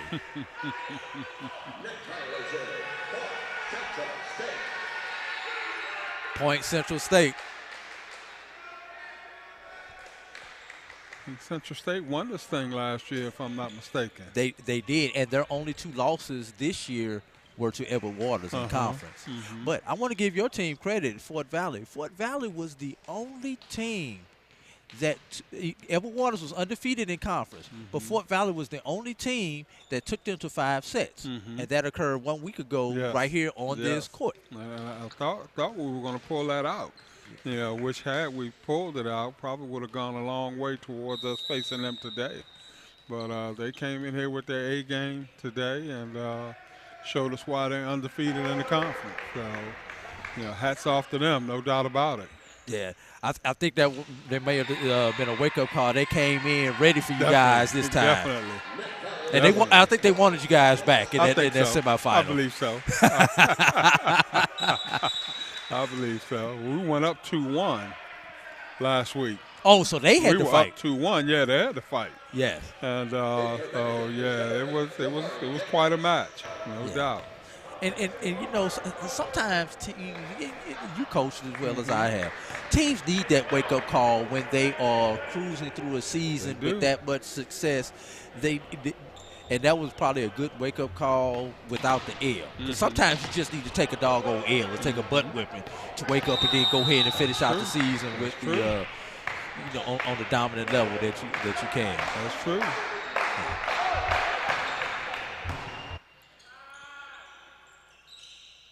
And that was the player of the year, Delancey. Delancey with the dig, and it is out of bounds off of him. And one thing that I've noticed about the difference between men's volleyball and women's volleyball is the over-the-net athleticism that I have seen. And we're going to stay right here through this through this first break. While we're here to talk about this first break, you guys have been such a great host institution. Tell us about some of the exciting things going on here at Fort Valley. Well, we just finished up spring football a couple of weeks ago. And so we're definitely excited about the possibilities moving forward. Coming off a really good season last year. And player of the year. Yes.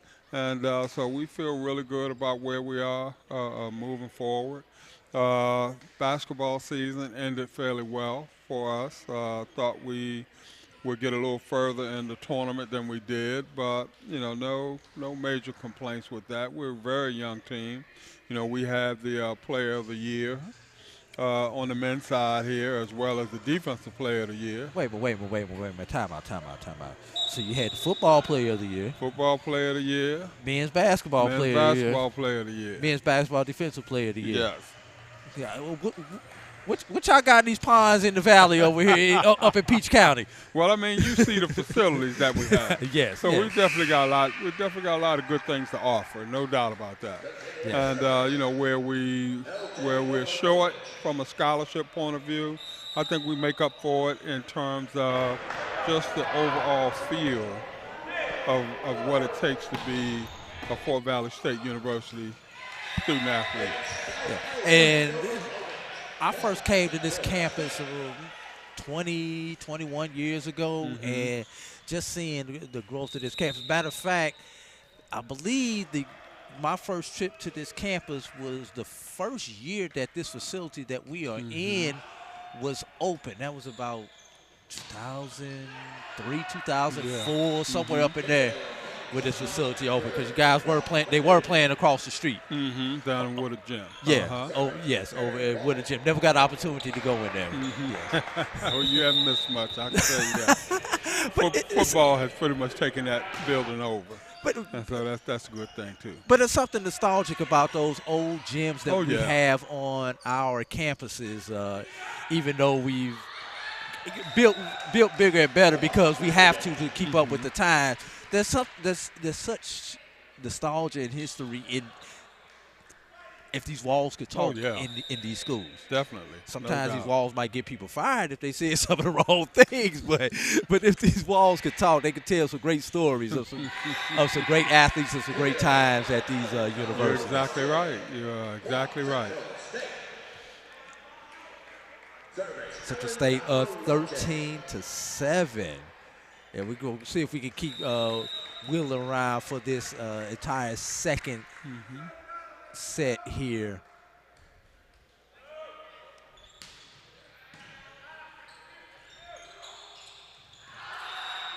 And that is out of bounds. That looks like that ball hit the net.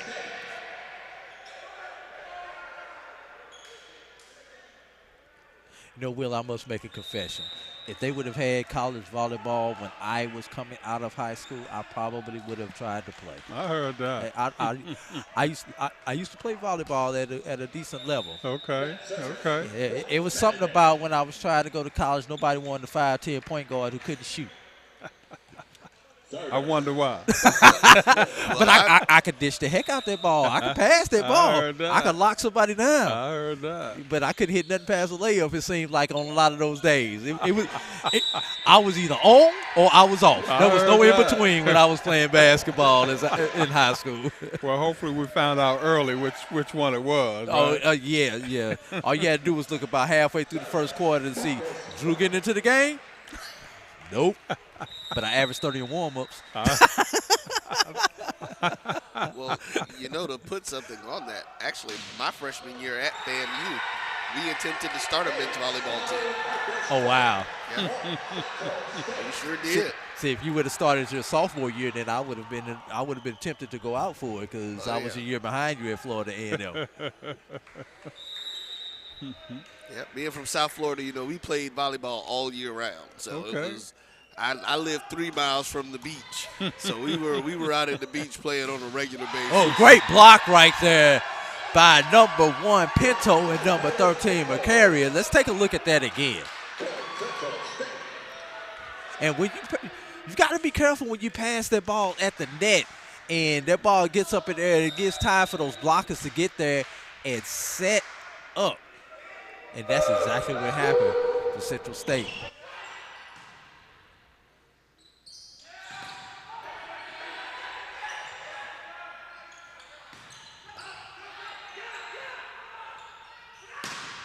And just a little bit long was Pinto on there. Wheeler waves to some of the fans down there. Will, I got a question for you, man. This is something that's always bugged the crap out of me. We're HBCUs. And when we go back to the motherland, the one sport that's played in the motherland more than any other sport is soccer. But no HBCUs hardly have soccer, my brother. Why is that? Well, I think, we're a football society. Okay. Football and basketball have really, taken over, pretty much everything. And, I don't believe that even though soccer is played a rotation violation, Central State somebody was in the wrong position. And for those who don't know about volleyball, you must line up in certain places. People cannot be overlapping each other. Almost like in football, where you got to have 5 on the line. You got to have 5 on the line, 7 on the line, 7 touch on the line of scrimmage. Go ahead and finish your point about soccer. But I think because of the mindset, there's not a lot of pro leagues in terms of dollars and cents, soccer-wise. Right. So our kids, inner city kids, kind of gravitate more so toward football, basketball. The glamour sports. I mean, we know everybody plays football and basketball. And then when you don't make it at that, they tell you in the off season, go run track, and then some of us find out we actually good in track. That's right. Yeah. That's right. We do the other things and use their speed and run from dogs. So I think, those sports have dominated us mentally for so long. And, it's just that trickle down or trickle up effect, that sort of thing. And so, we as a society are more ingrained towards, football, basketball, that sort of thing. I'm really, when I was coming up, we're talking in the 60s, baseball was big in the black community. Definitely. And, I can remember trying to play baseball as a youngster. That sort of thing. And but now, you can hardly find an African-American baseball player anywhere. And you look at our HBCUs, you see very few black kids playing baseball. And so it's a trend, pretty much, that's grabbed hold of things and pretty much have ran with it. So, but I'm a football guy myself, through and through. Coached college basketball for a lot of years. And so I really, really love the game of basketball also, even though I could never play it. But just because you couldn't play don't mean you can't coach. That's true. That's true. So I'm a football guy through and through. So, but I love all sports. Yeah, I like to see our kids working hard and getting after it, and that's what it's about. Yeah. Well, I know. I'll tell you one thing, and I hope college administrators not on the athletic level, but on the other side of the house, because that's what we call them in athletics. The other side of the house, the academic side. If they really want to expand their international student body at a HBCU, definitely soccer would be one way of doing it, because it gives you an opportunity to get a lot of Caribbean students, Hispanic students, and of course Native African students also into, and a few Europeans. Yeah. And my thing is, as we talk about adding sports and things of that nature, you can't really look at adding anything if you're not fully funding what you already have. See, that's a whole other conversation. And that's the real key right there. That's a whole other conversation. In and of itself. Because we all have great ideas in terms of, we might want to explore this, explore that sort of thing. But at the end of the day, when you're only giving out 30% of the NCAA maximum in terms of scholarships, you have to wonder, exactly where those dollars going to come from. And you're 100% correct on that, because you can't. And I'm trying to stay politically correct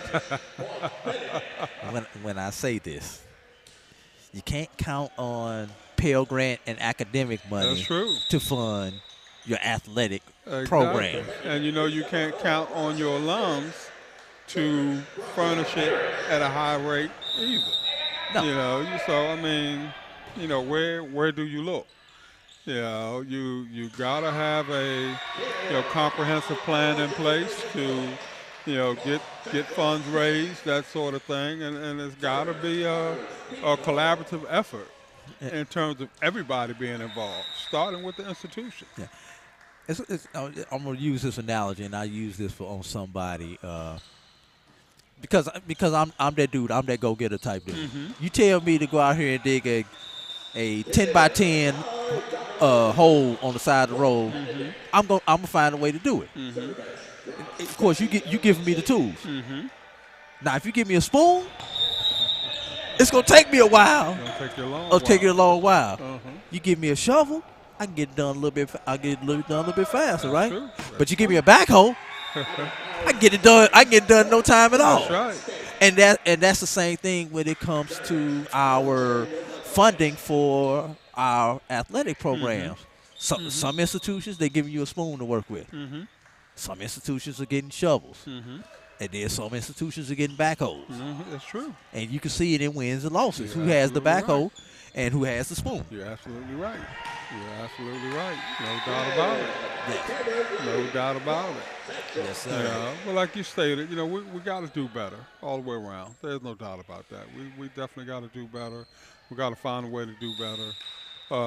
We can't do it on the backs of students. Student fees are not going to ever be enough we to learned get that it during done. COVID when we didn't have any students, and the budget impact just the lack of their student fees. Exactly. So, and I mean, you talk about sponsorships and things of that nature. You go to these companies and, looking for handouts and things of that nature. The first thing they want to know is, what are your alums doing? Game point, Central State. And that is out of bounds by Novakovic. Side out, Central State will have to earn game 2 via the side out. But yes, you are absolutely correct. If you're not helping yourself, why should we help you? Exactly. It makes a difference. Yes, it does. And that is a win with authority right there. Noche with the spike to bring us to the end of set number 2. Will, my brother. Yes, indeed. I thank you for joining us here. Always a pleasure. And, well, I still see you before you leave because your office is about 20 feet from me where we're broadcasting from. And we'll also see you on hopefully on Saturday on the Carlos Brown Show. Yeah, definitely. All right. If not this Saturday, we'll definitely see you next Saturday. Always make time for my man, no doubt about it. There you go. There you go. Well, some of us will see him tomorrow. You know. Well, that's your problem, not So, mine. you know, we don't have that issue. Hey, while we figure out who gonna see who, when, where, and why, and how, we gonna take a break. You're watching SIAC Championship Volleyball right here on the Black College Sports Network. Some carriers will give you just one measly entertainment subscription. One is no fun. With Verizon, there's up to 7 entertainment subscriptions with your unlimited plan. That's 7 times the... 7 times the... No. 7 times the... Music, gaming, Disney Plus, Hulu, ESPN Plus, and more. That's 7 times the entertainment. Because everyone deserves better. And with plans starting at just $35, better costs less than you think. T. Madden and Associates is a sophisticated and experienced law firm located in your neighborhood. We're turning injury to cash. T. Madden and Associates obtained almost $2 million for my injury. They turned my injury to cash.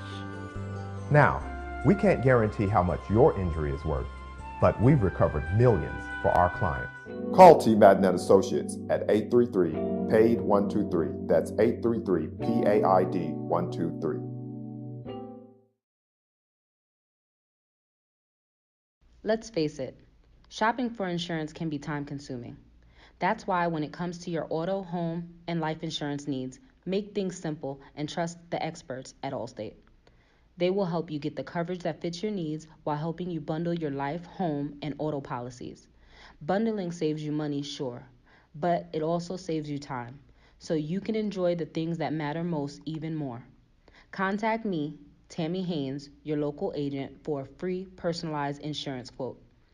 Allstate, are you in good hands? This is Brian Fulford. AD Drew and I are co-hosts of the BCSN Sports Wrap. We talk about all things related to HBCU athletics. From the games, teams, coaches, and fan interest stories, we cover it all. You can find our shows on Facebook at BCSN Sports Wrap, YouTube at MyJBN Online, and everywhere you listen to podcasts like Anchor, Spotify, Google, and Apple Podcasts. You can also find the show on the Jericho Broadcast Network's app. Make sure to download. We look forward to you joining the conversation and being a part of the show. From novice to aficionado, find yourself here. High quality cigars plus personal customer service. Slow Burn is Waco's only mobile cigar lounge, featuring a meticulous, curated collection of premium cigars. Visit our website, www.slowburnwaco.com. That's www.slowburnwaco.com. All right, ladies and gentlemen, welcome back. Get ready for the third set. We're going to see if the Benedict Tigers can extend out this event, or is this going to be another sweep as they have been today, where the higher seeds have taken all of the lower seeds out, 3 sets to none. Joining AD Drew, I am Roy Evans. Want to thank Mr. Wheeler Brown again. Who, Mr. Wheeler Brown? You know, spent some time down there in the hill out there in Tallahassee. Oh, when was he on the hill? When was he in the highest of 7 hills? I got you. No, but didn't you spend some time working at the school? Yeah. No? Really? Oh. Okay. Yeah, former athletic director at Jackson State University.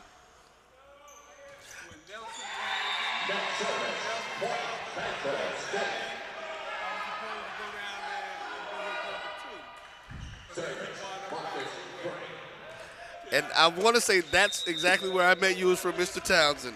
Yeah, Mr. Townsend was a great guy. He was always a huge supporter of the Black College Sports Network and has really helped us get along with some things. And we actually have something we're going to be talking to his family about here going into this 25th anniversary of ours. So. Serving for Central State is Marcus Frank.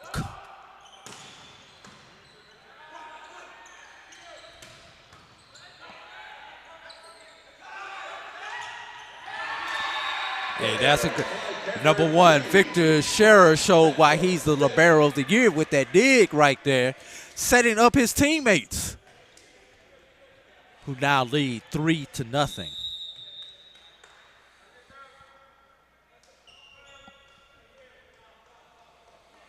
The service.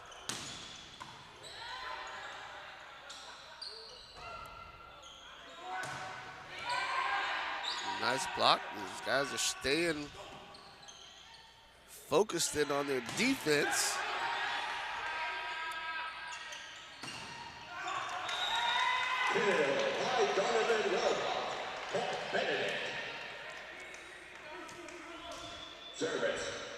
Benedict breaks the ice, gets their first point of the day. Excuse me, of the set. There we go. They've had a couple of points today. That's how they got to this round. Exactly. Hey, you could see some 25-0s, but that would be ugly. What was not ugly was De'Aaron McCravey with the kill.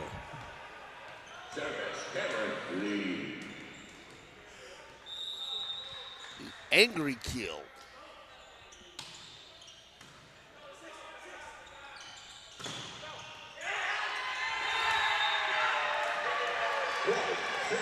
That was Nakovic, Novakovic, blocking player of the year, Delaney, to give Central State the next point.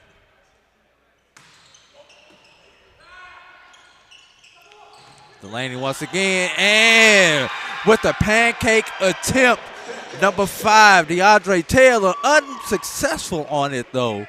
Another point to Central State. They've opened up a 5-point lead, and we have a timeout on the court. 6-1 is your score in favor of the Marauders. You are watching SIAC Championship Volleyball right here on the Black College Sports Network. This is the Dean of the College of HBCU Sports, Kenyatta Cavill of Dr. Cavill's Inside the HBCU Sports Lab with Mike Washington and Charles Bishop. Come mix it up in the lab where the course lecture is in session every Tuesday from 6 o'clock p.m. Central Standard Time on Facebook Live, YouTube Spreaker, or the BCSN app, as we discuss all things about the HBCU sports culture, including exploring the week that was in the sporting HBCU diaspora, as well as the upcoming week of HBCU sports. With me, the Dean, the College of HBCU Sports, on Dr. Cavill's Inside the HBCU Sports Lab with Mike Washington and Charles Bishop. Course lecture dismissed.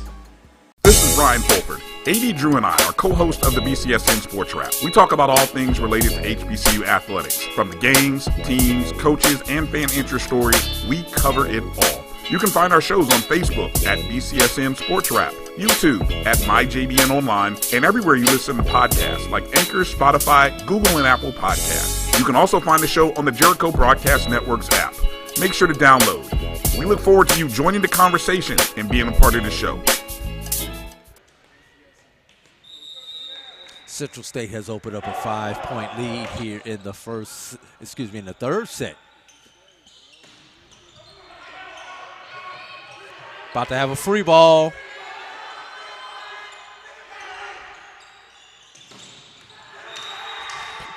When all else fails, go to the player of the year. Marcelin sets up Delaney to end the run for Central State. And right now, the Tigers need to do more of that. What the Tigers don't need to do is serve the ball into the net. Because you don't even give yourself a chance if you don't get your serve in. De'Aaron McCravey behind the service line for Central State.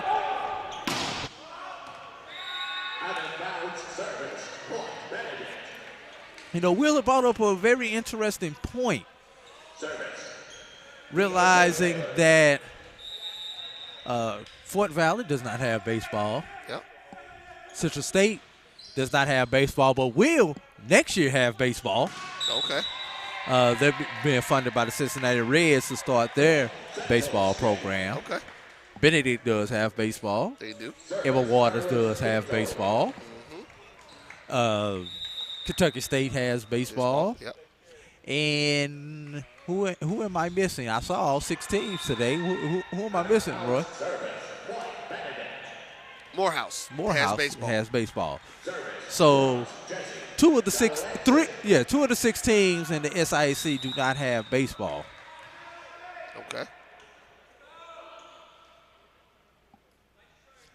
So if we use that formula, Roy, that means, let's see, who else does not have baseball? Allen is the only other SIAC institution that does not have baseball.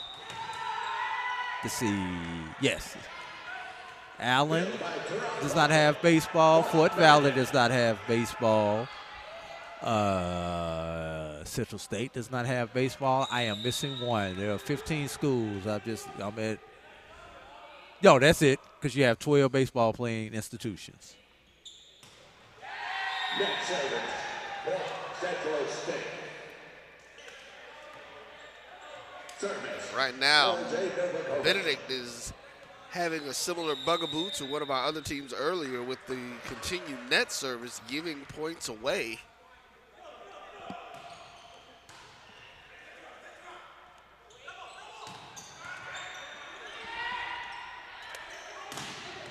Oh, that's a great block right there.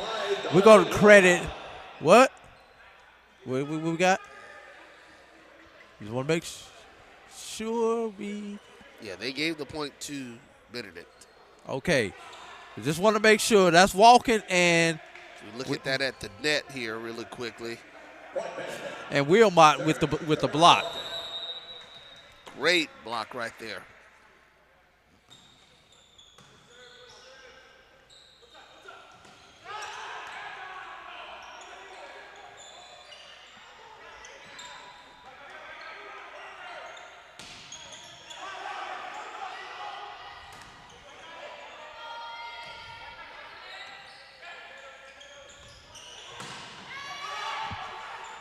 Great play at the net here going on for both teams. The Lansing, was it touched? Yes, it was. The Lansing gets credited for the kill. Let's take a quick look at that one before it switches over. Bang. You talk about those service errors, Roy. These two teams have 7 each.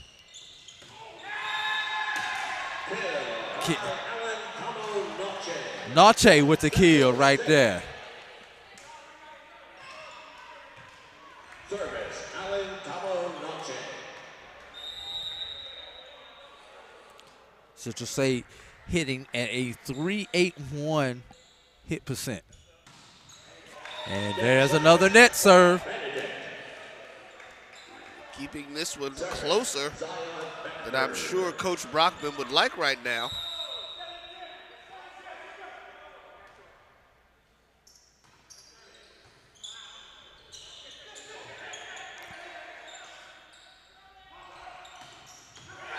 He got it.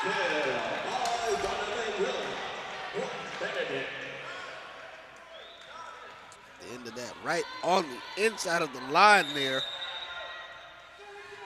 Great look on that one.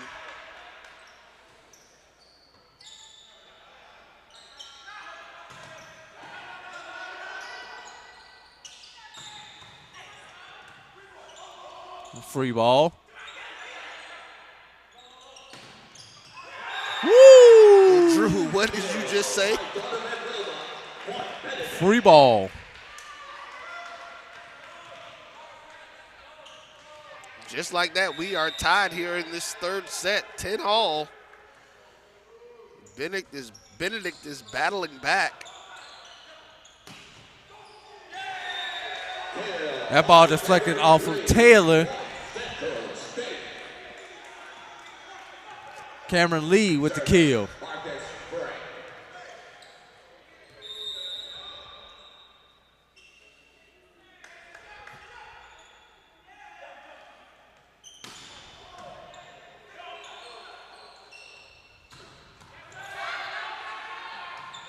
Great job keeping it alive for Central State. With the tip and into the net, number 1, Pinto. Tied at 11. Snake Eyes, 11-11. And Central State calls their first time out of the day. We're all tied at 11 in the third set. We'll be right back with more championship volleyball right here on the Black College Sports Network. It's never too early to plant the seed, to share the tradition, and instill a sense of pride in your HBCU with your little ones. HBCU Pride and Joy Children's Boutique helps you share your school spirit with a wide selection of adorable kids' apparel and accessories officially licensed from your favorite HBCU.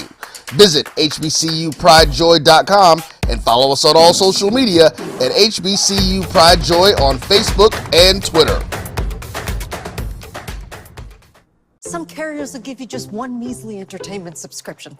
One is no fun. With Verizon, there's up to 7 entertainment subscriptions with your unlimited plan. That's 7 times the...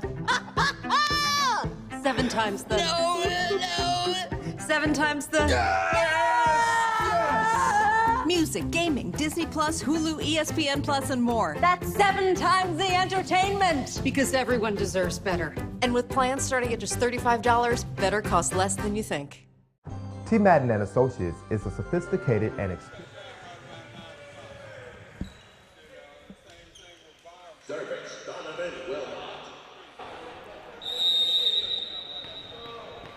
As we are back here on the campus of Fort Valley State University, that's going to be an out-of-bounds service error. Point goes to Central State. Service, Cameron Lee.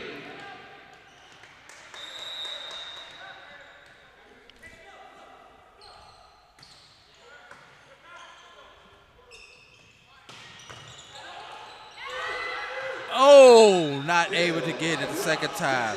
Cheryl was able to get the dig the first time, but was not able to get the dig the second time.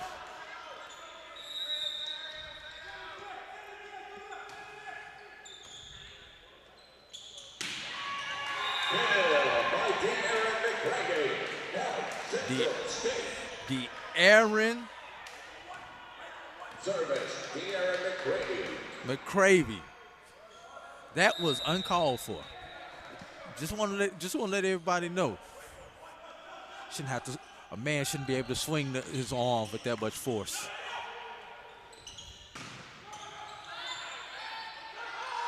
Just like I like to say with other sports, I like to see players play with aggressive intent. And that was very intentional.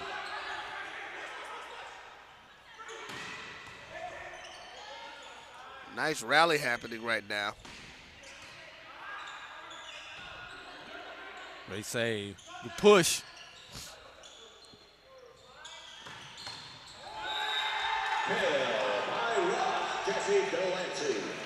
Delancey with a great attack right there. And when you're attacking a big fellow like that, like McCraney, who stands 6'9", attack him below the knees.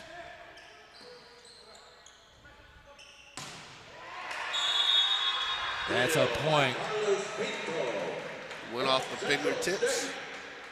Central State ties our score again. Pinto gets the kill, and what you know, he gets to go behind the service line. Service, Carlos Pinto.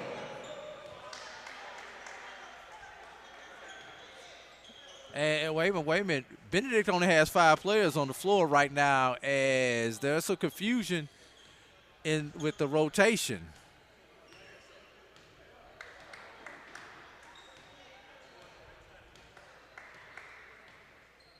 All right, I think we've gotten it all straightened out. Libero came out when he was not supposed to.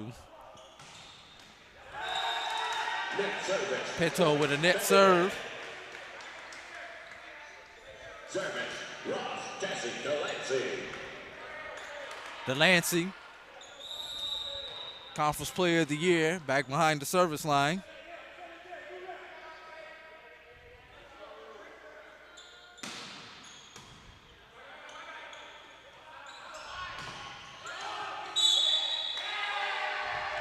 And we've got a net call And that call is against number 6, Donovan Wilmot.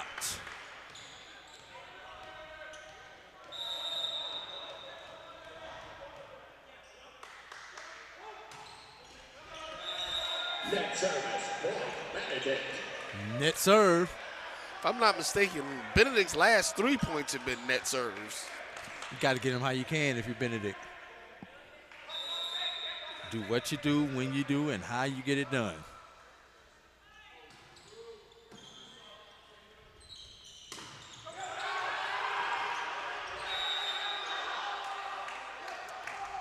Not quite sure what happened right there, but they called a down ball and give the point to Benedict. Maybe his hand did not get up under on the pancake.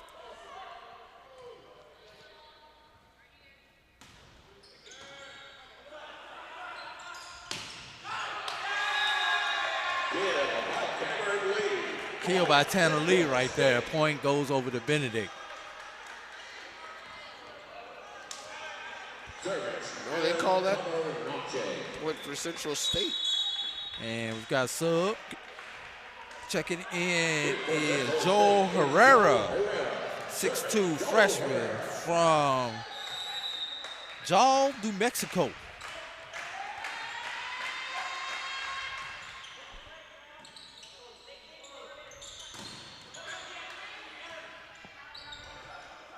Right, I would definitely say that Central State probably has the most diverse roster of all 6 teams that I've seen today.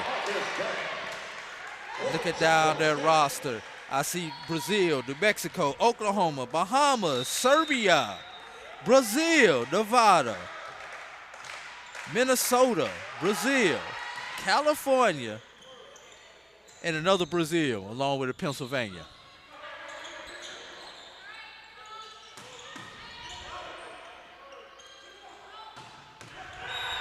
And that is good. Cross-court kill by Donovan Wilmot. Service, Zion Beckford.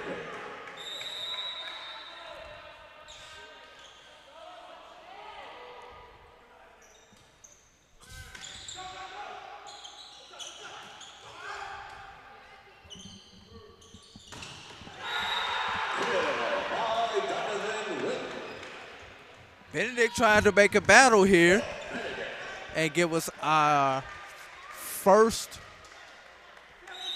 match of the day that goes beyond 3. They definitely are. They're definitely not mailing it in. Not at all. And honestly, you don't know if it's more of them not mailing it in or Central State making mental errors right now. And I think it's a little bit of combination of the both. I would say that because this Benedict team is serious about this match. Their first lead up 2.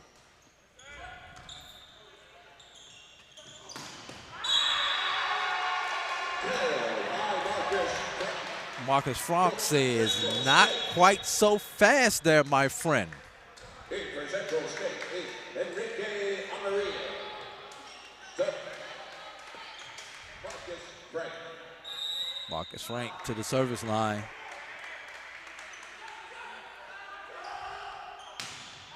And that is long.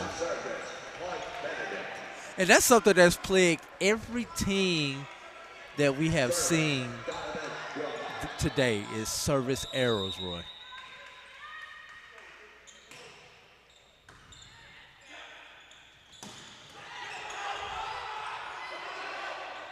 It's going to be a free ball. See if Central could take advantage of it. Another free ball. See if Benedict can take advantage of this one. And they do. Delancey with another kill. Benedict has come to play. Up 21-18. How much you got on it if Benedict scores a point right here? We have a timeout.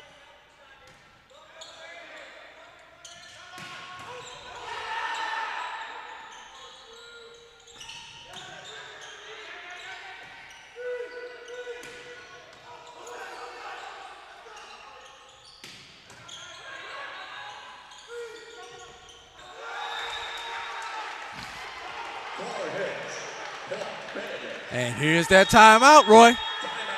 And we will do the same. You weren't a coach for no reason. 22-18 is your score. We'll be right back for more SIAC Championship Volleyball right here on the Black College Sports Network. T. Madden and Associates is a sophisticated and experienced law firm located in your neighborhood. We're turning injury to cash. T. Madden and Associates obtained almost $2 million for my injury. They turned my injury to cash. Now, we can't guarantee how much your injury is worth, but we've recovered millions for our clients. Call T. Madden and Associates at 833-PAID-123. That's 833-PAID-123. Let's face it, shopping for insurance can be time-consuming. That's why when it comes to your auto, home, and life insurance needs, make things simple and trust the experts at Allstate. They will... Continuing service, Donovan Wilmot. Donovan Wilmot behind the service line.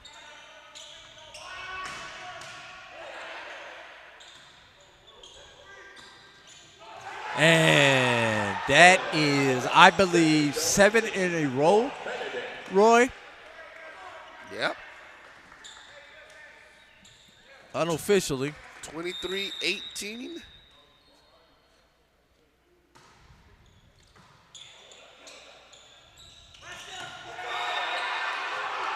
That is good.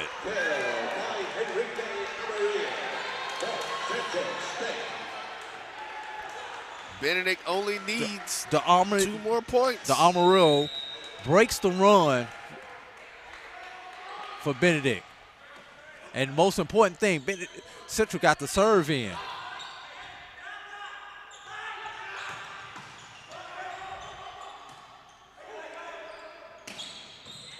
As long as Benedict can refrain from making any mental errors.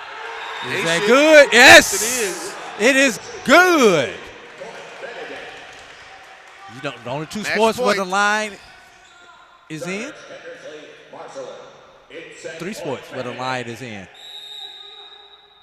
Baseball, volleyball, and tennis.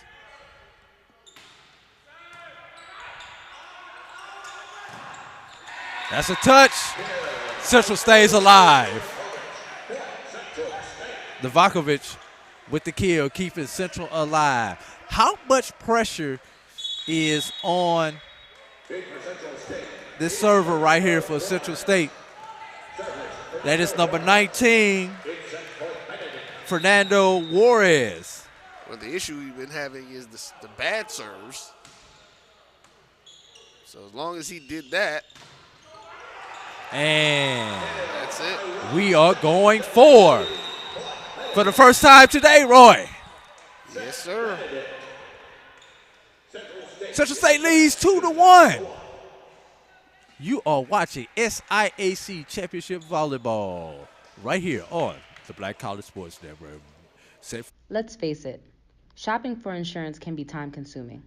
That's why when it comes to your auto, home, and life insurance needs, make things simple and trust the experts at Allstate. They will help you get the coverage that fits your needs while helping you bundle your life, home, and auto policies. Bundling saves you money, sure, but it also saves you time, so you can enjoy the things that matter most even more. Contact me, Tammy Haynes, your local agent, for a free personalized insurance quote. Allstate, are you in good hands? This is Brian Fulford. AD Drew and I are co-hosts of the BCSN Sports Wrap. We talk about all things related to HBCU athletics. From the games, teams, coaches, and fan interest stories, we cover it all. You can find our shows on Facebook at BCSN Sports Wrap, YouTube at MyJBN Online, and everywhere you listen to podcasts like Anchor, Spotify, Google, and Apple Podcasts. You can also find the show on the Jericho Broadcast Network's app. Make sure to download. We look forward to you joining the conversation and being a part of the show. From novice to aficionado, find yourself here. High quality cigars plus personal customer service. Slow Burn is Waco's only mobile cigar lounge, featuring a meticulous, curated collection of premium cigars. Visit our website, www.slowburnwaco.com slowburnwaco.com. That's www.slowburnwaco.com. This is Carlos Brown, letting you know that we're on the move. You can now catch the Carlos Brown Show beginning this July on the Black College Sports Network each and every Saturday from 11 to 1 Eastern Time. That's 10 to 12 Central Time. Same time, new place. On Facebook at the Carlos Brown Show and Black College Sports Network. Online at www.mybcsn.net and on the BCSN app available on Google Play and the Apple App Store. And welcome back, Fort Valley State University, as we are here for set number 4. The first time today that we are having that situation happen. And wouldn't you know, it would be in the last match of the day, Roy. Of course it is. As the Benedict Tigers fought back and took the third set by a score of 25-20. Drew, what do you think happens this one? I think Central came out complacent. They kind of thought they had it in the bag, as Benedict refused to mail it in. You couple that with some physical errors by Central State, and we have to go 25 more points. Minimum. Yeah. Definitely. We'll see if these Tigers try to push this thing out to a 5th and deciding set.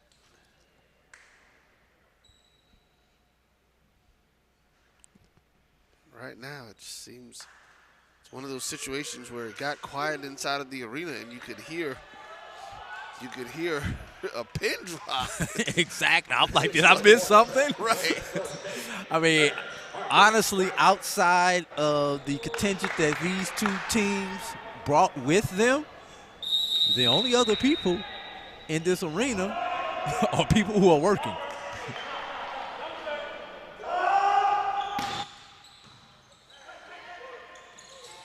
Dunk, and it's out. Central State. I think Central State's will come out in this 4th set and try to establish themselves quick, fast, and in a hurry, Roy. As I stated earlier, they will be playing. I'm sure Coach Brockington told them to play with aggressive intent in this set. Don't sit back and wait for anything. You go get everything that you want. And if you're Central State, you're the favorite team. Yep. You do not want to let the underdog hang around to the 5th set, because in the 5th set, anything can happen. Exactly. You don't. So you definitely want to handle your business in this set. And the other thing about the 5th set that folks need to know is that set does not go to 25. 15. Yep. First to 15.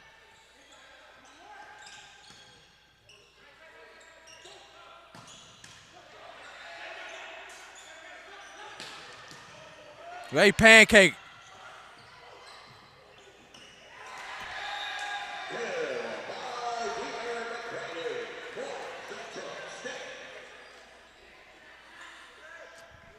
Central State jumps out early, 3-0.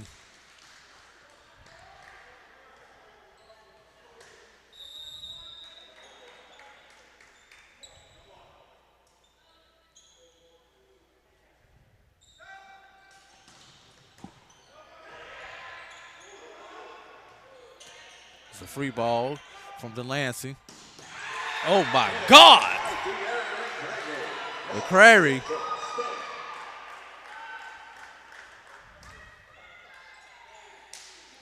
Now, if you're Benedict, you've shown that you can play with these guys. Most definitely. They most definitely have done that. That last set showed that they've been in the sets. It's not like they were getting blown out during any of the other sets.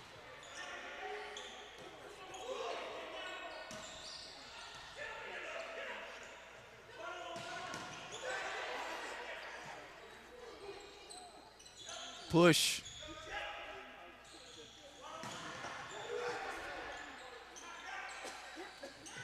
Tip. Delancey with the tip ends the run for Central State to open up this fourth set, because we were probably 1 point away from a timeout there, Roy.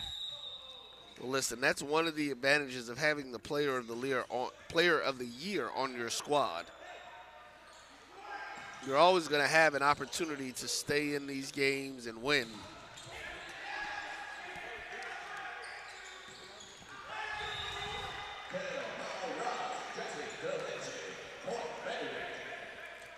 Benedict, 2 in a row.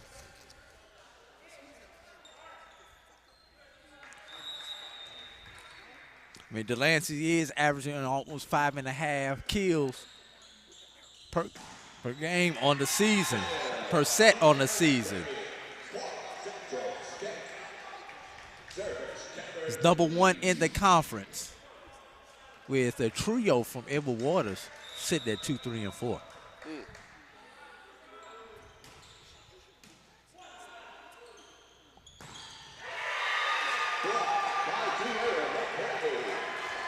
Great block right there by McCrary.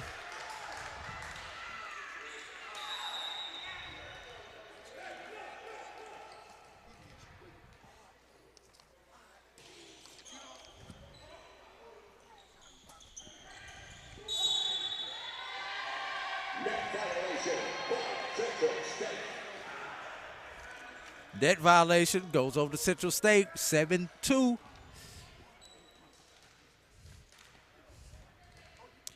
Central State gets this point right here. I guarantee you we're going to see a timeout from Benedict. Let's see if I am right once again.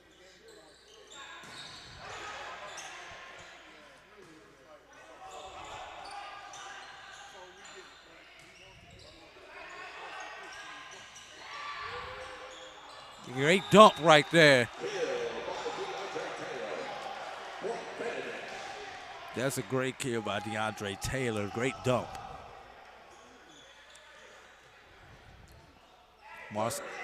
Marcelin behind the service line for the Tigers.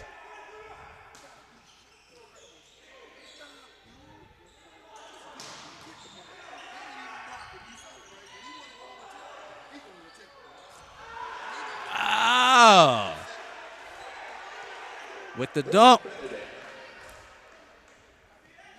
DeAndre Taylor.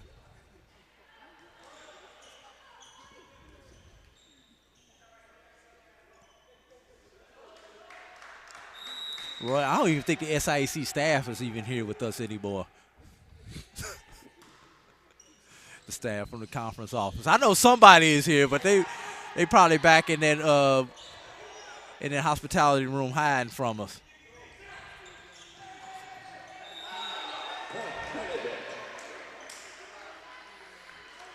We've got a net violation over the net.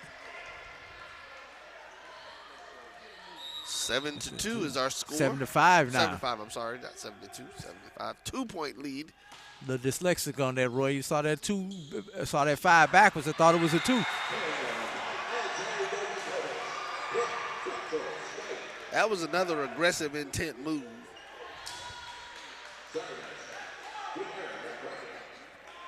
McRae back behind the service line for the Marauders.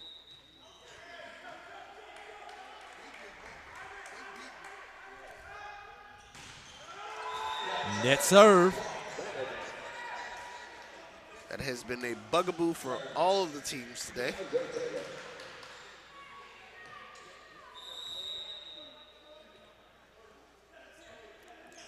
.24 combined service errors between these two teams. 13 for the Marauders, 11 for the Tigers.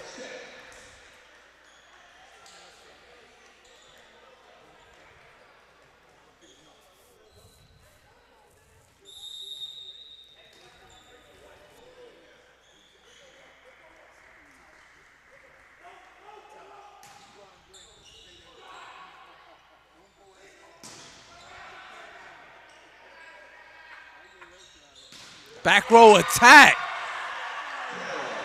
with authority.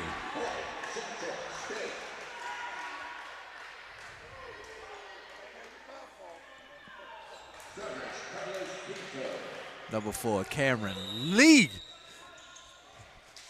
floats in the air.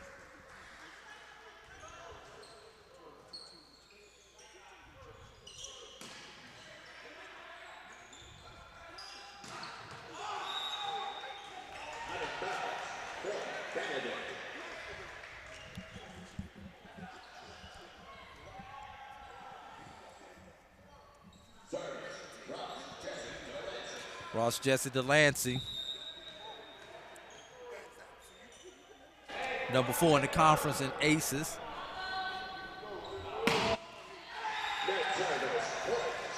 Can't get an ace if you can't get the ball over the net.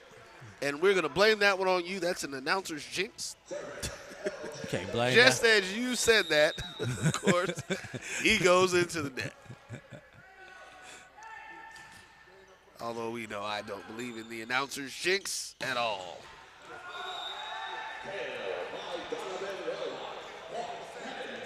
You know, there was a point in time, speaking of the announcer's jinx, where coaches wouldn't come on the sports wrap during the season because if we talked to them during the season, they lost their next game.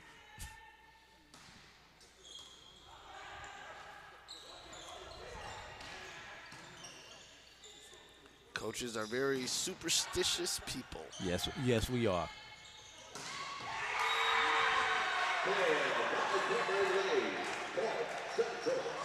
Central State now takes a 12-8 lead.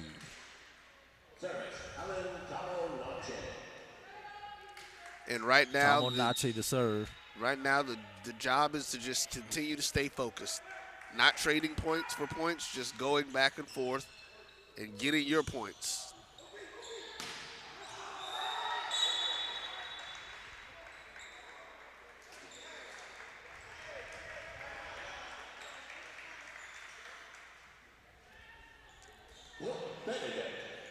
Point to Benedict.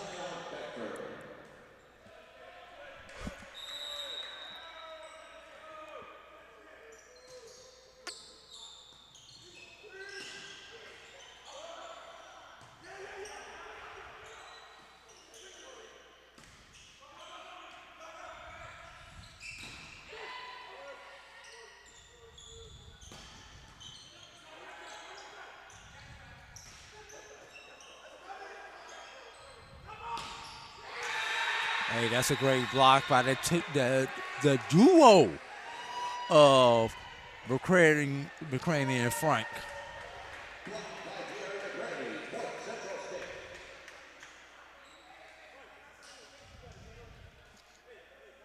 And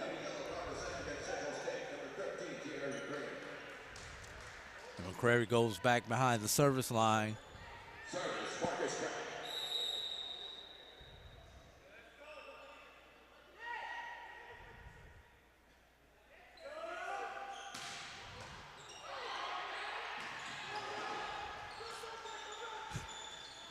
As Marcelin winds up in about the 10th row after that save.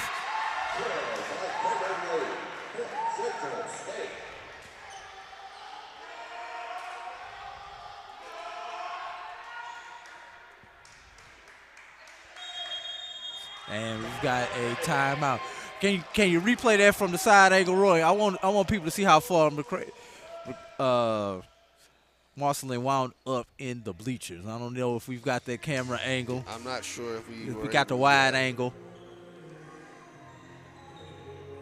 I think I actually changed that to the output, so we wouldn't have it either way because it's going to be the output, which will end up being the back camera. Yeah, that's not the one. You couldn't see how far he went, but he went up about 10 rows. There it is. Look how far he winds up going to have to save that. There it is, but that's the effort you want. That's the from effort your that you players. want, yes.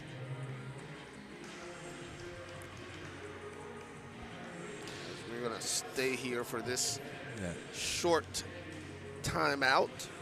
Hey, just a reminder, we've got more SIAC championship, spring championships coming up right here on the Black College Sports Network. Next week on Thursday, Friday, and Saturday, we will be in Atlanta, Georgia at Morehouse College for the track and field championships. And we will actually be at Morehouse College this weekend for the spring football game. Yeah, we were just talking about the championships, Tigers. but that was a great plug for Morehouse right there. Catches this week. That's right. Don't wait till Thursday. We'll talk about some more of those championships in just a moment. The Prairie with the receiving error. There's an ace. What is that? That is a celebration, y'all. I think that's the first time I've seen that celebration today. Yeah.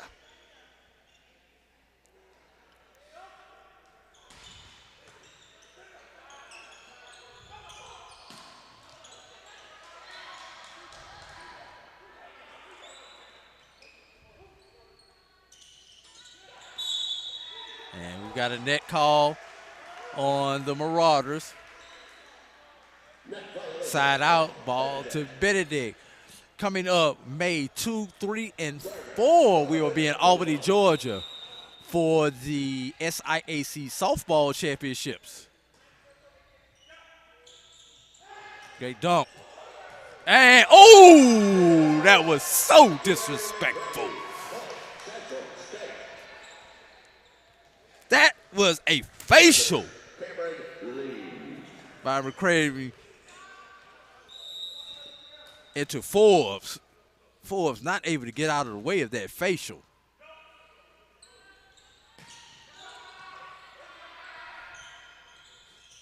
We come back to live action. And there's another kill by McCravey.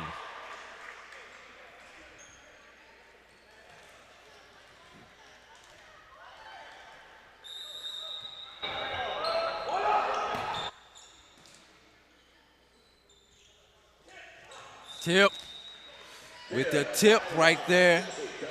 Ross Jesse Delancey. And the tip is just what it sounds like, Roy.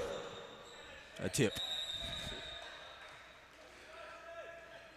As we are here right now, the Marauders are holding on to their 7-point lead.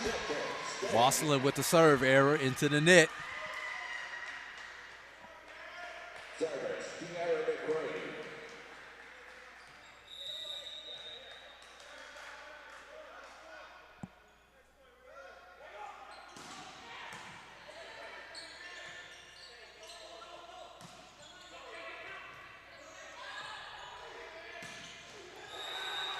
No chance right there. You got to move the ball off of the net if you're Central State.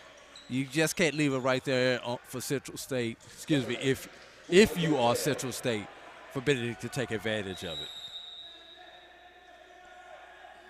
No doubt. Oh, catches the net, but Central State's able to do something with it. Only for a moment. As Delaney and Beckford have the block.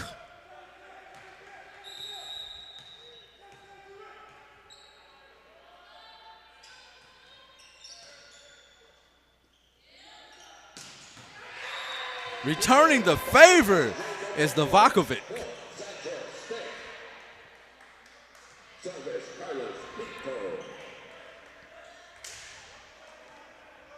Central State looking to put their 20th point on the board here in the fourth set.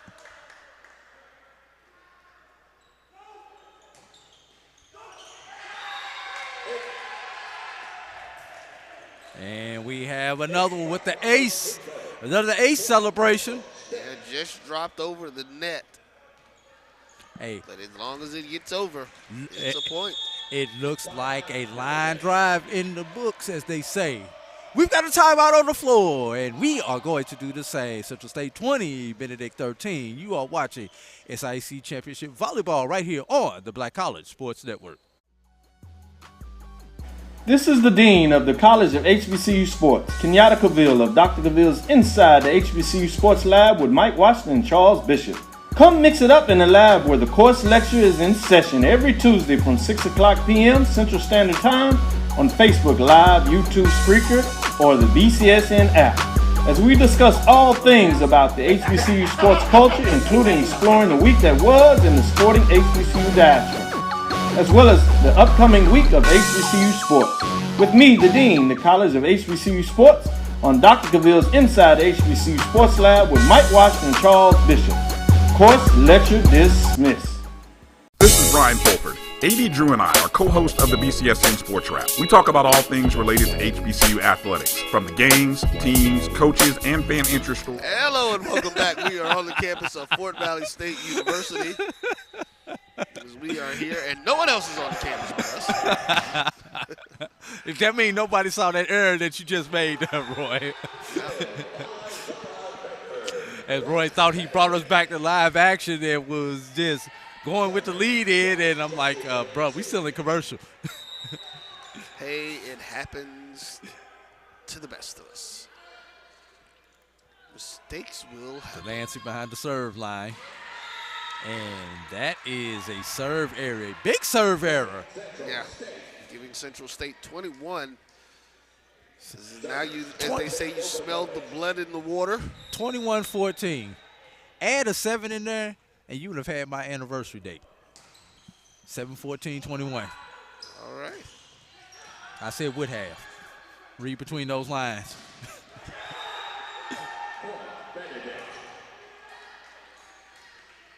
15-21 as Benedict gets the kill. Service, Teron Walken.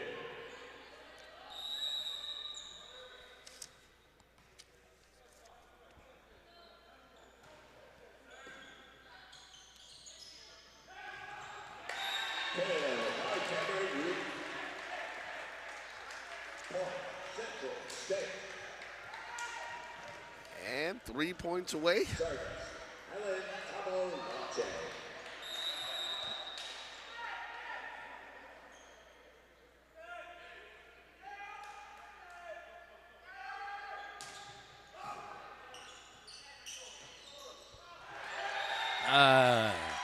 That was a error right there. That's a double.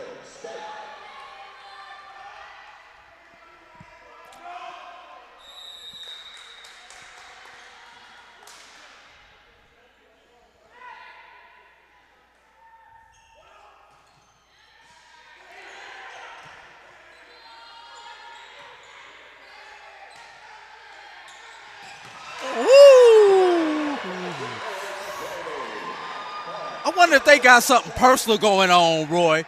That is the second facial that I have seen on Clinton Forbes. As now we see the SIAC staff coming out. Ooh, that was a receiving error right there. And that is game, set, and match here from the Valley. And Central State will advance to take on Edward Waters on tomorrow. We're going to pack this thing up and get out of here in just a few moments. A couple things I want to say on the way out the door. I want to say thoughts and prayers to one of our colleagues, Kim Motor City Wright. Got some personal family issues going on. But our thoughts and prayers with you. We know you would be here with us were it not for those issues. Also want to send a shout out to those in the Dadeville, Alabama area. We saw the tragedy that happened in Dadeville, Alabama last week. And I used to live 40 minutes from Dadeville, Alabama, and knew some of the people involved on both sides of that incident. So we will be back here tomorrow on the Black College Sports Network. What time are we going to kick off coverage there, Roy? It will probably be right around 12:30. Noon for a 1 o'clock Trying to game. get some opportunities with some of the coaches and things, yeah. All right. So make sure you join us at 12 o'clock Eastern, 11 o'clock Central, right here on the Black College Sports Network, as you will have the number 2 seeded Central State Marauders will face the number 1 seeded Edward Waters Tigers for the 2023 SIAC Men's Volleyball Championship. Want to thank the SIAC for allowing us to do this broadcast. and thank all of those here who have worked with us here on this campus for the Black College Sports Network. My name is A.D. Drew. Thanks to Roy Evans. We will see y'all later. God bless you. Good night. We'll holler.